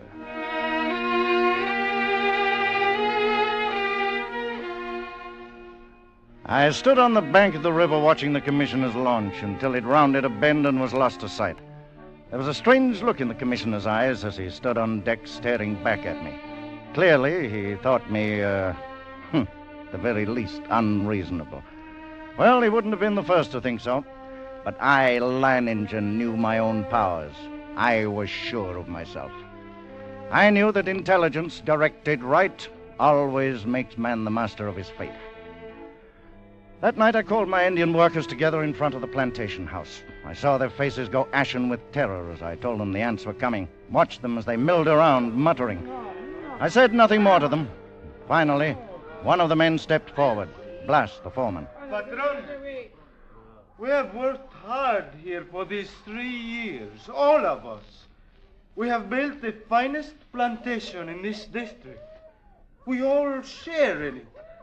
It has been a home for all of us and our families. Now the ants come. So? Those ditches we dug last year, the pipe we put in the ground, that was for the ants? That was for the ants. If we moved our families across the river, the ants could not reach them. That's right. And you? The ants are mighty. We know what they can do. All of us think that you are mighty. Yes, Patron, we will stay and fight against the ants with you. I knew the men would give me that answer. I'd counted on it. Suddenly I thought of the commissioner, wondered what he'd say at such unquestioning confidence. Would he still think I was, unreasonable? All that night, I could not get Leiningen out of my mind.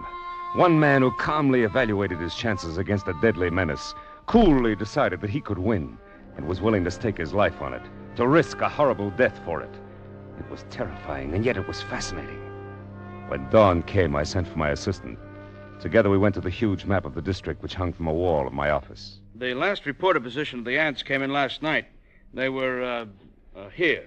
About 70 miles above this fork in the river. Traveling southeast? Yes, sir. Directly toward Leiningen. Toward whom, sir? Oh, that plantation at the bend in the river. Belongs to a man named Leiningen. Oh.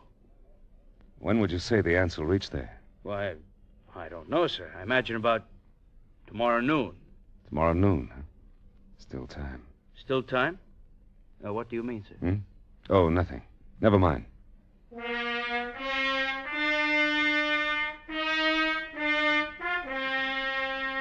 What did I mean? Still time for what? For Leiningen to flee, or still time for me to... Even as I rejected the thought with horror, I knew that the fascination of that man was more than I could resist. That Leiningen's fight was drawing my mind, drawing me back toward that plantation and death. I knew past all doubt that I was going back to Leiningen's plantation. I had to.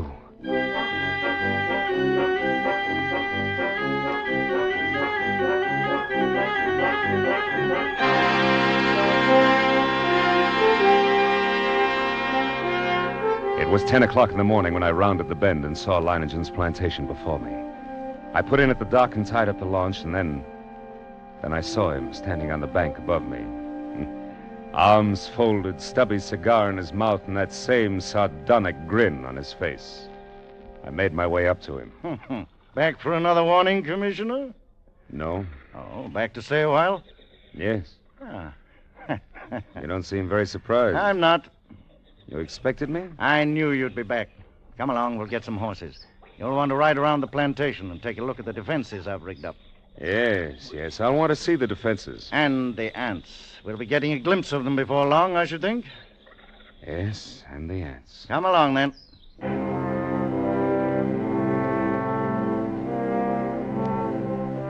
The defenses Leiningen had devised were quite impressive. Surrounding three sides of the plantation like a huge horseshoe was a ditch 12 feet wide.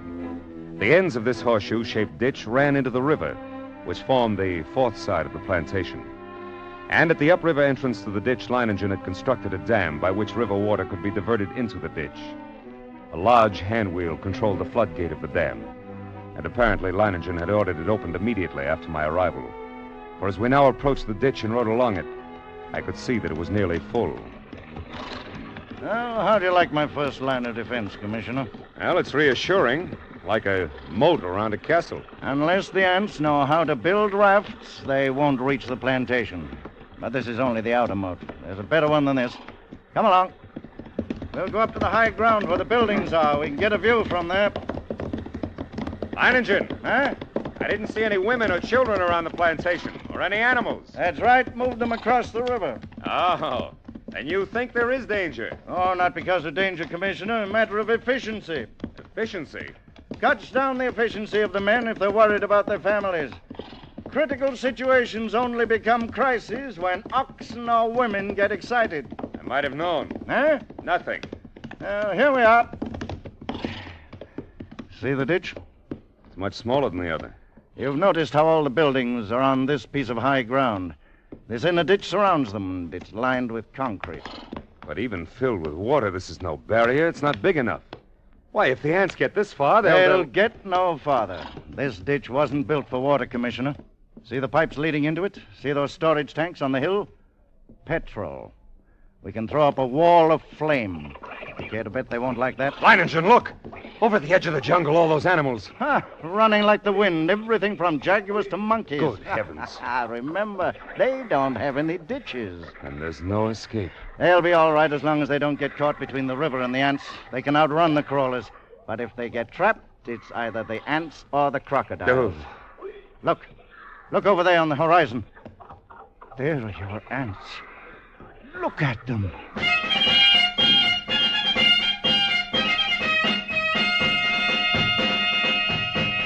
It was a sight I'll never forget. Over the range of hills, as far as I could see, crept a darkening hem, ever longer and broader, until the shadows spread across the entire slope and then downward, uncannily swift. And all the green herbage on the entire slope was being mown as by a giant sickle, leaving only the vast moving shadow extending, deepening, and always moving nearer. Oh, they're a hideous lot. Leiningen, we can't last against that. Look at them. Why, they could fill your ditches with their corpses and still have enough to destroy every one of us. We've got to run. Well, No, they haven't reached us yet, and they never will.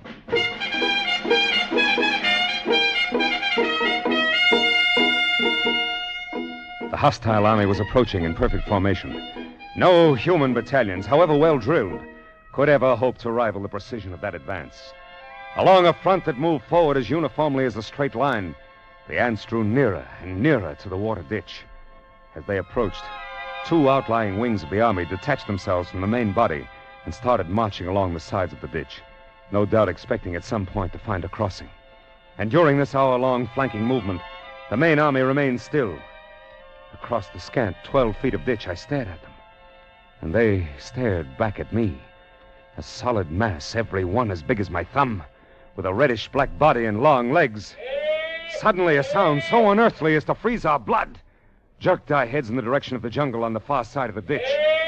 Coming toward the ditch at a stumbling gallop was a singular being, a writhing, animal-like, blackened statue with a shapeless head and 4 quivering feet. It was a stag, covered over and over with ants. Leiningen threw up his rifle, and the stag fell lifeless to the ground. Its agonies at an end. Horrified as I was, my curiosity impelled me to glance at my watch. I had to know how long the ants would take.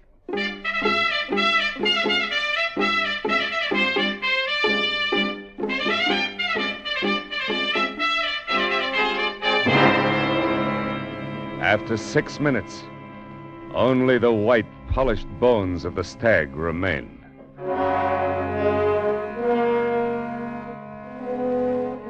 Now I could see a change in Leiningen. Gone was the sporting zest of the novel contest. In its place was a cold, violent purpose to send these vermin back to the hell where they belonged. If he did not, we were both only too sure of the alternative. And now we even knew how long it would take the ants once they got to us.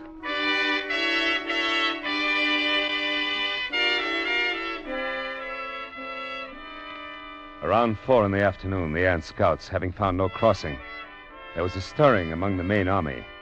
And then an immense flood of ants, about 100 yards in width, commenced pouring in a glimmering black cataract down the far slope into the water-filled ditch.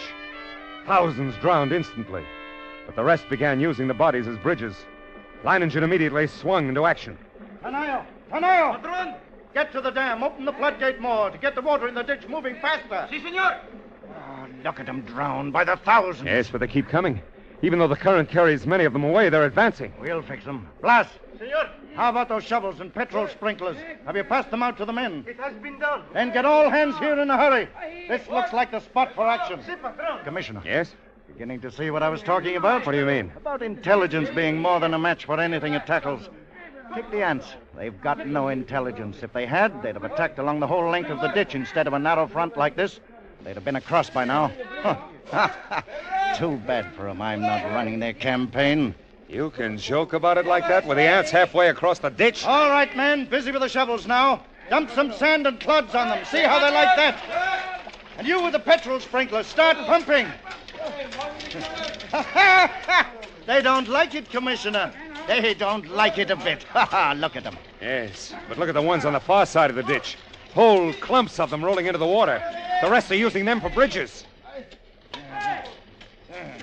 What's keeping Tanayo? He should be at the dam by now. They're getting across. More of them. Oh, grab a shovel then, Commissioner. Make him regret it. What's the matter? They rolled up my shovel. They're on my ass. Into the petrol, idiot. Douse your paws in the petrol. Keep at it. Keep at it. You're lost if you stop now. The water's moving faster. Tanayo got the floodgates open. Yes. Look at the ants. They can't hold their own against the current now. They're being washed away. Look at them, Commissioner. The water's carrying them away. We've beat them. We've won out.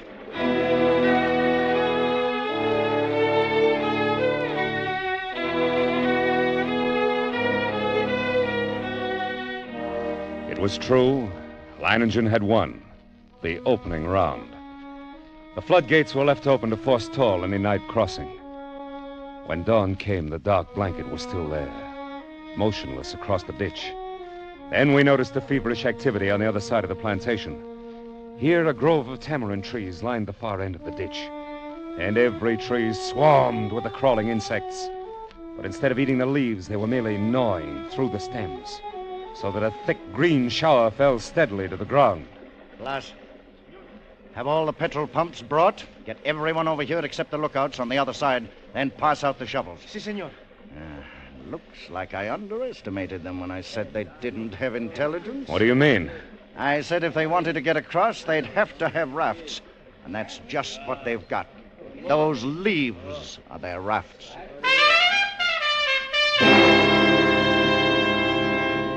Even as he spoke, the leaves went tumbling down the far bank by the thousands. The current drew them away from the bank, and each leaf was crawling with ants. Don't worry, Commissioner.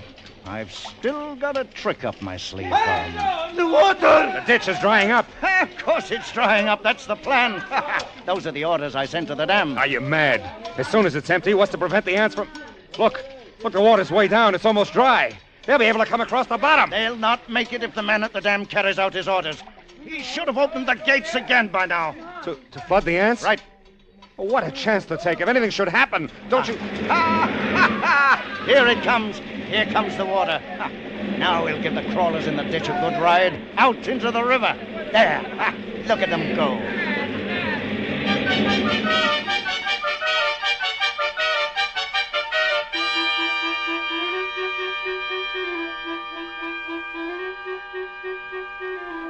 Leiningen's tactics were successful.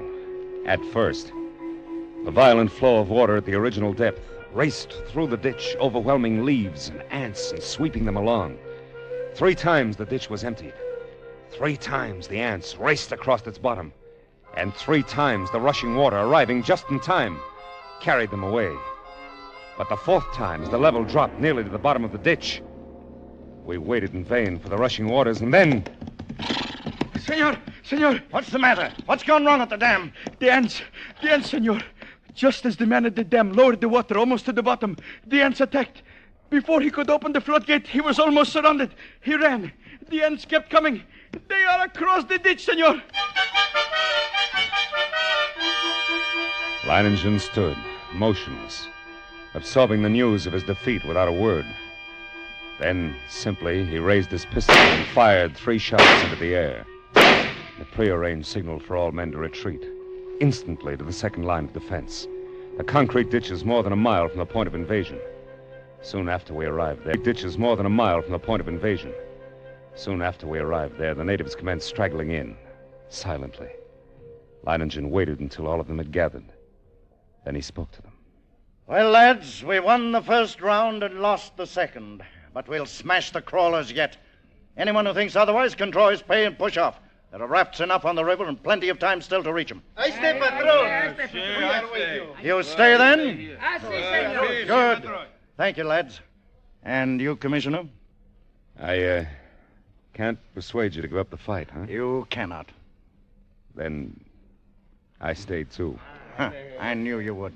Senor, a few of the ants have reached the ditch. They're trying to get across? No. I didn't think they would. There's plenty of food over there for them. My fields, my orchards, my work of 3 years. Ought to last them until morning, anyway.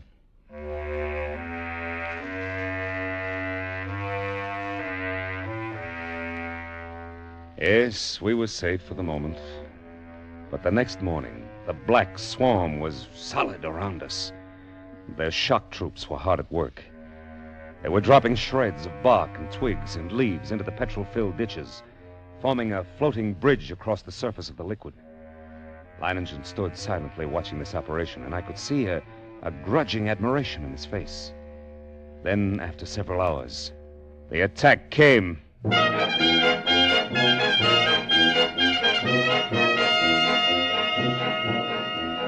Down the ditch they poured, millions of them, and across the bridge of twigs, rapidly approached the inner side. Leiningen sat motionless, watching them. Leiningen, for the love of God, don't sit there like a statue. They'll be on us in a moment. Let them fill the ditch first. Now, all right, everyone back from the ditch. Blas, hand me the torch. Our friends like a little heat around them.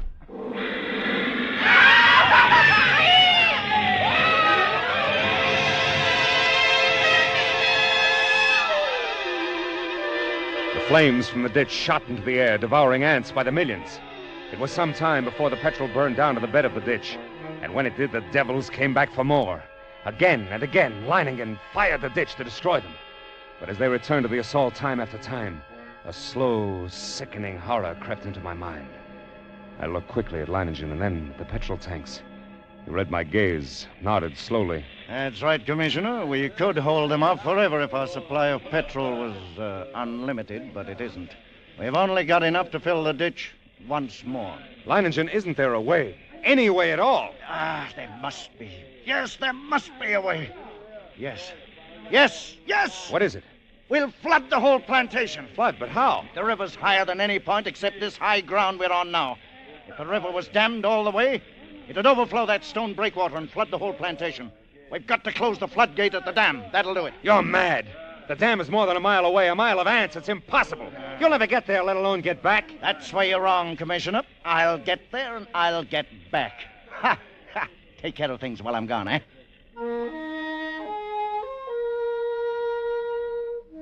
I watched him as he calmly pulled on high leather boots, drew gauntlets over his hands, and stuffed the spaces between breeches and boots, gauntlets and arms, with petrol-soaked rags. He shielded his eyes with close-fitting mosquito goggles and plugged his nostrils and ears with cotton. Then the natives drenched his clothes with petrol. Bloss, who acted as doctor to the men, smeared a salve over him. And finally, Leiningen was ready. And he stood surveying the course he must take to the dam. I sensed a sudden calm.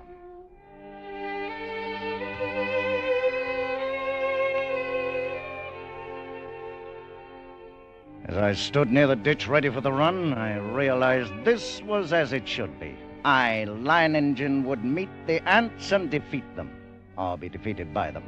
Ha! Leiningen versus the ants. Yes, it was right that it should be like this. But now there was no more time for thought, only action. I took a deep breath, then bounded across the ditch and among the ants. I ran in long, equal strides with one thought, one sensation in my being. I must get through. I dodged all trees and shrubs. Except for the split seconds my soles touched the ground, the ants would have no opportunity to light on me. I ran on. I was halfway to the dam before I felt ants under my clothes and a few on my face. I struck at them mechanically, scarcely conscious of their bites. The dam drew toward me slowly. The distance grew less. Less. Finally, only 100 yards away. 50. Then I was there. I gripped the ant-covered wheel, but hardly had I seized it when a horde of ants flowed over my hands and arms. I strained, but slowly the wheel turned more. Floodgate was swinging slowly shut, and then it was shut. And the water was rising behind the breakwater, closer to the top. Closer. Then it was spilling over. The flooding of the plantation had begun. I let go of the wheel. Started back through the ants.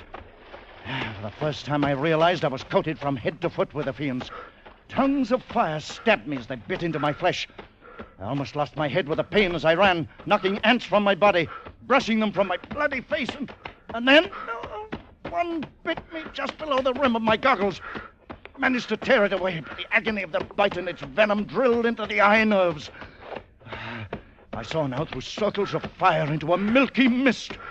I was almost blinded, but I knew that if I tripped and fell, I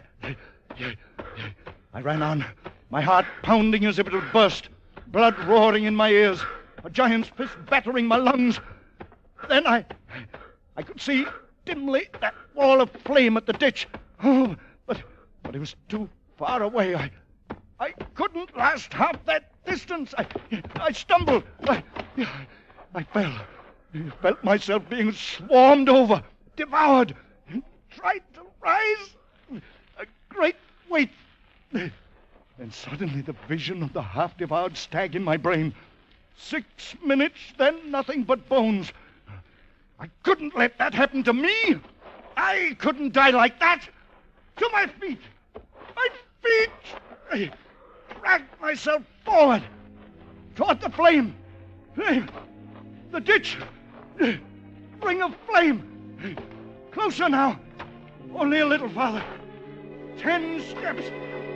8. 5.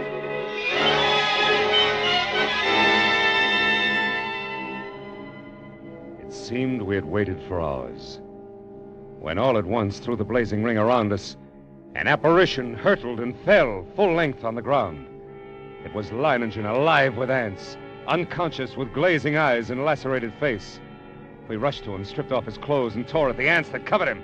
His body seemed almost one open wound. In one place, I could see a white bone.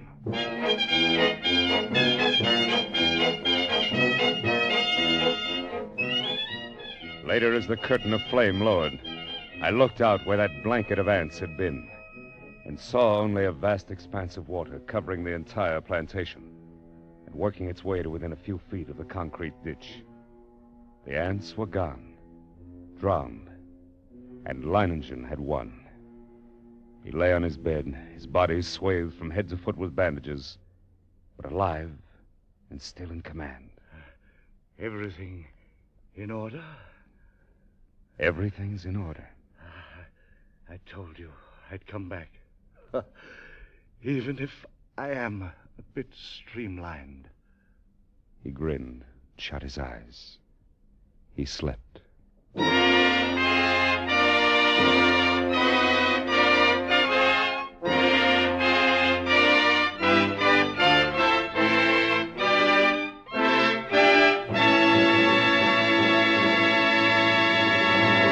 Escape was directed this week by Richard Sandville, and tonight brought you Leiningen versus the Ants by Carl Stevenson, adapted for radio by Robert Reif, with Tudor Owen as Leiningen and Gerald Moore as the commissioner. Music conducted by Wilbur Hatch.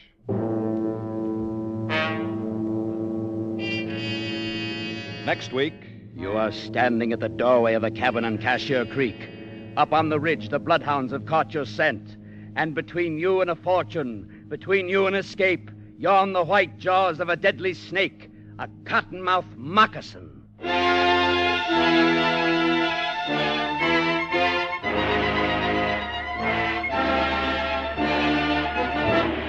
Next week, we escape with Irvin S. Cobb's ironic story, Snake Doctor. Be with us next week at this same time when once again we offer you Escape.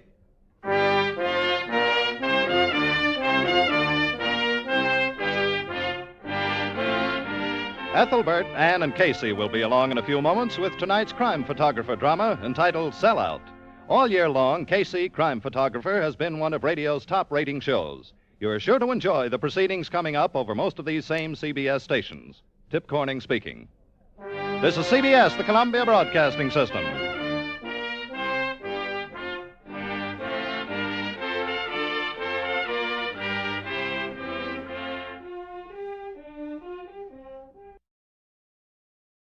You're listening to Escape Radio with special thanks to our friends at CBS. Stay right there. The next episode follows a quick test of your radio knowledge.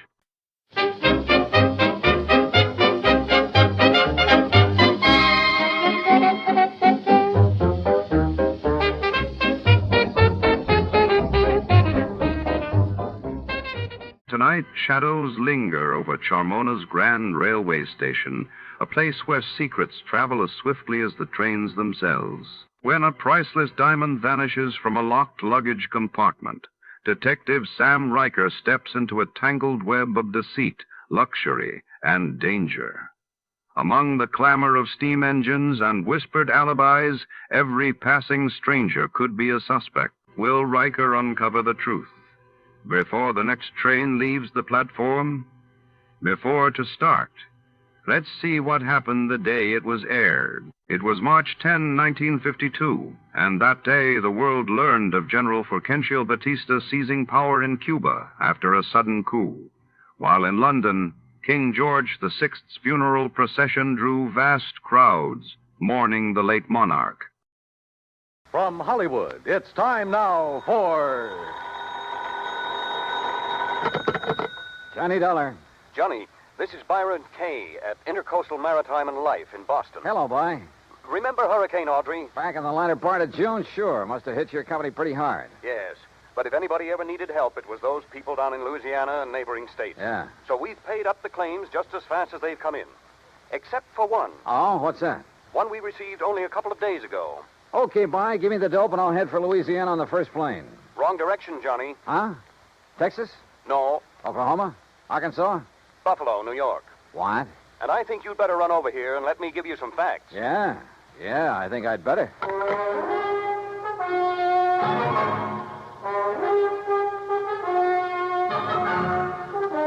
Bob Bailey in the exciting adventures of the man with the action-packed expense account. America's fabulous freelance insurance investigator. Yours truly, Johnny Dollar.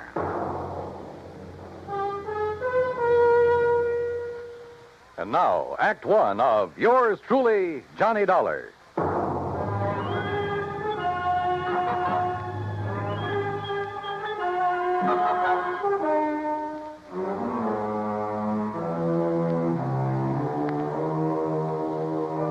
Expense account submitted by Special Investigator Johnny Dollar to the Intercoastal Maritime and Life Insurance Company, Boston, Massachusetts.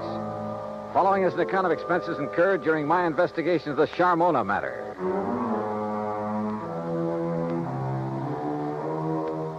Expense account item 1, 1845. Plane fare and incidentals, Hartford to Boston, and a cab to Byron Kay's office in the Little Building. Glad to see you, Johnny. Hi. I'm glad you can take this on for me. Sit down. Okay, thanks. Ever hear of Charles Francis Keeley? Keeley? A very much reformed man, Johnny, who was apparently making a valiant try to live down some of the things he did earlier in his life. Like what?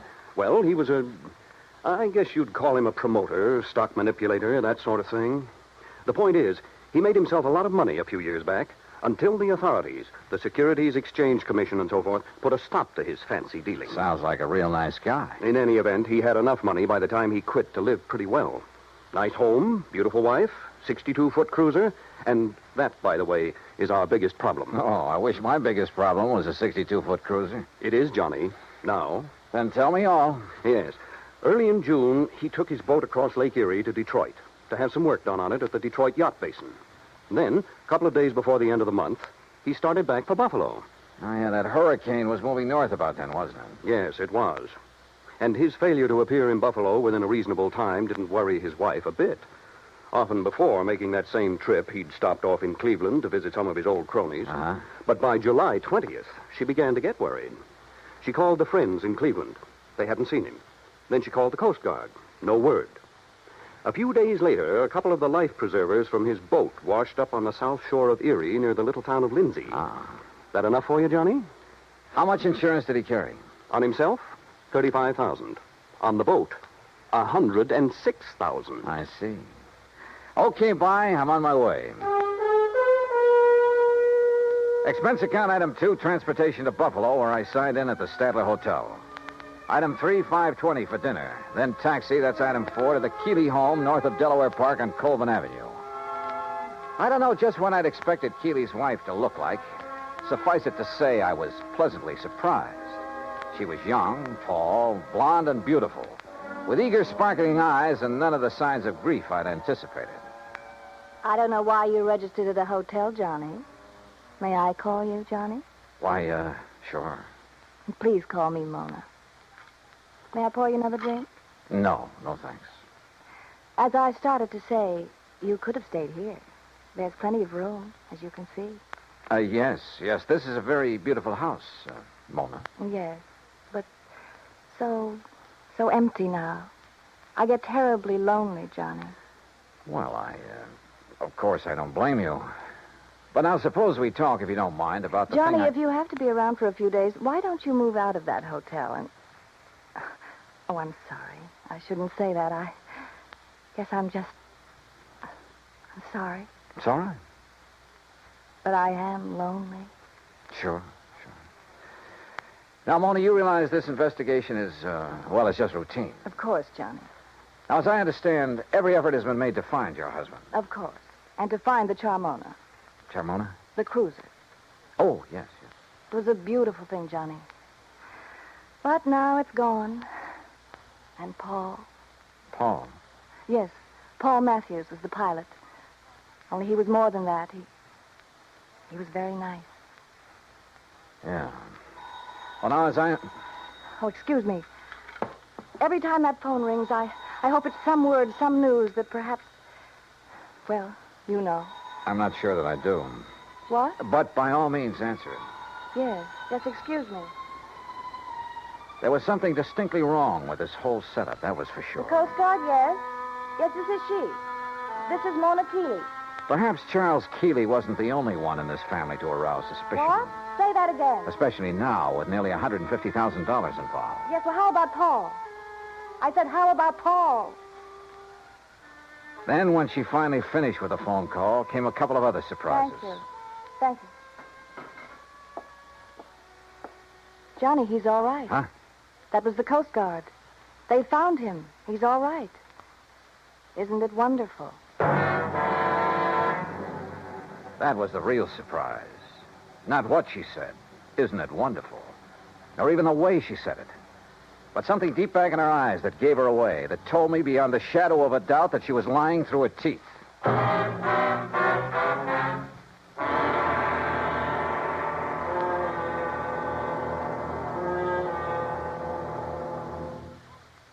Act two of yours truly, Johnny Dollar, in a moment. It is a rare event when a young man decides to leave civilization behind and hide himself away in the steaming jungle, just so he can help his fellow humans in a remote corner of the world. The late Dr. Tom Dooley did just that when he left the United States to help the sick and starving jungle people in the little kingdom of Laos in Southeast Asia. Dr. Dooley's story is well known to nearly everyone. And all over the world, people talk of his little jungle hospital on stilts. That's where he treated the dread diseases of the jungle and trained native medical technicians so that they might help their own people. Dr. Dooley wrote and lectured to many people so that the work of his medical assistance program, Medico, might go on. It was not easy for someone so young and so talented to give up the bright lights of the city and plant himself down in an unknown jungle just for the purpose of helping unfortunate people he didn't even know. But through Medico, Dr. Tom Dooley wanted to help people. He wanted to help people to help themselves. Today, the work of Medico is going forward in a number of countries besides Laos. Young men are being sent to the United States to be schooled in medicine with the idea of returning to their own countries to help their own people.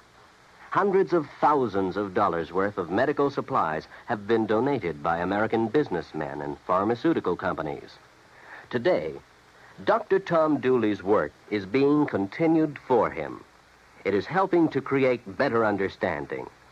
It is an injection of the spirit of freedom. The right of all men everywhere. And now, Act two of yours truly, Johnny Dollar, and the Charmona Matter.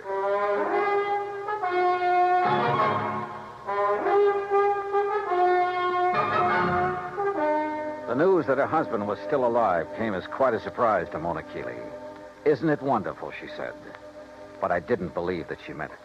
On the south shore of the lake, Johnny, near the little town of Lindsay, west of Cleveland. He was picked up on the beach by a farmer who's been caring for him ever since. Isn't it kind of funny that you haven't heard from him before? That hurricane was a couple of months ago.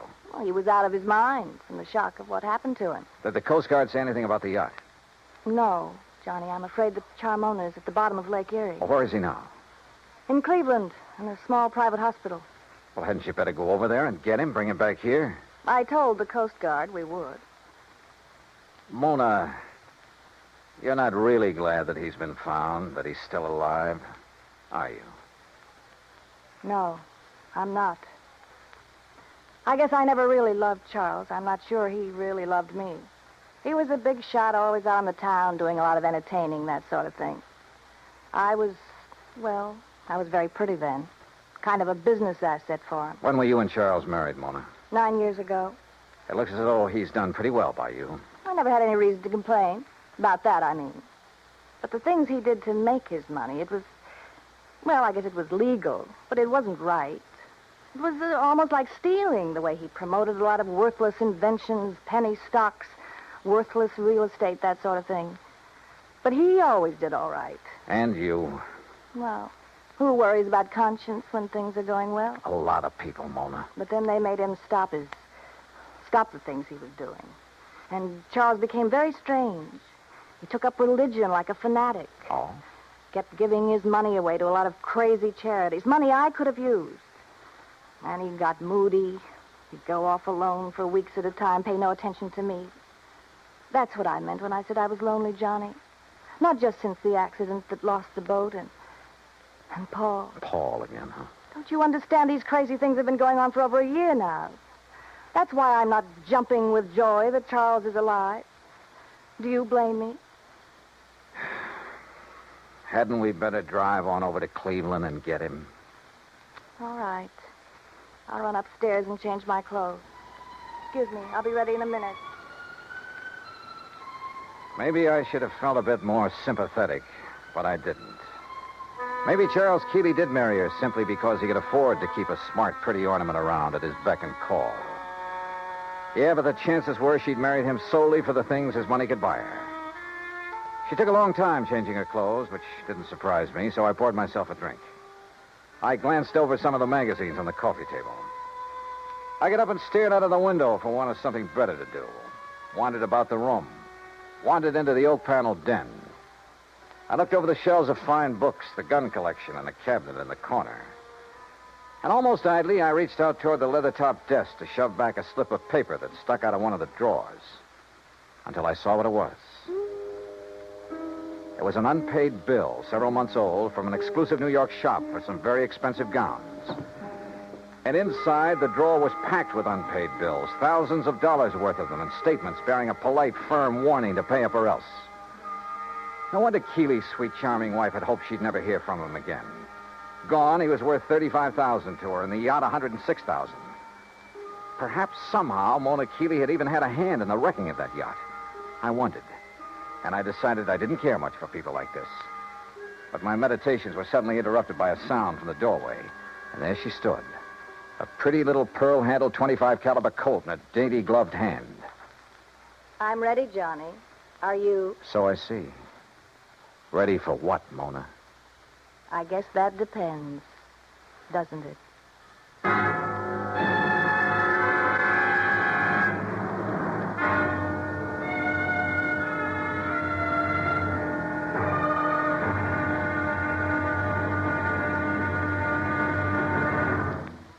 Act 3 of yours truly, Johnny Dollar, in a moment. Our flag now numbers 50 stars, and behind each star there stands yet another flag representing one of the 50 states. Wisconsin's state flag bears the state motto, Forward, and a likeness of the state mascot, the badger. The word badger was a nickname for the miners in southwest Wisconsin. During the mining boom just prior to 1830, the people who came from Illinois mined only during the good season and left during the bad. They were called suckers, just like the fish in the streams. But the busy Wisconsinites, with either too little time to leave or to build a house, moved into abandoned mine shafts to live as badgers. The Wisconsin banner pays tribute to these industrious natives. Wisconsin's state flag, the flag of the 30th state to enter the Union, was adopted on April 26, 1913. And now, Act 3 of yours truly, Johnny Dollar and the Charmona Matter. Mona Keeley stood there in the door of the den, a .25 caliber Colt in her hand. For she'd caught me going through the drawer of a desk, through papers that showed only too clearly why the loss in a storm of a $100,000 yacht might well have been carefully planned. Why she wished that her husband had gone down with her. You shouldn't have done it, Johnny. You shouldn't have looked in that desk. Pretty good proof, isn't it, Mona, that the wreck of the Charmona was no accident. I don't know how your husband worked it and still managed to get back to shore alive. You don't know what you're talking about. But he almost didn't make it, if what you've told me is the truth. Maybe that's because he didn't anticipate that the storms from Hurricane Audrey would hit Lake Erie. Maybe it's because... well, we'll soon find out. Will you? Yes, when we drive over to the hospital in Cleveland and talk with him, if he's really there. Oh, he's there, all right. And you and I are going for a drive, but not to Cleveland. All right, now. Oh, put that thing down, Mona. Sorry, sweetheart. That little thing in your hand is about as accurate as a slingshot. Now, why don't you... No, don't move. I still don't get it, though. Oh? What? And I'm sure you must have been in with your husband on his deliberate sinking of the yacht. If you think Charles sank it deliberately, Johnny, you're all wrong. Then I certainly don't get it. Because if... oh, now, wait a minute. You've made a couple of cracks about... what was his name? Paul? Do you want to know the truth? Paul was the pilot for Charles, and there's been no word about him. So he must have gone down with the Charmona. That's why I'm lonely and feel the way I do. Mona, this whole thing smells worse to me every minute. He was young, and he was kind, and he loved me. I was glad when they found that Charmona had gone down, because the money for it would be mine. And I could get free of Charles, and Paul and I could... That's why I hoped Charles was gone. Yeah, another $35,000 for you. You're about the crummiest lot I've ever run into. Look at this, Mona, here on the desk. What? This solid gold table lamp. What about And it? there beside you, that expensive mirror. What are you talking about? Well, look. Why did you do that? To get this gun away from you. No, you... Oh, you... A lot of good this would have done you with the safety on. I'll kill you for this, Johnny. No, I don't think so. And I don't think the police would like it if you tried. Oh, no. Do you think they'd blame me for trying to stop you from going through the papers in my desk? For shooting you? No. Wait. I didn't mean that. I couldn't have shot you, Johnny. Johnny? Before we go, is there anything you'd like to tell me? Go? Where? Is there anything you'd like to tell me about why Charles really sank the Charmona? No. And I don't think you'll ever know how and why the Charmona went down. Want to bet? No, stay right there. Now I've got the gun, remember? Hello? What? Charlie? No.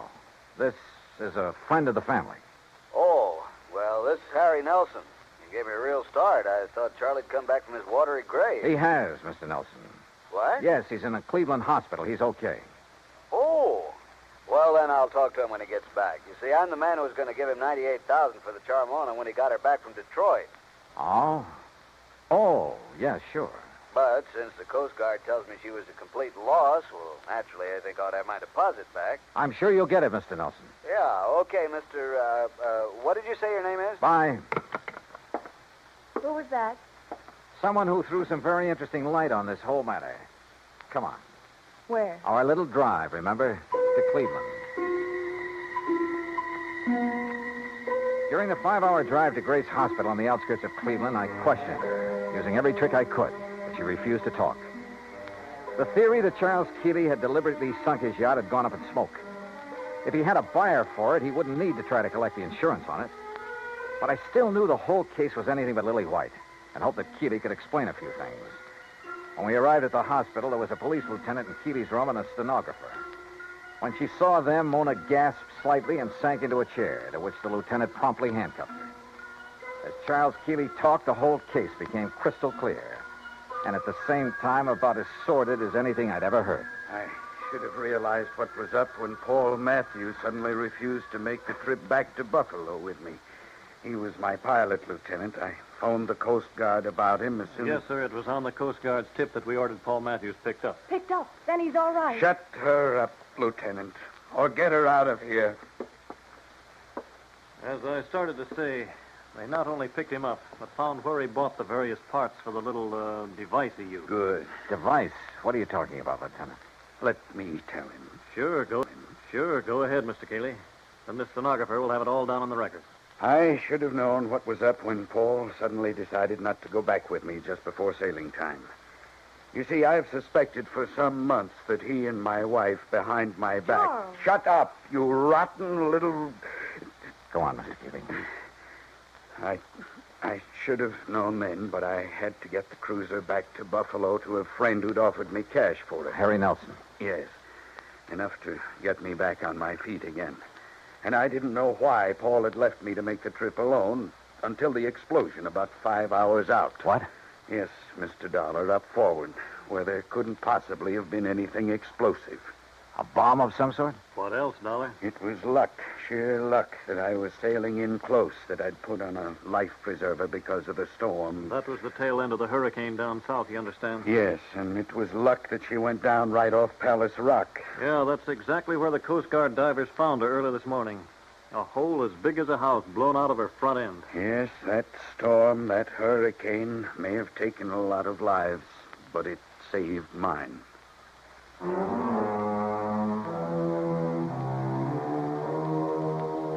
All I can say is I'm glad there are courts to take care of situations like this.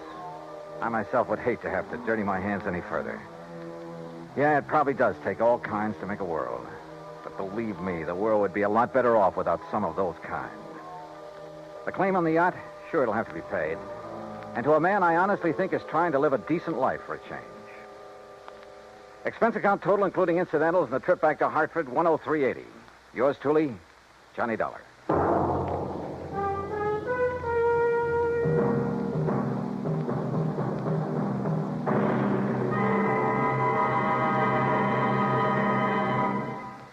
Our star will return in just a moment. An old English proverb states that a friend in need is a friend indeed. We've all heard it before, But how many of us have realized the full import of its meaning? When Jose Lara Valverde, an 8-year-old Spanish boy, was in need, he found out what real friendship could be. Stricken by a rare glandular disease, little Jose began to lose his fight for survival when his vital supply of drugs ran out. In a desperate call for help, an amateur radio operator named Conte broadcast a weak signal over the European airwaves. The plea was picked up by a ham operator, Hans Ketterle, in Germany, who relayed the urgent message to a nearby United States Air Force unit. The American airmen quickly dug up the only available drugs of the kind needed. They flew the Mercy package by jet to Madrid. From there, an ambulance screamed its urgent way 190 miles to Andujar, Jose's hometown. The medicine saved his life, but only temporarily. Another source had to be found, and it was, again, in Germany. The 2 rare drugs were again rushed by American jet fighter pilots, by helicopter, and by Air Force staff car through high winds and thunderstorms to the bedside of the stricken boy. The medicine was given to Jose, and again he responded. This same life-and-death drama was repeated elsewhere in Spain when men of the United States Air Force came to the rescue of another young Spanish boy in need of another rare drug. People-to-people giving is more than a program.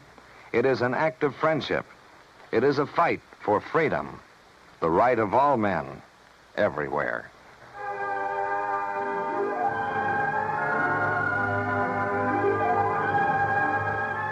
Yours truly, Johnny Dollar, starring Bob Bailey, originates in Hollywood.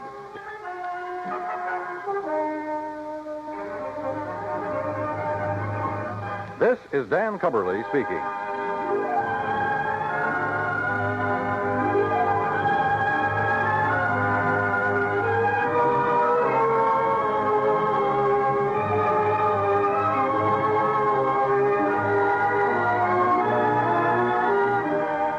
This is the United States Armed Forces Radio and Television Service.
America's airwaves shine a little brighter thanks to our friends at CBS. And now, ladies and gentlemen, let's see if you're ready for tonight's radio quiz.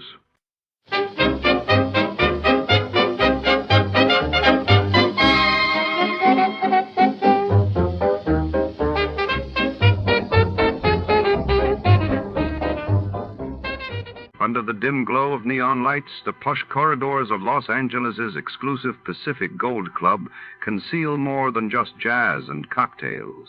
Tonight, a tiger stalks its prey not in the wild, but among the city's elite, where secrets are as costly as diamonds. In He Who Rides the Tiger, a desperate gambler, a vanished syndicate ledger, and a private investigator with nothing left to lose cross paths in a high-stakes game of deception and betrayal. The mahogany bar, smoke curling in lazy spirals, holds the promise of fortune or ruin.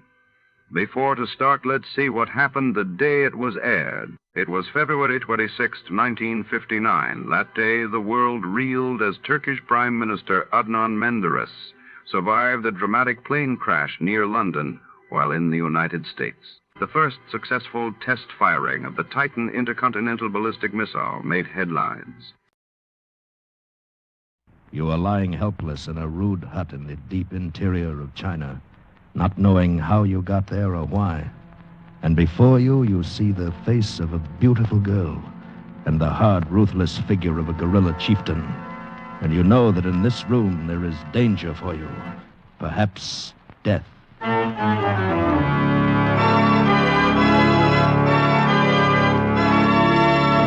We offer you Escape, transcribed to free you from the four walls of today for a half hour of high adventure. Today we escape to China and the story of a man who lost his memory and almost his life. As James Norman told it in his fascinating story, He Who Rides the Tiger.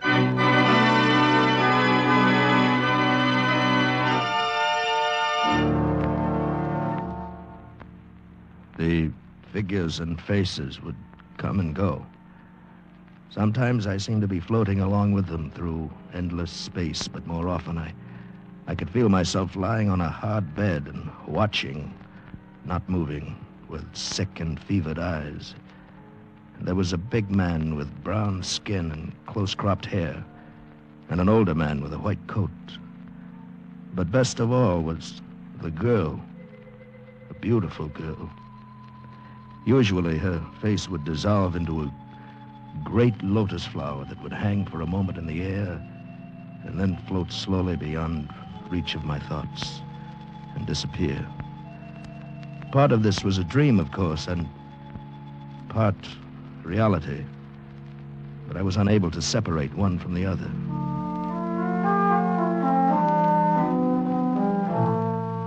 How long it went on, it's impossible for me to say. I had no sense of the passage of time. One morning, though, I opened my eyes and looked at the bare walls of the room. The white-haired man sitting by my cot, the other man sitting a few feet away, smoking a cigarette. And then I knew that the dreams had gone away and would not come back. This was reality. Feeling better? Can you hear me? Understand me? Huh? Yes. Yes, of course. Good. Glad you're finally coming out of it. You've been a very sick man, you know. Where am I? Fenyang Mission Hospital. We're about 600 miles south of Peiping. That's impossible. How did I get here? You walked in. Dropped unconscious in the courtyard, burning up with fever and suffering from malnutrition. Malnutrition? But I ate lunch yesterday in Peiping. I'm afraid I'll have to contradict you. You've been here for 2 months. I don't understand. Doctor, I wonder if I could ask your patient a question. Why, yes, of course. It's simply this. What is your name? Why, it's Armour. David Armour. Ah, yes. So you told us while you were delirious, but we could not be sure. And your business in Peiping, Mr. Armour? I'm a member of the International Committee on Chinese Art Treasures. We've been investigating the policy of the advancing Japanese armies toward protecting and preserving art objects in newly conquered territories. I see. And yesterday, you ate lunch in Peiping? Yes, at the Wagon Li Hotel. I dropped my wife off at the... Adrian, well, where is she? Where's my wife? Mrs. Armour is in San Francisco at present. San Francisco? Well, why should... What's this all about? Who are you and what am I doing here? Why have I... Mr. Armour, please. Mr. Quinto, I think any further questioning had better be postponed until tomorrow. Mr. Armour is in no condition for it. I quite agree with you, Doctor. Very well, Mr. Armour. Until tomorrow, then. Doctor, I don't understand. Who is this Mr. Quinto? What does he want? Well, he's a powerful man among the Chinese. He's been following your condition very closely. I don't know what he wants. If I could only remember what happened. I've got to send word to my wife, to Adrian, to the American consul. My wallet, my passport and papers. Do you have them? Oh, Mr. Armour, when you arrived here, you were wearing a cast-off uniform of the Japanese Army. What? You had no papers or identification. There was nothing in your pockets except this. I haven't told Mr. Quinto about it. Right. It's a little porcelain figurine. A rabbit. Yes, a rabbit. Does it mean anything to you? No, I never saw it before in my life. That's too bad. I was hoping it might help you remember. The last thing I remember is that lunch in Peiping. Seems like yesterday, and yet you told me it was 2 months ago. Oh, no. I said that you came here 2 months ago. What was the date of that luncheon, Mr. Armour? It was September 23rd. Yes. Of what year? 1941, of course. What do you mean? What are you driving at? Mr. Armour, Apparently, the last thing you remember is a lunch that you had in Peiping nearly 8 years ago.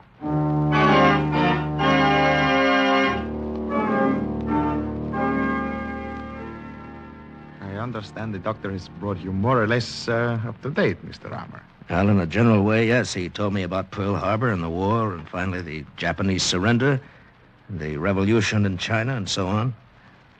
Hasn't helped any as far as my memory is concerned, though. It's too bad. Let me extend that memory by about 20 minutes. What do you mean? On September 23rd, 1941, you ate lunch at the Wagon Lee Hotel in Peiping with a Mr. Ficking, the Far East correspondent for an American newspaper. Yes, I know that. You left the hotel with Mr. Ficking and engaged a rickshaw, naturally. 2 blocks away, it was bumped by a Japanese army truck and overturned. You were thrown out and struck your head on the curbing. But I don't Your understand. companion became embroiled in an argument with the truck driver, and a crowd gathered. And when the affair quieted down, you had disappeared. From that time until your appearance here at Fengyang 2 months ago, your whereabouts are unknown. But how did you find out about this? That is unimportant. I am concerned with what you did after that. A war was being fought in China. The whole country was under martial law by one side or the other. Yet, I can find no record of you anywhere. What are you getting at? You were not with the American or Chinese armies, and neither the Japanese army nor the puppet government lists you as a war prisoner. You were not with the Chinese guerrillas. I was one of their leaders. I would have known about that. So, what were you doing, Mr. Armour? Collaborating, perhaps? With the Japanese? There would be no listing of your name in that case. They destroyed all such records before the surrender. And you were wearing a Japanese uniform when you came here. You're out of your mind. Then suppose you tell me what you were doing. I can't tell you. I don't remember. What do you want, anyway? What brought you into this? 2 simple words that mean $1 million. What? Even when they are whispered by a man in delirium. Tang bronzes. Tang bronzes? You've heard of them? Yes, of course. The only 2 pieces in existence are in the Buckingham Palace collection in London. But what have they got to do? No, not those, Mr. Armour. I'm referring to the 4 Tang bronzes that are in existence in China. Well, they've been lost for centuries. Oh, no. A few Chinese in every generation have always known where they were. We were forced to move them for safekeeping several times during the war. The last time was a few days before the surrender. My men in charge of the job were ambushed and murdered, and the bronzes were stolen. By whom I've not been able to discover. Are you implying that I learned they were being taken to Shanghai. I traced them past Nanking and lost the trail. But they did not reach Shanghai, of that I'm certain. So? Why do I come in? Well, from things you've said in delirium, I believe you have seen and touched those bronzes. Perhaps even you know where they are, if you could remember. I want them back. You want your memory back. It's not good to lose 8 years with no accounting for one's actions. Just what are you suggesting? I suggest that I settle all suspicion by a public statement that you were a member, incognito, of my guerrilla forces during the entire war. Then the 2 of us will start from Shanghai and work toward Nanking, hoping that some scene or association may serve as a key to unlock your memory. When that happens, we both have what we want. I see. Well, there's only one thing wrong with it. I'm not going to do it. Too bad. What are your plans, then, Mr. Armour? The doctor says I'll be able to travel by the end of the week. I'm going to take a train to Shanghai and hop the first plane out to San Francisco. I'm afraid you're making a serious mistake. But, of course, it's every man's privilege. At least, I hope you'll carry this with you on your trip. Pistol? What for? Because somewhere there is a person who may not stop at anything to make sure you do not regain your memory at some inconvenient moment. Had you forgotten about that, Mr. Armour?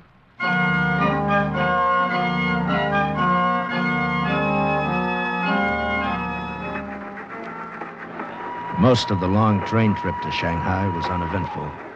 I still carried the gun, mostly because I didn't know what else to do with it. But I had only one idea in mind, to get home to San Francisco and to Adrian just as soon as possible. At Nanking, the papers that came on board were carrying the story of my wartime association with Kinto's guerrilla forces. Apparently, he'd gone ahead on his own with that part of his plan. From Nanking on, I could hear the other passengers discussing me amongst themselves. And when some 50 miles out of Shanghai, a fat, smiling little Chinese merchant named Mr. Chen sat down in my compartment, began to chatter away about my heroism. It's most remarkable, Mr. Armour, most amazing, that one who served our country in such a glorious way is not able to remember a single one of illustrious exploits. Well, as I told you, Mr. Chen, I was injured nearly 8 years ago. I've been suffering from amnesia. It was only last week that my memory came back to me. Oh, yes, it's too shame. And nothing, not one single hour of 8 years can be remembered. No? All that I know is what Mr. Kinto tells me. It's true. Whatever Mr. Kinto say is a muchly important man, very great leader, a very powerful fighter. Yes, he is. You know where is Mr. Kinto now? No, he left Gangfang 3 days ago. I think he went to Peiping. Oh, yes. And your honorable intention, Mr. Armour, they are what? To get a plane to San Francisco just as soon as possible. Oh, it's most excellent plan. Shanghai, very troubled city, very unsettled. Would cause great lamentation in land if accident happened to illustrious hero of our country. Accident? Well, who can tell the ways of fate? In city like Shanghai, many accidents can happen, even to brave fighter with loaded pistol in coat pocket. It's much better you go away on plane very quickly, Mr. Armour.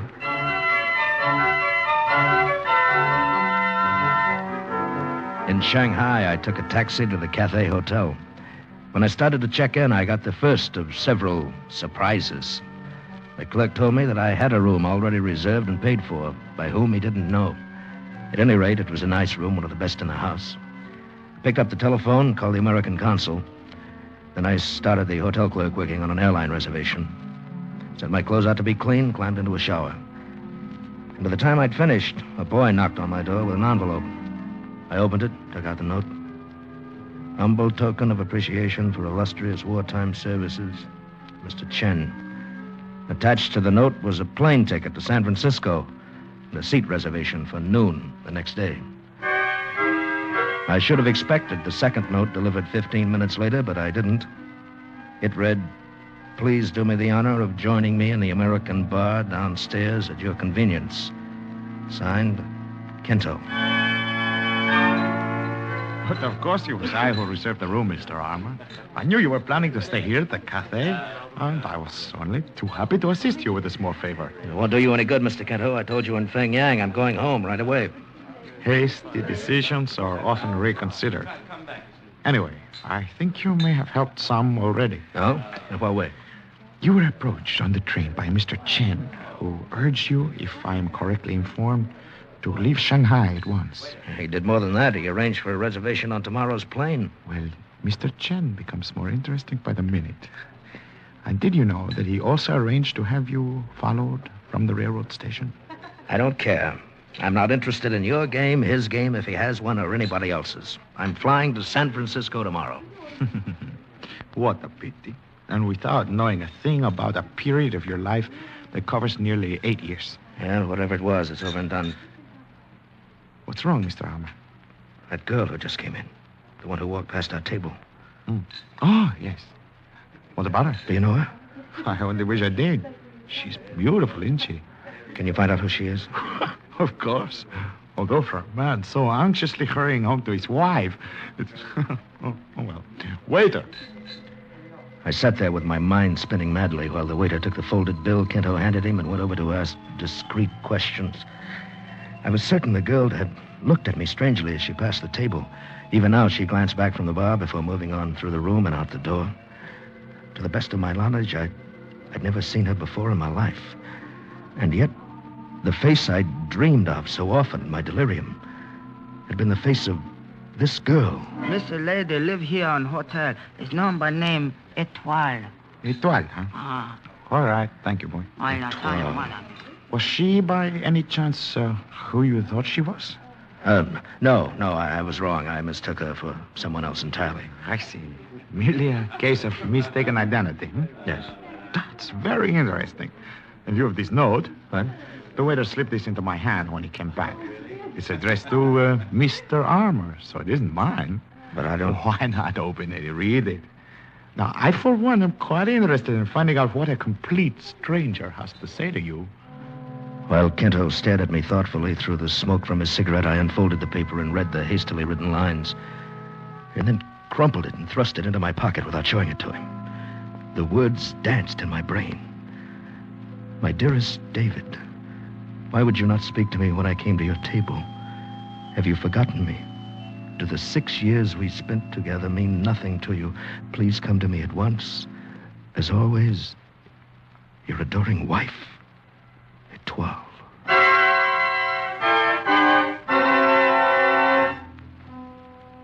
Kento probed skillfully, trying to discover the contents of the note Étoile had sent me. But I had no intention of telling him. I left him still sitting there at the table and went to the lobby. Talked briefly with the room clerk and with the antique dealer who kept a shop in the foyer. 10 minutes later, I stepped into an elevator and rode up to the 7th floor.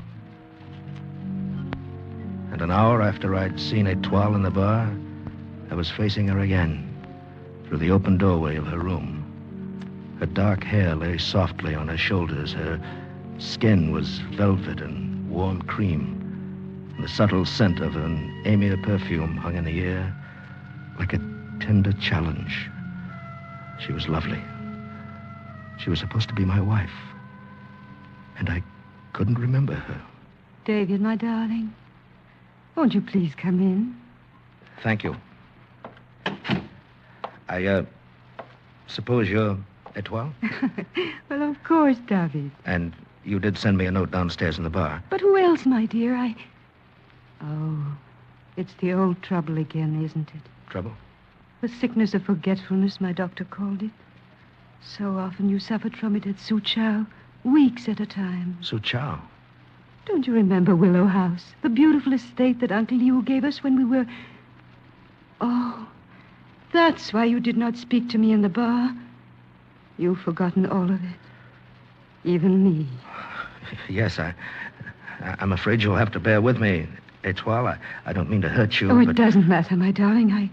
I understand. I've been so terribly worried since you ran away from Suchow 4 months ago. But now we're back together and everything is all right again. Étoile, tell me, when was it we were married? In the month of December 1941. See, I carry the paper with me always. Yes. We were married in the Chinese manner by Uncle Wang. And then Uncle Liu gave us Willow House. And we lived there all through the war? Well, why weren't we bothered? I mean, by the Japanese? Uncle Wang was very important in the puppet government. He was mayor of Suchow before the guerrillas shot him. I see. Why not come with me to Suchow tomorrow, David? Perhaps when you see Willow House again, you'll remember. All right. Suppose we leave around noon. Anytime you say. Good, then I'll arrange to hire a car. There is one thing, David. I think it is better you know now instead of remembering later. Oh? What's that? Your job during the war. Uncle Wang arranged it for you. Uncle Wang arranged it for you. Well? You translated captured American documents for the Japanese army. Oh, great. You didn't realize what you were doing, and we had to live. I'm sorry, Étoile. I'd better get out of here. I'll call for you tomorrow. David, even though you can't remember me yet as your wife, could you not at least kiss me goodnight? Well,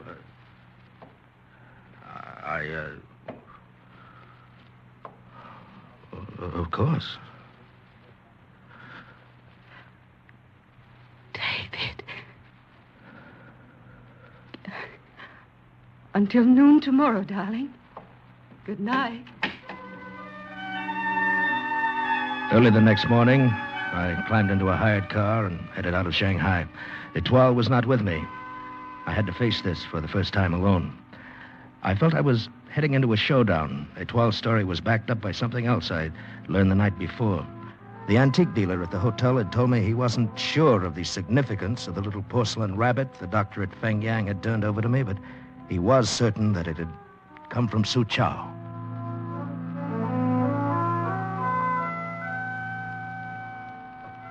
A servant let me into the Willow House, and he left me alone in a large room furnished sparsely in the Chinese manner. I wandered about idly, still finding nothing that said to me, "You've been here before," until suddenly I came face to face with a crude poster looking very much out of place against the dainty lacquer screen. It was an offer of reward issued by the Japanese army during the war. The photograph on the poster was blurred beyond all likeness, but the wording was clear enough. $50,000, dead or alive, for the guerrilla general Jimenez Quinto. It makes rather an interesting souvenir, don't you think so, Mr. Arm? No, do not draw the gun, you're covered, as they say. Well, welcome to my humble abode, Mr. Quinto, or is it the other way around? Neither, as a matter of fact. Willow House was an undercover guerrilla headquarters in this area during the war. And this whole business of being married and so on was another of your ideas? Is that right? I'm afraid so, Mr. Armour. Etoile is a very capable operator. A guerrilla colonel, as a matter of fact. You were never married to her. Come on in, Louis. All right, you've fooled me into coming up here to Su Chao, but what good's it going to do? Can't tell you any more now than I could have in Shanghai. Perhaps not, but my little scheme also involves a certain Mr. Chen. If he has not followed you here already, I believe he will do so soon. Then you're putting your money on Chen as the man who stole the Tang bronzes. Is that it? His insistence that you leave China seems to me suspicious. I intend to question him. Couldn't you have done it in Shanghai? Not with this greater freedom. My questioning is always thorough. Well, that's your business. As far as I'm concerned, I'm heading back to Shanghai right now. I'm afraid that's impossible. Etoile has already taken the liberty of paying off your chauffeurs. Etoile? She rode up here with you under a blanket in the back seat. She's quite resourceful. Now, look here, if you think for 1 minute... Please, Mr. Armour. There is an old Chinese proverb which says, "He who rides the tiger finds it easier to get on than to get off." Louis, I think you'd better get the gun from our hot-headed friend. A most excellent suggestion. Is in this pocket, I believe. Ah, yes. Thank you, Mr. Armour. And look, General Quinto. He has been collecting souvenirs. One of the little porcelain rabbits, huh? Etoile didn't tell me you had stopped in Su Chao to go shopping. I didn't. Had that figurine with me when I stumbled into Feng Yang Mission. What? The doctor gave it back to me. Why did you not tell me? These little figurines come from a temple right here in Su Chao.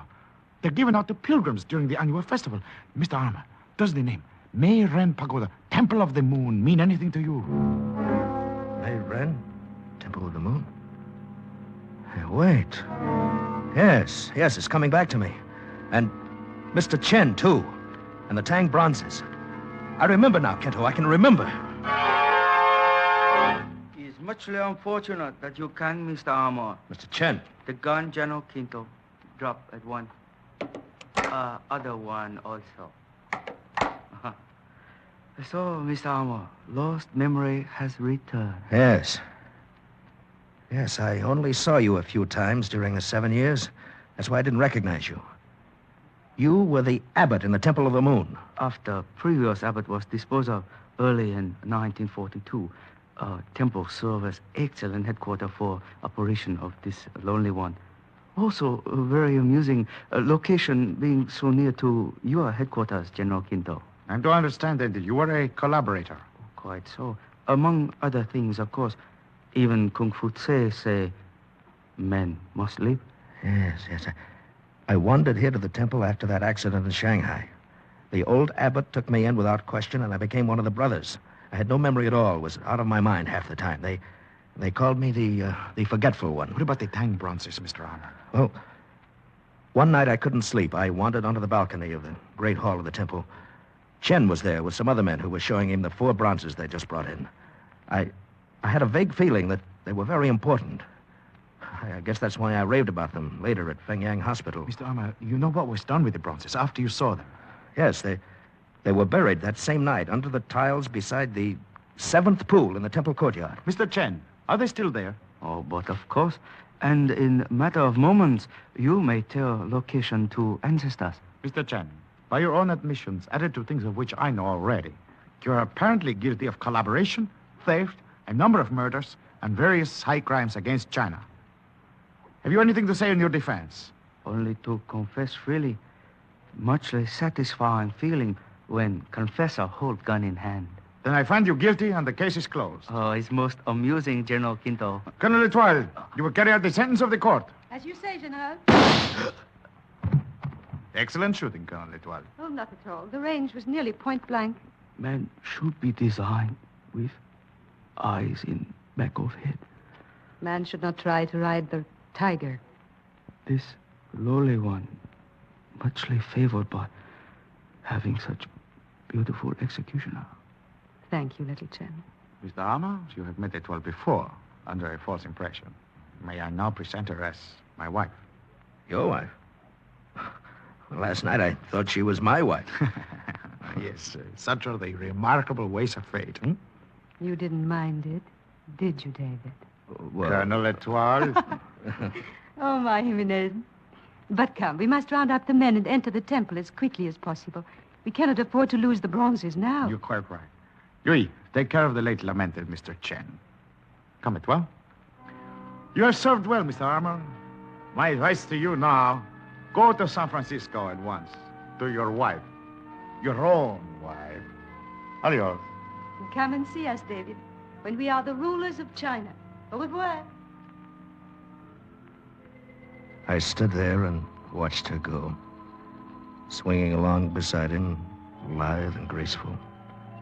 And a sudden, sharp feeling of loneliness came over me. Then the moment passed and I smiled to myself. She was only a part of all this, these stirring and exciting events. Nothing more. In San Francisco, the wife whom I loved was waiting for me.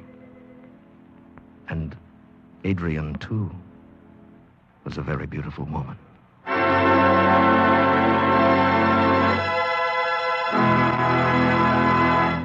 Escape is produced and directed by Norman MacDonald.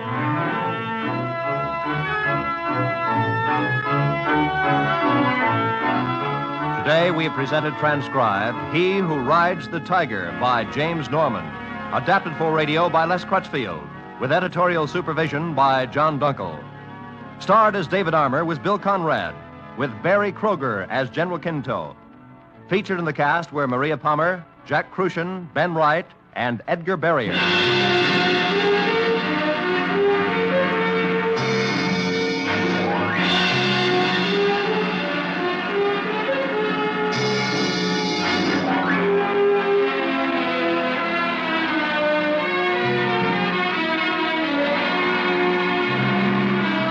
Escape has come to you through the worldwide facilities of the United States Armed Forces Radio and Television Service.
Good evening, friends. With a special word of thanks to our sister network, CBS, we invite you now to test your memory of the great radio adventures.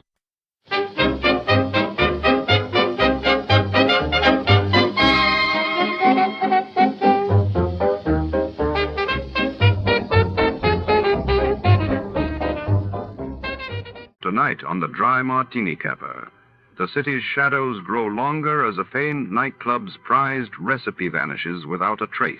Private Eye Jack Malone is drawn into a swirling world of jazz, secrets, and double crosses, where every glass hides a clue and every smile masks a lie. Who spiked the night with betrayal? Pour yourself a stiff one and follow the trail before the last call turns deadly. Before we begin, let's see what happened on the day it aired. It was May 22, 1947. That day, the world reeled as the United States Senate launched an investigation into alleged communist influences in Hollywood, while across the globe, the United Kingdom announced the lifting of bread rationing after years of wartime austerity.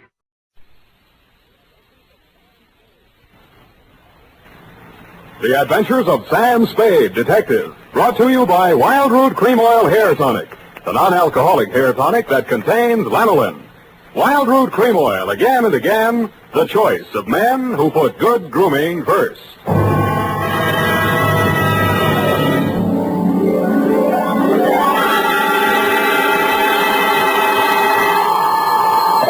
Sam Spade, Detective Agency. Me, sweetheart. Sam, how did it go? It was the end, Effie, but the end. Oh, Sam, not another one of those society things. Depends on what you mean by society. Well, you know, Sam, cafe society. Cocktails for two, hands across the table, make it another old-fashioned, please. Let's not lose our head, Effie.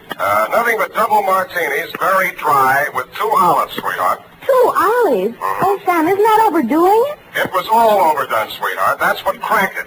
Now, stay right where you are. I'll be right down to mix up my report on the dry martini caper, get it?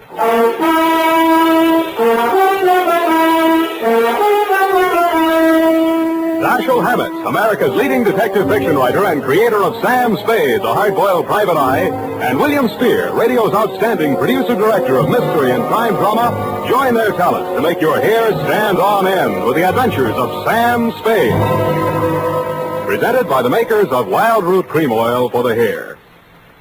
August is always a great vacation month. And for those of you planning to take your vacation soon, let me suggest that when you're packing, be sure you include a bottle and a handy tube of Wild Root Cream Oil Hair Tonic. For no matter where you go, you can always depend on Wild Root Cream Oil to groom your hair neatly and naturally, relieve dryness, and remove loose dandruff. Yes, you can take it with you on your vacation, and you should. Wild Root Cream Oil Hair Tonic. Again and again, the choice of men who put good grooming first.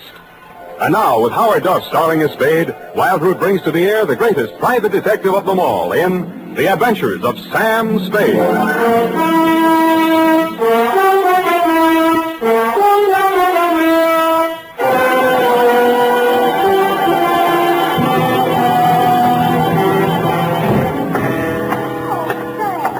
You look sober as an owl. Wise as an owl, sober as a judge, F. Oh.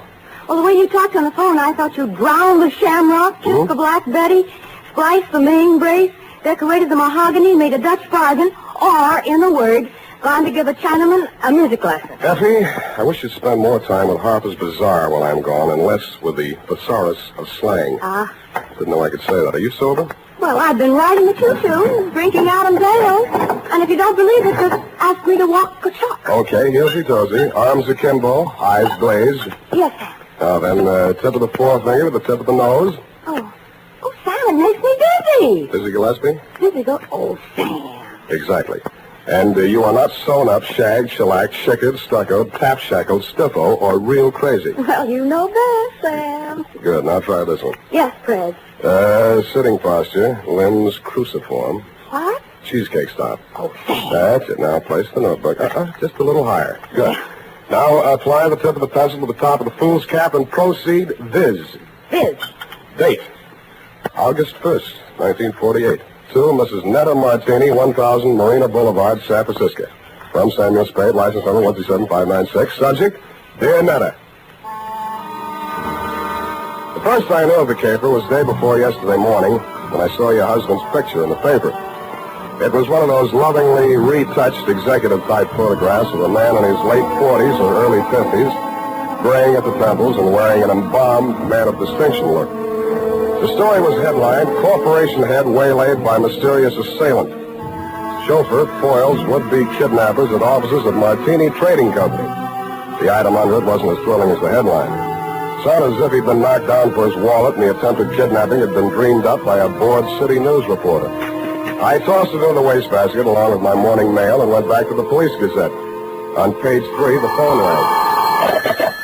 Unique Garage, Harry speaking. Mr. Spade? One moment. Who's calling? Gordon Martini. Not Gordon Martini, the corporation head, waylaid by mysterious assailant. Chairman of the board, and there's nothing mysterious about it. Then what are you doing on this phone? I can't talk on the phone.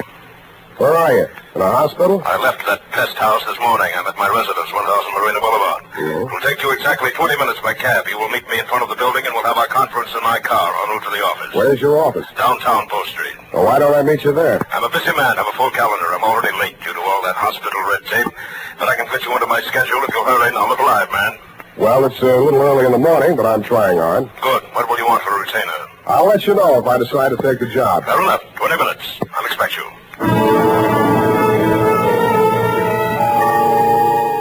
I should have looked more alive.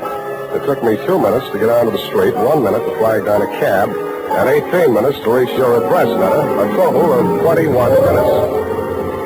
As my taxi drew up to the curb in front of the canopied entrance to the corner apartment house at 1000 Marina, I saw your husband pacing indignantly up and down in front of the entrance, pausing only to glare at the outsized chronometer on his left wrist. His gray Homburg was perched atop an outsized turban of gauze bandage that decorated his head. You're Spade. You're exactly 1 minute and 22 seconds late. Hours are made of minutes, minutes are made of seconds. In killing this seemingly negligible interval of time, you have wounded an hour. Oh, I have? Well, I'm sorry. The traffic's pretty heavy out here this hour of the morning, you know. You should have started a minute and 22 seconds earlier. I'm sorry there was a bore on the telephone, kept talking about how valuable his time was. Well, don't apologize. Only waste more time. Now, here's your check, $100. My car's just around the corner. I paid that chauffeur a large salary, but mustn't keep him waiting. In the meantime, you may as well start earning your fee. I've been earning it for the past 22 minutes and 22 seconds. Wait. I suspected as much. You drive a car? Yeah, you mean one man drives all that? I see him, that rascally chauffeur of mine. Sleep in the back seat. All right, come out of there, you. Hey, watch!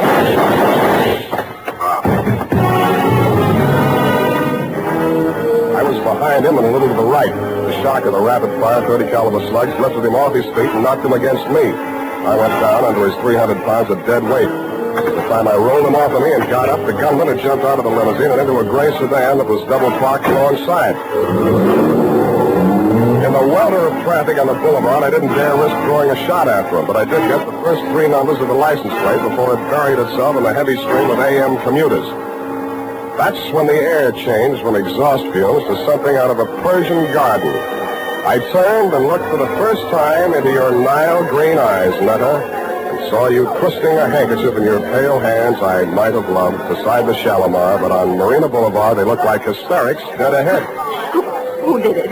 You saw him. Don't lie to me. Why don't they come with him? Why are all those people standing around there staring at me? Make them go away. Make them go away. I can't stand it. Stop it, will you? That's better. Now, come on over here. Who are you, his wife? Yes. And it was all my fault. This is the end.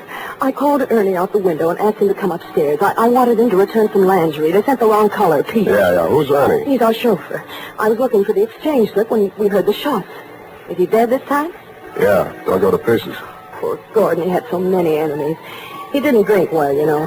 People dropped us like flies. Well, they certainly dropped your husband. Are you a policeman? No, but I'll do until the real thing comes along, which is right now. If I were you, lady, I'd go back upstairs and relax. They'll get to you soon enough. Yes, I suppose you're right. Poor Gordon, he looks so natural stretched out on a pavement. Yeah. I keep thinking he'll get up and stagger on into the elevator. He didn't drink at all well. Go on, will you? All right, I'm going. Oh, Ernie, where did you go? Down at the garage. I heard a car driving. Poor Mr. Martini. It's all my fault. No, Ernie, it's mine. If I only had mislaid that exchange slip. What? You know, when I called you out the window to come and get that package. Oh, that. What do we got here? Who's the witness? Me. Oh, Spade. Lost another client, huh? Not quite. I haven't cashed the check yet. Well, they got him anyway. All right, clear the space in there. Let him through with that stretcher. Step over here out of the crowd, Sam. I want to get this straight. Yeah. Okay, Gary, take it down. Got a pencil? Yeah, and I want it back. Let's have it. This guy is Gordon Martini. He headed up a local firm, the Martini Trading Company. Last night he was working late at his office. Got boinged. Phoned me this morning. Didn't know why. Thought maybe he wanted a bodyguard. Anyway, he needed one. Gunman was crouched in the back seat of the limousine, shoved the carbine out when Martini opened the door. Carbine, Didn't get a good look at him. You could see why, the way it's closed in, no side windows. Foreign car, isn't it? Stop drooling. You can't afford one. You getting all this? What about the getaway?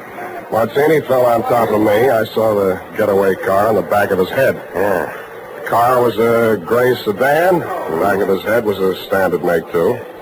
Only got the first 3 digits of license plate, 5D9. 5D9. Anything else? Yeah, give me back my pencil. The homicide boys want some help. They know my fee. Mr. Spade. Mrs. Martini. Why aren't you and Ernie upstairs getting your alibis shaped up? Oh, please, I can't face the questions just yet. Would it be legal if I just avoided them till I can collect myself? I don't know about legal, but it might be smart. Where can we talk? What do you suggest? Well, there's a little cocktail lounge up on Lombard where Ernie and I it's just around the corner. Very handy. Let's go.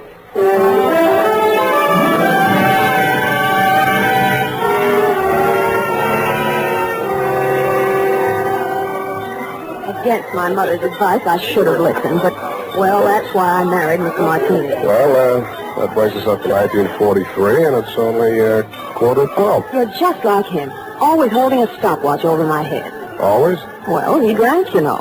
You told me that. But it's much more important than you think. He often fell down and bumped his head. You mean that mysterious assailant that waylaid him last night in his office was a double Martini? 2 pitchers full before dinner. Ernie had to carry him up to his office. Well, what did he go up there for? Oh, we had an appointment with the vice president of the firm, Mr. Nesbitt. Something had come up, and he wanted Gordon to sign some papers. I don't know what. It wasn't the first time. I waited outside in the car. After Ernie had taken him upstairs, he came back to the car, and we talked. Ernie has alibis upstairs, downstairs, and all around the house. Well, then when the others came out and Gordon didn't, Ernie went upstairs to see why. Others? Mr. Nesbitt and who else? Mary Callahan. Secretary? No, she's an attorney. And if you think everything was legal between those two, well, but after all, who am I to call the kettle black? Now, what are you trying to tell me? That you got him drunk so they could make him sign some papers, that he got himself drunk so he couldn't write his name, or that he just got drunk and fell down? Between you and me, I think she pushed him down a flight of stairs. In his condition, he'd never remember. Why are you putting a finger on the Callahan dame? Well, what would you think? He was the last one out of the building. Why didn't you want to tell all this to the police? Well, I didn't want to talk about his drinking. Things were bad enough already. That would have been the end. Well, that's as good an answer as any. What do you want me to do for you? Prove that she did it and Ernie didn't. I'll let you take care of Ernie. Oh, no. I don't want to alibi him unless I have to. He might get the wrong idea. You mean I've got the wrong idea? He might think it meant I still care for him, and I don't. I can't stand him anymore. The way he chews those toothpicks. And besides, if his alibi is too good, I might have trouble about that carbine in the backseat of my car. Pardon me, it sounded as if you said you might have trouble about a carbine in the backseat of your car. That's what I said. Where is your car? In the garage. But somebody had it out this morning. They scraped the fender coming back in, and they ran into the wall. They must have been in an awful hurry. Tell me, this car of yours, it wouldn't be a gray sedan? Yes. License number? Oh, wait a minute. It's on my keyring. Here, 5D9. That's enough. Why didn't you tell me this before? Well, I couldn't get up the nerve. After I heard you tell that policeman the gun that killed Gordon was a carbine, and the gray sedan and all that, well, it's the end.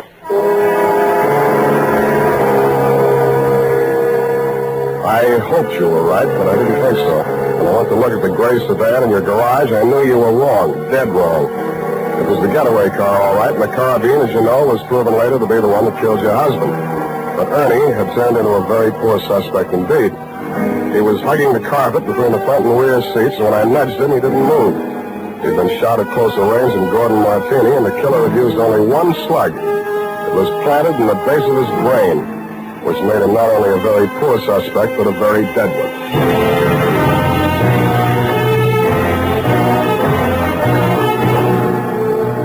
The makers of Wild Root Cream Oil are presenting the weekly Sunday adventure of Dashiell Hammett's famous private detective, Sam Spade.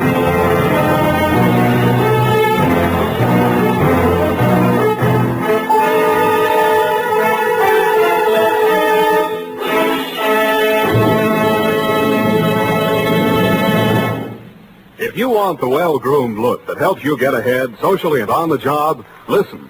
Recently, thousands of people from coast to coast who bought Wild Root Cream Oil for the first time were asked, how does Wild Root Cream Oil compare with the hair tonic you previously used? Better than 4 out of 5 who replied said they preferred Wild Root Cream Oil. And no wonder.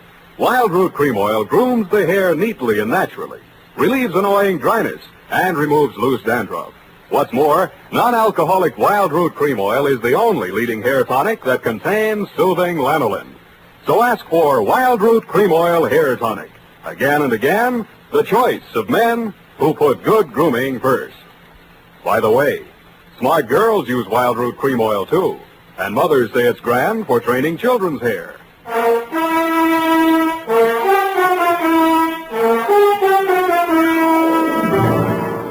And now, back to the Dry Martini Caper. Tonight's adventure with Sam Spade.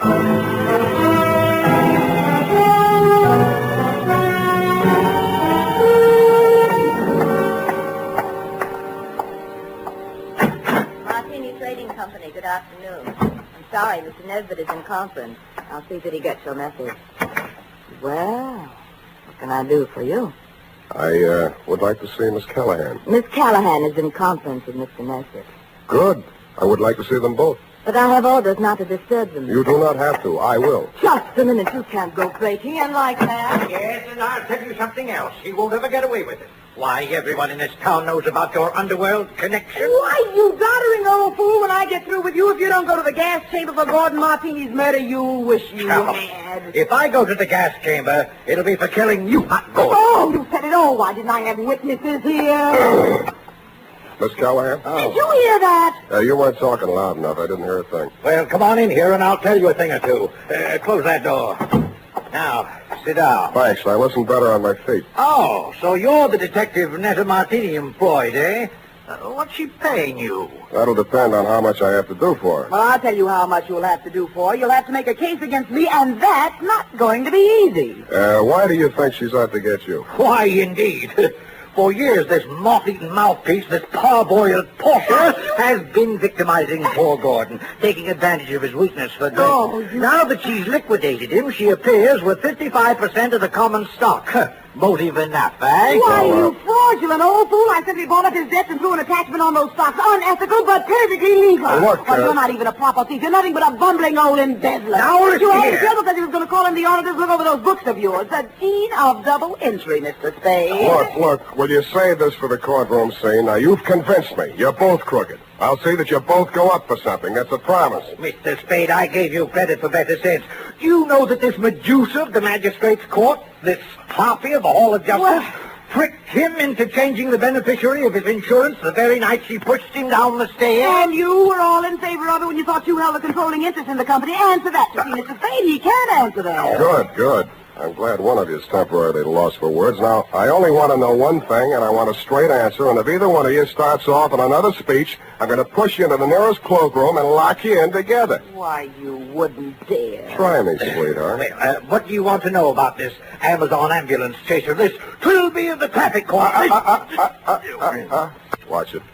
Well, what do you want to know? About Martini's insurance policy. Now, you say he changed the beneficiary. Please answer in 10 words or less. Who was the beneficiary and who is the beneficiary now? I'll have to answer that question in 2 parts. The beneficiary was his wife. He changed it to the Martini Trading Company, a corporation of the state of California. Thank you, and goodbye, Mary Callahan.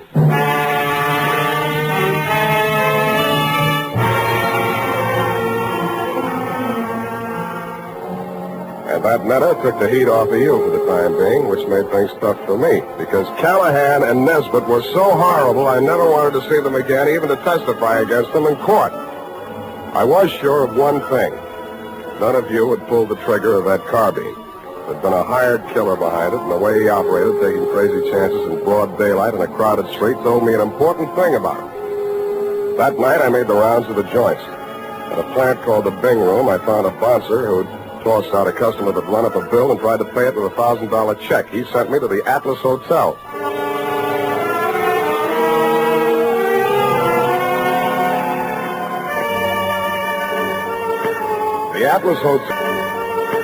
The The Atlas Hotel is off of 3rd Street down near the railroad yards.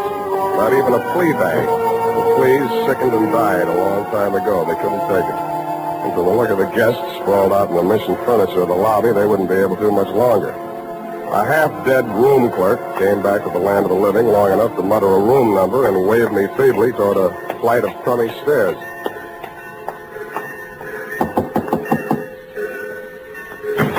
Yeah, what do you want? You, Hack Hartman? Hey, you got anything for me, huh? Yeah, I got news for you. Get back in the room. I'll tell you all about it. Yeah. Well, come on in. Drop the shiv. Yeah, I'll drop it. I'll fix you. I'll cut you good. I'll cut you. I'll cut you.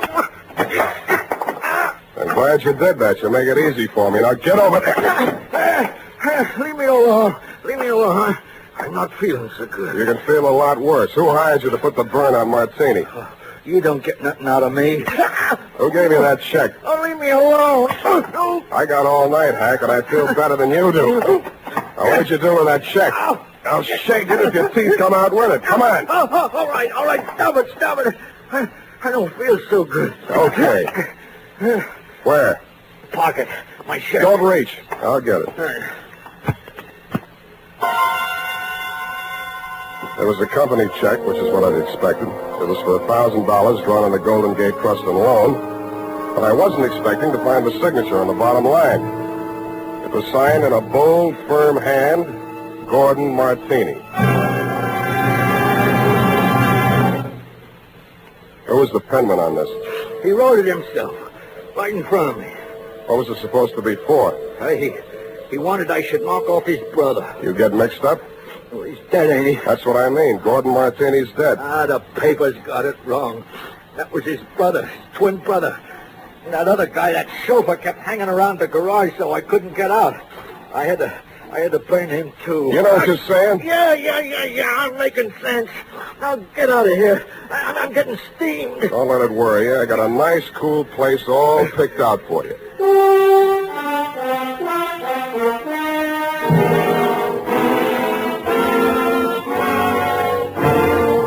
After I turned Hack over to the cops, I did what checking I could on my own at that time of night. As nearly as I could learn, Gordon Martini could never have had a brother, twin or otherwise. He was a first child. His mother died in childbirth, and his father died 1 month later. So I went back to the offices of the Martini Trading Company, glass-keyed my way in, and made a quick frisk of it. There I learned that the signature on the check was indeed Gordon's, but that he had closed out his account at that bank the day he wrote it. I thought about that on the way out to your apartment.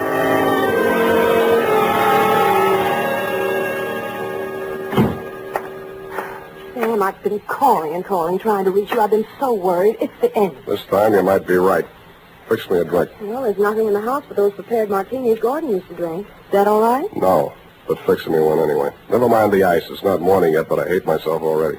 Why don't you just relax and let me get it for you? I'll relax. You get the martinis. What happened? What'd you think of Mary Callahan? Isn't she the end? She's cute. You're all cute. All of me? How nice. I put ice in anyway. It's nasty without. It's nasty anyway. I hope it doesn't make you fall down the way it did poor Gordon. Thanks. What's the matter? Too dry? You open this bottle fresh? Why, yes. What's the matter? Where are they, the rest of the bottles? Oh, yeah. More of the same. Is this all your husband ever drank? Yes, gallons of it. It's a special brand. He even took it with him to bars and people's houses. He'd sit and drink them right out of the bottle like a little child. Then he'd be falling down drunk, of course. And that's how we lost so many friends. They dropped us like... Like flies. Yeah, it was the end. Who's your phone? City Morgue. Maxie, Sam Spade. Sammy, what can I do on you? On Martini, Maxie. They got around the autopsy yet? Yeah, they rushed him through. Got the report handy? Right in front of me. Funny thing, Sam. The doc said they should have saved themselves the trouble. He'd have been dead in a week or two without no help. What from? Brain tumor. Malignant, it says here. Any alcohol in them? None from drinking, Sammy. What about the head wounds? Accidental fall due to periodic fainting spell. Part of his condition. Thanks, Maxie. Well, what is it, Sam? Were the martinis poison? No, sweetheart.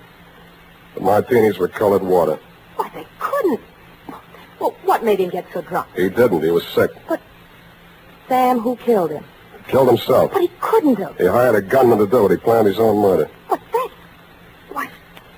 Well, why didn't he leave a note or something? He could have ruined us all. Come here, sweetheart. Put your little head on Uncle Sam's shoulder. Why, Sam... That's, just what he wanted you to do. He wanted to ruin you. He let Mary Callahan fleece him out of his interest in the company. He let Nesbitt juggle the books. He let you go your way with Ernie.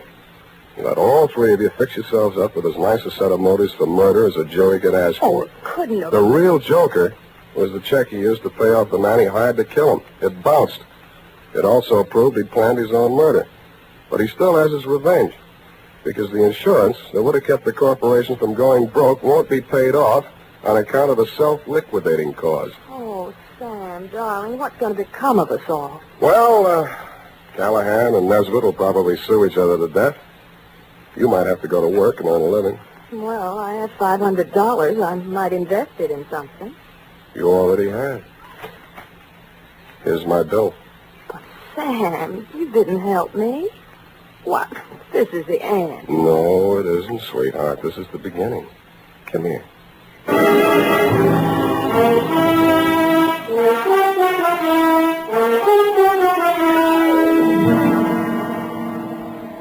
Period. End of the end. Well, you ask me. You helped us. Now, F. Well, that just goes to show you. Show what, F? Man's ingratitude to man. Hmm? But what did Mr. Martini have against you? Why, nothing, sweetheart. He, just needed a smart operator like, Johnny Madero was under. Sam. Hmm? Have you cashed that check Mr. Martini gave you? Well, not yet. Sam, any bartender would know better than to take a check from a man who drinks that much. F, you haven't been paying attention. He didn't drink.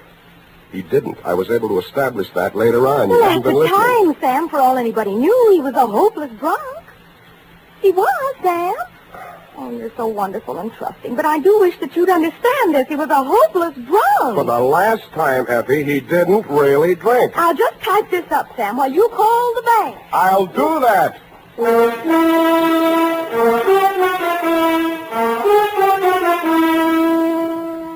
A final reminder, friends. Whether you're going on a long vacation trip or just a weekend to the beach, be sure you've got a bottle and tube of Wild Root Cream Oil tucked away in your suitcase. Do this, and you'll find it's easy and quick to spruce up again after stepping out of the water or off the tennis court.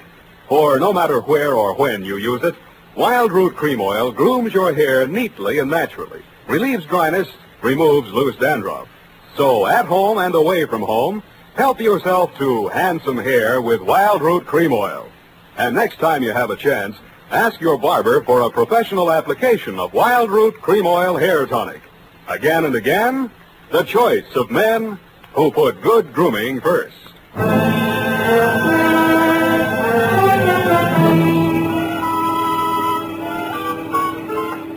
I hope it was worth the price of the paper and carbons. You made carbon copies of that, an unimportant report like that? It bounced? Well, the estate isn't settled yet. Oh, Sam, you're so wonderful and trusting. Effie, I am not wonderful and trusting. I am a hard-boiled private eye. I know. Just a pity there's no money in it. And I'm also two-fisted. Sam, Hmm? have you ever thought of ceramics? Of what? Ceramics. It takes virtually no capital. All you need is a small furnace and some clay. And if you don't have any talent, you can just make ashtrays. Thanks, I already have one. Oh, flower pots are fun. You can pop them on a wheel. And you can pot your hat on and wheel on out of here and also take your furnace and clay. I love you when you're so gay and carefree. I am not gay and carefree. You am are a hard-boiled private eye.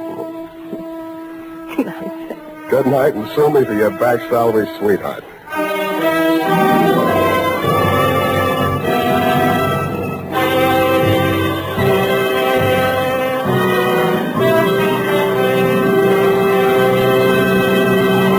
The Adventures of Sam Spade, Dashiell Hammett's famous private detective, are produced and directed by William Spear. Sam Spade is played by Howard Duff. Lorene Tuttle is Effie.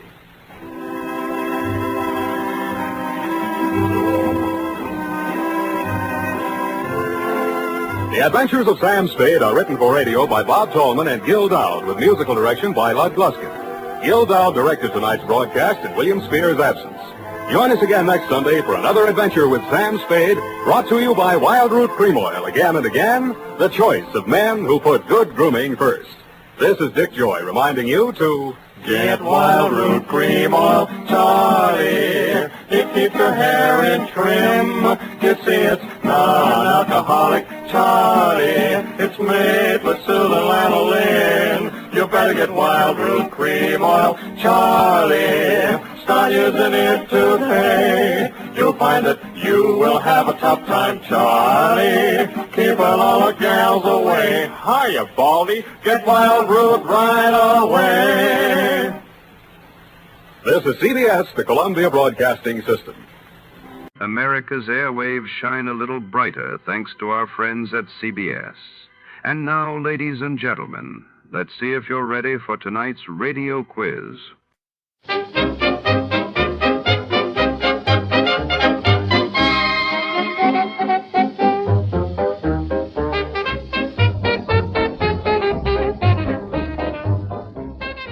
Tonight's intrigue unfolds within the stark, humming heart of the Los Angeles Telephone Exchange.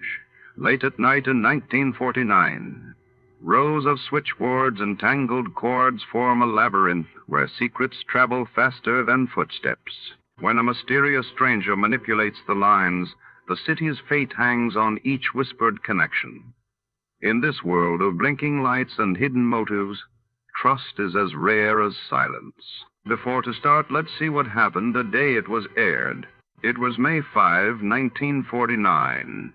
That day, the world watched as the Council of Europe was formally established in London, aiming to unite a war-torn continent while in New York. The Yankees faced off against the Red Sox in an early season clash that drew headlines across America. Tired of the everyday grind? Ever dream of a life of romantic adventure? Want to get away from it all? We offer you Escape. Escape, transcribed to free you from the four walls of today for a half hour of high adventure.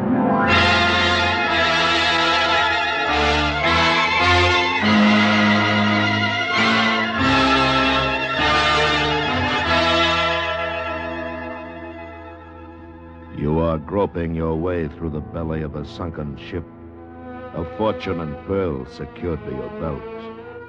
While above on the ship that tends you, working the pump that sends air to you, is an adversary whose plans include the taking of your pearls and your life. Listen now as Escape brings you John Russell's story, The Adversary.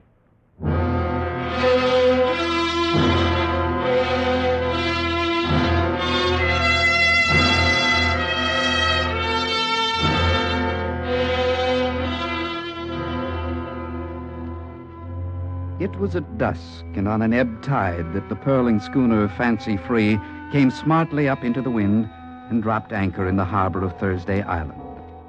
And it was after dark when her master came ashore and paid off his Kanaka crew. He was a big man, this captain, with a crop of black hair, a smooth, long jaw, and gray eyes. As he went swinging along the waterfront, the crowd parted right and left before him. Now, news of any arrival travels fast on Thursday Island, and with such a figure as this, the conversation at the Portuguese bar had been going on for some time. One thing I know for certain, he's got the trimmest lugger in these parts. And where's he from, Smike? First time I ever laid eye on him or his boat was this evening. If he was from these parts, Portuguese, Captain Smike would know him. Well, wherever he from, he be like the rest of you, up to no good. Oh, you've no use for pearlers, have you, Portuguese? You're all cut from the same cloth. Thieves, drunkards, brawlers, and worse. Ah, you fat devil. You're no better than the worst of us. I know and can account for my shortcomings. It is not so with you, who make a living like so many sea gypsies. What's he saying, Captain Smike? Alf, drink your drink. I only wanted to know. The stranger, Smike. He's another pearler, perhaps. Yes, he could be. I'll find out more when he comes for his rum. Pour me a drink, Portuguese. And one for little Alfie. Well, a toast to Thursday Island. Thursday Island. Where the only honest man to grace its shores came by land. You there! At the bar. Cool. Look at the size of that one. My name is Smike, if it's me you're talking to. My name is Weatherby. John Weatherby. I'm master of the Fancy Free. That's the lugger in the harbour, ain't it? And so, Captain Weatherby? I've come to spend some time with you. Captain Weatherby, what is your pleasure? Rum, but first I'll have my say. That's your right. A moment back you drank a toast to which I take exception. That's so. You said the only honest man on Thursday Island came by land. I did. Now then, I don't mind what you call yourselves to yourselves. As long as I'm in your midst, anyone that says I'm not honest and can't prove it, I'll knock the 7 bells out of him. Since you're a stranger here, Weatherby, I'll tell you something. I'm senior captain on Thursday Island, and I say what I wish when I wish. And it's like I said before. The only honest man on Thursday Island came by... Lummy, he never even got it said. You, little fella, go give your friend a hand. He'll need help for a while yet. My name is Alf, and I ain't finished my drink. Go. Yes, sir. Now, I'll have that rum. Right away, Captain Weatherby.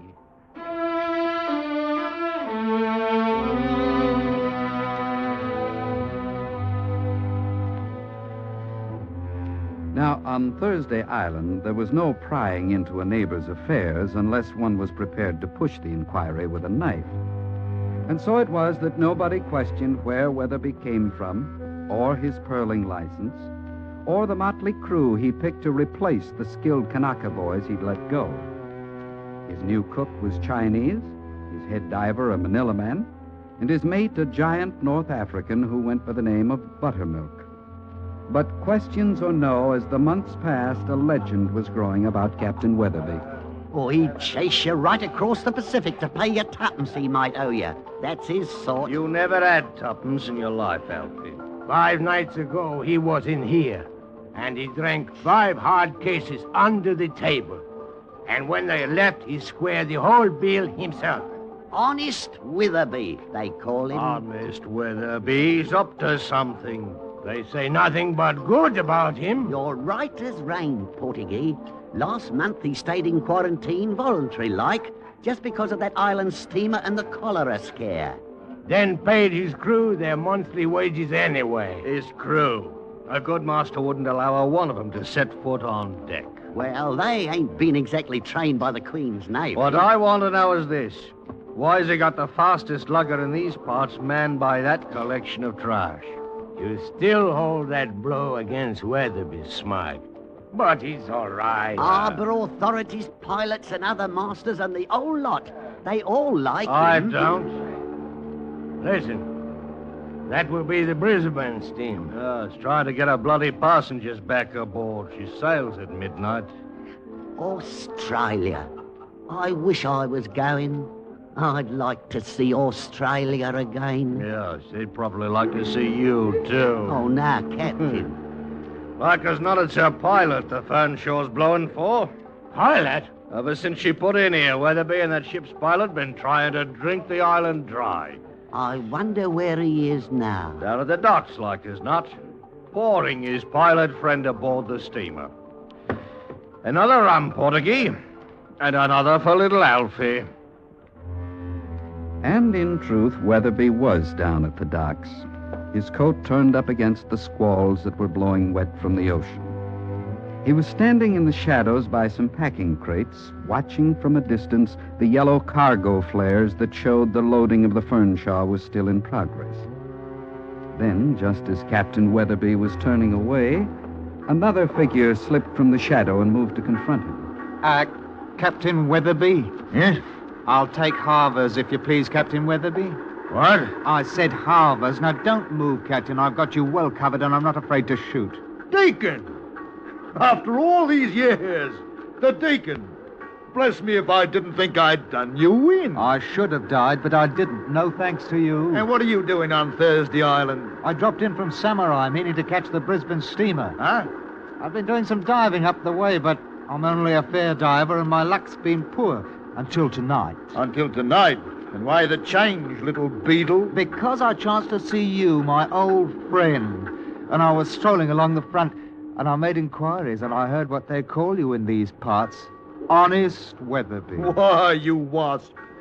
You have it in mind to blow on me? To tell what I know of you and have you go to jail, not a chance. That would do me no good. What then? I just want half of your new speculation.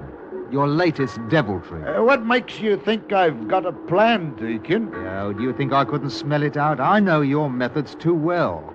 Fine public character, no suspicion, alibi all complete. Yes, and I also know you sneaked your crew out of town tonight. Your lugger's ready to slip cable this minute. And most important, I happen to know what the Fernshaw's carrying aboard of this trip. Oh, the devil you do. The season sweep of pearls, 20,000 pounds worth. Suppose I was after those pearls.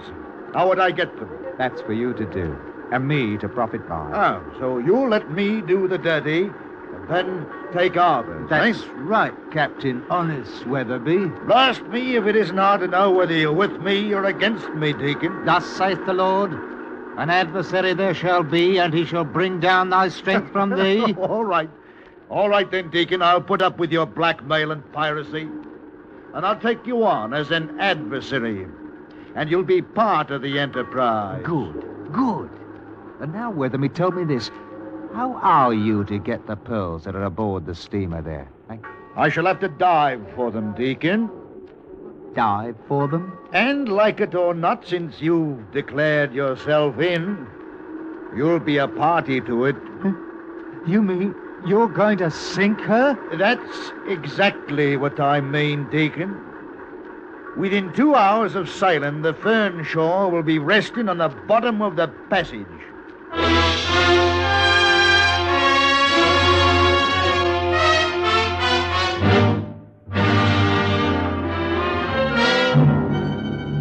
You are listening to The Adversary, tonight's presentation of Escape. It's back again. It's Saturday daytimes on CBS Radio. It's Romance. Romance every Saturday on most of these same stations, bringing you the world's great love stories. Some new, some old, all fascinating adventures in listening. The story this Saturday, Daphne du Maurier's celebrated novel, Frenchman's Creek, dramatizes the love of a noblewoman for a pirate. And now, Escape and the second act of The Adversary.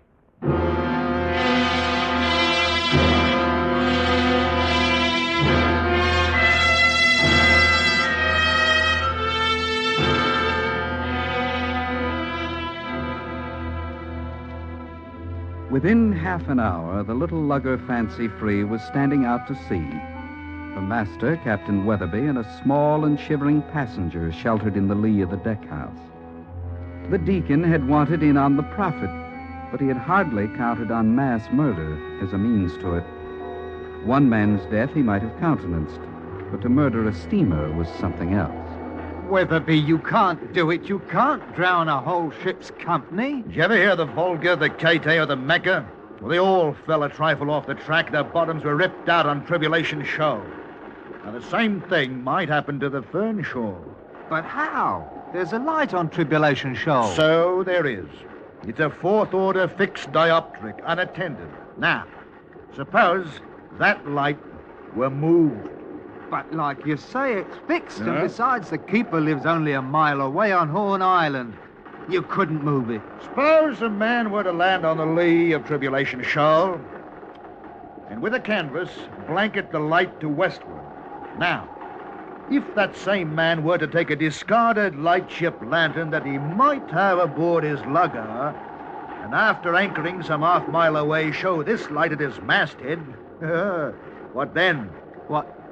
You're mad, Weatherby. You begin to see the possibility for error? You really are going to wreck her. Well, I am, Deacon. You wouldn't. You daren't. Captain! What is it? Big surf head. Can hear. How far? Close, very close. Deacon, get below. We're a tribulation shoal, and there's man's work to be done yet tonight. Weatherby. Get below. Buttermilk! Captain? How close now to the south? 200-300 yards. Have the helm put over, Buttermilk, and drop a hook. We're going ashore to have a look at Tribulation Light.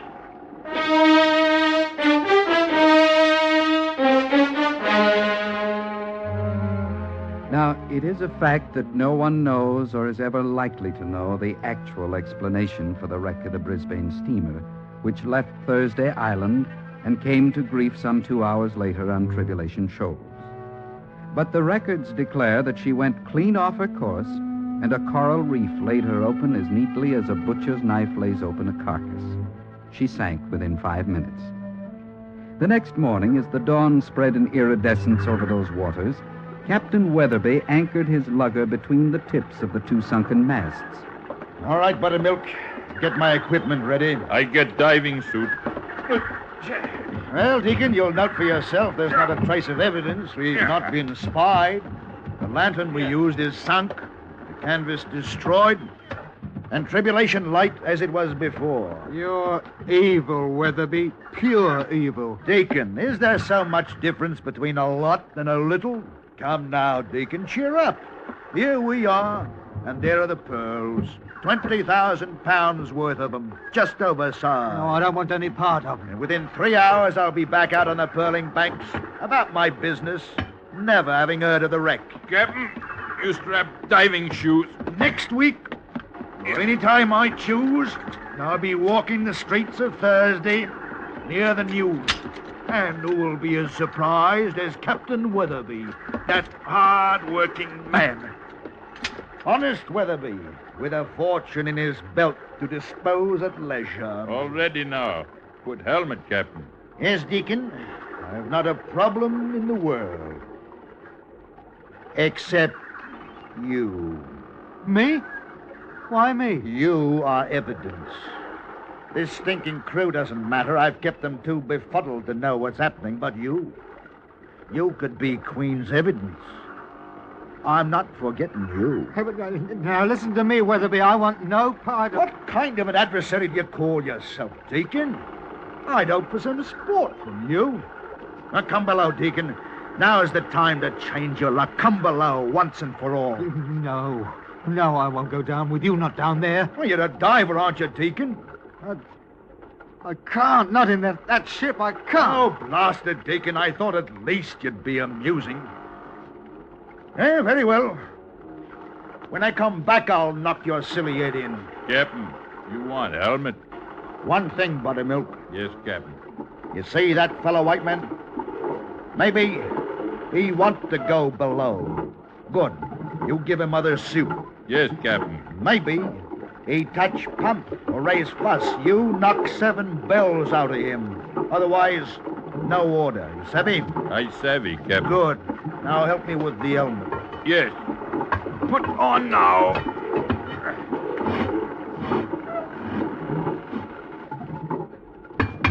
You okay now, Captain? You murderer! You filthy murderer, Weatherby! Captain no here. Not in helmet. You white fella, move away. Captain go water side now.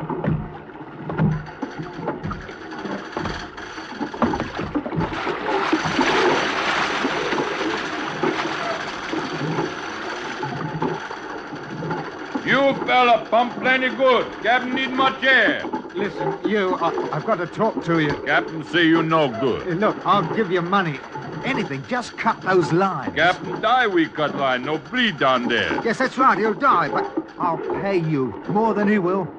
Line stop moving. Captain on ship now. What about it? You want money? No.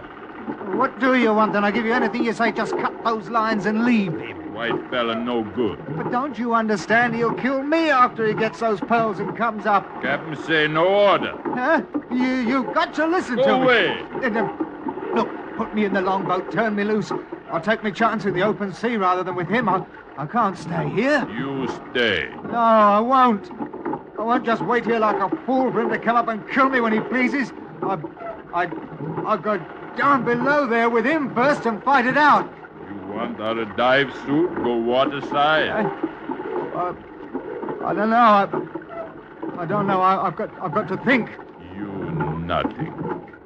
Black fella boy, pump good. Captain need plenty air down there.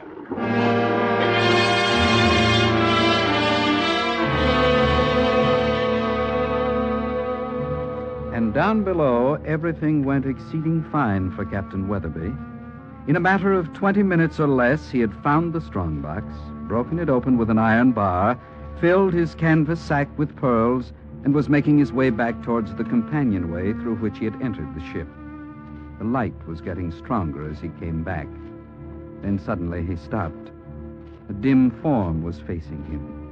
A man as tall as himself, clad in a diving rig. And Weatherby was smiling as he thought, Same type helmet as mine. Same shape. Only other like that is on Fancy Free. What? By all that's holy. Oh, it's the deacon. It's the deacon. So you come down, deacon, after all. So you're going to dispute the prize with me, eh? Claim your vengeance. All right. I was going to kill you one way or the other. One crack on your helmet with this bar, deacon, and your eardrums are gone. You'll be just an unfortunate diver who drowned while working. But at least you proved an adversary worth his salt. Now, I'm moving at you, deacon. Good. You move too, eh? We're going to fight it hard. Good. A little closer. That's it. And now I'll split your skull.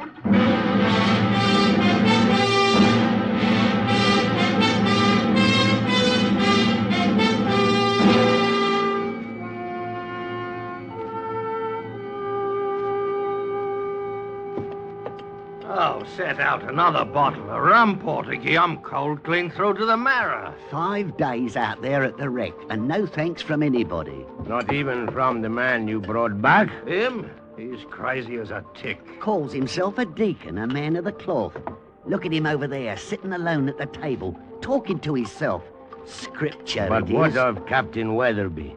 They said you found his lugger anchored over the wreck. There was 2 people could have told us that story. One was a deacon, as he calls himself, and the other a great hulk of a West African, and he went down after Weatherby never come up. You need gear to go that deep. The bleeding crew couldn't manage a word between the lot of them. Hold out. He Comes the hideth his deacon. wrong in his heart. Let him be snared in his own pit. In the net which he hid is his own foot taken. Lord, break thou the arm of the wicked and the evil man. Oh, poor fool. He don't know what he's about. Smite, tell me, what of Weatherby? They found him down the wreck. The pearls all in a great sack tied to his diving belt. And he was drowned. Drowned? His suit had been cut to ribbons by shards of broken glass.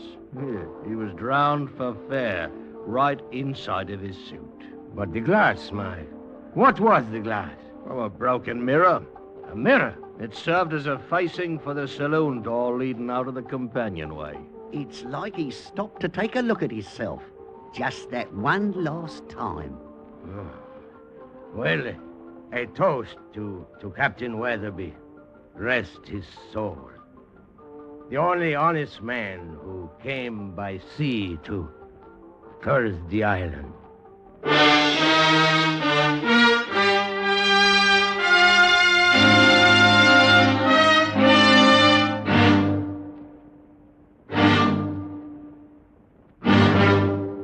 Under the direction of Norman MacDonald, Escape has brought you The Adversary by John Russell, specially transcribed for radio by Mr. MacDonald. Featured in the cast were Lawrence Dobkin, John Daner, and Ben Wright, with Alec Harford, Charlie Lung, and Barney Phillips. The narrator was Vic Perrin. Your announcer, George Walsh. The special music for Escape is composed and conducted by Leith Stevens. Next week.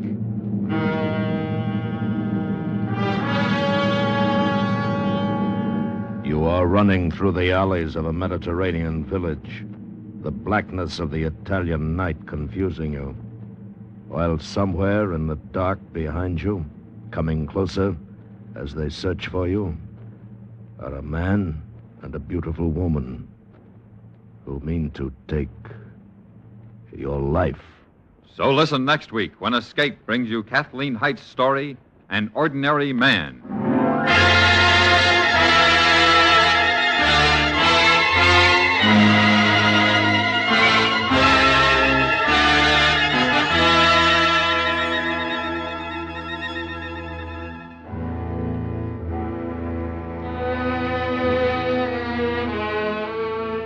This Sunday night, Lionel Barrymore opens the doors to the Hall of Fame, turning the spotlight on another little-known drama of American history, whose workings were instrumental in shaping the nation's destiny. Empire builders, dreamers with high ideals, men and women whose pioneering made history. These are the heroes and heroines of the Hall of Fame, starring Lionel Barrymore this Sunday night on most of these same stations. The top dramatic show of them all, the Lux Radio Theater, is heard Monday night on the CBS Radio Network.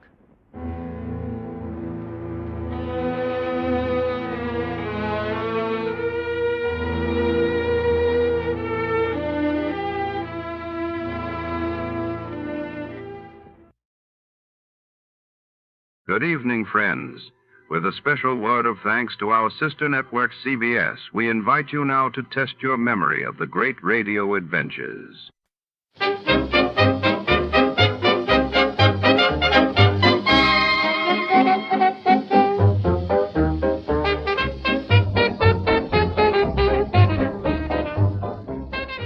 Tonight, under the neon haze of midnight, a shadowy figure slips through rain-soaked alleys clutching a mysterious briefcase marked SQP. When a sultry stranger with secrets of her own crosses paths with our hard-boiled detective, the line between ally and adversary blurs.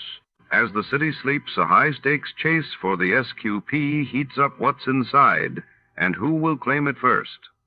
Stay tuned for a tale where every clue is a trap, and everyone has something to hide. Before we begin, let's see what happened on the day it aired. It was March 10th, 1948.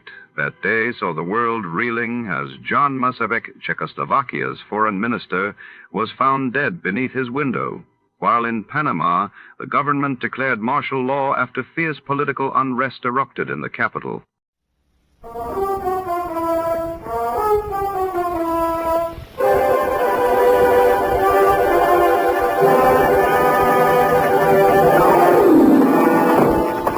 Looking over Ruffle.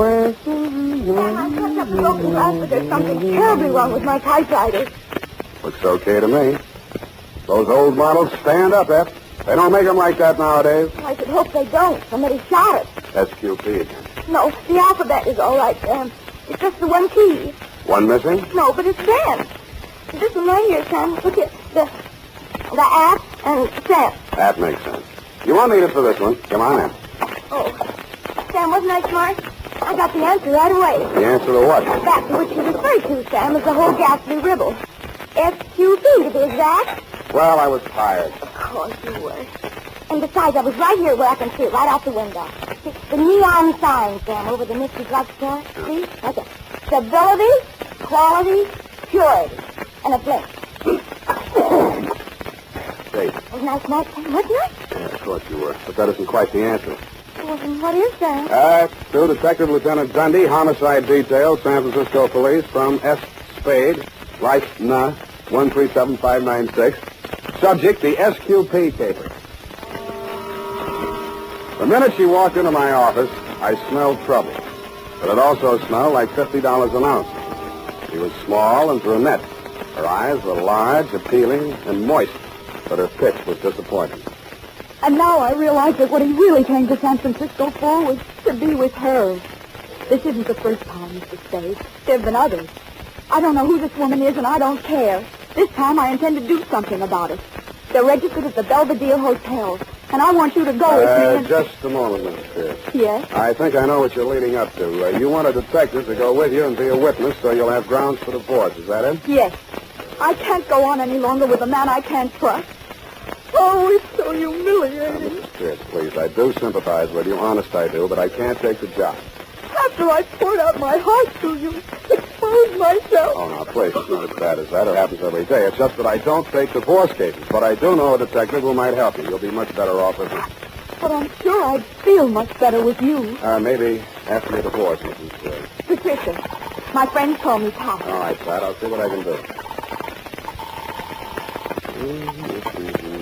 Belvedere Hotel, good afternoon. Tiny Stover on duty. Tell him Sam Spade. Just a moment. Who is he, Mr. Spade? Friend of mine. House detective at the Belvedere, but he likes to pick up an extra fee now and then. Sam? Tiny? Sam? Tiny? Sam? Roger.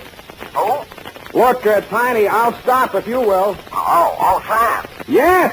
What's with you? Yeah, about a guest in your register. Pierce, Donald, Mr. and Mrs. Oh, yeah, sure. Clerk gave you the high sign on him. Pierce, yeah. Checked in alone, but registered for both, Sam. Said the wife would be along later, but it's okay. She finally got here. Yeah? Well, his wife is in my office now. Huh? She wants to crash the party. Oh, I get it. Want the job? Well, Sam, I can't take it for a private fee. It's against the house rules, you know. Oh, too bad. Oh, wait, Sam. I go off duty in half an hour. Maybe I could do it incommunicado, huh? Send her around, Sam. Okay, Tiny, will do. Will he help me, Mr. Spade? Yeah. Ask at the desk for Tiny's side, but don't let that put you off. He's an all right guy. Oh, thank you, Mr. Spade. You've been very kind. Goodbye. Good luck. Sam, what happened? Why did you leave so quickly? For the same reason you shouldn't have let her in the first place, Effie. It was a divorce job. Oh, but Sam, she looked so refined and all. And being the first of the month, I thought you might take exception. I do. Of course, you know best, Sam. But it seems to me you might welcome a little change now and then. I know you feel it's underneath you, but it's such nice space work, and between 9 and midnight alone, you could... Effie, there are 2 words for that kind of work. What, Sam? Never mind.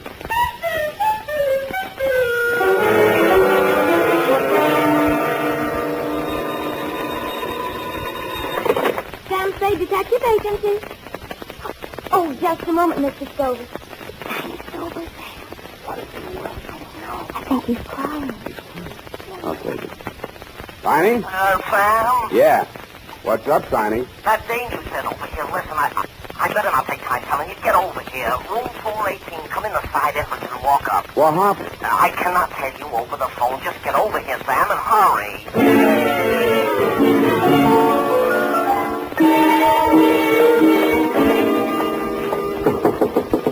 It's me, Tiny. Sam, open up.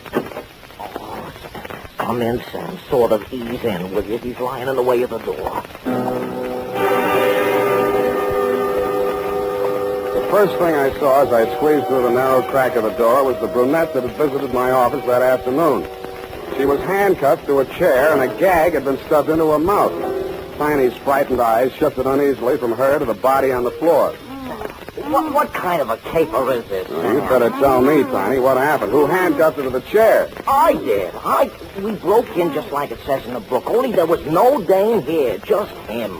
He starts to jump the wife, and I grab him. The next thing I know, he's got my gun. I try to twist it out of his hand. The next thing I know, bang. He's right where he's laying now, and he's dead. Next thing I know, the dame is grabbing for the phone and screaming that I murdered him. That's when I decided I'd better shut her up for a while so you and me can compare notes on this thing. Well, first we better get some notes to compare. Now, listen, Pat, I'm going to pull this gag out of your mouth, but if you start screaming, it's going right back in. Get it? All right. Now let me out of these handcuffs. Yeah, we'll get around to that. Now, first, I want to put you straight on something. I know that Tiny here went into this on the level, which is more than I know about you. So if there are any angles in this cable besides the story you told in my office, let's have them now before the cops get here. All right. I lied to you. I never saw this man before in my life. Shut up, Tiny. Go on. I was hired by a man named Christopher. He advertised for a photographer. He said he specialized in photographs for legal evidence, and this man Lombard's wife wanted a divorce. Mm-hmm. Sam. I didn't want to do it at first, but the pay was good, and he said it was good experience for newspaper work, which is what I want to do. So I took it. Why didn't you tell me that in my office? Those were his instructions. He said that's the way they did it. And any detective would understand. And I was sure you did when you wouldn't take the job. Hey, wait a minute. I don't get it, Sam. Is she some nut or something, or is she just dumb? I guess I'm just dumb. No comment. Let's get some facts. Your name? Patricia Vane. My friends call me Pat. That part of my story was true. I studied photography at Berkeley. And... Yeah. Now, this guy that hired you. Well, he has an office in the Fidelity Building, where all the divorce lawyers are. Full name? Calvin Christopher. It says on his office door, Public Relations Counsel. That's room 842 in the bag. You ain't swallow, Miss Yarn, are you, Spade? Fine, go sit down. I didn't say nothing. Check. Now, Pat, is this your story? You and Tiny came in here together. Lombard jumped you. Tiny grabbed him. There was a scuffle, and a gun went off. Yes. I just opened my purse to take my camera out. Where's the camera? I don't know. In the excitement. Oh, that looks like it over there. Over there by the phone. Be careful, there's some exposed film in it. It might have a clue. What did you shoot? Oh, some fishing boats. And one I peeped of Mr. Christopher himself. And some action shots of what just happened here. Do you think the police will confiscate my camera? No, I will. I saw it first. Hey, Sam, where you going? I'm going to do some fishing. Sam, you can't leave me holding the bag. You got me into this. You want to get out, don't you? Yeah, but... Okay, keep me in the clear. You'll have somebody working for you. I felt like a cad, Dundee, but there was nothing I could tell you that they couldn't tell better as eyewitnesses, so I left them there to face you and your homicide boys alone. My first stop after leaving the Belvedere was Ludkin's Lightning Photo Finishes, where I left Pat's camera and films. Then I mushed across town to the Fidelity Building. It said on the door, sure enough, room 842, Calvin Christopher, Public Relations Counsel. Well, sir, what can I do for you? You, Calvin Christopher? I am. I'd like to ask you some questions. Detective? You hired a girl named Patricia Vane to take some pictures in the Belvedere Hotel, right? Why, no. I advertised for a photographer, but so far no applicants. What do you need a photographer for, Mr. Christopher? Well, that, sir, with all due respect, is none of your business. There's nothing illegal in advertising for a photographer. And if I had employed one, I would tell you so. That's a straight answer. Then your story is that you did not employ Miss Vane and that you have no knowledge of her. That is my story. The girl's story is that she was here in this office and even snapped a picture of you. That film is being developed now. Still want to stick with that statement? Look, friend, you do not have to be acquainted with the person in order to have your picture taken by. Or her, as the case may be. I know that, but if your picture shows in that film, I'll know you're lying. Mind if I use your phone? Thanks.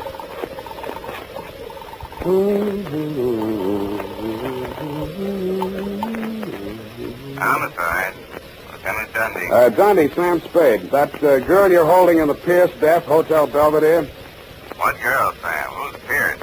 Tiny Silver gave you the rumble. He did, didn't he? Not yet, Sam. Well, you're getting it now, stiff in room 418. Gunshot. I'll meet you there.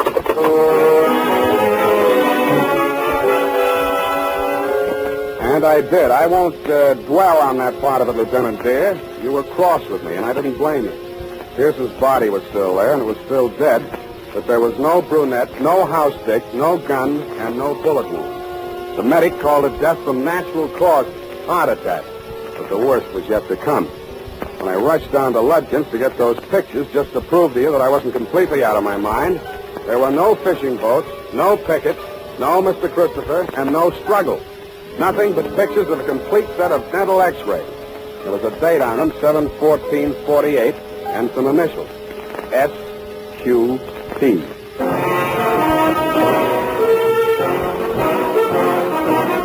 The United States Armed Forces Radio Service is presenting the weekly adventure of Dashiell Hammett's famous private detective, Sam Spade.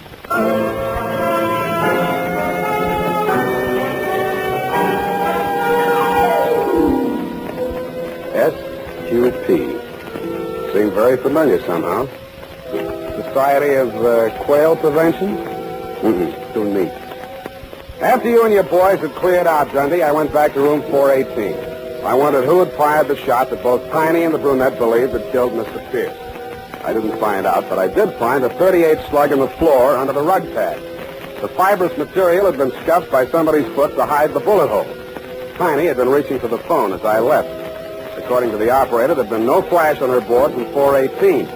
That meant that whoever had stopped them had done so in a matter of seconds. I didn't know whether it had been done with a kiss, at gunpoint, or with a blunt instrument. I doubted anybody would have knocked Tiny out because he was too heavy to carry down 8 flights of stairs. I checked Tiny's room on the first floor. It had been ripped to pieces by somebody who obviously had been searching for something no bigger than, say, a roll of film. About there, I decided to go and pay my respects to the late Mr. Pierce.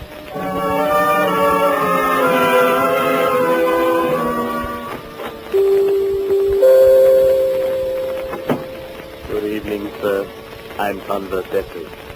You never remember me, do you? Was it in connection with the columbarium? No, we decided against it. Oh? Which was your dear departed? Pierce. Donald Pierce. Late afternoon pickup at the Belvedere. Oh, dear, he's still on the flat. He's not quite ready to be viewed. Would you like to see the floral tributes? They're truly lovely. Who made the arrangement? Mrs. P. A truly lovely tribute. Small but perfect. A heart-shaped wreath with their initials intertwined. D.P. from S.P. P.S., that isn't SQP. No, sir. The middle initial is usually omitted. That is, if desired, in the 3250 city. Of course, I'll go to them. By Jove, I do remember you. The detective, Mr. Spade. Good heavens.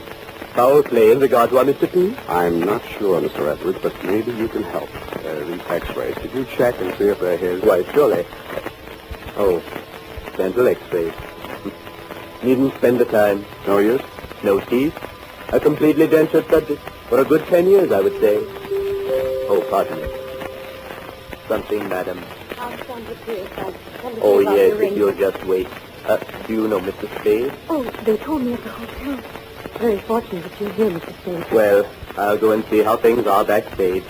I'll see you later. Oh, these awful things that people must go through when guests come. No, it's not pleasant. Were you married long? 2 years. He was married in prison once. What? I suppose it couldn't be a surprise to me. We both knew it could happen at any time. You mean he'd been sick quite a while? Yes, coronary effusion. Heart trouble, huh? And you agree that's what killed him? I read it. Do you have any reason to think otherwise, Mr. Spade? Well, I think you know more about it than I do. His physical condition? Let's start with yours. How are your teeth? I don't understand. These your x-rays? What? Heavens, no, this is a man's mouth. Where did you get them? What are they supposed to mean? I think they mean blackmail. Teeth and fingerprints are two of the best identity clinches. These initials, SQP, could be Sandra something Pierce. They yours? No.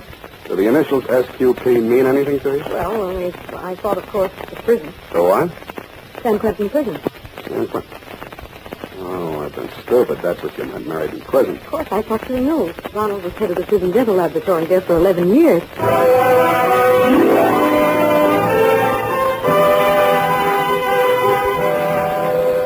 I sat down and gaped at her. She went on telling me how she'd been his assistant at the prison, how he'd had to quit because the prison routine was too tough for his heart condition, and how he'd bade her a tearful farewell because he didn't have any prospects and couldn't ask her to marry him. But then, practically the first day he arrived in San Francisco, he wired me to come here immediately, and we'd be married. A relative had died and left him $20,000, and more was coming in. He wouldn't even have to work anymore. He could retire, and that was wonderful because he really wasn't well enough to work. They're not listening to me. What are you thinking about? $20,000 from a relative. Never explained it any better than that, huh? No. The man came, the lawyer, I guess it was. I suppose he brought the money because Donald took it to the bank next morning. Where were you? Donald sent me out of the room, but I was afraid to go too far away. He was so excited, and he was feeling these angina pains. I just stayed outside in the hall, listening. Mm-hmm. I couldn't hear anything they said, but then the door opened, and the man stood there and said, Don, I had no idea your ticker was so bad. Someday somebody's going to say boo to you, and you'll drop dead. That's what I figured, Mrs. Pierce. I think your husband was murdered. He was literally frightened to death.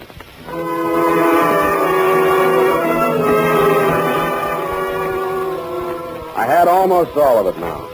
Just a name and a number were missing, and I thought I might have them in my office under SQP. There was a light showing in my outer office as I came down the hall. It went out as I turned the doorknob. Stop right where you are. I've got a gun. That you, Pat? Oh, it's you, Sam. You were so long, I thought you'd never... Hey, honey, don't do that. Here. Come on, honey, don't give up like that. Here. Thanks, sis. What happened? Oh, I'm so tired. My ankle, I think I broke it.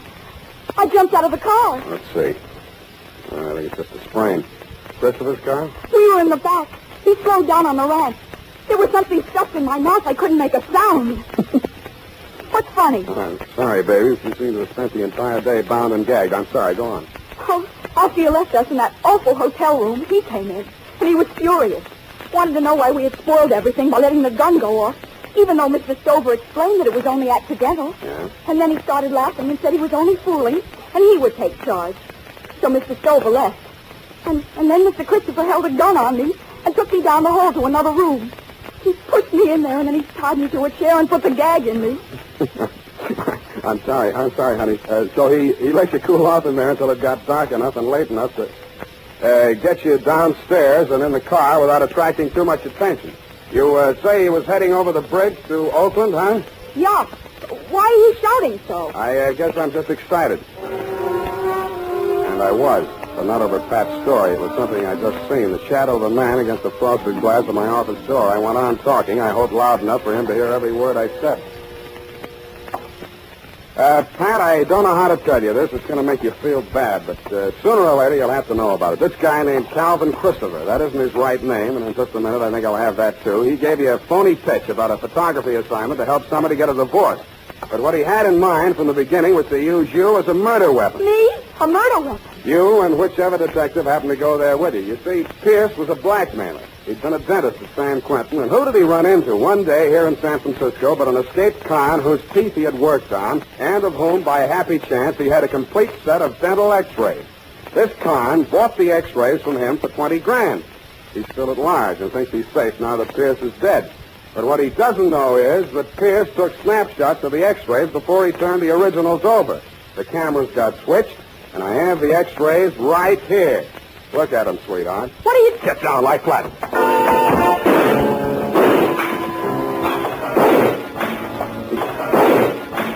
He came in shooting. I kicked the lamp out and answered him. They were all shots in the dark, but mine came closer because he had him profiled against the light. My third shot was the lucky one. It knocked the gun out of his hand, just like in the Western, but I was too tired to feel proud. Snap on that light, Pat, and push the phone over here, will you? Stand over away from that door, Christopher. By the way, what is that name? Don't bother to smile. Homicide. Lieutenant Dundee. Just a chip. Look out, Dundee. Dundee, come over to my office and pick up Victor Graziani, 39, Caucasian, San Quentin lifer, broke out July 14th this year. You owe me $11 for damage done to my office.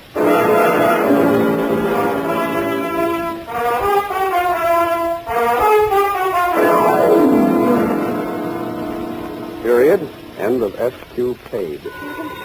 Oh. Sam Spade Detective Agency. Oh, yes, just a minute. He's right here. It's Mr. Tiny Stover, Sam. Hello. Sam? Tiny? Sam. Who? Tiny. No Tiny here. Can I call you back? Sam. Ain't you interested in what happened to me? I got a clue, Sam. What were those initials again? SQP. That's it, SQP. I'm here now. Where? Seymour Kelly's pool room. Seymour Kelly's pool room? Yeah. Look, Tiny, don't even you realize that Kelly isn't spelled with a Q? Since when, Sam? Kelly is without a Q. Oh, no, Sam. I think you must be wrong. He's chalking up now. His shot's coming up. Good night, Tiny. Sam? Tiny, I'd like to go around again with you, but this airtime costs plenty. As you'll know if you ever get your own radio show, which, if you did, would be sponsored by the makers of SP Stupid Pills. Hey, Sam, you should have seen it. Seymour just made a 3-cushion shot with the handcuffs on. You should have seen it. Sam? Good night, honestly, Tiny. Anything for me, Sam? Just go type that up, sweetheart, and have it back in exactly 34 seconds.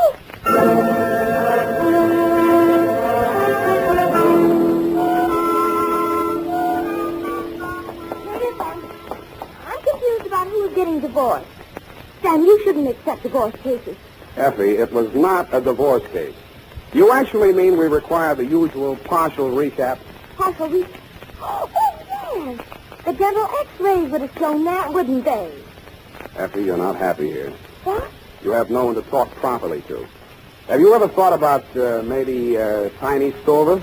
Oh, thanks. A lonely man, Effie. All these evenings free. Forced to pool rooms for diversion. Sweetheart, you could take him away from all that snooker. Oh, thanks. I could fix it up for you with Tiny. Thanks.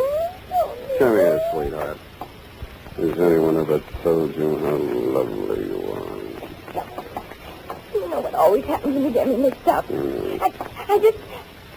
I know. My earrings. Cotton rings. Well. Say, I'll let you stay out another week. Quite thanks for everything. Forget it. Good night, Sam. Good night, sweetheart.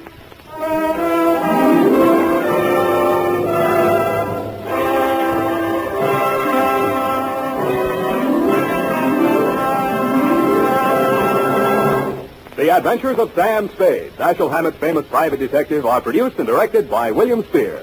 Sam Spade is played by Howard Dove. Lorene Tuttle is Effie.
We tip our hats tonight to our partners at CBS.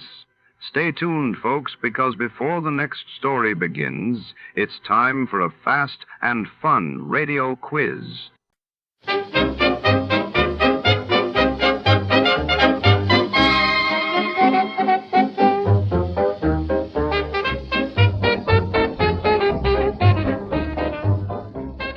Tonight's case takes us deep inside the labyrinthine archives of the Burma Import and Export Company, a shadowy warren stacked with crates, ledgers, and secrets. When a mysterious shipment marked red matter vanishes under the neon flicker of the warehouse's lone desk lamp, Detective Slate is drawn into a web of espionage, betrayal, and forbidden science. Who wanted the red matter, and why? As the rain beats against the barred windows and typewriters clack in the background, nothing is as it seems. Before to start, let's see what happened the day it was aired. It was June 14, 1951. That day, the United Nations called for a ceasefire in Korea as peace talks gained traction, while in London, the Festival of Britain dazzled visitors with innovations and cultural displays along the Thames. Johnny Dollar. Well, at long last. What? I say it's high time. It is, huh? Well, isn't it? I don't know. High time for what? High time you answered that phone. And listen. Well? This is Jimmy Bartell. Oh, Jimmy. You know, over here at Mono Guarantee Insurance. Of course I know. How are you? Well, what happened to you, Johnny? Where have you been? I've been trying to reach you for about 4 weeks now. Didn't you try my call service? Yeah, I tried you. Huh? Oh, no, I guess I kind of forgot about that. Oh, well, if you had, you'd have found out that last week I was at Grand Canyon, the week before in Corpus Christi, the week before that in Knoxville, Tennessee, and before that up in Boston. Yeah, sure, gallivanting around the country while I've been sitting here up to my neck in trouble, beating my brains out, working my head off. Sounds to me like you need a plastic surgeon. Huh? What's the problem, Jimmy? The Burma Red, Johnny. The what? You heard me, the Burma Red. Jimmy, are you sure you want me and not the State Department? Yeah, I'm sure. All right, I'll bite. Who is the Burma Red? Not who, but what. Well? And listen, we carry the insurance, $500,000 worth. You hear that, fella? $500,000. I am deeply impressed. And, baby, if you can't get it back for us, that's exactly what we're going to have to hand over in cold, hard cash. 500 G's. Well, maybe I had better get to work on it. Good. And I don't need to tell you what your commission will be if you do recover it. What else do you think I'm thinking of? Then the job is yours, Johnny. And, brother, I sure hope that you can find it and get it back. The Burma Red? Right. Just one thing, Jimmy, if you don't mind. Sure, Johnny. Before I start gallivanting around the country, as you put it, looking for this thing... Yeah? Don't you think that it might be nice if I have some slight idea, some inkling of what it is, this Burma Red? I told you. Oh, yeah. Yes. Yeah, okay. Come on over here and I'll tell you all I know about it. Okay. We interrupt this program to bring you a special message. To the parents of schoolboy patrol members who were taking the Washington trip, the buses with the patrol will arrive at Durham Union Bus Station this evening about 7:15 to 7:30. We repeat, the Durham Schoolboy Patrol Washington buses will arrive at the Union Bus Station this evening at 7:15 to 7:30. Parents are asked to be present to pick up their children. The parents are also asked to use the Sears parking lot. 7:15 to 7:30 the time. Expense account submitted by Special Investigator Johnny Dollar to Mono Guarantee Insurance Company, Home Office, Hartford, Connecticut. Following is an account of expenses incurred during my investigation of the Burma Red Matter.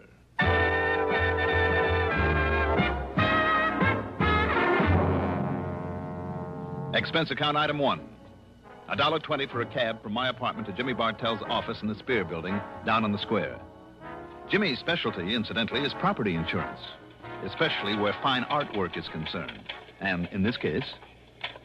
Yeah, Johnny, 4 solid weeks I buzzed that phone of yours, and what I thought of you for not being there to answer it wouldn't be fit to print. All right, I'm here now, so stop bellyaching. But maybe you're too late, fella. He's already gotten into the country with it. The Burma Red. That's right, the Burma Red. Which is what? I told you, Johnny, it's... Oh, yeah, that's right, I didn't. Now, listen. I'm listening. It was brought over here a couple of years ago as part of a collection by some countess or other. Got written up in all the picture magazines. Do I hear a slight echo? Echo? Yes, from the case I had on my hands last week. I don't know, because I don't know what you had a case of. But listen. Go on. Having been a part originally of the Buckingham collection, over there in England, you know, well, as you might expect, it was picked up here by Winkler and Winkler. The big jewelry outfit down in New York. The same? Oh, then I do hear an echo. So it's a piece of jewelry and it's been stolen from them. No. The same as the Otara's necklace I recovered last week. No again. For Northeast indemnity. No? No, Johnny. It's just a single unmounted stone, a ruby.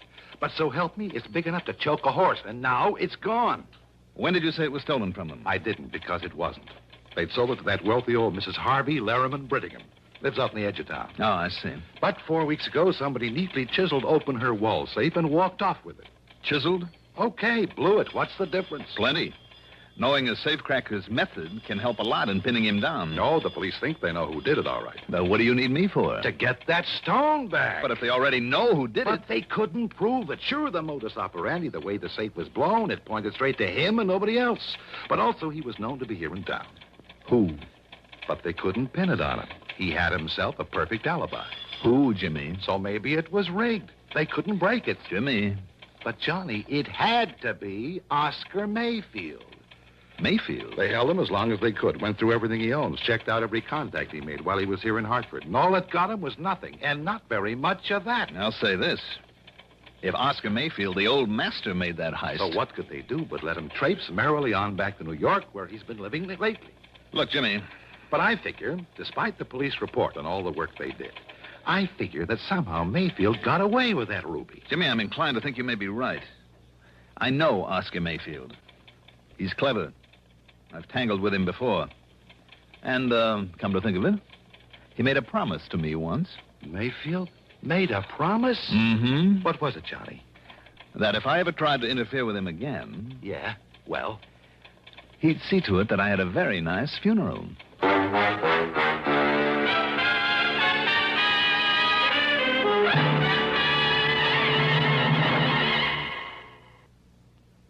To look neat in the heat, look for Dacron on the label, 'cause Dacron is a man's best friend. Right, men, Dacron is your best friend when it comes to staying wrinkle-free and neat all summer. Look for Dacron in lightweight suits, handsome slacks, good-looking sport coats, too. You'll stay well-pressed and well-dressed thanks to Dacron by DuPont. There's just no denying in the clothes he'll be buying. Dacron is a man's best friend.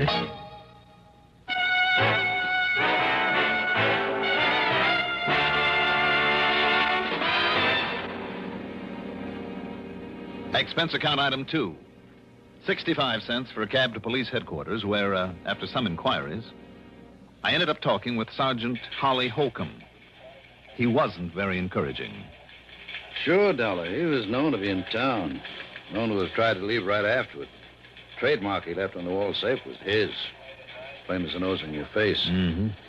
And we pride ourselves on knowing the MOs of all the safe men within 1,000 miles. Yes, I know you do, and rightly so. But we couldn't pin a thing on him. All the direct evidence we didn't have on him because of his alibi apparently checking out all the way. We simply couldn't hold him on nothing more than suspicion any longer. No. Especially with that smart mouthpiece he dragged in. If he tried, he would have sued us from here to Kingdom Come. I mean, if you know Oscar Mayfield. Only too well, Sergeant. And you know what I mean. I suspect him just as much as you do. But till we have something definite, some real tangible clue. Well, anyhow, he went back to New York. Have you notified the police down there? Sure I am. Lieutenant Singer at the 18th Precinct. And, isn't he an old friend of yours? Randy Singer? He certainly is. Well, I haven't heard a word from him, not in over a week now, so why don't you call him? Or better still, go down there and see him. See what goes. All right, Sergeant. Maybe I'll do that.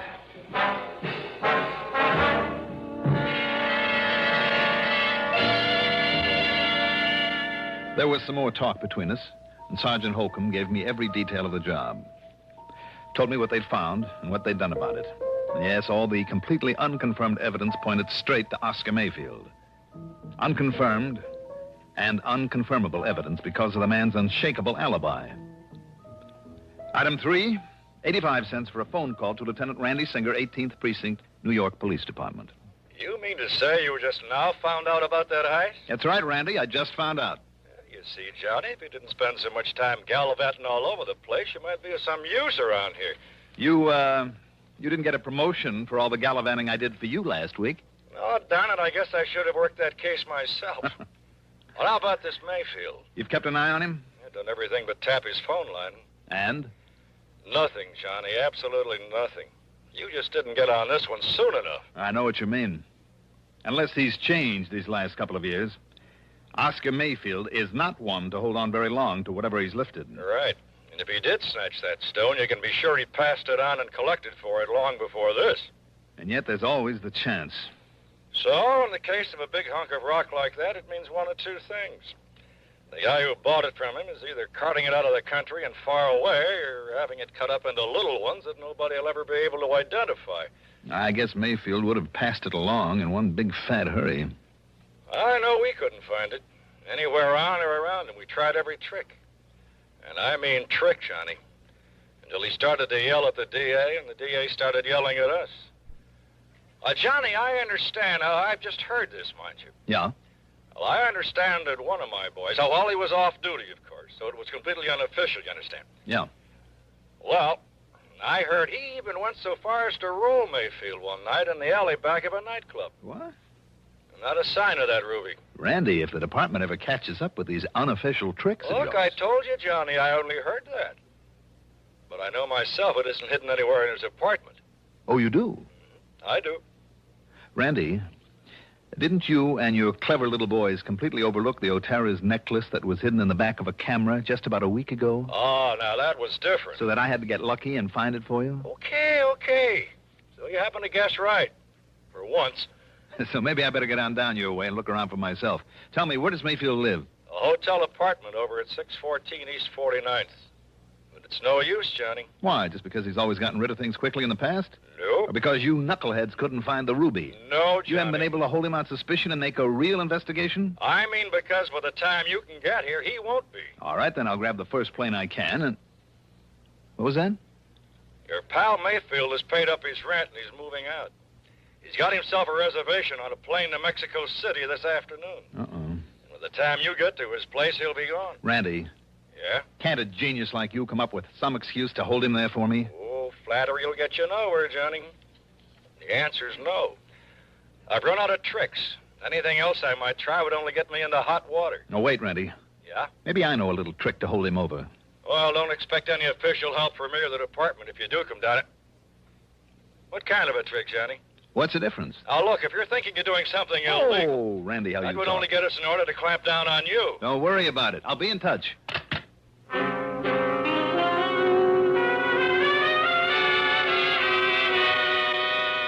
Illegal?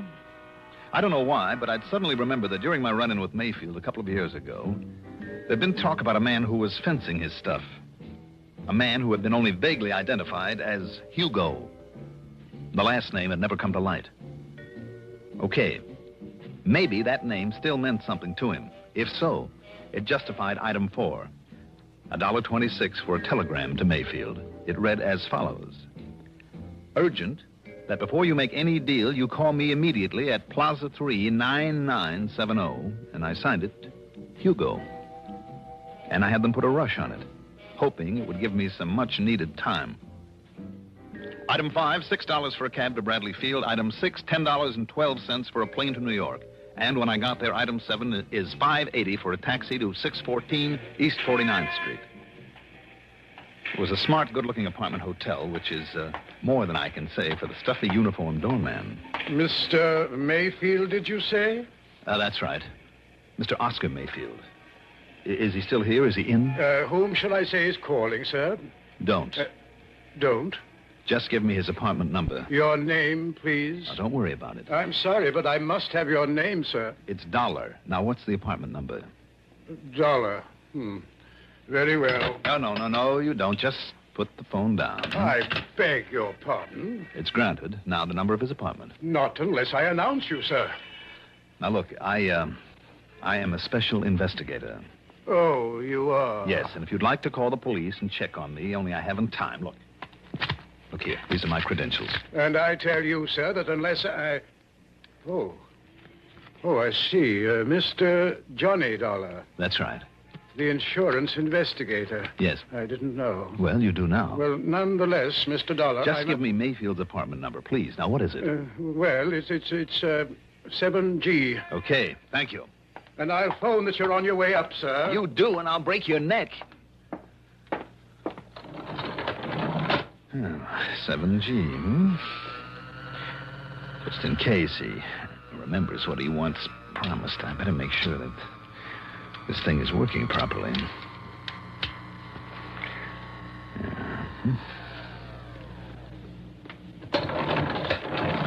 Here we are.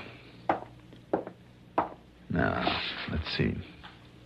Oh, yes, 7A. 7... Oh, there. 7E, 7F, and 7G. Well, Mr. Mayfield, I hope you are still here. Mr. Mayfield? Mayfield? Doggone it, if he's already flown the coop. He left it wide open. Mr. Mayfield?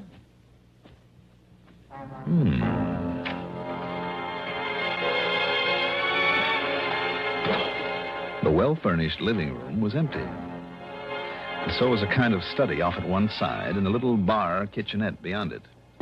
As for the bedroom in the back, well, as I started through the door, I caught sight of a couple of handbags in front of a chest of drawers.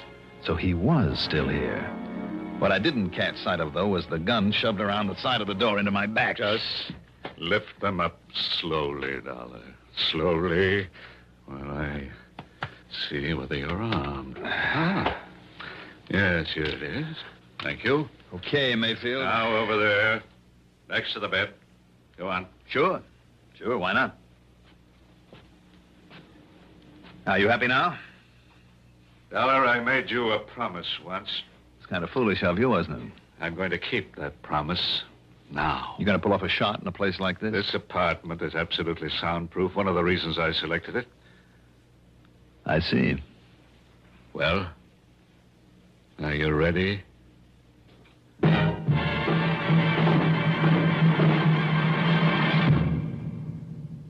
Have you tried the mild, kind taste of Kent? You should, because You'll feel better about smoking with the taste of Kent. Kent with the micronite filter refines away harsh flavor, refines away hot taste.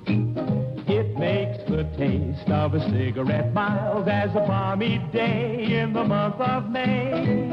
Kent is the best for the flavor you like. Kent is the best for the flavor you like. yes, Kent is the best for a mild, kind taste. Smoke a carton of Kent without switching. Discover the kind taste of Kent's blend of the world's finest quality tobaccos. Then try your old brand. What a difference in taste. Kent with the micronite, Kent with the micronite, Kent with the micronite filter refines away harsh flavors, refines away hot taste. You'll enjoy the mild, kind taste of Kent with the micronite filter.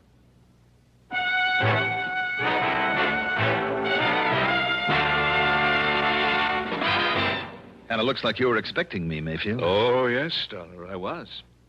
You see, I figured right from the beginning that you might be called in on this case. Then you do have the Burma Red, the ruby. Now? Oh, of course not. You should know that I wouldn't hold on to a thing like that. Let's say it's been successfully disposed of. And why do you hang around here? Because I'm waiting for... Yes?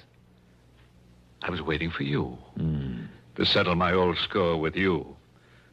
When I received that silly telegram, I was certain that you would be here. No? You mean I pulled a boo-boo? Your old pal Hugo is dead? I mean that ridiculous number you gave me to call. It's too bad. I thought it was a pretty good idea to keep you trying it until I could get here. Oh, I'll confess it did make me change my reservation to a later plane. But after all, when I got nothing but a busy signal 8 times in a row, I naturally called the operator. And she told you? Yes, that it's a number used for testing. That a busy signal is all it ever gets. Obviously a trick, then. Worthy of you. So I waited for you. And when the doorman, following my explicit instructions, called me, told me you'd arrived, Oh, but I'm wasting time. What's more, I'm expecting someone else. So, Dollar, this is it. Expecting me, maybe? What? Randy. Just drop it right there, Mayfield. Gently now. All right, now dollars again. Now sit over there in that chair next to the window. All right, anything you say, Lieutenant. Oh, Randy, you're like the U.S. Marines. Here, you better keep this gun of his.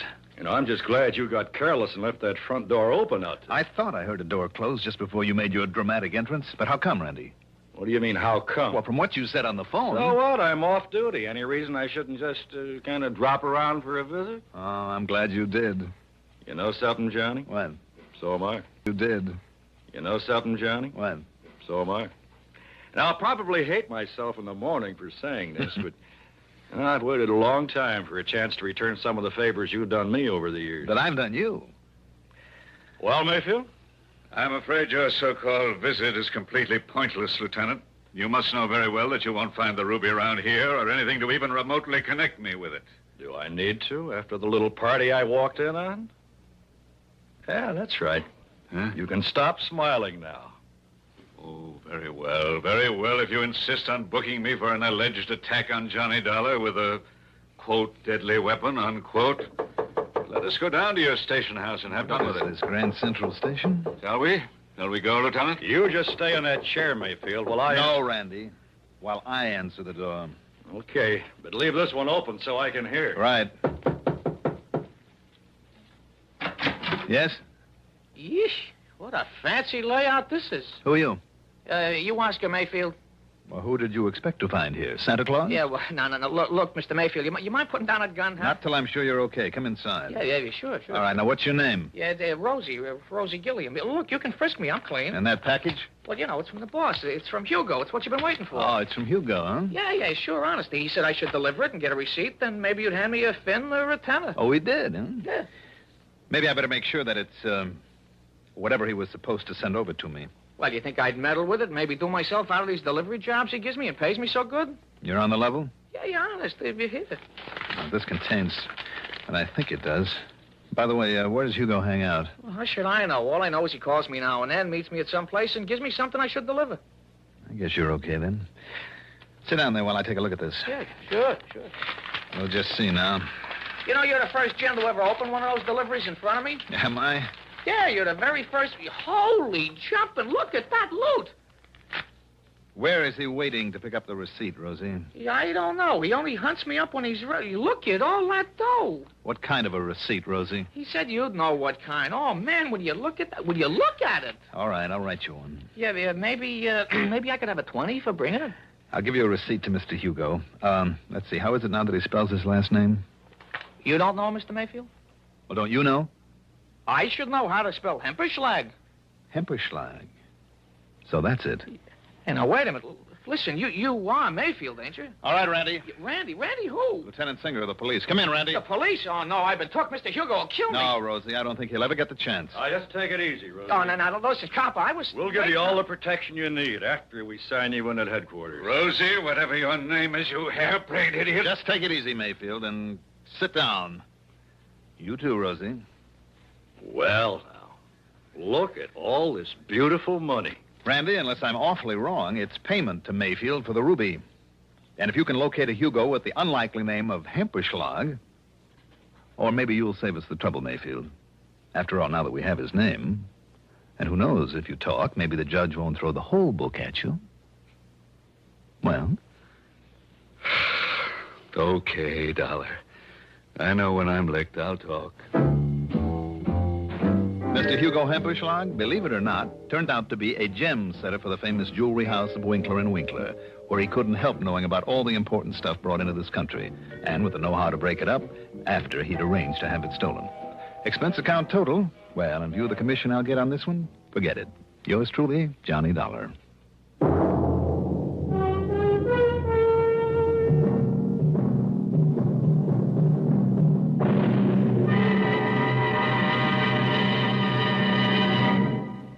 Now, here is our star to tell you about next week's story. Next week, I'll be back with a rather unusual story.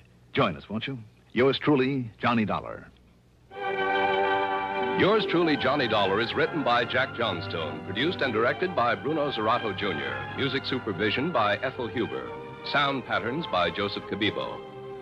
Johnny Dollar is played by Mandel Kramer. Also featured in our cast were Paul McGrath as Oscar Mayfield, Al Hodge as Lieutenant Randy Singer, Ivor Francis as Jimmy Bartell, Jack Grimes as Rosie, Santos Ortega as the Sergeant, Mercer McLeod as the Doorman. Be sure to join us next week, same time, same station, for another exciting story of yours truly, Johnny Dollar. This is Roger Foster speaking. Durwood Kirby's favorite program, The Gary Moore Show, weekdays on the CBS Radio Network. CBS for Durham, Raleigh, WDNC.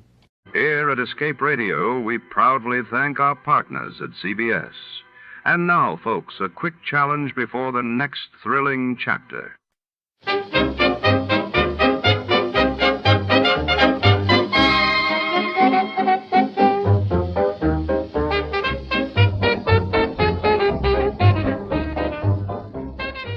Tonight, under the flicker of neon in a rain-soaked alley, a priceless relic, vanishes the legendary Kimberly Cross. Our hard-boiled detective, drawn into a tangled web of deceit, finds himself shadowed by a mysterious femme fatale, whose loyalties are as elusive as the artifact itself. As danger closes in, every clue uncovers deeper secrets. What truth lies beneath the surface, and who will betray whom before the night is through? Before we begin, let's see what happened on the day it aired. It was May 29, 1947. That day, the world learned of the tragic crash of an Eastern Airlines DC-4 near Baltimore, sending shockwaves to aviation safety circles, while across the globe, British officials announced the imminent end of their colonial rule in India, setting the stage for a new chapter in South Asian history. The National Broadcasting Company presents The Adventures of Sam Spade, Detective.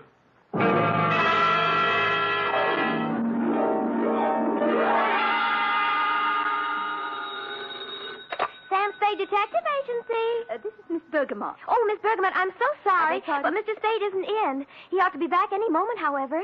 That is, if you wish to employ him. This is his secretary, Miss Perrine. Well, as a matter of fact, Miss Perrine... Oh, he'll be available, I know.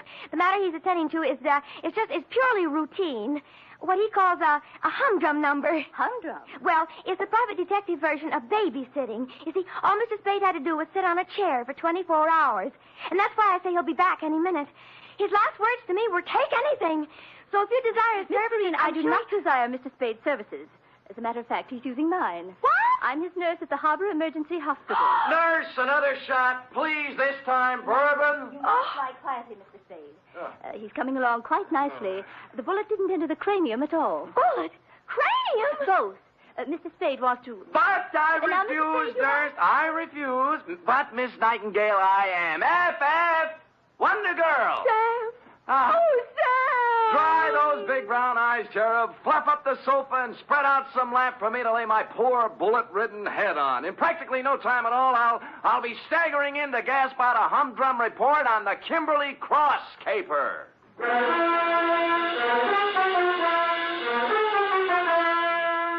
For NBC, William Spear, radio's outstanding producer, director of mystery and crime drama, brings you the greatest private detective of them all in The Adventures of Sam Spade. Hospitals, milk. Enough to break down your whole constitution, give you fits. Sam?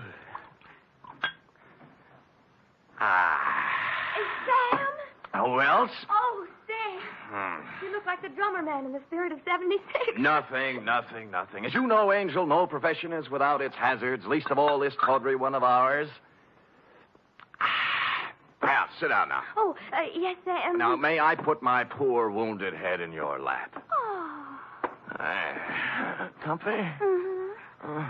Oh, poor Sam. They're stupid, too, honey. Let's see now. Hey, new feeling. High twos, huh? Date, fill it in to G.J. Runcible, claims manager, Sunset Indemnity Company, from Samuel Spade, license number 137596. Subject, the Kimberly Cross Caper. Dear Mr. Runcible.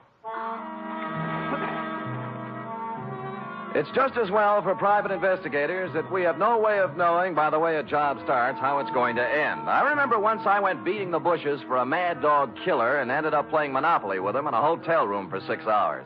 And I remember, too, the time I agreed to take a box of homemade candy to an old lady, wound up with a double murder and a case of arson. Yours, Mr. Runcible, belong to this species. Spade. G.J. Runcible, Sunset Indemnity. You available? Maybe. What'd you have? Are you or are you not available, Mr. Spade? Answer yes or no? Yes. Yes. How much? $50 a day. Expenses, right. Got a job for you next 24 hours. All you got to do is sit on a chair and keep your eyes on something beautiful. Sounds keen. Might call it a babysitting job. Oh, who is she? Kimberly Cross.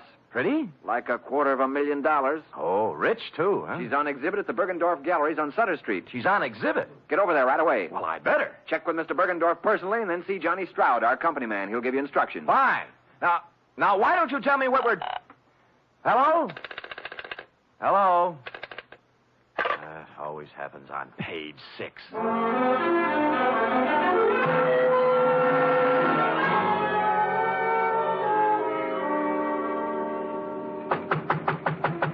Mr. Bergendorf! Mr. Bergendorf, you! Sorry, sir.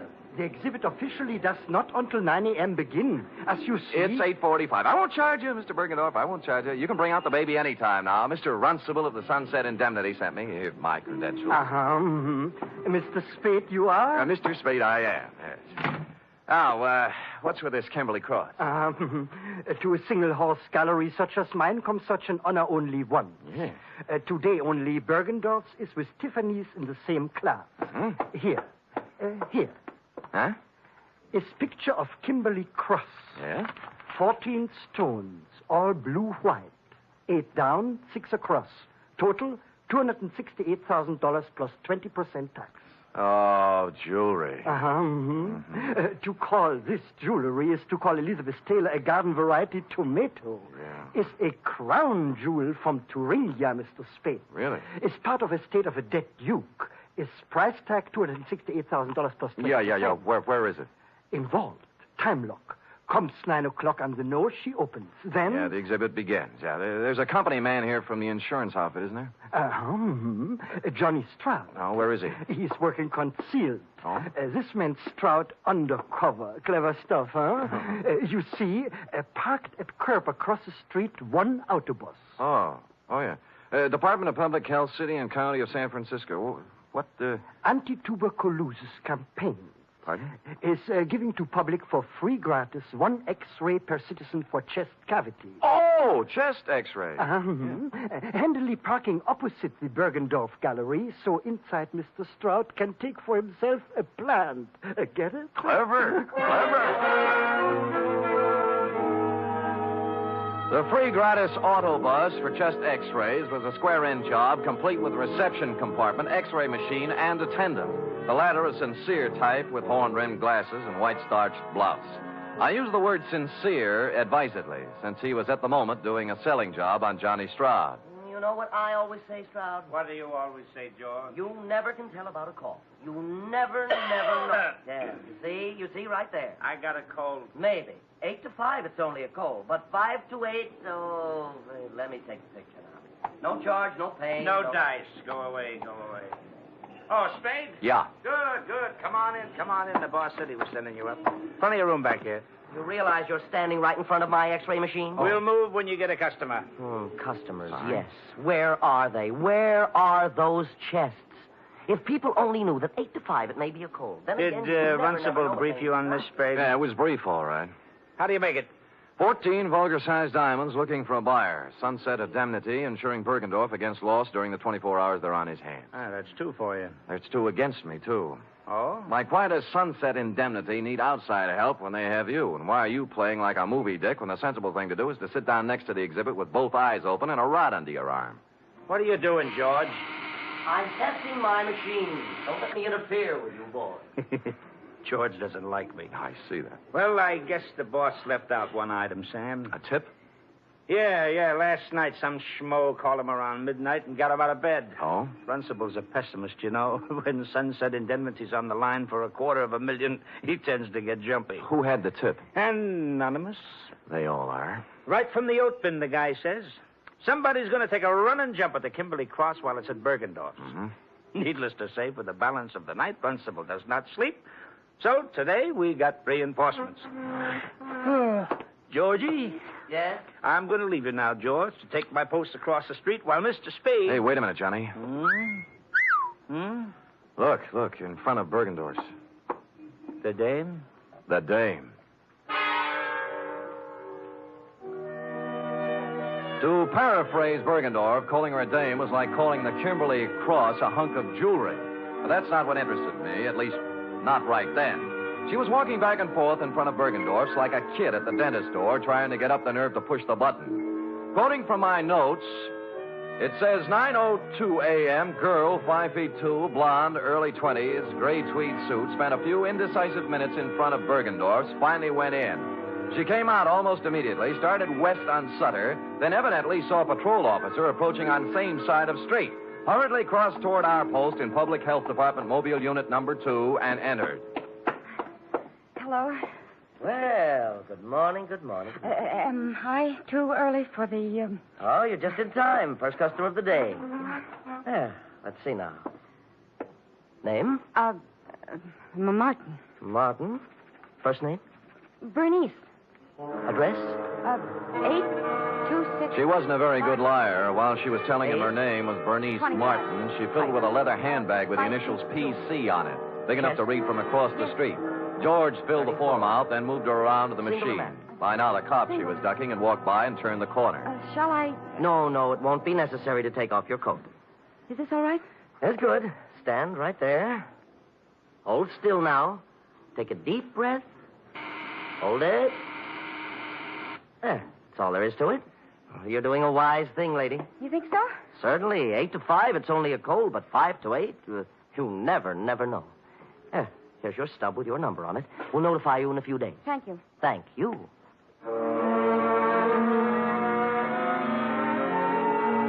Whereupon Miss PC hustled down to the corner and into a drugstore. 5 minutes later, she still hadn't come out. Stroud was beginning to champ at the bit. So what, Sam? So she's worried. She's ducking cops. She's using a phony name. Or her girlfriend's handbag. Look, I'm going. Hey, wait a minute. I'm sure I've seen her somewhere before. Where? I don't know, but I think it was around headquarters. Now who's playing movie, Dick? Look, it's 10 after 9. I'll go over and settle down next to the vulgar diamonds, and you make yourself comfy with Georgie. If I get busy, out you go, Keep pal. your eyes on the customers going in and out. There's a good loud burglar alarm over the door there. You can hear it the block away. You see what I mean? It's good and loud. Holy cow. Stroud took the gallery, and I set sail for the corner drugstore, pulling up in 20 seconds flat. She was gone, of course. The druggist was at the fountain, mixing a Coke, which he spilled when I reached across and grabbed him by the lapels. Blonde, you say? Yeah, young, gray suit. I told you, Jack, she just came in here. I know. What do you want to know about her? What'd she do, telephone? Nope. She was just like you. Asked me about a guy. What guy? Larry Galliano, his name is. Wanted to know if I'd seen him come by this morning. Who's he? I don't know. Did she describe him? Didn't have to. His picture's on page 1 of the morning paper. Here, take a look.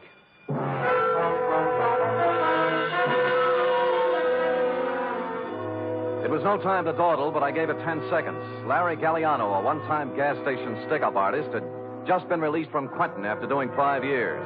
On the way across the street to Bergendorf's, it came back to me where I'd seen her, standing outside the courtroom, crying when they sentenced him 5 years ago. Over here, Sam. Yeah. Oh, no. Bergendorf, huh? Yeah, shot from behind. The stones, needless to say. Sure.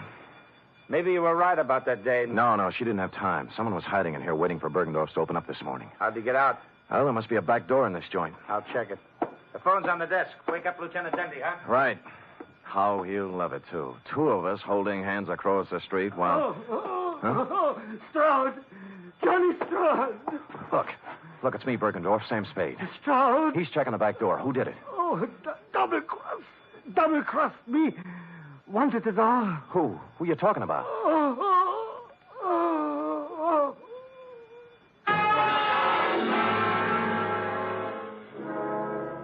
It was as plain as a man in his condition could have made it. Obvious to anyone with average intelligence. But for stupid Sam, it was still a long voyage home.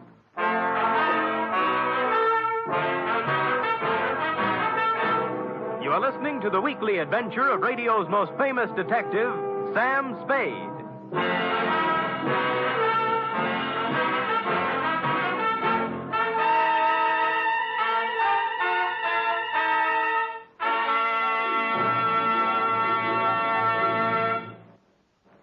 Three chimes mean good times on NBC. There's music for you tomorrow on NBC with the distinctive 4-keyboard styling of the First Piano Quartet. This widely acclaimed and unique musical organization brings you a melodic blend of classical and light classical selections in 4-part harmony every Saturday. And tomorrow there's also a 1-hour concert by the NBC Symphony Orchestra under the baton of Walter Duclos. Featured in tomorrow's symphony performance are works by Sibelius and Schumann. It's the best in music every Saturday with the NBC Symphony and the First Piano Quartet.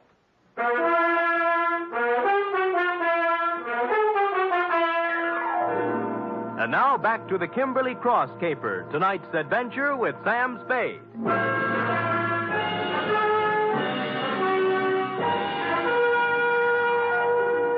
It was a dirty, selfish trick, but I left Johnny Stroud at the Bergendorf Gallery to play Porchese with Dundee and Company, knowing in advance pretty much how the patter was going to run.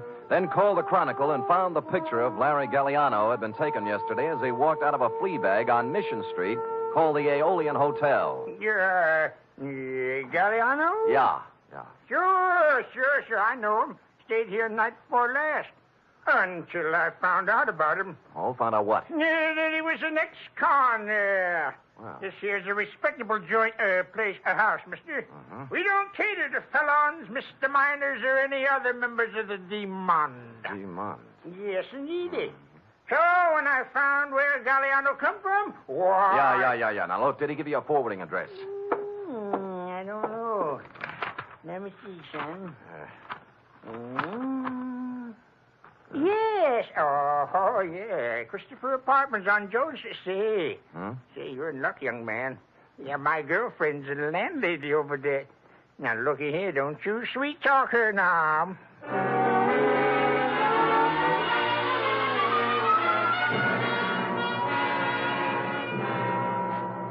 Out of the way, boy. Out of the way. Look, all I want, madam, is one moment of your time. I already told you, boy, I don't know no Galliano. Yeah. Never heard of him. Pull up, so I don't want to hear from him. Yeah, well, wait a minute now. Will you just take Now, a look one side, boy, one Oh, side. I'm I got sorry. four more flights of stairs to sweep. I had no time for Well, anything. Mrs. Landlady, I'm afraid you've lost out. What? Yeah, you were in line to win a bagless vacuum cleaner, you know. Oh, but I'm afraid- wait a minute, Curly. Wait a minute. What you want to know, bud? Yes. Well, this Galliano just might be using another name. Now, this is his picture right here. Oh. Yes. Now, I will rephrase my question. Has he been around? Nope. I see, landlady. Well, do I win? Oh, I am sorry, but stand by for the giant jackpot. Is it electric?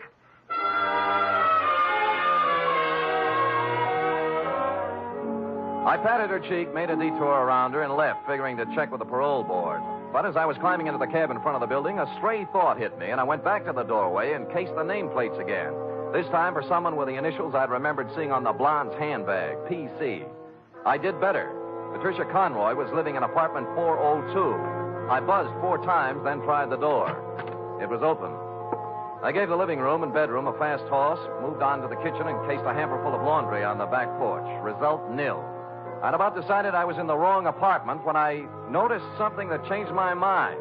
A crumpled up envelope in a wastepaper basket in the living room with today's date on it, marked Western Airlines, Flight 6 to Los Angeles, passenger L.P. Galliano. I had the phone in one hand and a finger on the dial when... Put it down. Huh? Oh.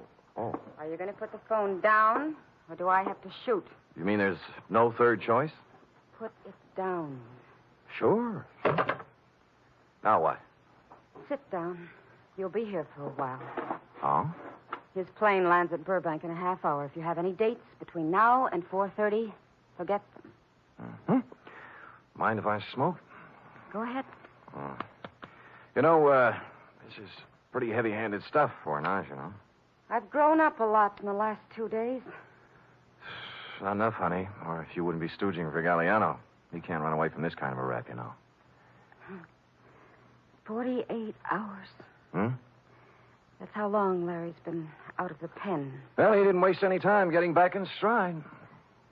Look, what's your name? Spade. Spade, what if I told you Larry Galliano had nothing to do with it? I might give you quite an argument. And I don't feel like arguing, Mm-hmm. so I'll just tell you. Good. Someone offered him the job at Bergendorf's the day he got out. Larry thought it was legitimate until he heard a couple of things by accident. Like what? Like getting hired to play fall guy in a phony robbery. You mean Bergendorf was in? Sure, till this morning. Uh-huh. They figured Larry'd be a handy guy to have hanging around with his big, fat prison record when the diamonds disappeared. That's what he told me, and I believe him. I love him. Whether or not you believe or love me or him, I do not care. I also do not care what kind of a rap you pin on me when this is all over. All I want is time. All I want is time. Enough to do a couple of errands. Now, hoist it out of that chair and put it down in the closet there. You hear what I said? Yes, ma'am.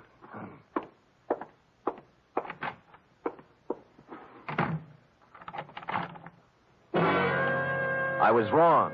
She was no ingenue. Happily, the closet had a light in it, so I settled down on a hat box and read some old copies of Mademoiselle until 5:30 when I heard the door close. What with soundproof outside walls, no window, a double slab door with a lock she thoughtfully filled with gum, it was almost 7 when I got back to my office. The next move, of course, was to call Lieutenant Dundee and wise up the Los Angeles police on Galliano. I picked up the phone and put it down 4 times. There was no use kidding myself. The yarn she told was pretty wild, but there was something about the way she told it. And I believed her. In here. Yeah. You remember me this morning? Hmm? Oh, George, yeah. the technician from the X-ray mobile unit. Yeah, George, what's on your mind? Funny thing, that girl, 34 chest, you remember the blonde? Oh, yeah, I remember her very well, George. What about the blonde? Well, I tried to call her. Operator says there's no such number, and the company has no record of a Bernice. She was using a phony moniker, George. Her name's Patricia Conroy. Ah, now why would she do that? Well, a girl's got to be careful, you know. She does, for sure. How come? How come? I kind of took an interest in her case, you know. I rushed the pictures through as soon as we closed up tonight. She's an incipient case. Oh? Yes. I wanted to wise her up right away. You see, here. Oh. This is... No, this one's Johnny Stroud. I took it when he wasn't looking. Told him I was testing. He was right at that. Nothing wrong with him. But I always say you never... Yeah. How about the girl? How about the girl? Cold. Oh, yes. Yes. Here, now, look. You see this shadowy part here? Yeah? Hey, wait a minute. I wasn't looking at the shadow part. I was looking at something at the left side of the picture, right where the inside coat pocket would be. The clear black outline of the Kimberly cross. You mean she had the thing? Yeah. Give me the phone. Well, I thought it was one of those clip gimmicks the girls wear on The phone. Oh. Spade? Johnny Stroud. Look, I got news for you. I got news for you, too. I spotted that blonde again. Where? In a bar on Kearney Street. Talking to guess who? You mean Galliano? Who's he? Never mind. Who was she drinking with? Papadopoulos, the biggest jewelry fence on the coast. Where are you now? Outside her apartment. Jones near Post. I think the number's... I'll be up in 5 minutes. Look,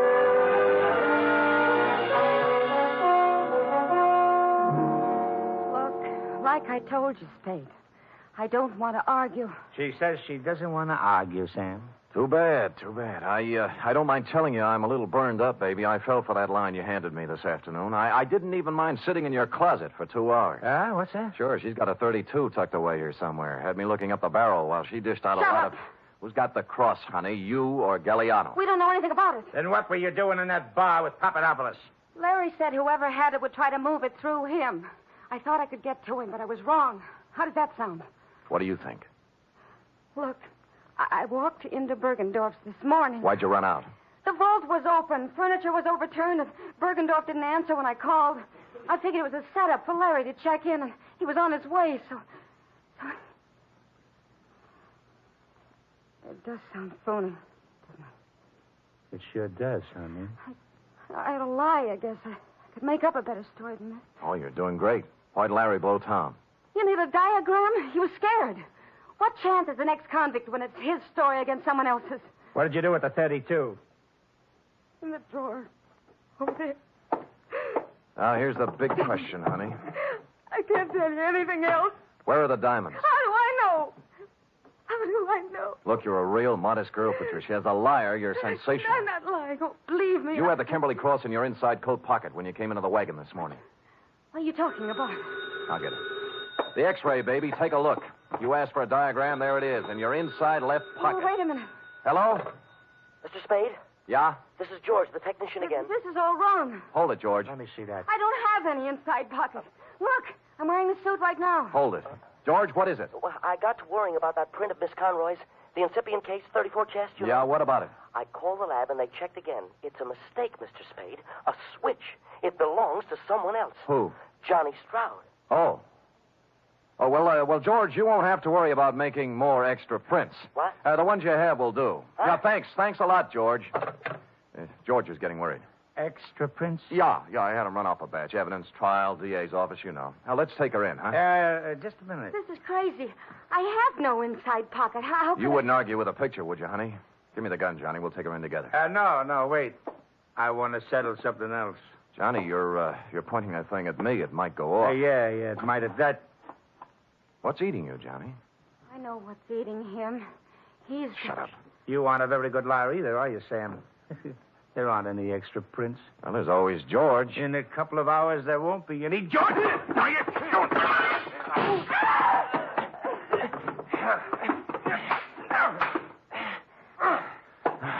Okay, Johnny, on your feet.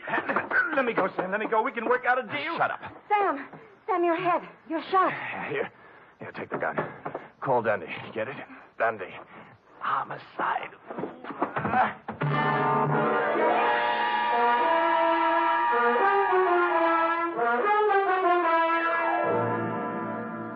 And the next voice I heard belonged to cool, brisk Miss Bergamot of the Harbor Emergency Hospital. Period.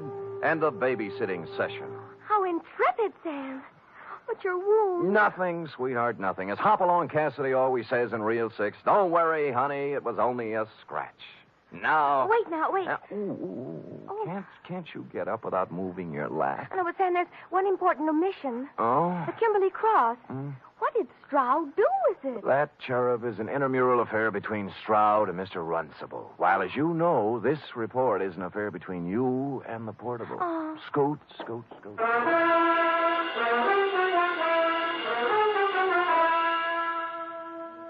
3 chimes mean good times on NBC. There's music and mystery for you tomorrow evening. For music, it's your hit parade, bringing you the top tunes in the land with Eileen Wilson, Snooky Lanson, and Raymond Scott's orchestra. For mystery, it's The Man Called X, starring Herbert Marshall as an intrepid adventurer in international intrigue who travels wherever there is mystery, danger, and romance.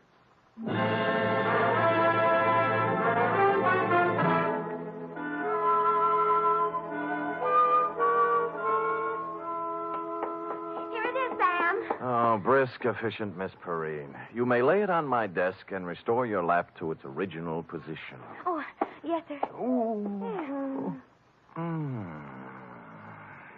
Comfortable, Sam? Loving every minute. Sam, Yeah? a girl can't help wondering sometimes. About what? Well, the way you described the blonde in your report. Glamorous, like the Kimberly Cross and all. You like that? Oh, I just wish sometimes someone else could be her secretary, and I'd be the one you'd meet in a room with velvet draperies and a long cigarette holder and slanting glasses and a black lace negligee. Hold it, girl, hold it. You've gone quite far enough. I know, but it's only natural for a girl to want to be glamorous, Sam. Pardon me. You show up with any of those props, and I'll turn you over my knee. You like me the way I am, Sam? Yep. Why is it always this way? Just when I think I'm getting somewhere, I find myself saying, good night, Sam. My sweetheart.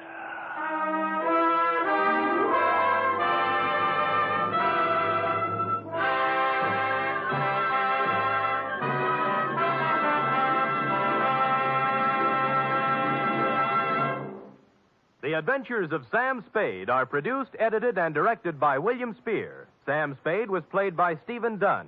Lorene Tuttle is Effie. Also in the cast were Wally Mayer, Fritz Feld, Georgia Ellis, Sidney Miller, Olin Soule, Alice Wellman, and John Monahan. Script for tonight's adventure by Harold Swanton. Musical scoring by Lud Gluskin, conducted by Robert Armbruster.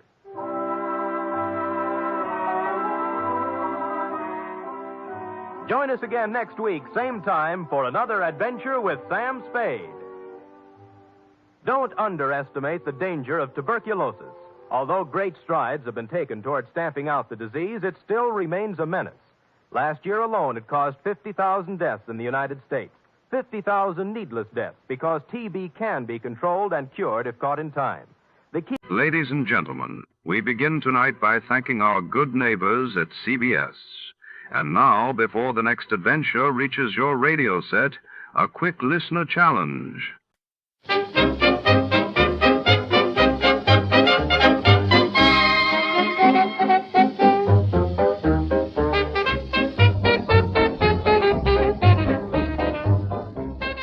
In the shadow-drenched alleyways of the city, a vengeful secret stirs. Tonight, Detective Archer is drawn into a perilous web when a mysterious woman with a haunted past seeks his help. As old grudges resurface and danger circles closer, will Archer untangle the vendetta before it claims another victim? Step inside the Vendetta Caper, where every whisper could be a threat, and trust is the most dangerous gamble of all. Before we begin, let's see what happened on the day it aired. It was March 15th, 1949. That day, the world watched as the Soviet Union announced new economic reforms, while across the globe, Israel was officially admitted as a member of the United Nations. The National Broadcasting Company presents The Adventures of Sam Spade, Detective.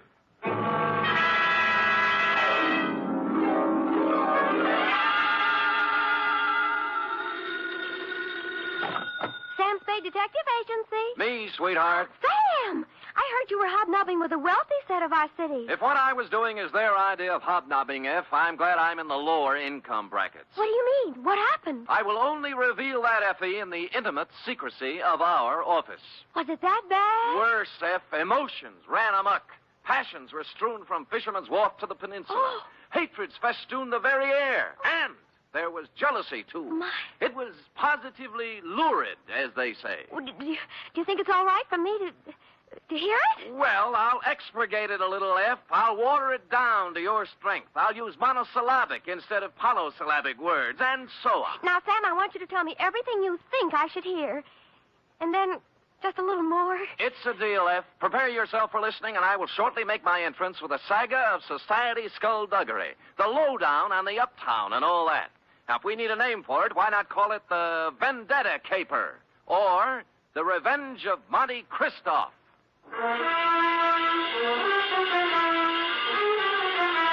Transcribed for NBC, William Spear, radio's outstanding producer, director of mystery and crime drama, brings you the greatest private detective of them all in The Adventures of Sam Spade. You don't have to call, Sam. I'm right here. Let me take your coat. Well, Effie, isn't this sufficient of you? Now, be quiet and give me your coat. All right. Thank you. Now, I've oiled your chair so it won't squeak. Sit down. Well, you make me feel like an emotional invalid, but it's wonderful. And here, Oh, will miracles never cease? a double. Well. It's 8-year-old stuff. I had Friskin's drugstore send it up. Applejack, it's called. Applejack. Well, what brought it on, F? Why this particular polishing of the Applejack? Well, Come on, out with it. no, I just thought, well, you've been working with the rich people, and maybe you were handsomely compensated. Hmm? And, my back salary? You're not mad, Sam? Well, as it happens, I did make a few dollars, and yours will be the first account settled. Oh, Sam! So, it wasn't me. It was the money all the time. No, Sam, no, I just... I accept your apology. To Lieutenant J.F. Randall, San Francisco Police Department, from Samuel Spade, license number 137596. Subject, The Revenge of Monte Christoph. Monte Cristo? Is this a historical drama? Christoph. Christoff. Monty. Monty.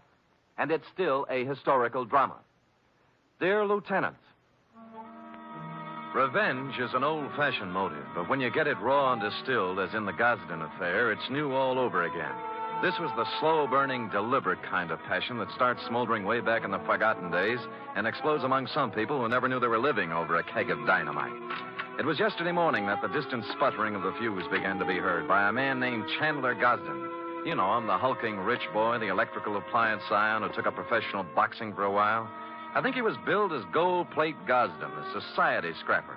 And he was doing well, too, until a right cross by someone who needed the money more than he did sent him back to clipping coupons. Spade? Yeah? I'm Chandler Gosden. Well, I recognize you. What do guys like you charge? Well, it depends on the job. Investigation. $60 a day, and any unusual expenses. Cheap? Well. Do you guys have some kind of a code, huh? Code? You know, like doctors. Do you keep things in confidence? Well, most of us do, including me. Yeah, I don't suppose it'd make any big difference if it got out. I'm not afraid of him. I'd just as soon punch him in the mouth as look at him. Who? Monte Christoph. Heard of him? No. Moved into the peninsula, my neighborhood. Bought the Major Dunhill place. Oh, yeah, I know the estate. Must have cost plenty to buy. $250,000, I hear. But what's money these days? Everybody's got it. Yeah, isn't it awful? It's a tax scheme, I suppose. Ever since he moved into that ark of a house, he's been throwing parties. They're a cross between the last days of Pompeii and a Polish wedding. He invites hundreds of guests, everybody who is anybody. Disgusting. But it seems legal so far. He's been there 4 months throwing parties, inviting everybody in the phone book. Everybody but me. Well, maybe he just doesn't like you. What are you talking about? I'm one of the best-liked guys in the peninsula. Everybody likes me, little kids, cops, the guys at the country club. I never had an enemy in the world. Besides, I got Virginia. Oh, who's she?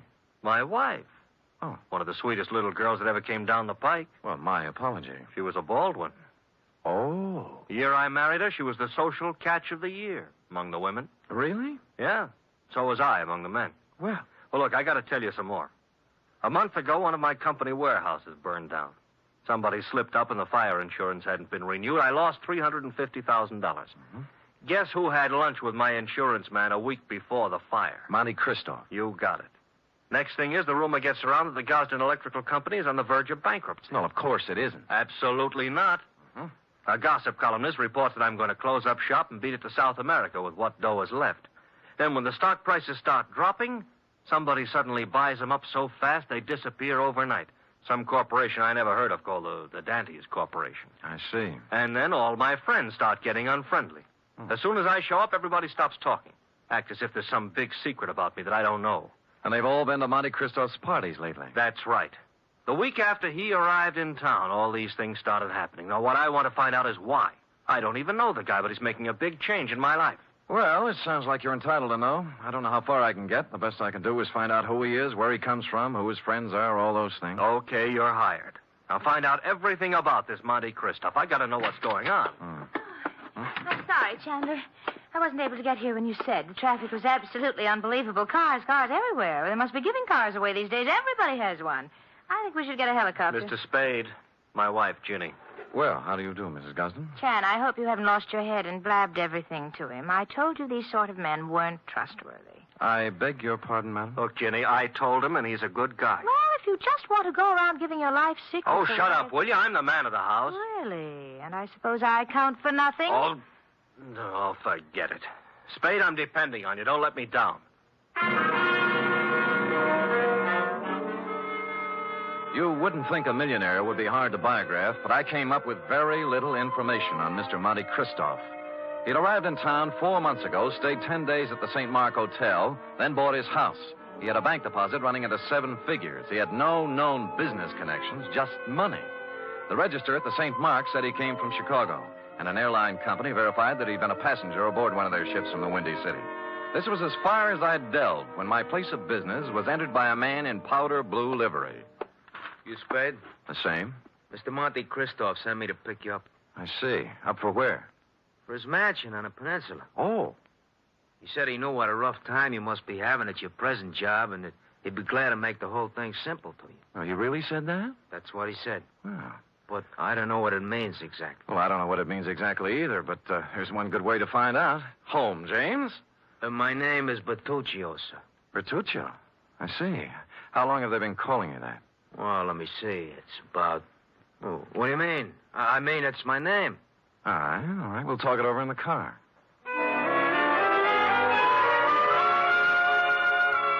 The car was long and blue and smooth. I'm as democratic as the next guy, and I would just as soon have ridden up front with Bertuccio, but no, he wouldn't hear of it. I had to ride in a back seat with a window of bulletproof glass separating us. And thus we rode down to the peninsula. We glided down elm-shaded streets and finally through the gate of Monte Cristo's estate. The driveway was lined with spring green poplars. The mansion door was opened by a rear admiral, and I was ushered in. I wouldn't want to say that the living room was large, but I coughed once, and it was a full minute before the echo came back. A door opened somewhere, and a tan, hard-bodied man walked in across the marble floor with an outstretched hand. It was tougher than whalebone. I appreciate your coming, Mr. Spade. Mr. Christoph. Did you have a drink? Champagne, Scotch, Irish, what? Oh, anything, whatever you like. Good. I figured you for rye. It's already ordered. Rye it is. Cigar? No, thanks. They're custom rolled Havanas, made expressly to my own taste. Oh, thanks anyway, but I have some beat-up cigarettes here, son. Oh, try mine. The King of England, I did him a favor once. He ships them over. How is George? You drink, Mr. Spade. Oh, thank you, Bertuccio. Now, you've been investigating me. Yes. And you haven't found out anything. How'd you know, Mr. Christo? There was nothing to find out. Well, you read. I'll do you a service and save you time and money. Well, that's a handsome offer. I accept. I was born in Michigan to a prosperous lumber family. I went to Phillips Andover and Harvard. Well. Mark's fair. I served with the Army in the recent war. Major, military police, wounded twice. Parents died while I was in Italy. I inherited enormous lumber holdings, which I sold. Hence my bank account. I like San Francisco. Came here, settled down. Well, you're very kind, but I don't need all this I have more money than a man can spend in a lifetime. And by that, I don't mean to boast. It was an accident of birth. Yes. Now, Mr. Christoph, I'm only trying to find out... I know what you're trying to find out. Chandler Gosden put you on my trail. Well, there's no need to deny it. And what would you take to get off my trail, Mr. Spade? Well? New car, a selection of fine liquor, a better job, cash. All rather enticing, but I'm afraid you've misjudged me, sir. I only work for one client at a time. Is there anything wrong with switching your allegiance? Well, I'm afraid it wouldn't be cricket. Is that the way they say it at Andover? Very well. Then I'm afraid I've given you all the information I can about myself. Well, you've been very generous. But just one other thing. How long did you live in Chicago? Chicago? Yes. I never lived there. But you flew here from Chicago. Oh, that. I was just there on business. Uh-huh. Well, if you say so. Bertuccio is outside with a car. He'll drive you back to your office. And with that, he turned and left me. Outside, Bertuccio was waiting. Impassively, he ushered me into the limousine and started out. Only we didn't head for my office. Instead, we seemed to be leaving town. I banged on the glass between us, but Bertuccio didn't choose to answer. When we stopped at a light, I tried the doors, but they were both mysteriously locked. I was a prisoner in a moving jail. I made desperate signs to passers-by and traffic policemen I knew, but they just smiled and waved back at me. It was all very jolly. So I sat back and waited. About 20 or 30 miles out of town, we pulled onto a lonesome road and stopped. Here we are. Well, just where are we and why? Now, don't blow your top. Christoph told me to take you out here and to give you this. Oh? What's in the envelope? Money. $2,000 to be exact. Well, that's a lot of grands. They're going to do a lot for you. You're going to take it and keep going north. 48 hours will be long enough, just so you keep out of Frisco. Well, just so you know how I stand, I'm going back. You know, I was hoping you'd say that. Now I can do things my own.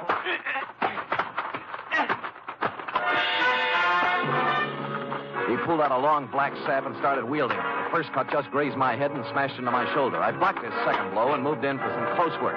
The third time he swung at me, his arm caught an overhead tree branch, and that was his undoing. He took 4 or 5 and then went down and out. I searched him, and his billfold revealed that he was Joseph Kowalski, late of Chicago, Illinois. The cards and addresses it contained left little doubt that Kowalski was in the rackets. I threw him in the car and drove back to town and police headquarters. He was awake by then, and I had to drag him into the hall.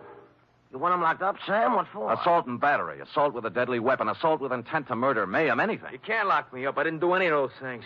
Anyway, if I did do them, it was in San Martin County, not Frisco. Well, Sam, I don't know what I can do. He's got to do something in our jurisdiction. Sure, see? All right, he picked my pocket on the way into town. Here, Kowalski. What? See, look, he's got my wallet in his hand right now. Why, of all the brazen lawbreakers, you gonna let him get away with this, walking right into headquarters with the evidence in his hand? Oh, wait a minute. Come on, Kowalski. We go pretty hard on pickpockets in this town. I'm being claimed. I want a lawyer. Get me a telephone.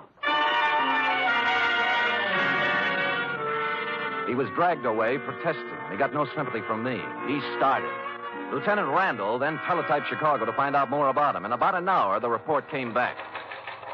I won't read his whole record, Sam, but he's paid for everything, they say. He's clean. Huh? However, it does say he was the bodyguard for a man named Barney Moffat. It says Moffat was a shady business operator. Picked up several times, but nothing hung on him. He left town about the same time Kowalski did. He's listed as undesirable, but he's not wanted. Oh, thanks, Lieutenant. If a man named Barney Moffat had a hood named Joseph Kowalski as a bodyguard, and they both disappeared from Chicago at the same time, the obvious conclusion was conclusively obvious. I drove the limousine back to Christoph's estate. But as I parked the car, my headlights hit another car. There was someone getting into it, Mrs. Chandler Gosling. Oh, you, what do you think you're doing? Remember me, Sam Spade? Oh, detective. Yes. What are you following me for? What were you doing in Christoph's house? I thought he wasn't a friend of yours, or your husband. Mr. Spade, get in, please. Let's talk. Okay, spill it. It's none of your business what I was doing in there. Whatever it was, I want you to forget you ever saw me. That'll be pretty hard to do. Would money help you? In this case, no. What do you care what happens to my life or Chan's or Christoph's? Because your husband's paying me to worry. All right. But if I were you, I'd just forget that you ever met any of us. Because this mess we're in is so bad that nothing you or anybody else can do is going to get us out of trouble. With that, she burst out crying, and I couldn't get anything else out of her. So I let her go, and she drove off. I walked up to Christoph's house, knocked on the door, and a servant opened it. Took a couple of steps inside when 6 pairs of arms grabbed me. Some of them had fists on them. The struggle was just getting lively when Christoph appeared. All right, let him go. Well, I don't appreciate this kind of treatment, Christoph. You earned it, Spade. All right, men, take a walk. Ah, what's it all about? It was my orders if you ever showed up here again. Why'd you soften? I just heard about Kowalski. You managed that very well. I admire resourcefulness. How would you like to work for me? No thanks, Moffat. Moffat? Barney Moffat, late of Chicago and the rackets. So you know, huh? Well, I wasn't sure until just now, but you've cleared up the doubt. How much do you know? Very little. Just that you were a shady operator, but nobody's looking for you or anything. Spade, I did a lot of things. Several years at tightrope walking with the law. But I never did anything they could jail me for. I have an idea you're considering doing something in the near future. What makes you say that? Well, it's a vendetta, isn't it? Monte Christoph and Bertuccio the steward and the Dantas Corporation. You couldn't resist the drama, could you? All from Dumas' novel. But why? Why do you want to play the Count of Monte Cristo? What did Gosden do to you to merit all this revenge? Tomorrow. It'll be over tomorrow.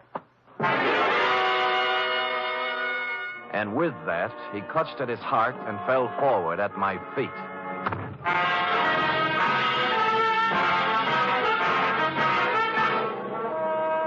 You are listening to the weekly adventure of radio's most famous detective, Sam Spade.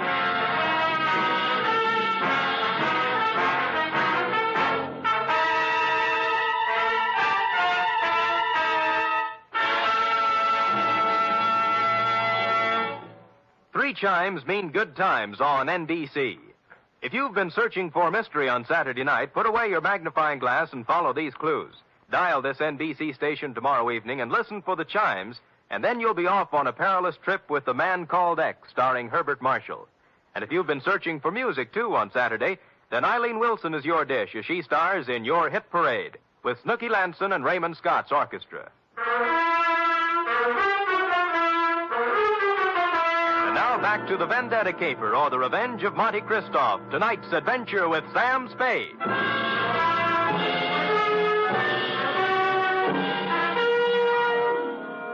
I bent over and listened to his heart. It was okay. Monte Christoph had just keeled over, apparently, from a crescendo of emotion. He blacked out. I didn't want to be held up by his henchmen, so I left the room and walked out of the house without calling anybody. I walked down the road, and good luck, there was an empty cab cruising along. At Chandler Gosden's, I found him pacing the living room in a state of physical and mental disorder. I told him what I knew. Vendetta? Why? I never heard of him. I never did anything to the man. Why would your wife go and see him? I don't know. Why don't you ask her? Because she hasn't been home all day, and here it is 1 o'clock in the morning. She still isn't in. Tell me, is there something special happening tomorrow? Christoph seemed to think that everything would be settled tomorrow. It's our annual corporation election, just a matter of form. I'm elected president. A few other people voted into office, always the same people. Well, then he must plan to swing the election his way. Maybe put you in office. Got a fat chance of that. I don't care how much stock he buys. Ginny owns 10%. I own 41. That's 51%. If he bought 49% in the open market, that still wouldn't be enough. We could still outvote him.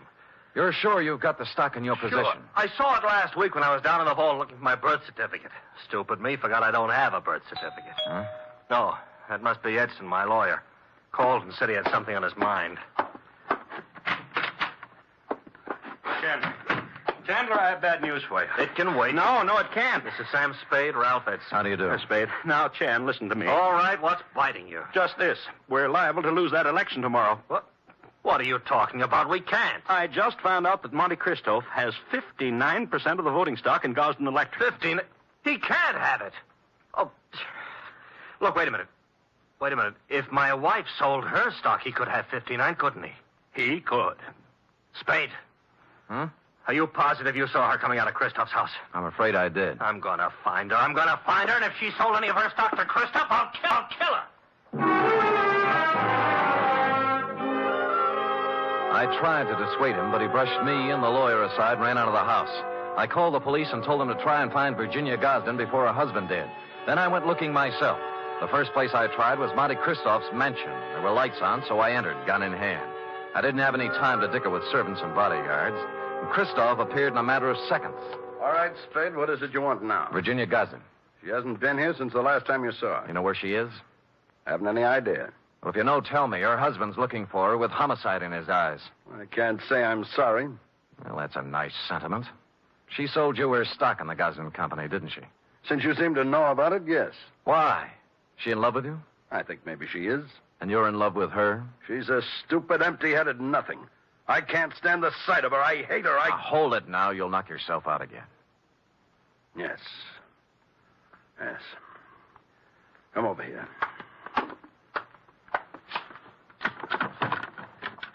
Take a good look at that. No, it's a pillow. An ordinary pillow.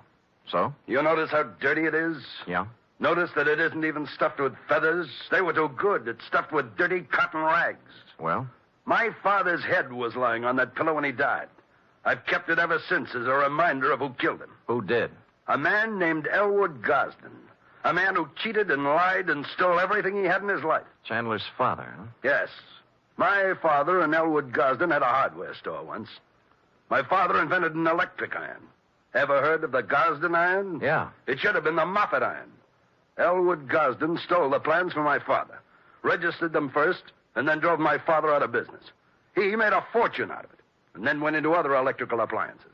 Well, things are beginning to gel now. My father became a peddler and died poor and broke and ill. My mother died 20 years before she should have from overwork, while the Gosdens grew fat and respected on the Moffat brains. So you started your vendetta, huh? I started it the day my father died. I set out to make one thing in this world, money. And I made it in handfuls. You can look me up. Barney Moffat, Chicago. Gambling, black markets, gun running, slave trading, anything and everything that had a big profit in it.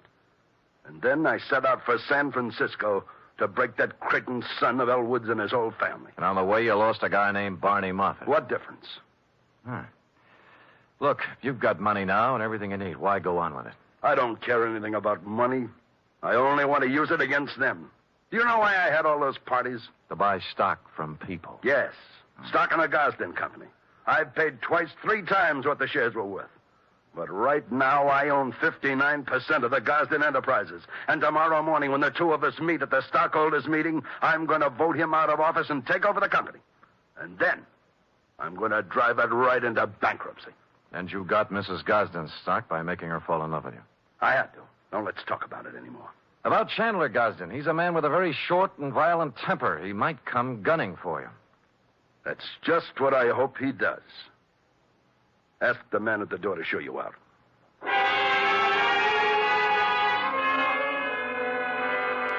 I spent most of the night trying to find Virginia Gosden with no luck.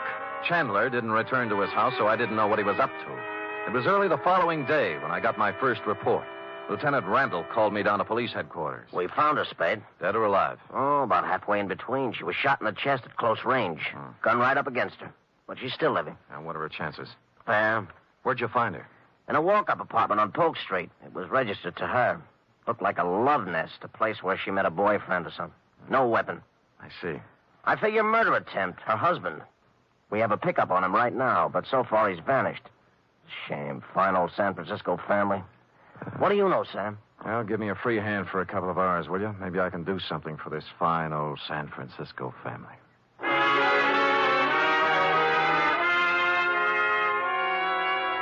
I had no more idea than the police where Chandler Gosden was at the moment, but I had a good idea where he might be later in the morning. I put a call into Ralph Edson, his lawyer. The stockholders' meeting of the Gosden Company was to be held at 11 o'clock at their executive offices. Edson got me in, and at 5 minutes to 11, Monty Christoph walked in. There were 3 of us. None of us spoke. We just sat around a long, polished table, alternately watching the clock and the door. At 11:03, the door opened. Chandler Gosden stood there, rumpled, red-eyed, vicious. He had a gun. The first man who moves is going to get a bullet right in the face. Chandler, for heaven's sake. Shut up. Is that the gun you tried to kill your wife with? It's the gun, but I didn't try to kill her. She did it herself because he drove her to it. Me? Yeah, you, Christoph. You were meeting her in an apartment. Don't think I've been dumb. Put the gun away and let's get down to business. Are you kidding? I got the same gun she used on herself, and I'm going to use it on you. Well, stop talking and get it over with. You act as if you want me to do it. All right. Edson, Spade, clear out of here. Gosden, use your head. I said get out of here. Now go on. Okay, but don't take your eye off him. He's got a gun in his pocket. Don't worry, I won't. You were working for him. Working for him all along. Everybody was. No, now listen to me. He wanted you to kill him. He doesn't care about himself. He just wanted you to be put away for murder. Spade, this is our affair, not yours. Now, look, both of you shut up and listen. This is a tough thing to try to settle something that's been boiling up in you, Moffat, ever since you can remember. You spent all of your grown-up life trying to get back at the wrong man. It appealed to some ironical sense of yours to carry out the Monte Cristo revenge story. Now, let me ask you this. You remember all about Monte Cristo and how he ruined the people who had ruined his life and how his father died heartbroken. But do you remember the end of that book? Go on. He found that he couldn't bring himself to revenge the wrongdoings of families on their innocent children. That reads good in a book, but I don't feel that way. Well, maybe you will when you hear this. What? This man right here that you've spent 20 years getting ready to ruin is not even a Gosden. Huh? What? He's an adopted son. Mr. Elwood Spade, Gosden adopted him from an Oakland orphanage on October 11th, 1907. I got the records to prove it this morning. I don't believe it. I would have known. Mr. Edson, you've always been the family lawyer. Isn't this true? It was a long chance that Edson would play along with it. But to bring it off, it needed the final clincher. Lawyer Edson looked at me, then looked at Chandler Gosden. He gulped and licked his lips. It's true. It's true, Chandler. Adopted? Your father never wanted you to know. Chandler didn't move. He just stood there stunned. But Barney Moffat sank down into a chair and buried his head in his hands. Edson and I looked at each other and waited. And finally, Christoph looked up and spoke. Start the meeting. Mr. Edson? I hereby declare the annual stockholders' meeting of the Gosden Company open. Mr. Gosden, I don't care what happens now. I bow to the majority stockholder. Oh, Mr. Christopher, I beg your pardon, Mr. Moffat. As the majority stockholder, I vote that the chairmanship of the Gosden Electrical Corporation remain as it has for the past 20 years with Chandler Gosden.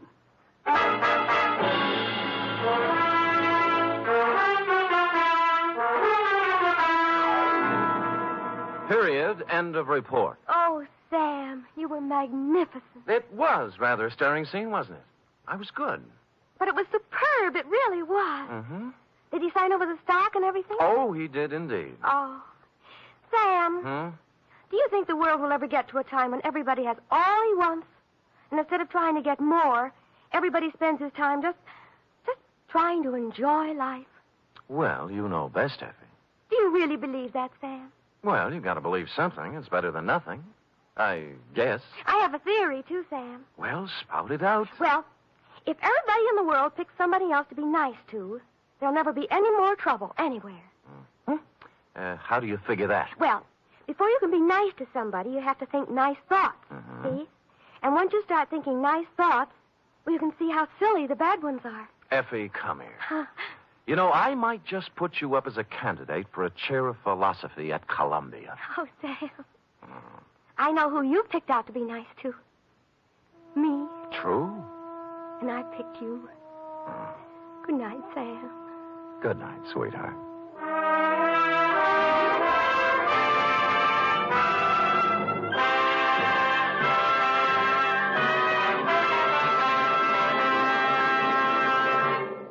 Tonight's transcribed adventure of Sam Spade was produced, edited, and directed by William Spear. Sam Spade was played by Stephen Dunn, Lorene Tuttle as Effie.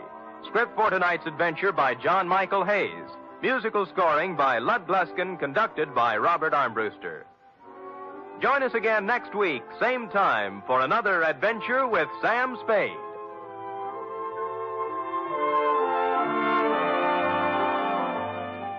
From all of us here at Escape Radio, thanks kindly to our sister station, CBS.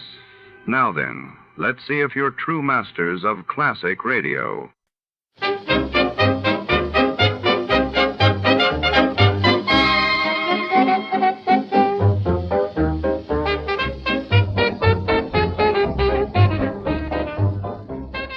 Tonight's story takes us deep into the echoing stone halls of the Baskerville Aviary, an exclusive bird research laboratory perched on the city's misty outskirts. When a prized falcon vanishes and a shadowy figure is glimpsed among the cages, suspicion and danger fill the air.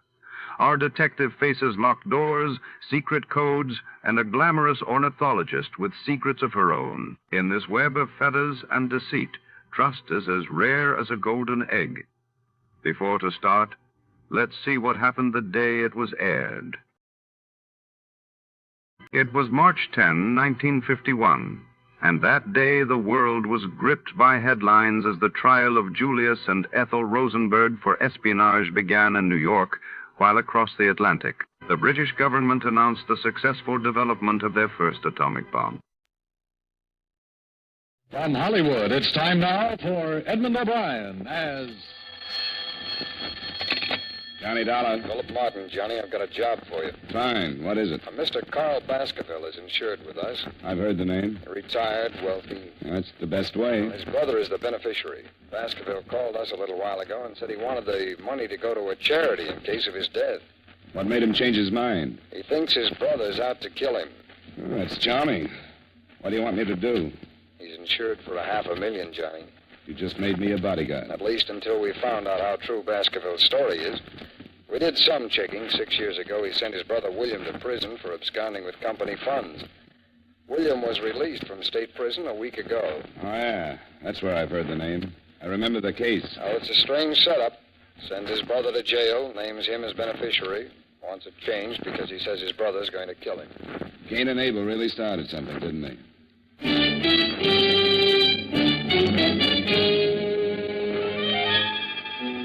Edmond OBrien in a transcribed adventure of the man with the action-packed expense account. America's fabulous freelance insurance investigator. Yours truly, Johnny Dollar.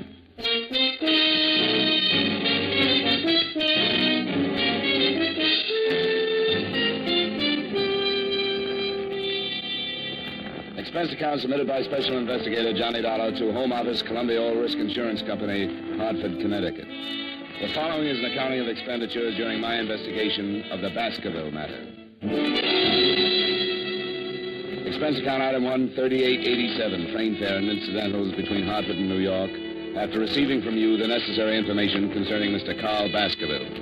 Expense account item 2, 750, cab fare between Grand Central and Baskerville's home on Long Island. The house was set back from the road, hidden by tall trees, and surrounded by several acres of well-kept lawns and gardens. I walked up the long gravel path to the front door and knocked. I lit a cigarette and waited. The afternoon sun was warm on the back of my neck, and the air smelled of wet grass and bright flowers. Yes?